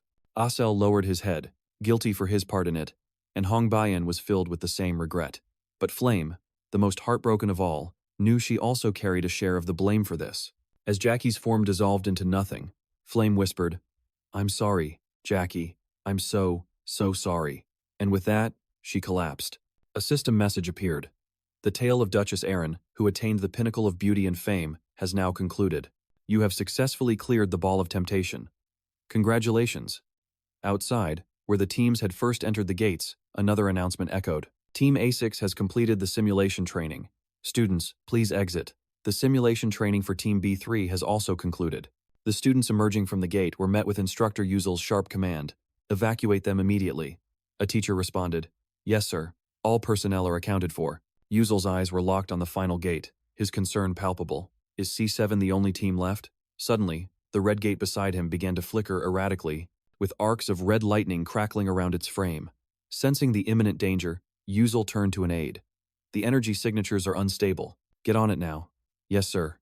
Before another word could be spoken, the gate itself began to warp, its spatial field expanding as the crimson glow faded. Yuzil watched intently, a slow smirk spreading across his face. Looks like the ants took down the tiger. As soon as he spoke, the students emerged, all but one of them, and the red gate vanished completely. Seeing them emerge from such a perilous situation sent a wave of murmurs through the crowd. They conquered a level 5 identity gate as mere trainees. Even seasoned veterans would find that difficult. Questions started bubbling up. Is that kid really their team captain? Aryan, surprised, relaxed the proud stance she'd been holding and chuckled to herself. All right, let's pull back. Yes, ma'am. Elsewhere, Yuzil raised his sword to his chest. Report. The mission to conquer the Persona Gate is complete. 16 participants, 1 casualty, 15 returned safely. Instructor Yuzil's expression soured. So, we still lost one in the end. Composing himself, he commanded, Good work. I'll summon a healing mage. For now, get some rest. Yes, sir. A voice cut through the air. So, what happened while I was away? Every head snapped toward the familiar sound as a figure emerged. It seemed something unfortunate occurred, didn't it? Yuzil froze, completely caught off guard. Headmaster Stella Elwin, a 9th-level archmage, approached with a smile. You're going to tell me all about it, aren't you? The scene shifts to Stella Academy's Building 1, the headmaster's office, where Beck Yuzil was now walking beside Headmaster Elwin down a long corridor. As he walked, an indescribable look of confusion, mixed with a fresh wave of anxiety, washed over his face. A private chat with Elwin. Asterisk, this can't be happening. Why am I so freaked out? Asterisk, his eyes darted to the side, as if silently protesting some recent decision. This is exactly why I didn't want to be the team leader. His mind flashed back to just before they left the Persona Gate, when Princess Hong Bayan had gathered everyone, as if to address a matter of great importance. Wouldn't it be best to designate a leader to report on the situation before we depart? With a completely casual look, Beck Yuzil jerked a thumb toward Aesel. How about Aesel? Having just come to after passing out, Aesel looked totally bewildered by the responsibility suddenly being dumped on him. However, from the start, neither Hong Bayan nor Flame had any intention of letting Yuzil off the hook. They both wore the exact same deceptively warm smile, crossing their arms nonchalantly as one of them said, Commoner, I was watching you very closely. Do you dare to publicly deny your own accomplishments? Your Highness, no matter how you look at it, that's just not true. Beads of sweat started rolling down Beck Yuzil's face, and for some reason, as if Aesel had been entrusted with a special mission, he added, I mean, I think I'm pretty capable, but not this time. He froze, his mind going completely blank. Asterisk, you guys think so too, right? Asterisk, he squeezed his eyes shut. And so, in the end, I was railroaded into being the team leader. Asterisk. Seriously, what the heck happened while I was out of it? Asterisk. But his train of thought was abruptly cut short by the headmaster's voice, changing the subject entirely. This is the third time we've met, isn't it? Beck Uziel's eyes widened as he stared at the headmaster, who continued, You've certainly grown taller since the last time I saw you. A bit flustered and still just a kid. He couldn't quite grasp what the headmaster was getting at, and froze up again. Asterisk, what is he even talking about? Asterisk. As he tried to process this, old memories suddenly came rushing back. A small village, devastated by a blizzard. A flash. Another flash. And another. In that snow-covered wasteland, a much younger Beck Uziel stood all alone. Back then, despite having a body that couldn't wield magic, he had been diligently practicing the one and only magic skill he possessed, teleportation. And right at that moment, his gaze snapped to the side as a voice called out, My boy, you are truly astounding. A figure bundled in thick winter clothes appeared, adding to Beck Uziel's growing confusion. You possess a fascinating talent. I shall write you a letter of recommendation, so you must come to my academy and take the entrance exam. I'll make sure you get some bonus points. That figure was none other than the current headmaster of Stella Academy, Elman Elwin. The memory snapped, pulling him back to the present as the headmaster began to speak again. The reason I've summoned you here is… Beck Uziel flinched slightly. The headmaster simply smiled and continued, I'm here to thank you, on behalf of the entire academy, for preventing that potential crisis. Beck Uziel just sat there, lost in thought. Asterisk. This whole thing started because of me. Asterisk. But the headmaster's orders are still in effect, and I'm not dumb enough to go running my mouth about this. Of course, if a student had been seriously hurt, this would be a whole different conversation. Thank you. This is all thanks to you. And there's one more thing I need to confirm. At that, Beck Uziel's ears immediately perked up. For a split second, the headmaster's expression went ice cold. Inside that gate, did something go wrong? Instantly, a cold sweat broke out all over Beck Uziel. What's with that look? No wonder people call him the butcher of dark witches. But I'm not a dark witch. Trapped between hiding the truth and spilling the beans, Beck Uziel chose to come clean, even though his heart was still pounding. Yes, one student kicked the bucket. Jackie showed signs of being corrupted by dark magic. With a completely deadpan expression, the headmaster replied, Is that so? What a pity. Being corrupted means there was darkness in their heart from the very beginning, and no one can fight that. Beck Uziel could tell there wasn't a single shred of genuine regret in his voice. Before he could even process that, the headmaster had already switched gears. Oh, what a scatterbrain I am, he chuckled. I haven't even offered you a drink. With that trademark radiant smile of his, he asked, Coffee or tea? I wonder, do kids these days like soda? Anyone else might not have noticed, but from that moment on, the real conversation was just beginning. Understanding the hidden meaning, Beck Uziel made his choice. I'll have tea, sir, he said nonchalantly. By any chance, do you have a type called Liddy? The headmaster gave him a curious look, which quickly turned into a knowing smile. But of course, give me just a moment. Beck Uziel let out a silent sigh of relief. That was a close call. A few moments passed, and the headmaster returned with a cup of tea, placing it on the table. That's right. Liddy is quite unique. Not many people know of it, and even fewer have the palate for it. Beck Uziel responded, Thank you, sir. He lifted the teacup and took a sip. As he tasted the tea, he kept his expression perfectly neutral, but his inner thoughts told a different story. Just as I thought, this stuff is totally bland, compared to the food back on Earth. This is like durian or fermented skate. It's definitely an acquired taste, but it's weirdly addictive, which is why some people can't stand it. The unique smell alone is enough to make them run for the hills without even trying it. But for those who get hooked, they're hooked for life. The reason he'd chosen Liddy was because this private meeting with Elman Elwin was both a turning point and a massive opportunity. Flame, who had chosen coffee, was promised private magic lessons. Asel, who picked the soda, received a magical awakening. But Liddy was Elman Elwin's personal favorite. The only catch was, he glanced over, waiting for the headmaster to continue. You see, regarding Liddy, decades ago, it was the exclusive drink of the L tribe on the Western continent. They should have kept it to themselves, but they shared it with humanity, and ended up facing a great misfortune right alongside the L tribe. The recipe for Liddy tea was thought to be lost forever. The headmaster smiled, gazing at the teacup in his own hands. This is likely one of the very last batches of Liddy left in the world. If humanity hadn't been so greedy, perhaps we'd still be enjoying it to this day. Such a shame, Bakuziel said. But his very next sentence caught the headmaster completely off guard. Is that right? That's funny, because I'm drinking it right now. As he set his teacup down, the headmaster leaned in, asking urgently, Wait a minute, you mean there's still more out there? Bakuziel answered bluntly, Nope. Hearing that, Elwin's face just dropped, pure disappointment written all over it. Yeah, I kind of figured, but it's way too early to give up. Bakuziel jumped in, but I times do times know about it. The formula for LIT. The headmaster's eyes shot wide open. The quiet room suddenly exploded with energy as he totally lost his cool. What? Are you serious? How in the world did you get your hands on that formula? Bakuziel, realizing he might have overplayed his hand, got a little flustered. Uh-oh, he thought. This is kinda hard to explain. It's not like I can just say I pulled it out of a video game. With the headmaster staring at him like his life depended on it, he slowly began. It was my late mother who taught it to me. That's how I know. He delivered the line with a perfect hint of sadness. The finishing touch, bringing up the memory of his mom, really sold the performance, and his emotions felt real. The headmaster's whole vibe softened up too. My apologies. I shouldn't have pried. Bakuziel shook off the sad moment. It's all right, sir. You don't need to apologize. He got his head right back in the game. Luckily, everything was going according to plan.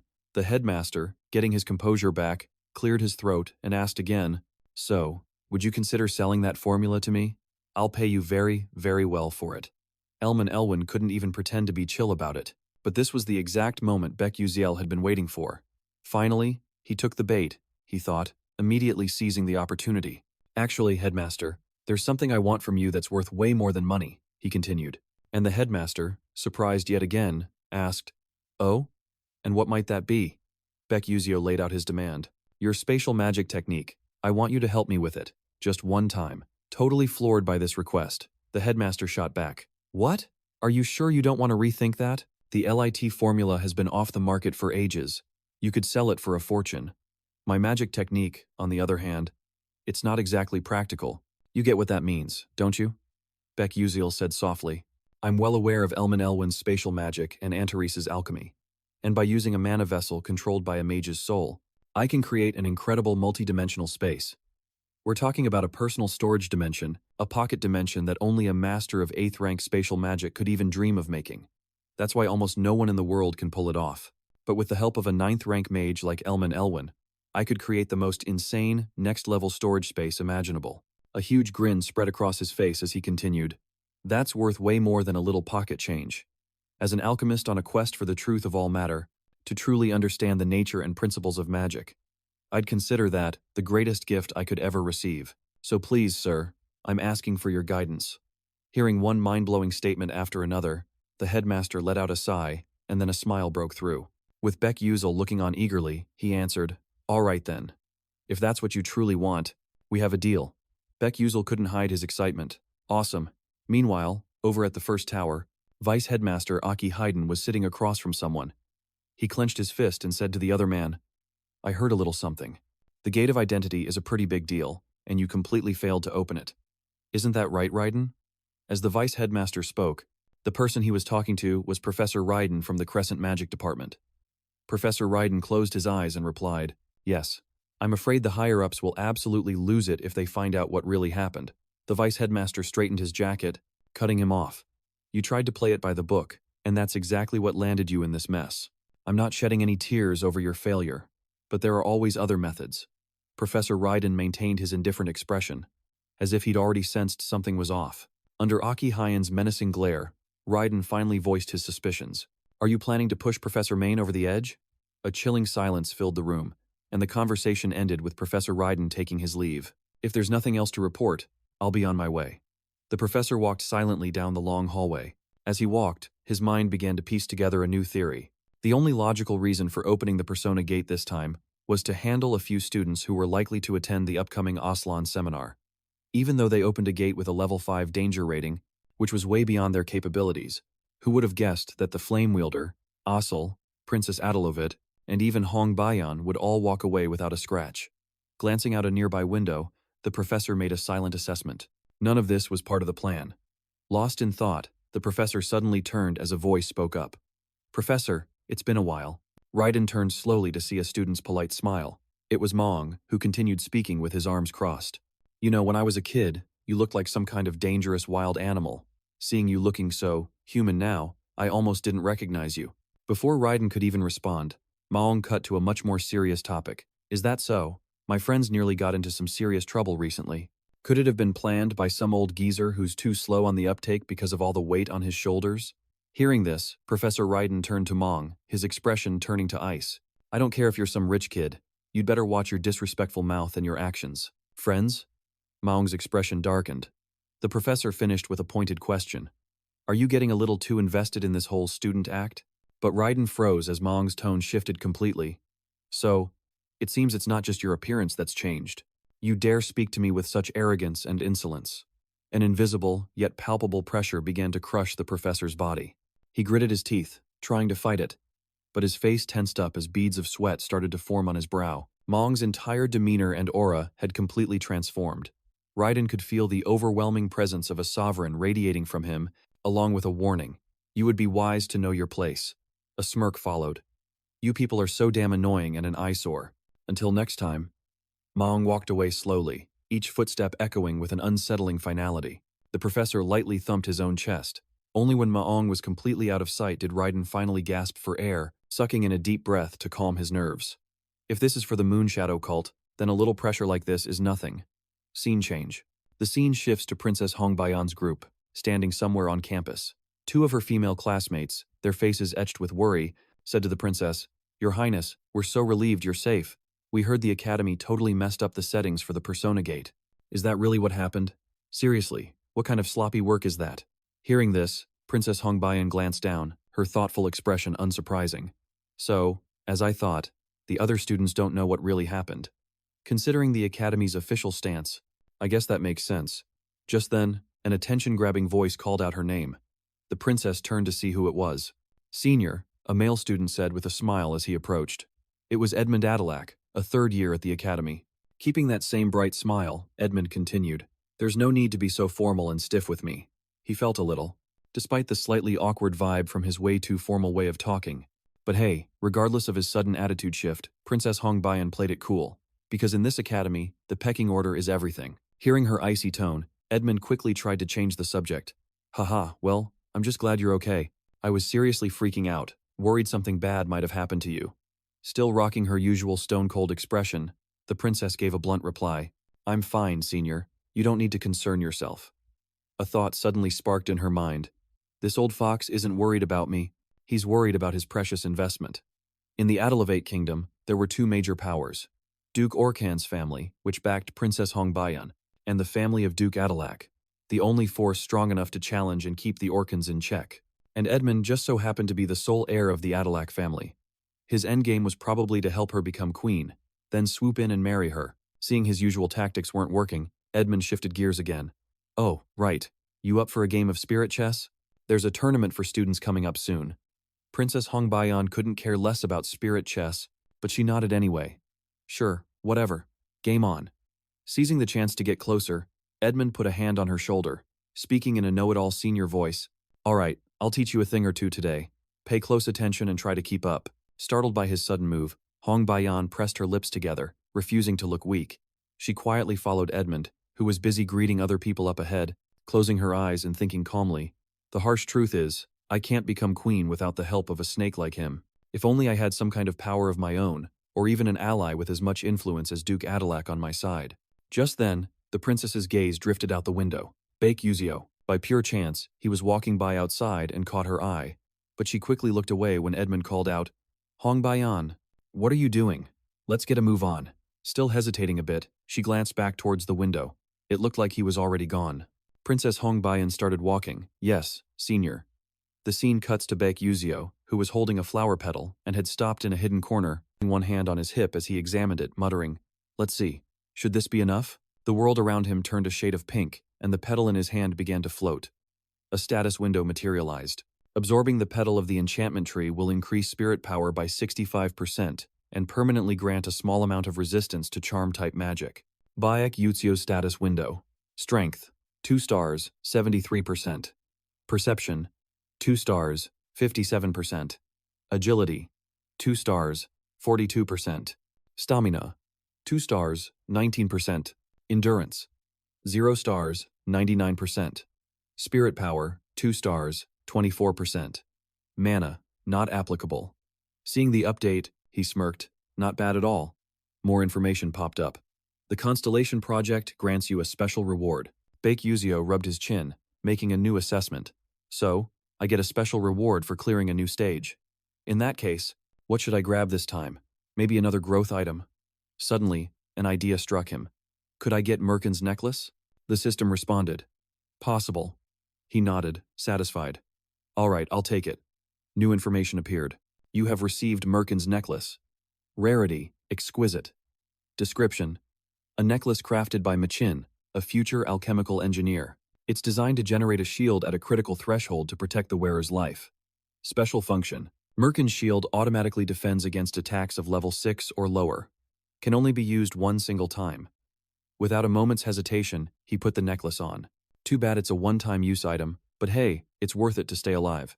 With the 8th episode just around the corner, he's going to have to face off against Professor Maze and the newly awakened Tyron. The next system notification popped up. The Grudge branch has accumulated 78% of its value. A wide grin spread across Bakuziel's face.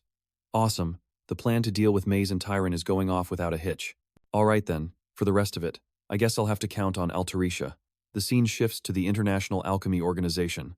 Bakuziel arrived, standing before a grand building. A cheerful-looking person greeted him. This is the 13th branch of the Cordon Vitalis Academy, an annex located next to the Great Elm Tree in the City of Alchemy. He responded, I'm here to see Alchemist Altarisha. The receptionist replied firmly, I'm very sorry, but she's unavailable to see you right now. Knowing this might happen, he put on a slightly flustered act, muttering as he reached into his coat. Figured as much. In a flash, he produced a letter. This is a direct invitation from Assistant Professor Altarisha. The receptionist's composure crumbled. Oh, my. He quickly stammered. My sincerest apologies. I'll take you to her right away. Please, right this way, sir. Thanks. At the door to Altarisha's research lab, the receptionist called out, Miss Altarisha, you have a visitor. There was no reply. The receptionist spoke again. We're coming in. But just then, Bakuziel was startled by a strange sensation. A massive explosion suddenly erupted from within, unleashing a terrifying wave of pressure. The blast rattled the door violently, but luckily, it held. Inside, thick black smoke billowed out, obscuring everything from view, but thankfully, it didn't seem like a major disaster. Bakuziel stood there, blurting out, Well, that's one heck of a welcome. Having just pulled the receptionist back as the door shook, his own heart skipped a beat. That was way too close. Waving the smoke away from his face, Bakuziel cautiously stepped into the room.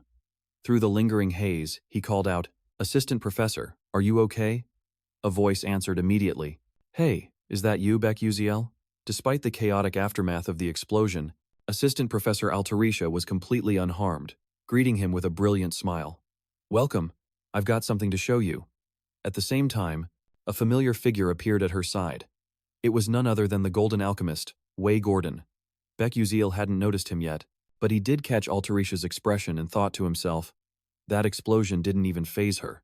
Their attention shifted to the Golden Alchemist, as he held up a bracelet on his wrist. Hey, student, you see this? It's a shield bracelet. He pointed to a button on the silver band and pressed it with his finger. A green shield materialized, enveloping his entire arm. He explained excitedly, If you press this button twice, just in this state alone, it already has Tier 3 power. Bakuziel was stunned, but the demonstration wasn't over, Wei Gordon continued. Oh, but what if we press it one more time? Pretty cool, right? Even if your mana is low or you're a normal person who can't use magic, you can still deploy the shield magic at least once. Its defense rating was only 500, but it could be incredibly useful in a critical situation. Before the three of them, a shield 3 times the size of Wei Gordon's face materialized, replacing the smaller one. Remarkably, there wasn't a single magic rune etched onto it. The gold-rank alchemist couldn't hide his absolute astonishment. If word of this ever got out, it would literally turn the entire world on its head. And it was all thanks to this young prodigy, Altarisha. He then noticed Bakuziel standing there. Oh, that reminds me. You're the co-creator, aren't you? He pulled Bakuziel in closer. How would you like to officially join the world of alchemy as one of its practitioners? As much as Bakuziel wanted to, his reply left them both stunned. I can't make a living as an alchemist because I don't have any mana. To think an alchemical prodigy could be completely devoid of mana. Waysek Gordon sputtered. What? Run that by me again? It was a secret that apparently no one at the academy knew until now, though it's not like I was trying to hide it, Beck Uziel explained. It's a congenital condition. It makes it impossible for me to absorb mana. But on the flip side, it also slows down any natural mana leakage. Waysek Gordon pushed up his goggles, still in utter disbelief. What you just described, you can't possibly mean. Altarisha finished his sentence for him. Is that what they call a finite lifespan?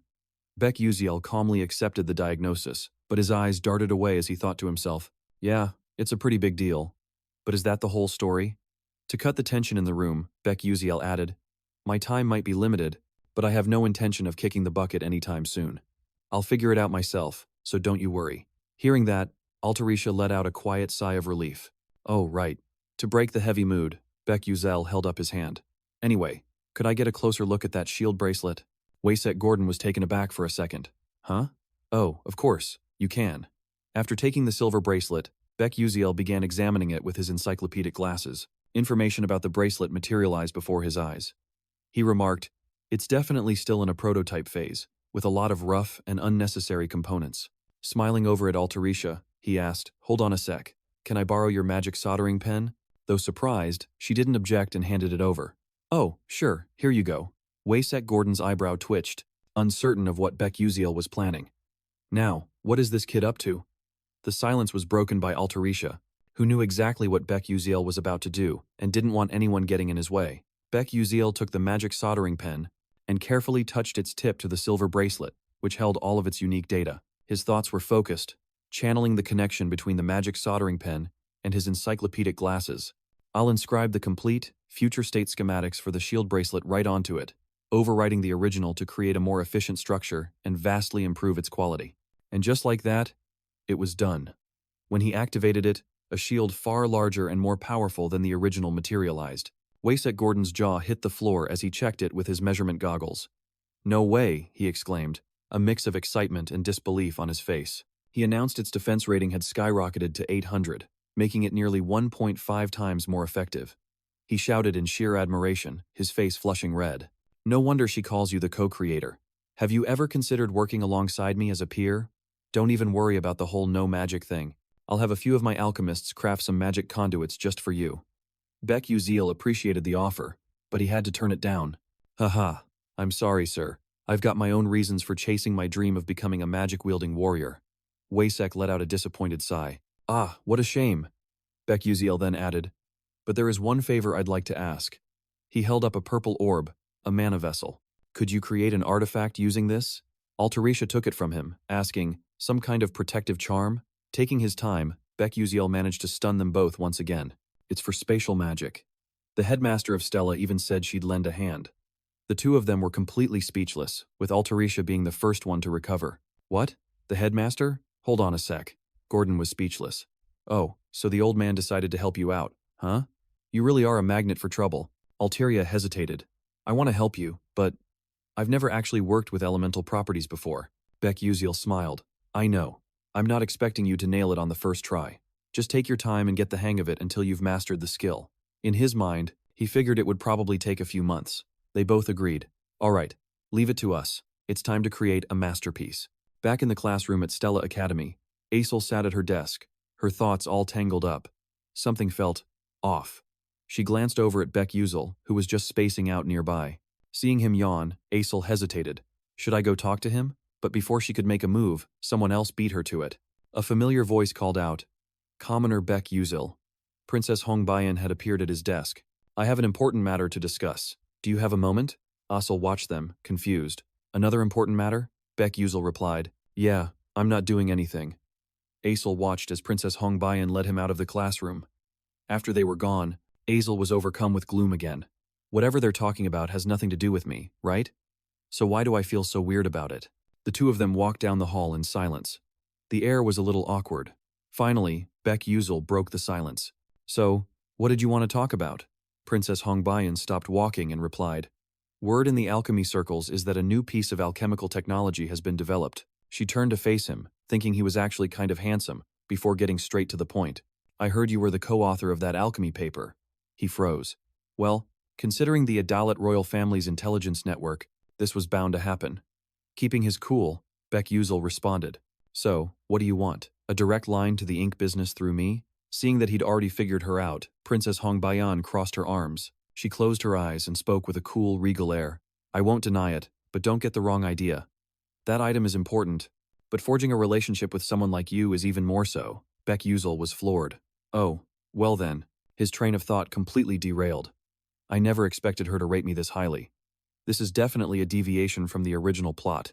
Maybe this time, I can prevent Princess Hongbayan's death. As cold as she'd been just a moment ago, she now had a hint of bashfulness. So, how about you join me for lunch? Suddenly, a voice cut in. Well, if it isn't Hongbayan. They both turned with a start to see a third-year student, Edmund Adelac. His voice was laced with annoyance. You turned down my lunch invitation, claiming you had something important to do. I didn't expect to find you hanging out with some commoner. How disappointing. Behind Edmund Adelac's cold facade, the three of them stood in a long, tense silence. But the stillness was quickly shattered by Beck Uzel's sharp thoughts, his eyes locking onto the other guy. That dude. Beck Uzel remembered him from when he played the game. One of the death flags that led Princess Hongbayan to her ruin. Edmund Adelac. Judging by his attitude just now, he had no idea Beck was the co-author of that groundbreaking paper. Just then, Princess Hongbayan suddenly spoke, startling Beck Uzel and snapping him out of his thoughts. He's not just some random commoner.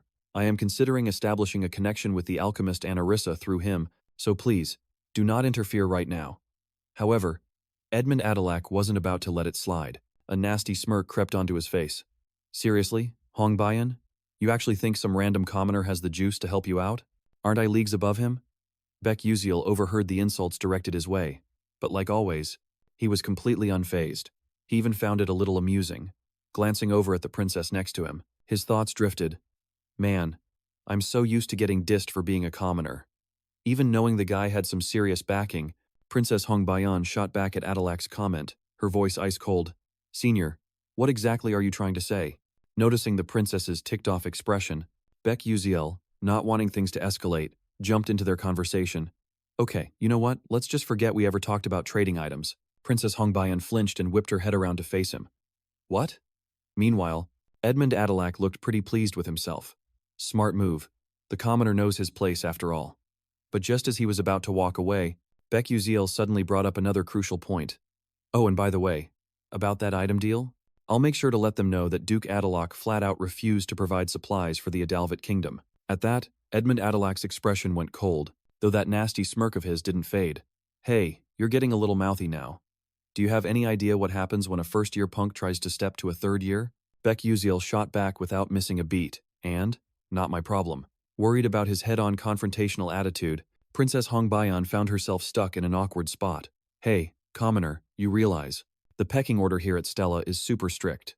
Besides, that guy is known for having the most pull out of all the third years. What in the world are you thinking? You can't just say stuff like that without considering what it means for us. Beck Uzel turned to walk away. Well, I'm heading out. The other two just stared at his retreating back. A look of pure contempt twisted Edmund Adelac's face. What first-year punk doesn't know how terrifying the upperclassmen can be? Looks like I'm gonna have to make his school life a little more interesting. Seeing all her efforts crumble to dust, Hongbayan's face fell with disappointment. Meanwhile, Beck Uzel was already heading out into the academy's main courtyard. As he walked, a quiet sorrow weighed on him. I'm sorry, Hongbayan, but if I don't take that guy down a peg, you'll never get a happy ending. Whether she takes the throne or Duke Adelac's house falls, in the end, death is coming for her. It's unavoidable. He stopped in his tracks, his sharp gaze darting to the side. At the very least, I'm not going to let Hongbayan bow her head to that jerk. His eyes shifted toward the students milling about in the distance. And over there, tucked behind a corner, was Hongbayan. Feeling completely powerless, Princess Hongbayan could only facepalm. Ugh. Am I really supposed to just throw away all my pride as a princess? The reason Edmund Adelac kept getting in her way was painfully obvious. He probably wants to make it so I can never stand on my own 2 feet. That way, I'll have no other choice but to rely on him. Her sense of powerlessness just grew as she stood there alone. Staring at her clenched fist, her earlier sadness intensified. I just blew a huge opportunity. Is it true? Can I really not do anything on my own? Right at that moment, Princess Hongbayan's eyes shot wide open as a realization hit her. Wait a second. The image and the sound of his voice from just a moment ago came flooding back to her.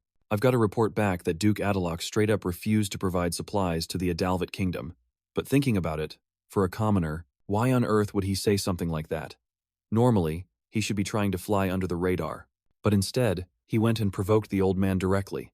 I've got a seriously weird feeling about this. Don't tell me he's... The scene shifts to that evening in a suite at the academy. Beck Uziel appears, holding something and opening a gift box, a huge grin spreading across his face. Sweet, the package arrives safe and sound. A box with 3 compartments is revealed, holding a bracelet, a necklace, and a ring with a simple design. They don't look like much, but the specs on them are absolutely insane. Staring at them for a long moment, Beck Uziel gets lost in his thoughts. Antis's prototypes got here way faster than I expected. He pauses for a second, wondering, now then, what do these babies do? Instantly, an information panel materialized before him. Necklace of the Guardian Shield. Rarity. Low to mid-tier. Description. Activates a protective membrane that envelops the wearer's entire body. Buffs. Agility plus 11%, defense plus 14%, and mana plus 1%. Special function. Body shield level 1. 125 barrier points. Damage absorption rate plus 3%. Looking at the necklace in his hand, Beck Uziel looked totally stoked. Whoa, this is way better than I thought. The ring in his other hand then displayed its own info. Unidentified dagger ring, rarity, mid-tier. Description. When used, the ring transforms into a hilt and generates a new dagger made of mana. Buffs. Agility plus 14%, perception plus 9%. Special function. Magic dagger, level 3, with a 5-minute duration. The last item in the set then revealed its stats. Shield bracelet, rarity, low to mid-tier. Description. When activated, it transforms into a vambrace protecting the forearm. Buffs. Strength plus 7%, defense plus 9%, and mana plus 2%. Special function. Shield level 1. 1,000 barrier points. He gave the bracelet a nod of approval. Aunt Teresa, you never disappoint. She's already cranking out mid-tier items. Clenching his fist, a new smile appeared. I need to field test these and send Anarissa some feedback, and I've already given Dr. Hans Gordon a heads up. Now, all the pieces are in place. It's time to start slowly dismantling Duke Adalok. A few days later, the second exam was just around the corner. This test was divided into 2 parts, practical and written. In the practical section, the magical combat test was scored differently depending on the type of magic being used. For example, lightning magic was graded on maximum voltage and the number of chain links. Wind magic was scored based on the explosive force it could generate. Ice magic was evaluated by its lowest temperature and its area of effect. For healing magic, light magic, and other unique attributes, there were a ton of different factors they looked at, but the one everyone was most hyped to see was the fire attribute. And who else would that be but Princess Hong Bayan? Watching everyone show off their talents, Beck Uziel was genuinely amazed. Man, the main characters are really on another level. They're in a completely different league. Just then, an examiner up front turned and called out, Beck Uziel, you're up. Beck Uziel stepped into the testing area. The proctor gave the signal, begin when ready. You are permitted to use exactly one of your skills. From his starting mark, Beck Uziel bolted towards a series of pillars, each topped with a rather large red button. Using his flash step technique, he zipped between the pillars, tapping each red button. His movements were so focused and efficient that every press seemed completely effortless. In the evaluation area, the judges couldn't hide their absolute astonishment at his performance. No matter how many times you watch it, it's still hard to believe. There's zero delay when he uses flash step. He aims and executes it perfectly in an instant. Truly exceptional. As Beck Uziel came to a stop, a judge's voice rang out with the announcement. Beck Uziel's test is now complete. Standing alone, his gaze indifferent and fixed on the distance, he was lost in a new train of thought. With this, I'm done with one part of the practical exam. Since I can't use magic, the rest of the sections are a total wash. But if I score high, on the theory test thanks to these glasses, it should balance things out.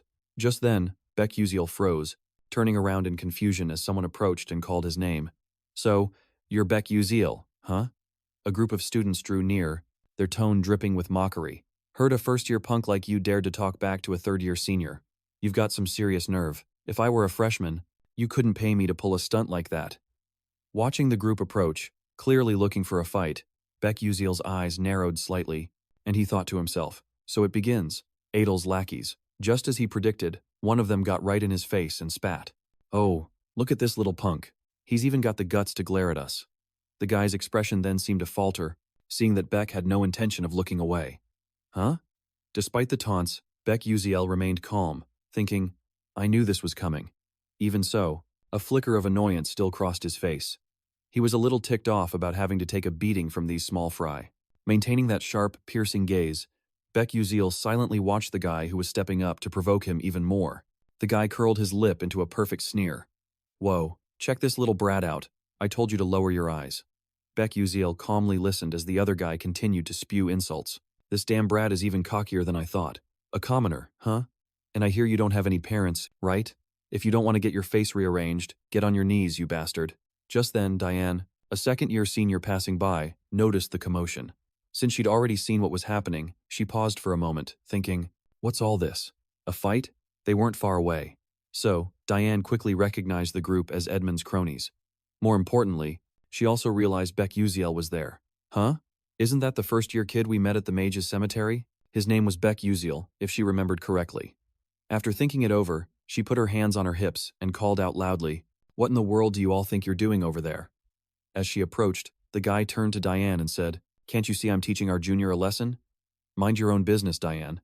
This kid dared to talk back to a third-year senior. As his upperclassman, it's our responsibility to whip the underclassmen into shape. Hearing the argument, the people nearby also recognized her. Isn't that Diane, the one from the S-class? Quickly sizing up the situation, Diane turned to look at Beck Uziel, her expression showing clear surprise. But after observing him more closely, a new thought popped into her head. Beck Uziel, is he actually going to kneel? If he's strong enough to take down a 5th-rank summoner, dealing with this bunch should be a piece of cake. Why is he letting himself get caught up in this mess?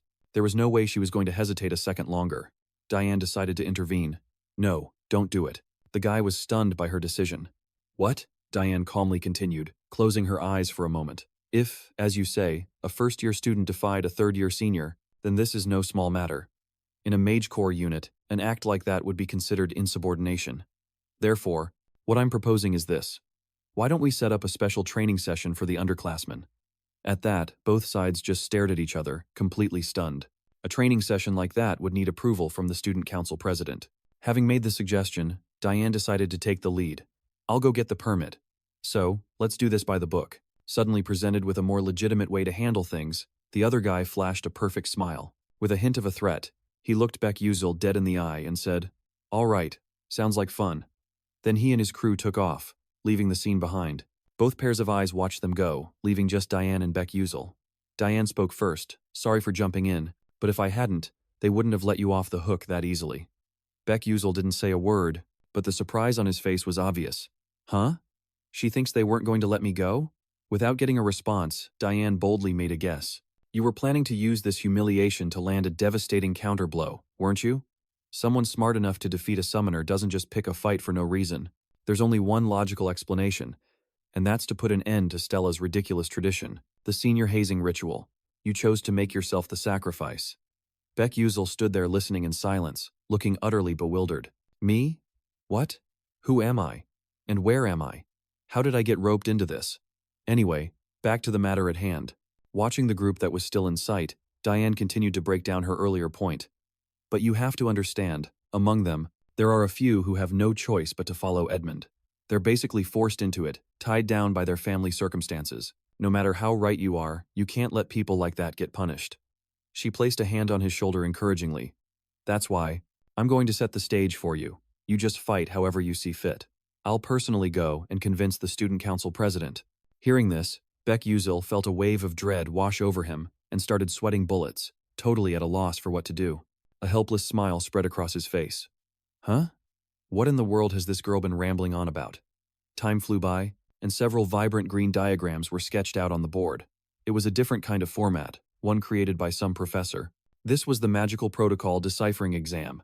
Down below, the students got started on the written test. Among them, a few couldn't help but groan.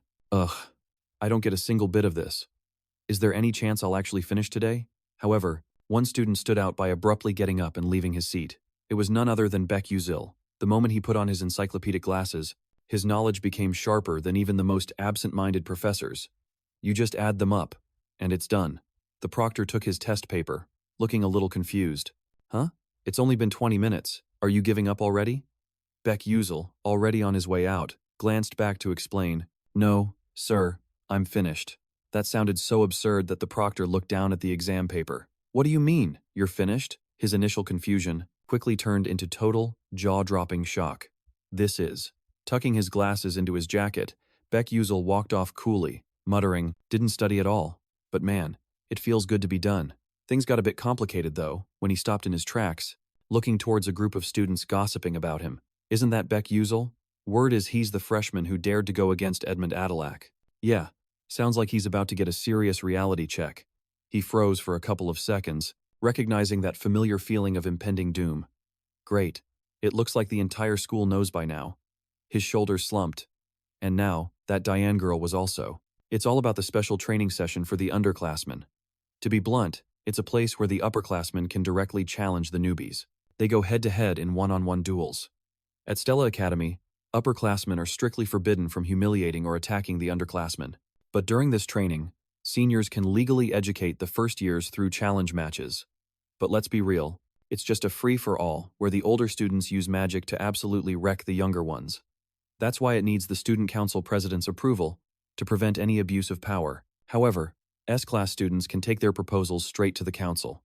If I'd known that earlier, I would have just gotten on my knees, apologized, and gone to bed. Remembering that moment, he let out a sigh. All the way back to his room, Beck Uziel slowly made up his mind. Well, things had already gone this far.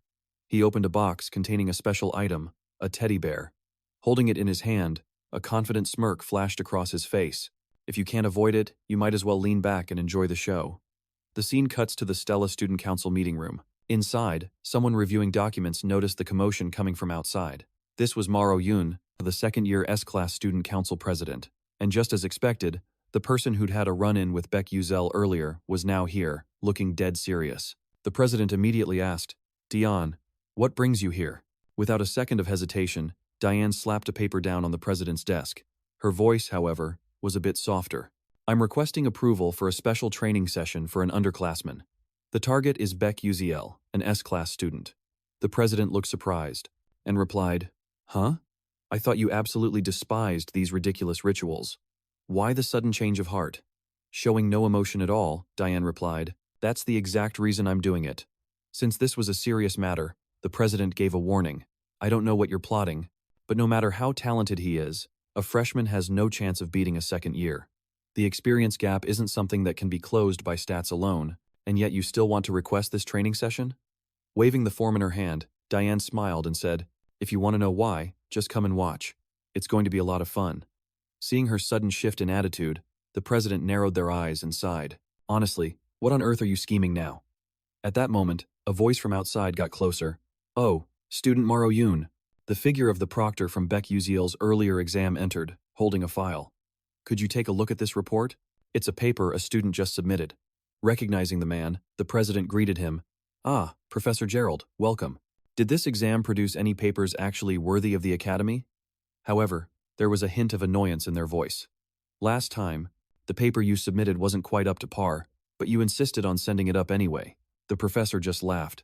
Haha, just give this one a read. I was a little confused before, but now I'm completely baffled.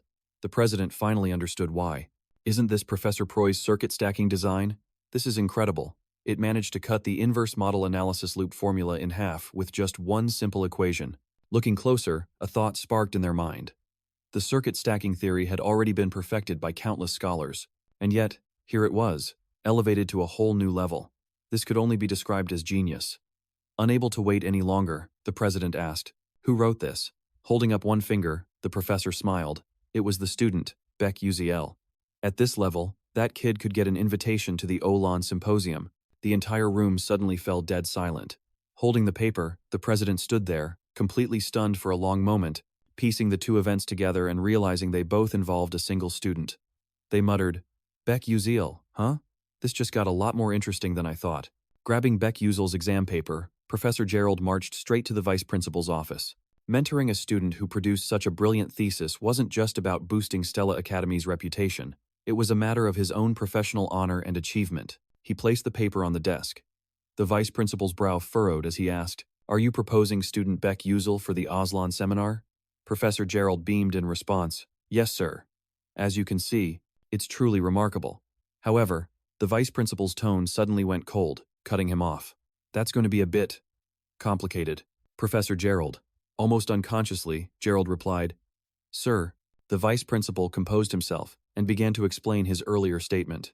Right now, Stella has plenty of other candidates besides that particular student, especially this year's crop of first years. They're exceptionally promising kids who would shine anywhere. For any single academy, the maximum number of students we can send to Aslan, not counting those with established reputations or guaranteed spots, is 2. And yet, you're putting Beck Uzel forward for one of those spots. A magic warrior who can't even cast a single spell. It's a slap in the face to every mage at this institution. Professor Gerald stood there, stunned, closing his eyes as the vice principal continued. If you understand, then you should leave. I absolutely will not permit Beck Uzel to attend Oslan. I understand, sir. Gerald left the vice principal's office, completely defeated. Meanwhile, the vice principal's scowl only deepened. The exam paper on the desk was mercilessly crushed in his fist. Letting a pest like that into Oslan? Not a chance in hell. With a cold glare, he incinerated the paper with a flick of his wrist. Time passed, quiet and unnoticed. The second round of exams wrapped up, and the rankings were finally posted. Beck Uziel squeezed his way through the crowd, planting himself in front of the massive results board. He pointed a finger, muttering to himself with a blank stare. All right, let's see here. Oh, found it. Scanning the list from the bottom up, he finally spotted his name. Rank 419 in the S-class. He stared at it with a weird sense of pride, despite the high number. Asterisk. Hey, 419 ain't half bad on a board this stacked. Asterisk. Asterisk even if I did ace the written portion. Asterisk, but then, his eyes suddenly zeroed in, locking onto a specific name. Asterisk, wait a sec, first place this time is. Whoa, isn't that my Yuziang? Asterisk, the ranking board read, first place, S-class. My Yuziang. Second place, S-class. Flame. Third place, S-class. Acel. Fourth place, S-class. Hei Riang. Fifth place, S-class. Hongbayan. All the top spots were dominated by the S-class, so no big surprises there. Still, something was bugging him. Hei Riang, who was number 2 last semester, had slipped down to 4th place. Asterisk, did Acel and Flame just start taking things more seriously or something? Asterisk. Right as he was thinking that, Princess Hongbayan materialized on the scene, standing right beside him, completely unnoticed while he was lost in thought. Asterisk. Ever since Jackie went down the dark mage path. Asterisk. Asterisk, the option for Acel and Flame to follow him vanished. Asterisk. Noticing how zoned in he was, Princess Hongbayan suddenly spoke up, right in his ear. Are you tanking your rank on purpose? Because, it's pretty obvious. Princess Hongbayan waited for an answer, but that seemed like a tall order, seeing as a bead of sweat was currently racing down Beck Uzel's face thanks to her sudden appearance. He was so not ready for this. Asterisk. Holy crap, what is she even talking about? Where did she even come from? Asterisk. Is she planning some kind of nasty scheme? As if reading his mind, Princess Hongbayan chimed in. Anyway, seeing as you made it into the top 600, I guess you're planning on entering the academy tournament, right? Hearing that, Beck Uziel vaguely put 2 and 2 together. He propped his chin on his hand, thinking, oh, right, now that you mention it, there is that whole thing.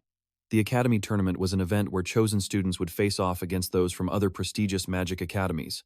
After a moment of thought, he immediately turned to the person who'd just spoken to him, and from other top-tier magic academies. After a quick calculation in his head, he immediately turned back to the one who had just made the comment. At that moment, all he saw was an awkward, blushing princess nervously twirling a strand of her hair. He thought to himself, asterisk, what's going on? What is this feeling? Asterisk. And found himself unconsciously stepping closer to the princess. Beck Uziel confidently voiced his observation. What's up? Something else you wanted to say? Hongbayan's eyes went wide, her face flushing an even deeper shade of red as she quickly turned away, totally pouting. Her tightly clenched fists just confirmed it. While Beck Uziel was still standing there dumbfounded, she blurted out, why would you do that? He was completely lost. Huh? Her eyes narrowed as Princess Hongbayan pressed him.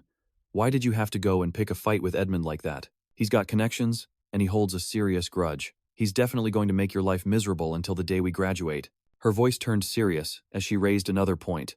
Are you so sure you can handle this? Seeing Princess Hongbayan's genuine concern, Beck Uziel was a bit taken aback, his gaze unconsciously tracking the shift in her expression. He answered bluntly, nope, I don't think I can handle it at all. Her heart sank at his reply, disappointment written all over her face, while Beck Uziel just looked confused again. I'd rather beat the crap out of them and get expelled than let a bunch of kids a few years younger than me push me around. Back to the princess, her tightly clenched fists were trembling as she fired off 2 questions in a row. Then why did you do it? What could you possibly get from me out of all this? Instead of answering right away, Beck Uziel let the silence hang in the air again, his eyes locked on the princess. Only when he finally looked away did he speak. Because our connection is more important to me. At those words, Princess Hongbayan's whole world instantly turned rose-colored. Realizing he wasn't finished, he awkwardly scratched his cheek and looked away, adding, "Besides, I'm not doing this for free, you know. When this is all over, you're going to have to sign a contract to buy an item from me." Princess Hongbayan, facing him, was a bit baffled, because she knew one thing for sure. An item contract could be made with anyone, not specifically with a doll. But why? Beck Uziel faltered internally at her question. Seriously, I can't just tell her I want to save her and give her a happy ending. His eyes darted away again. That's something I'll tell you later. His answer only made Princess Hongbayan more curious, but she knew she couldn't press him on it. She decided to change the subject. Okay then. By the way, do you have a plan for the freshman training session? This time, his reply was quick. Yeah, I'll figure something out. Then, the princess offered some unexpected advice. You don't have to hold back, you know. Beck Uziel looked puzzled. Regaining her confidence, her eyes began to sparkle as Princess Hongbayan declared, "That's right. With your innate talent, you can definitely go toe-to-toe with the upperclassmen, at least to a certain degree. Don't worry about it. I'll do my best to handle the fallout." Beck Uziel broke into a slight sweat. All right then. Thanks. A new thought suddenly sparked in his mind. She seems to be going out of her way to help, but what makes her think I actually have a shot at winning this? Asterisk. Meanwhile, as they were talking, someone was lurking in a shadowy corner of the hall, listening in on every single word. That someone was none other than Arswang, a prodigy of fire magic. She slipped away and headed directly for one of the special training grounds. A massive inferno suddenly roared to life on the magic practice field. Arswang was there, training under the watchful eye of Professor Hongja. Praise followed, accompanied by a small smile. Your level of control is truly exceptional, Arswang. Although you're a bit lacking in raw firepower, that's something easily compensated for with such precise manipulation. You'll pass this test. It's incredibly effective against highly sensitive opponents or for stealth missions. Her gaze then shifted elsewhere for a comparison. But your magic still has its shortcomings. Princess Hongbayan lowered her head sadly. Meanwhile, the professor's nagging continued. Fire magic. How many times have I told you that destructive power isn't everything? And yet, you're ranked #1 for fire affinity. It's absolutely ridiculous. Do it again. Arswang ignored the critique, a flicker of defiance in her eyes. Magical flames continuously formed and blazed into existence. The training dummies before her were swallowed deeper by the blaze. Arswang relentlessly honed her signature fire magic. And yet, a frustrated look remained etched on her face. I lost again. When it comes to pure effort, I know I'm not losing. So why does it always end up like this? Her staff drooped in her hand as she stared at the devastation she'd wrought. Arswang just couldn't figure out why she was never the one to win. Back with Aesel, she happened to overhear a couple of students chatting nearby. Hey, now that I think about it, isn't today the day? I'm talking about the practice match between the first years and second years. Want to go check it out? Aesel's mind immediately went to one place. Is this about Beck Uziel? Meanwhile, she just missed her chance to talk to him since Princess Hongbayan had whisked him away. A flicker of disappointment crossed her face. But it doesn't really matter to me anyway. I still have to get to class. With that thought, Aesel started trudging off by herself to another area. However, she was clearly full of hesitation. Then, after stopping for a moment, Aesel managed a weak smile and collected herself. I finally made it here. But just then, another event interrupted her. Aesel glanced at the person next to her who had just spoken up. Oh, you're here too? A question mark practically popped up over her head. It was a girl with brown hair and brilliant green eyes, grinning from ear to ear. You know, the rumor is that Beck Uziel has a crush on you. This was Hari Len, a first year from Class B. She plopped down next to Aesel without a second thought, her teasing grin growing even wider. You two aren't secretly dating or anything, are you? Is that why you're here? Aesel, who was naturally shy, immediately turned beet red at the suggestion. No, it's not like that at all. Her words stumbled right from the start. Beck Uziel and I, we're not. She couldn't even finish the sentence. Hari Len, still smiling, found herself having new thoughts about Aesel. This is a surprise. I wonder what she's really like. Asterisk, asterisk carrying the title of a trader's daughter and all. But man, she's way cuter than I expected, isn't she? Asterisk. Hari Len decided not to push Asel on the topic. Instead, she realized she'd skipped a step. Oh, wow. This introduction is a little late, isn't it? I'm Hari Len, from Class B. It's nice to meet you. Asel, still a bit dazed, replied, oh. Yeah, nice to meet you too. Just then, a shocked gasp cut through the air, drawing both of their gazes in the same direction. Looks like the real show is about to begin. Down in the massive arena, Beck Uziel appeared, standing there frozen like a statue with his backpack slung over one shoulder. As the murmurs from the crowd grew louder and all eyes turned to him, he just looked as clueless as ever. Why is everyone crowded around here anyway? But that wasn't all. A senior from the Light faction yelled down from the stands, "Hey, you got guts, kid. I don't know the whole story, but try to go easy on him, all right?" Hearing such a backhanded compliment, Beck Uziel was totally bewildered as a new thought sparked in his mind. Hold on, aren't I the one who's supposed to get my butt handed to me by the upperclassmen? Why would I be the one going easy on them? Meanwhile, Diane, who was standing nearby, was strangely calm. She was the only one. The other students, however, were buzzing with excitement over a match like this. That Beck Uziel guy is finally going to get put in his place. A total commoner acting like he's the center of the universe. He totally deserves what's coming to him. Once an upperclassman targets you, it's game over. Hearing Beck Uziel get trash-talked like that, one of the two listeners' faces suddenly went rigid. Hong Bayan shot an ice-cold glare in the direction of the gossipers, her chilling aura intensified, a silent warning that one more word from them would spell serious trouble. And it worked. As Princess Hong Bayan walked away, the two students who'd been jeering scrambled to hide in a corner, too terrified to even breathe another word. Like everyone else, Hong Bayan was also keenly interested in Beck Uziel's match and had already picked out a prime spot to watch. But as her thoughts turned to him, her eyes narrowed just a fraction. She couldn't tear her gaze away from Beck Uziel's surprisingly calm posture down below. A moment later, Beck's own eyes locked forward as the person standing opposite him finally spoke. "Hey, freshman, you ready for this?" His opponent was revealed, Caliban Caden, a second year from Class C, who was glaring daggers at him, ranked somewhere around 300. Even though I'm in Class S, when it comes to pure combat ability, he's way stronger than me. My best bet is to avoid a head-on fight at all costs.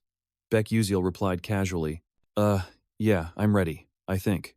Hearing his confirmation, Caliban's lips twisted into a dangerous, stubborn smirk. As the tension in the arena reached a fever pitch, a professor stepped forward to serve as the referee. Since both combatants are present, I will now explain the rules of the duel. This match will last for a minimum of 15 minutes. It will continue until one of you is incapacitated. Should any life-threatening danger arise during combat, Stella's spatial control magic will automatically terminate the match. Furthermore, after the 15-minute mark, either combatant may choose to surrender, at which point the match will conclude immediately. Let the duel begin. The moment the word was spoken, both of them were teleported to a vast, lush forest. A digital clock, showing 4 zeros, marked the start of it all. Caliban, looking as confident as ever, drew his wand. Beck Uziel, facing off against him, grew serious, clutching a gleaming sword of light. To break the tension a bit, Heron glanced over at Asel and asked, "So, who do you think is going to win?" Asel already had his answer ready. The upperclassman, obviously. I mean, Caliban is the heir to the Earth attribute, after all. Earth magic has insane defensive capabilities, and Beck Uziel's offensive power isn't exactly overwhelming. Heron nodded, taking the analysis a step further. Not to mention, Earth magic is superior for terrain control, completely changing the layout of the battlefield. It opens up so many more attack patterns. Can Beck Uziel's light sword even get through the defenses of a third-tier Earth mage? Despite his own assessment, Asel couldn't shake a feeling of sadness. Heron, you're right. There's just no way Beck Uziel can win this. At least, by any normal standard. But I've still got a little faith in the kid. Back in the arena, Caliban's face was twisting into a murderous glare. Today, I'm going to teach you the meaning of fear. Earth domain. Hearing that, Beck Uziel seemed a little thrown off. The ground started to crack, but two words kept replaying in his mind. Flash step. His first instinct was to create some distance. Once he'd put some safe distance between them, Beck Uziel noticed something. His opponent, Caliban, seemed to sense it too. A smirk started to form on Beck Uziel's face. He smirked, and then he bolted. Just took off running as fast as he could. Caliban, left in the dust, couldn't believe how fast the guy was. What in the world? Echoing everyone's thoughts, Hari Lin blurted out in disbelief, "Whoa." The match barely started, and he's running for his life. Does he have any pride at all?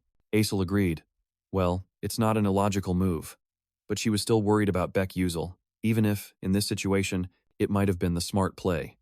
Back on the dueling grounds, Caliban gave chase, his rage boiling over as he screamed, "Hey, you little punk, get back here." Of course, turning around would be the crazy part. I mean, who actually listens to that and stops? When his fury finally peaked, it was time to unleash it. Caliban gritted his teeth, and, right where he stood, 3 simple, green magic circles materialized. Stone shot. Beck Uzel was caught off guard by his opponent's sudden change of tactics. By the time he realized it, the attack was already hurtling toward him, kicking up a massive cloud of dust and smoke. Princess Hong Bayan, the senior from the Light faction, and Diane all held their breath, waiting anxiously. Halting near a slightly greenish bush, Caliban smirked to himself. Perfect. That had to be a direct hit. But just as his confidence soared, reality delivered a much harder blow. Caliban froze. What the? Right in front of him, a monkey puppet was hanging upside down by its tail, swaying back and forth. A monkey doll? In moments of confusion, one's sharp judgment tends to disappear. What the heck is this thing? How did it even get here? While he stood there, completely baffled, the puppet's claws began to clench. A wave of dangerous pressure suddenly washed over Caliban's senses. Kaboom! A brilliant flash of light exploded, forcing him to throw an arm up to shield his eyes. As you'd expect from an earth mage, a green aura enveloped Caliban's entire body. His stance didn't budge an inch, but his sense of dread was growing. Ha! That was way too close for comfort.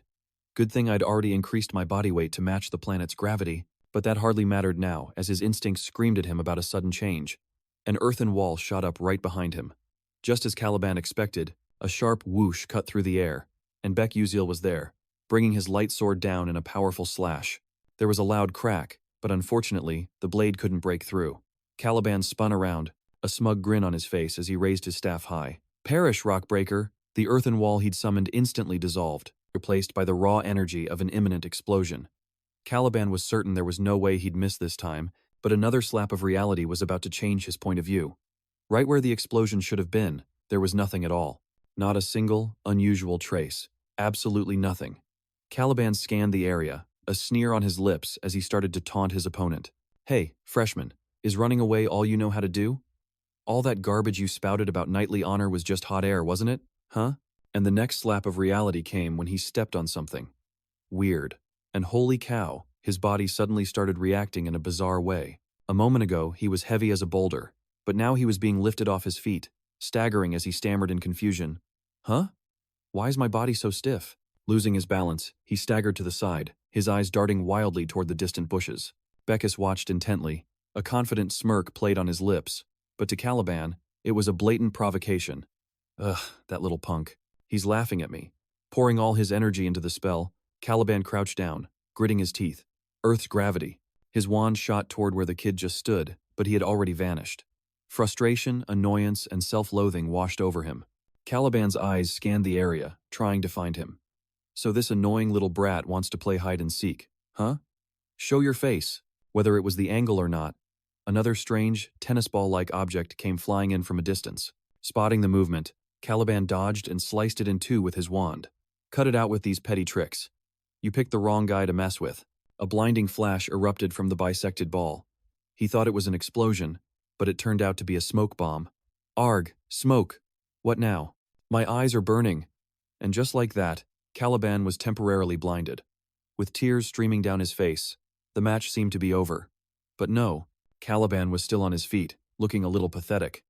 Was that a tear gas grenade or something? Though mostly unharmed, his attention was accidentally drawn to a small, swaying bell on the ground he hadn't noticed before. And then, the inevitable happened. A flash of light went off for everyone to see. Instead of just affecting Caliban in the duel, it now hit everyone watching from the sidelines. Harry wondered aloud, what was that?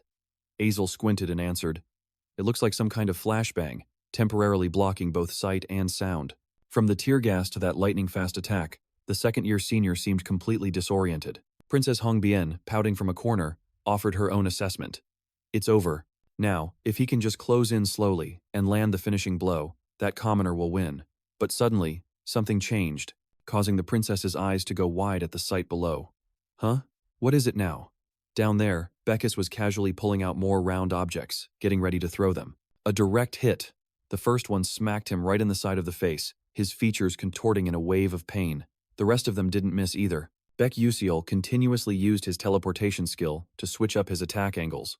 From another corner, seniors Kwang and Dion voiced their skepticism. Another tear gas bomb? Looks like it's mixed with regular smoke this time. What's there to even say? Baek Yuseol's attacks aren't exactly lethal. Well, he has managed to inflict some minor damage. Instead of just tears like before, this time there's drool involved.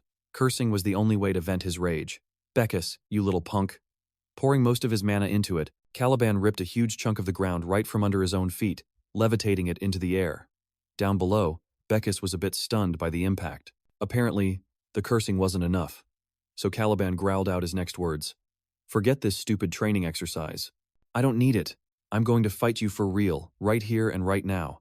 Baek Yuseol knew what was coming and couldn't help but feel a sense of dread. This time, it looked like he'd really drawn the short straw.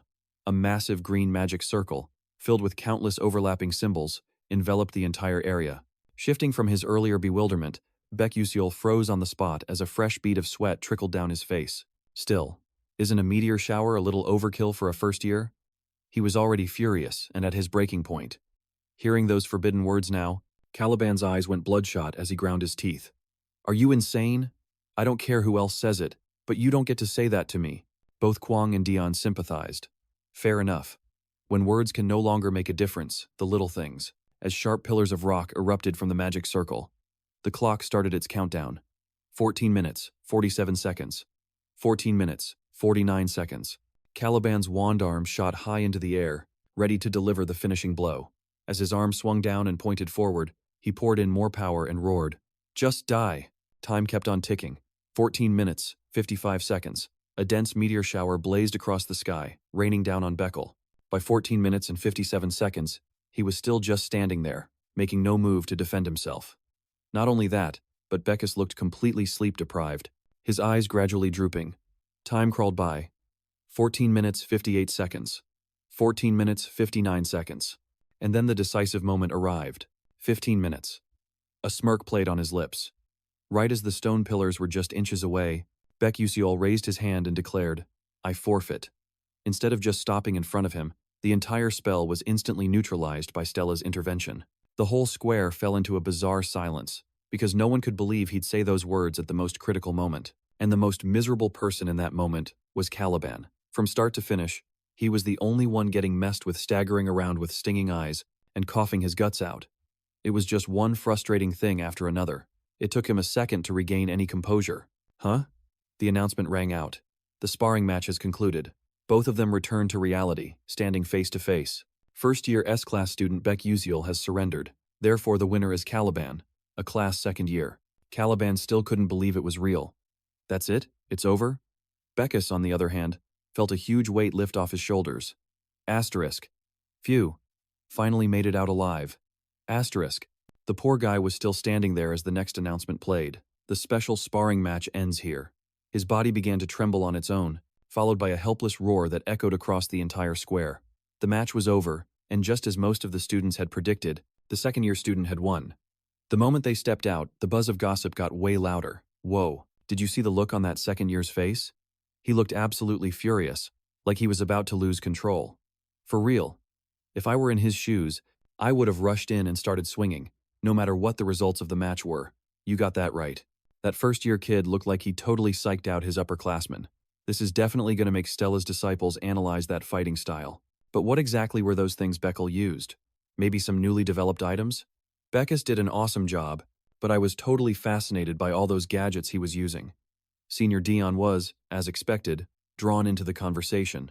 Is it because he's a fan of using magical tools? While normal alchemists fight based on the terrain, Beckel planned the placement of his magical tools from beginning to end. Thanks to his superior mobility, he created a favorable battlefield by setting up items all over his area. No surprise there, that kid is truly something else. Senior Kwang suddenly interjected. Oh, Miro Yoon said. You requested this practice session, didn't you? So, did you get the result you were looking for? Dion glanced at the crowd around them. The result I wanted? Well, now the second years won't be so quick to pick fights with the first years anymore, right? Sometimes even a second year can lose to a first year. More chatter came from other students. What a buzzkill. I didn't get to see that arrogant first-year kid get humiliated. Such a shame. Tell me about it. Senior Dion concluded at that. I guess this is the result I was expecting. Things have just become really interesting. Haha. Everything is going well. Scene cuts to the Red Eagle Club room. A fist crashed down hard on the table. It was Aidman Adalch, his face twisted in anger as he clenched his knuckles white. Caliban. What a total moron. Not too far off, Princess Hongbien was skimming a newspaper article about Assistant Professor Altarisha. The headline read, Alchemist Altarisha pioneers new magical technology for the future. But amidst all the gossip about Beckus, Princess Hongbien was lost in thought, replaying the entire battle in her head. Is this really the outcome of letting your opponent win? For the whole 15-minute match, Beckus didn't even use his sword properly. He just humiliated the upperclassmen with a bunch of different magical gadgets.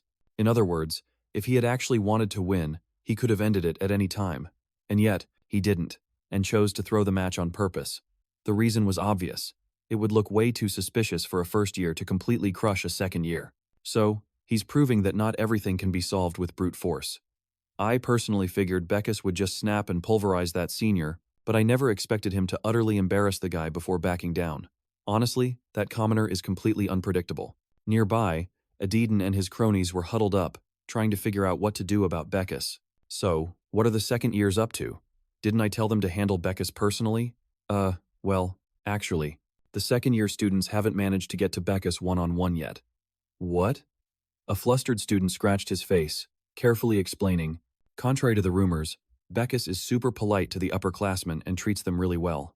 I was all set to chew him out, but he's such a smooth talker that I somehow ended up buying him snacks instead. The situation was just getting ridiculous. What the hell?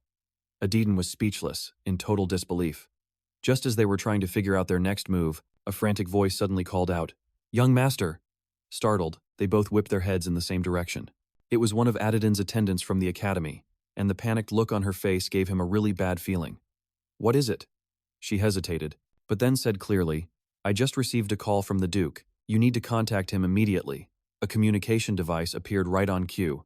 Adidon made the call as he was told, connecting the two lines. "Oh crap, this is serious. Dad is actually calling me first." Once the call connected, he answered, "Yes, father, it's Adidon." His father's voice shot back, "I just received a communication from the City of Alchemy." From the City of Alchemy. Holding a report, he said, "I've received some extremely critical news. The Alchemist Guild claims that the Alterish Academy has halted all item transfers to our nation because Duke Adalch refused them." "Do you know anything about this?" he asked. "Of course not. Why would I ever say something like that to the Alterish Alchemist faction?" Even though Adidon denied it, his father repeated, "But it's the truth. The co-creator of the Delta Enhancement technique said so himself." For a moment, he was silent, a strange, sinking feeling creeping into his mind. A co-creator. It didn't take long for him to start panicking. "Wait, father, I honestly don't know anything. I've never even met anyone like that." Then another thought slammed into his mind. His heart started pounding as a familiar face surfaced in his memory. Could it be Beckus? At that moment, an icy chill shot down his spine and sweat beaded on his face. He was completely speechless until a tiny sliver of hope appeared. "Ah, there is one thing," he said directly to his father. "Even so, it's ridiculous for them to dare refuse an entire great kingdom. Father, you know the kind of influence we have over the Alchemist Guild, right?" Before he could continue, his father cut him off with an ice-cold tone. "This is a technological revolution. We are talking about unprecedented technology, capable of creating items on par with ancient artifacts. Even the Golden Alchemist is teaming up with Altarisha on this research." Aidman gritted his teeth, realizing he was in some seriously deep trouble. "The Golden Alchemist, too? This is way bigger than I thought." "Right?" his father cut in. "Just like you said, the nation will reopen trade soon, but the Adalak name won't be on that list." His expression hardened as he zeroed in on the real issue. "I'm asking you one more time. Are you involved in this?" Aidman didn't say a word, and his silence screamed yes. Back with Princess Hongbien, she jumped when someone called out, "Hongbien." The voice belonged to none other than Admin Adalch. Total confusion was written all over her face as she replied, Yes, senior?" With no other options left, Adman's only hope was Princess Hongbien. "Can you set up a meeting with Beck for me?" She couldn't believe he was even saying the name of the guy he loathed with every fiber of his being. After thinking it over for a second, she narrowed her eyes. "Yeah, I'll do it." Cut to the southern continent, on the Crescent Moon Prairie, where a totally breathtaking view stretched out before them. A girl with long, flowing red hair was staring out at the vast expanse. Gelio, with a deadpan look, muttered to herself, "The price of land is going up." Right at that moment, Another figure shuffled forward, trembling, and dropped to his knees in front of her. Lady Gelio, please, I'm begging you. Just this one time, please show some mercy. A weird number 3 hovered over his head. You see, Gel had this special info panel that showed the number 3, thanks to some new knowledge updates that assigned a value score to literally everything. This power let her see every living thing, people, animals, and even objects, as a number. The lowest score is 0, and the highest is 100. She was sitting near him, but this dude only had a value of 3, basically the same as a random pebble on the side of the road. She said to him, "See? How do you manage to go this broke? I warned you not to expand your business into all that useless junk." But he just gritted his teeth, thinking something else entirely. Asterisk, lies, asterisk, asterisk. This deal was supposed to be a success, and she's the one who ruined it all. Asterisk, but it looked like there was no saving him now. Get rid of him. Yes, ma'am, the voice echoed, sealing the man's absolute despair. Guards stormed in, dragging him away as he screamed his head off. No, please, let me go. Lady Gel, Lady Gel. Gelio gave him one last look. As his screams faded into the distance, a satisfied smirk spread across her face. But it vanished just as quickly, replaced by her usual blank expression. Tch, so boring. The guys I deal with these days have zero backbone. The second that thought popped into her head, a familiar voice called out, "Jelly, you there?" Hearing his voice, Jelly beamed, her cheeks turning a rosy pink. Now, this guy wasn't like anyone we've met before. He had a super mysterious identity. He was none other than the chairman of StarCloud, Malian. "My dearest daughter, how have you been?" Jelly ran and threw her arms around Melian. "Dad, how was your trip? Look, my cheeks are all flushed. And how's business? Is everything going okay?"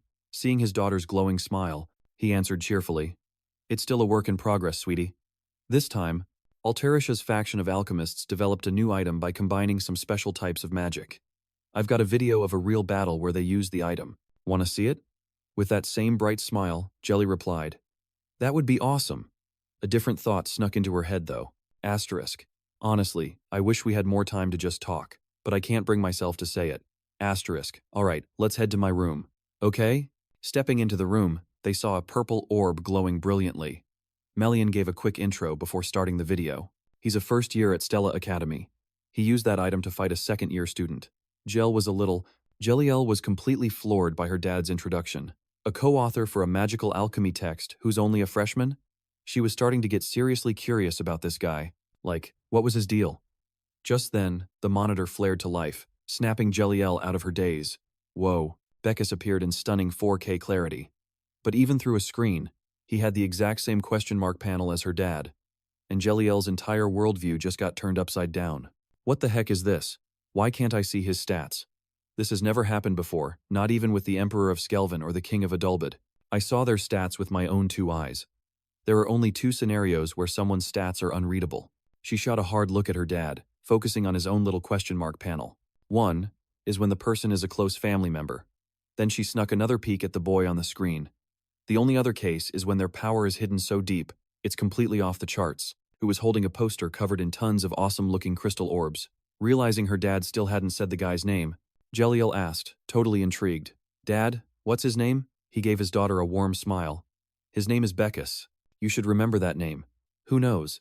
You might just run into him one day." There was no way she was going to let her dad down. "If you say so, then of course I'll remember."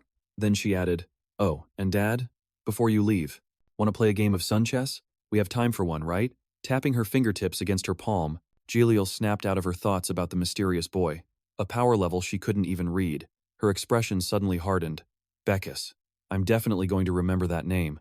Meanwhile, back at Stella Academy, or more specifically, with the guy who just got put on someone's watch list was Beckus. He was holding a glass, sipping some dark liquid with an intensely serious look on his face. Across from him, Admin Adalak was looking super awkward, fidgeting and completely unable to stand the tense silence. He was the one to break it, setting his glass down. "I'm done with my coffee. If you've got nothing to say, then I'm out." Admin couldn't believe how brutally cold and direct he was being. Wait, hold on a sec," Admin mumbled, not daring to make eye contact. "I'm really sorry about what happened before. It was my fault. I seriously regret it, and I've been kicking myself for looking down on you just because you're a commoner. So, please just forget everything I said and take back that declaration." "Sure," Beckus replied coolly, his expression not changing one bit. His inner thoughts, however, told a different story. What's this about? An apology? Whatever. That's not what's important here. But to save Princess Hongbian from a completely tragic fate, I need to strip Adman of all his political power. And to do that, Adman flinched as Beckus's voice suddenly turned ice cold. I'm not just going to do that for you. I think we should raise the stakes a little. Then, in a strangely captivating tone, he said, So, what should we do? Let's see. Beckus reached into his jacket. How about we try this? He pulled out a piece of paper with some writing on it, showing it off casually. This isn't just any old paper, it's magic parchment. A mystical kind of paper, where anything written on it can magically spring to life. Beckus continued, This is a magical oath, written on this very parchment. Let's make a wager. Adman was stunned. A wager? Beckus explained, his tone still completely flat. The game is sun chess. If I lose, I'll take back my declaration. I'll even agree to only supply items to the Adulbid Kingdom through House Adalak. Adman needed to clarify. Sun chess. But you said there's a condition on my end, right? But if I win, you'll hand over your ticket to the Aslan seminar. Adman could feel a dangerous undercurrent in every single word. Say what? He calmly absorbed the reply. Now, do you really think that's fair? Adidman's eyes narrowed. Heck no, it's not. The Aslan Symposium, a prestigious open forum where the scions of elite mage families gather for a high-stakes academic showdown. Entry is exclusive, open only to the most reputable mage families who meet one of three conditions. 1. You attended the previous year and presented a thesis so brilliant you were invited back. 2. You've submitted a paper deemed worthy of presentation at Ozalon. Or 3. You're one of the 12 rising stars of this generation. On a global scale, it's the ultimate battleground, where genius mages go to prove who's top dog. Just getting into Aslan and holding your own there is the ultimate proof of your power. The Ducal House of Adalch has been a fixture at the Aslan Symposium for decades. It's a cornerstone of their power, and that's exactly what I'm after. Shoving the paper back into his jacket, Beck closed his eyes and added, Hey, if you're not into it, forget it. But just as he started to walk away, a hesitant yet firm voice stopped him in his tracks. Hold on. Adidman's expression soured, almost looking defeated. You said sun chess, didn't you? If that's what you want. A smirk spread across his face, a dangerous glint in his eye. All right, I'll sign it. We'll meet here tomorrow, same time. He watched his rival's face for a long moment as the guy tucked the signed contract into his jacket. A day went by, setting the stage for a major showdown. The next day, the student body turned out in force, way more than usual. They were obviously drawn in by some big event. For anyone out of the loop, the whispers explained it all.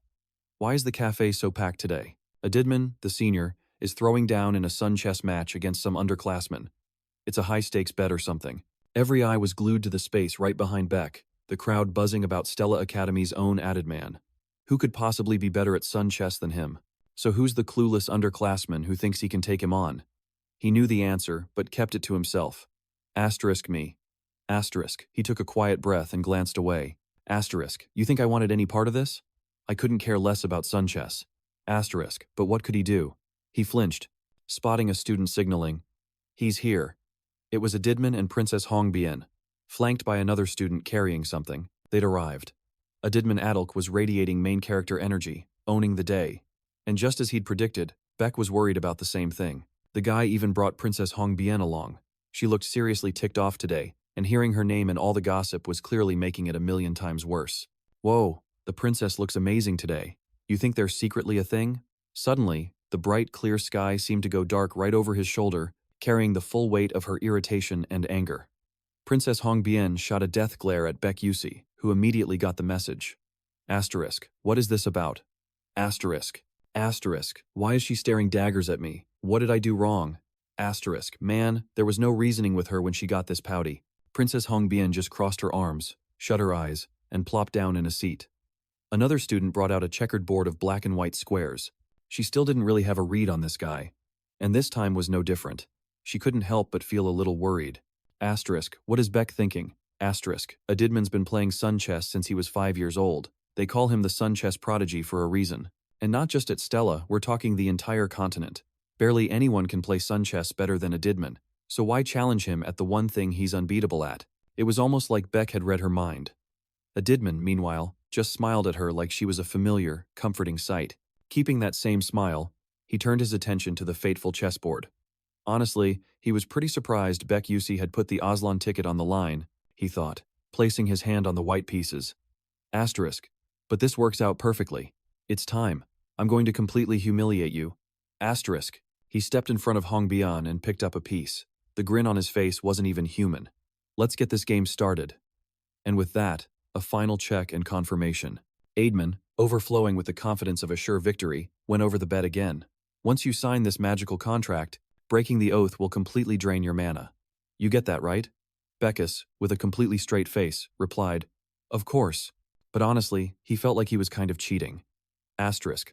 I don't have any mana to lose, so breaking the deal is no big deal. Asterisk, Aidman placed the last piece in the center, let it go, and made the invitation. The board is set. It's your move. Beckel thought for a second, giving up the first move advantage in a match with stakes this high. He reached into his item pouch. Asterisk. He's seriously underestimating me. Asterisk. He had used the encyclopedic glasses right up to the very last second. Asterisk. Alright, so far, everything is going my way. Asterisk. To give you a quick rundown of the rules for Sun Chess. Sun Chess is played on an octagonal board. You select 20 pieces from a total of 200 types and arrange them on the board. You only move one piece per turn, and unlike regular chess, every piece and every square has its own unique attributes and abilities. You have to combine them strategically to capture the opponent's king and win. That's the ultimate objective. Even for me, a Sun Chess master with 10 years of experience, it's not exactly a walk in the park. But man, PvP is way more fun than this. Beck Uziel chose the black pieces, his gaze locked onto his opponent. On top of that, Adidan Adalak was one of the top Sun Chess players not just at Stella, but in the entire continent of Adul. That confidence had completely blinded Adidan to reason.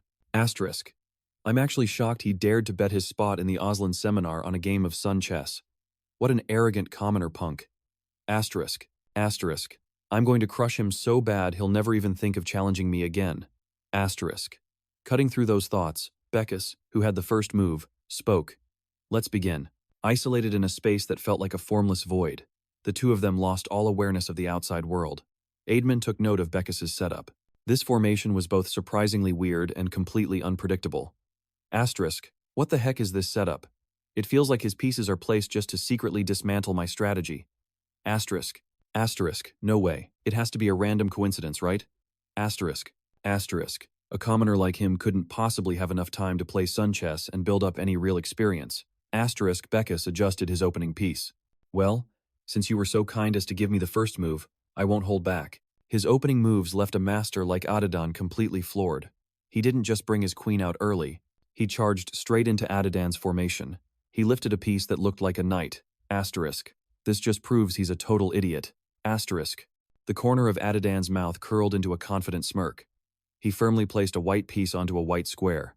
The instant the piece touched the board, a faint, special effect shimmered into view. More specifically, that piece immediately repelled one of Beckus's pieces. It was the lead knight. Aidman felt like he'd already secured the advantage. Asterisk. What a moron. Offering up his queen as a sacrifice this early. Asterisk. The piece's attributes appeared. The swift knight can move all over the board with extraordinary mobility. Beckus was starting to play for real. Aidman moved his pieces with both confidence and care. The knight charged, wiping out and vaporizing Beckus's pieces that blocked its path. That same knight continued its advance without a shred of hesitation. At that moment, Aidman couldn't hide his sheer glee, covering his face as he trembled with delight. As the shaking stopped, his true colors were on full display. I can't believe you're this reckless. I can end this whole thing before my symphony even reaches its next movement. In this match, Aidman Adalch had deployed his signature strategy, the Flames of Destruction. The core of this strategy is the seamless coordination of 3 swift knights. Step 1. Use the mobility of the swift knights to sow chaos among the enemy's ranks. Step 2. I'll use 5 pools of fire to lock down the board. Activating Scorched Earth Terrain. Scorched Earth is a special terrain that lowers the defense of any non-fire units and jacks up the damage for all my fire types. If this works, Beckus has 0 chance of winning. I've calculated everything, but when Beckus flicks his wrist to make his move, something feels off. This isn't how it's supposed to go. On a white square in his territory, a piece just materializes out of nowhere. And that's when I see my mistake, an invisible pawn. The piece's info pops up. Iron Chain Trap. Creates a prison within a designated area. Trapped units are immobilized for 5 turns. My 3 white knights, the ones that were just dominating the field, are suddenly bound by glowing red chains, all lined up in a row. I'm starting to freak out. Those were my high-speed knights. The invisibility was supposed to wear off after 3 turns. Why is it still active? And, oh great, The surprises just keep on coming. More info flashes on the screen. The invisible pawn's effect. Invisibility ends after 3 turns. However, if the user's queen is eliminated before the effect ends, invisibility is extended for an additional 7 turns. Sweat starts pouring down my face, but a wicked smile spreads across his. That son of a... He sacrificed his own queen early on just to trigger this. My hand freezes. It's fine. No problem. The effect only has 5 more turns anyway. Besides, this turn, I'm activating my Scorched Earth. My white piece lands on a black square. Flames erupt across the entire board. Scorched Earth terrain. All non-fire units suffer a 30% defense reduction. All fire-type units gain a 200% damage boost. It's the perfect environment to weaken any non-fire enemy and supercharge my own fire attacks. Pulling this off is incredibly difficult, since it requires controlling 5 specific points on the board. But once it's done, the game is completely mine. I glare at Beckus. How do you like that, Beckus? My terrain is active. Next turn, you're toast. But Beck Usiol is still unnervingly calm. He just moves his hand again, and this wave of anxiety washes over me. I watch his every move, waiting for the other shoe to drop. Another invisible pawn, that sly fox. But whatever, it doesn't matter what he plays now. Wait. I wasn't paying attention to where he put it. As the piece lands, I completely freeze. My mind just goes, huh? I didn't even realize that ordinary-looking pawn had somehow captured one of the key points. A black piece appears on a white square. Terrain reversal. Occupying a key point while an opponent's terrain is active triggers a reversal effect. In other words, my blazing battlefield instantly morphs into a frozen wasteland. Frozen terrain. Activated. The flames are extinguished. Pillars of ice shoot up from the board. I'm starting to lose it. With the reversal effect, ice elemental damage is boosted by 200%. Hidden reversal condition met. User gains an extra turn. 2 moves, 2 simple pawns, and he's neutralized my 3 knights and my entire terrain advantage. I try to pull back some of that old cockiness to calm myself down. What the hell was that? It's like he saw right through my entire strategy. I sneak a look at Beckus. No way, it has to be a coincidence. Adjusting my glasses, I realize it. Beck Usiol has me playing right into the palm of his hand. He's a true monster at this game. The color drains from my face, my jaw just hangs open. I can't stop shaking. It's a coincidence, right? I still have 1 white knight free. Snap out of it. There's no way he's got you completely figured out. I'm pathetic, clutching my pants like this. Another bead of sweat rolls down my face. I bite my lip. I've faced tons of opponents before. I just have to survive his next turn. I can still turn this around. Just hold on, and I'll win. I swallow hard, my expression hardening. Yeah, that's it. That brilliant confidence I had before is completely gone, swallowed by darkness. I can win. But it's not confidence I feel. It's just pure desperation. Can I really beat this guy? Am I even going to get another turn? Beckus's piece moves without a shred of hesitation. I can't help but flinch at the sight. If Amon was a king, then Beckus was an immovable mountain. Arms crossed, game face on. He knew Amon's skills were no joke. The guy was seriously strong. Even in this world, beating him at Sun Chess was considered one of the toughest challenges imaginable. But after 10 years, some absolute madmen had emerged. This dude was completely nuts. A master who'd played thousands of matches against Amon and literally wrote the book on how to counter him perfectly. Dropping the stoic act, Beckus cracked a grin. This whole strategy is stored right here in my status glasses. In other words, I'm playing Sun Chess with an entire encyclopedia of walkthroughs at my fingertips. The next black piece landed on a black square. It was a piece unlike any they'd seen before. The Thunder Bishop unleashed a lightning assault, dealing 200% damage to frozen enemies. If the frozen targets were linked, the strike would become chain lightning. From beneath the piece's hood, a sliver of lightning sparked to life. Golden lightning energy began to converge. The ice-covered board was instantly bathed in a yellow glow. Amon could only watch in despair as the tables turned in a flash.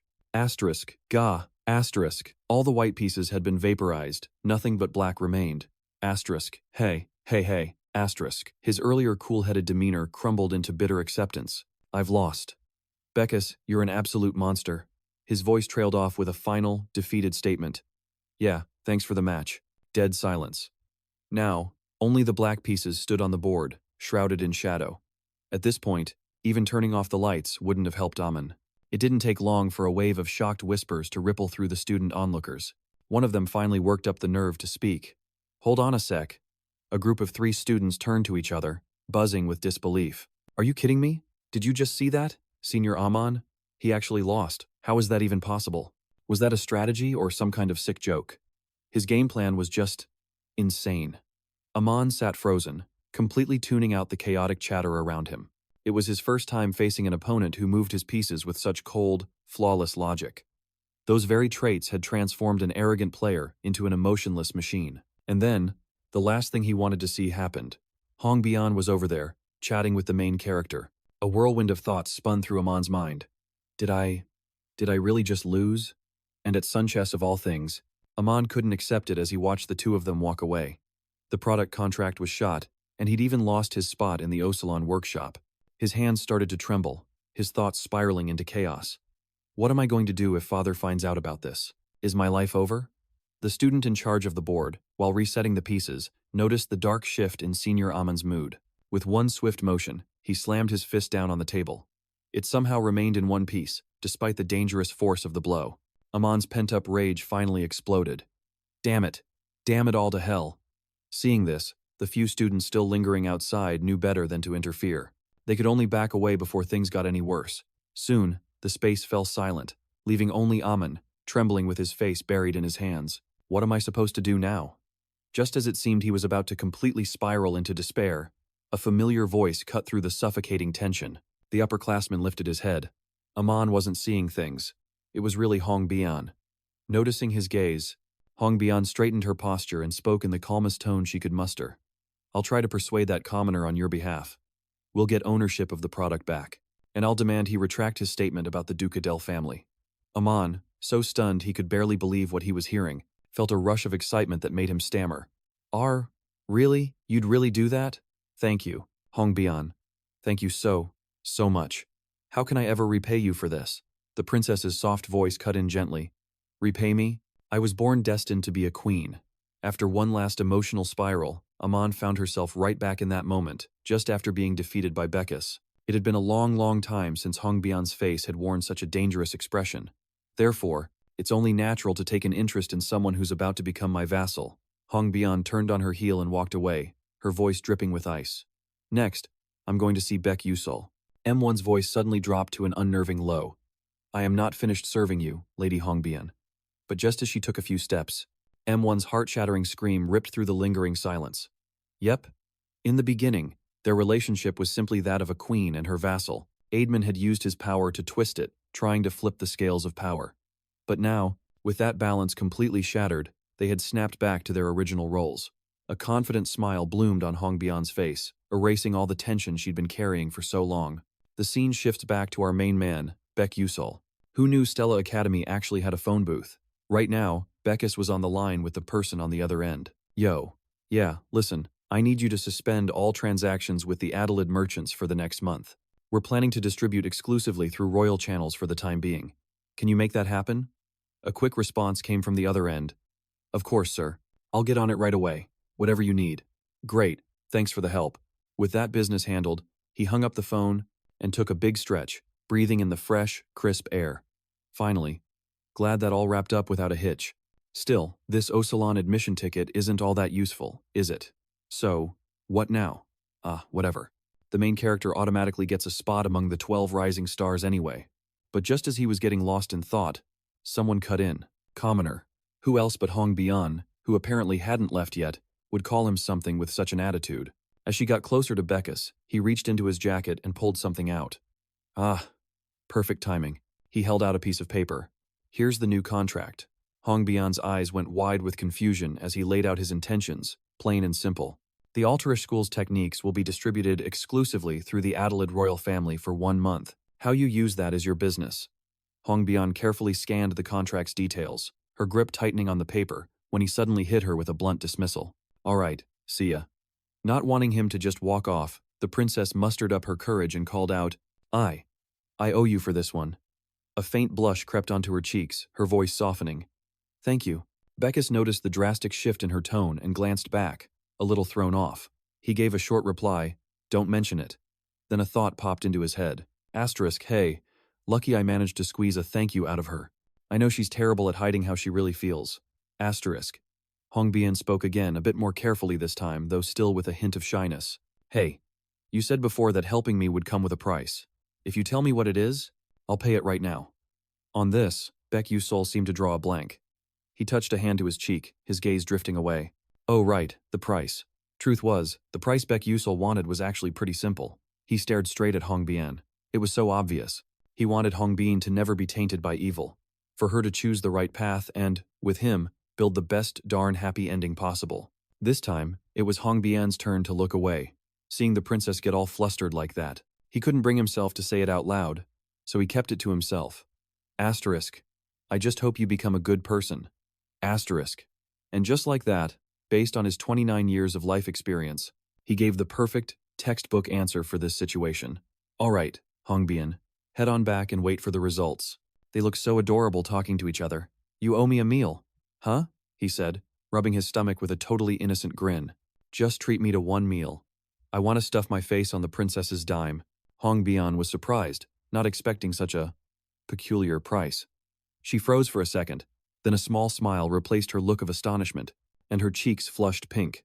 All right then, follow me. In a flash, Beckus found himself in a completely new place. Of course, he'd arrived here with the princess in the car parked nearby. He couldn't stop staring at it, sweat beading on his forehead. After playing this game for 10 years, he knew cash shop items were everywhere. And all the cars in E were top-tier luxury. She couldn't just let Baek Yu-sol stand there gawking at the car. Hong Bian turned back, her confident smile twinkling like the stars. He finally tore his eyes away from the car and followed the princess inside. To bring me all the way out here, she must have something special planned.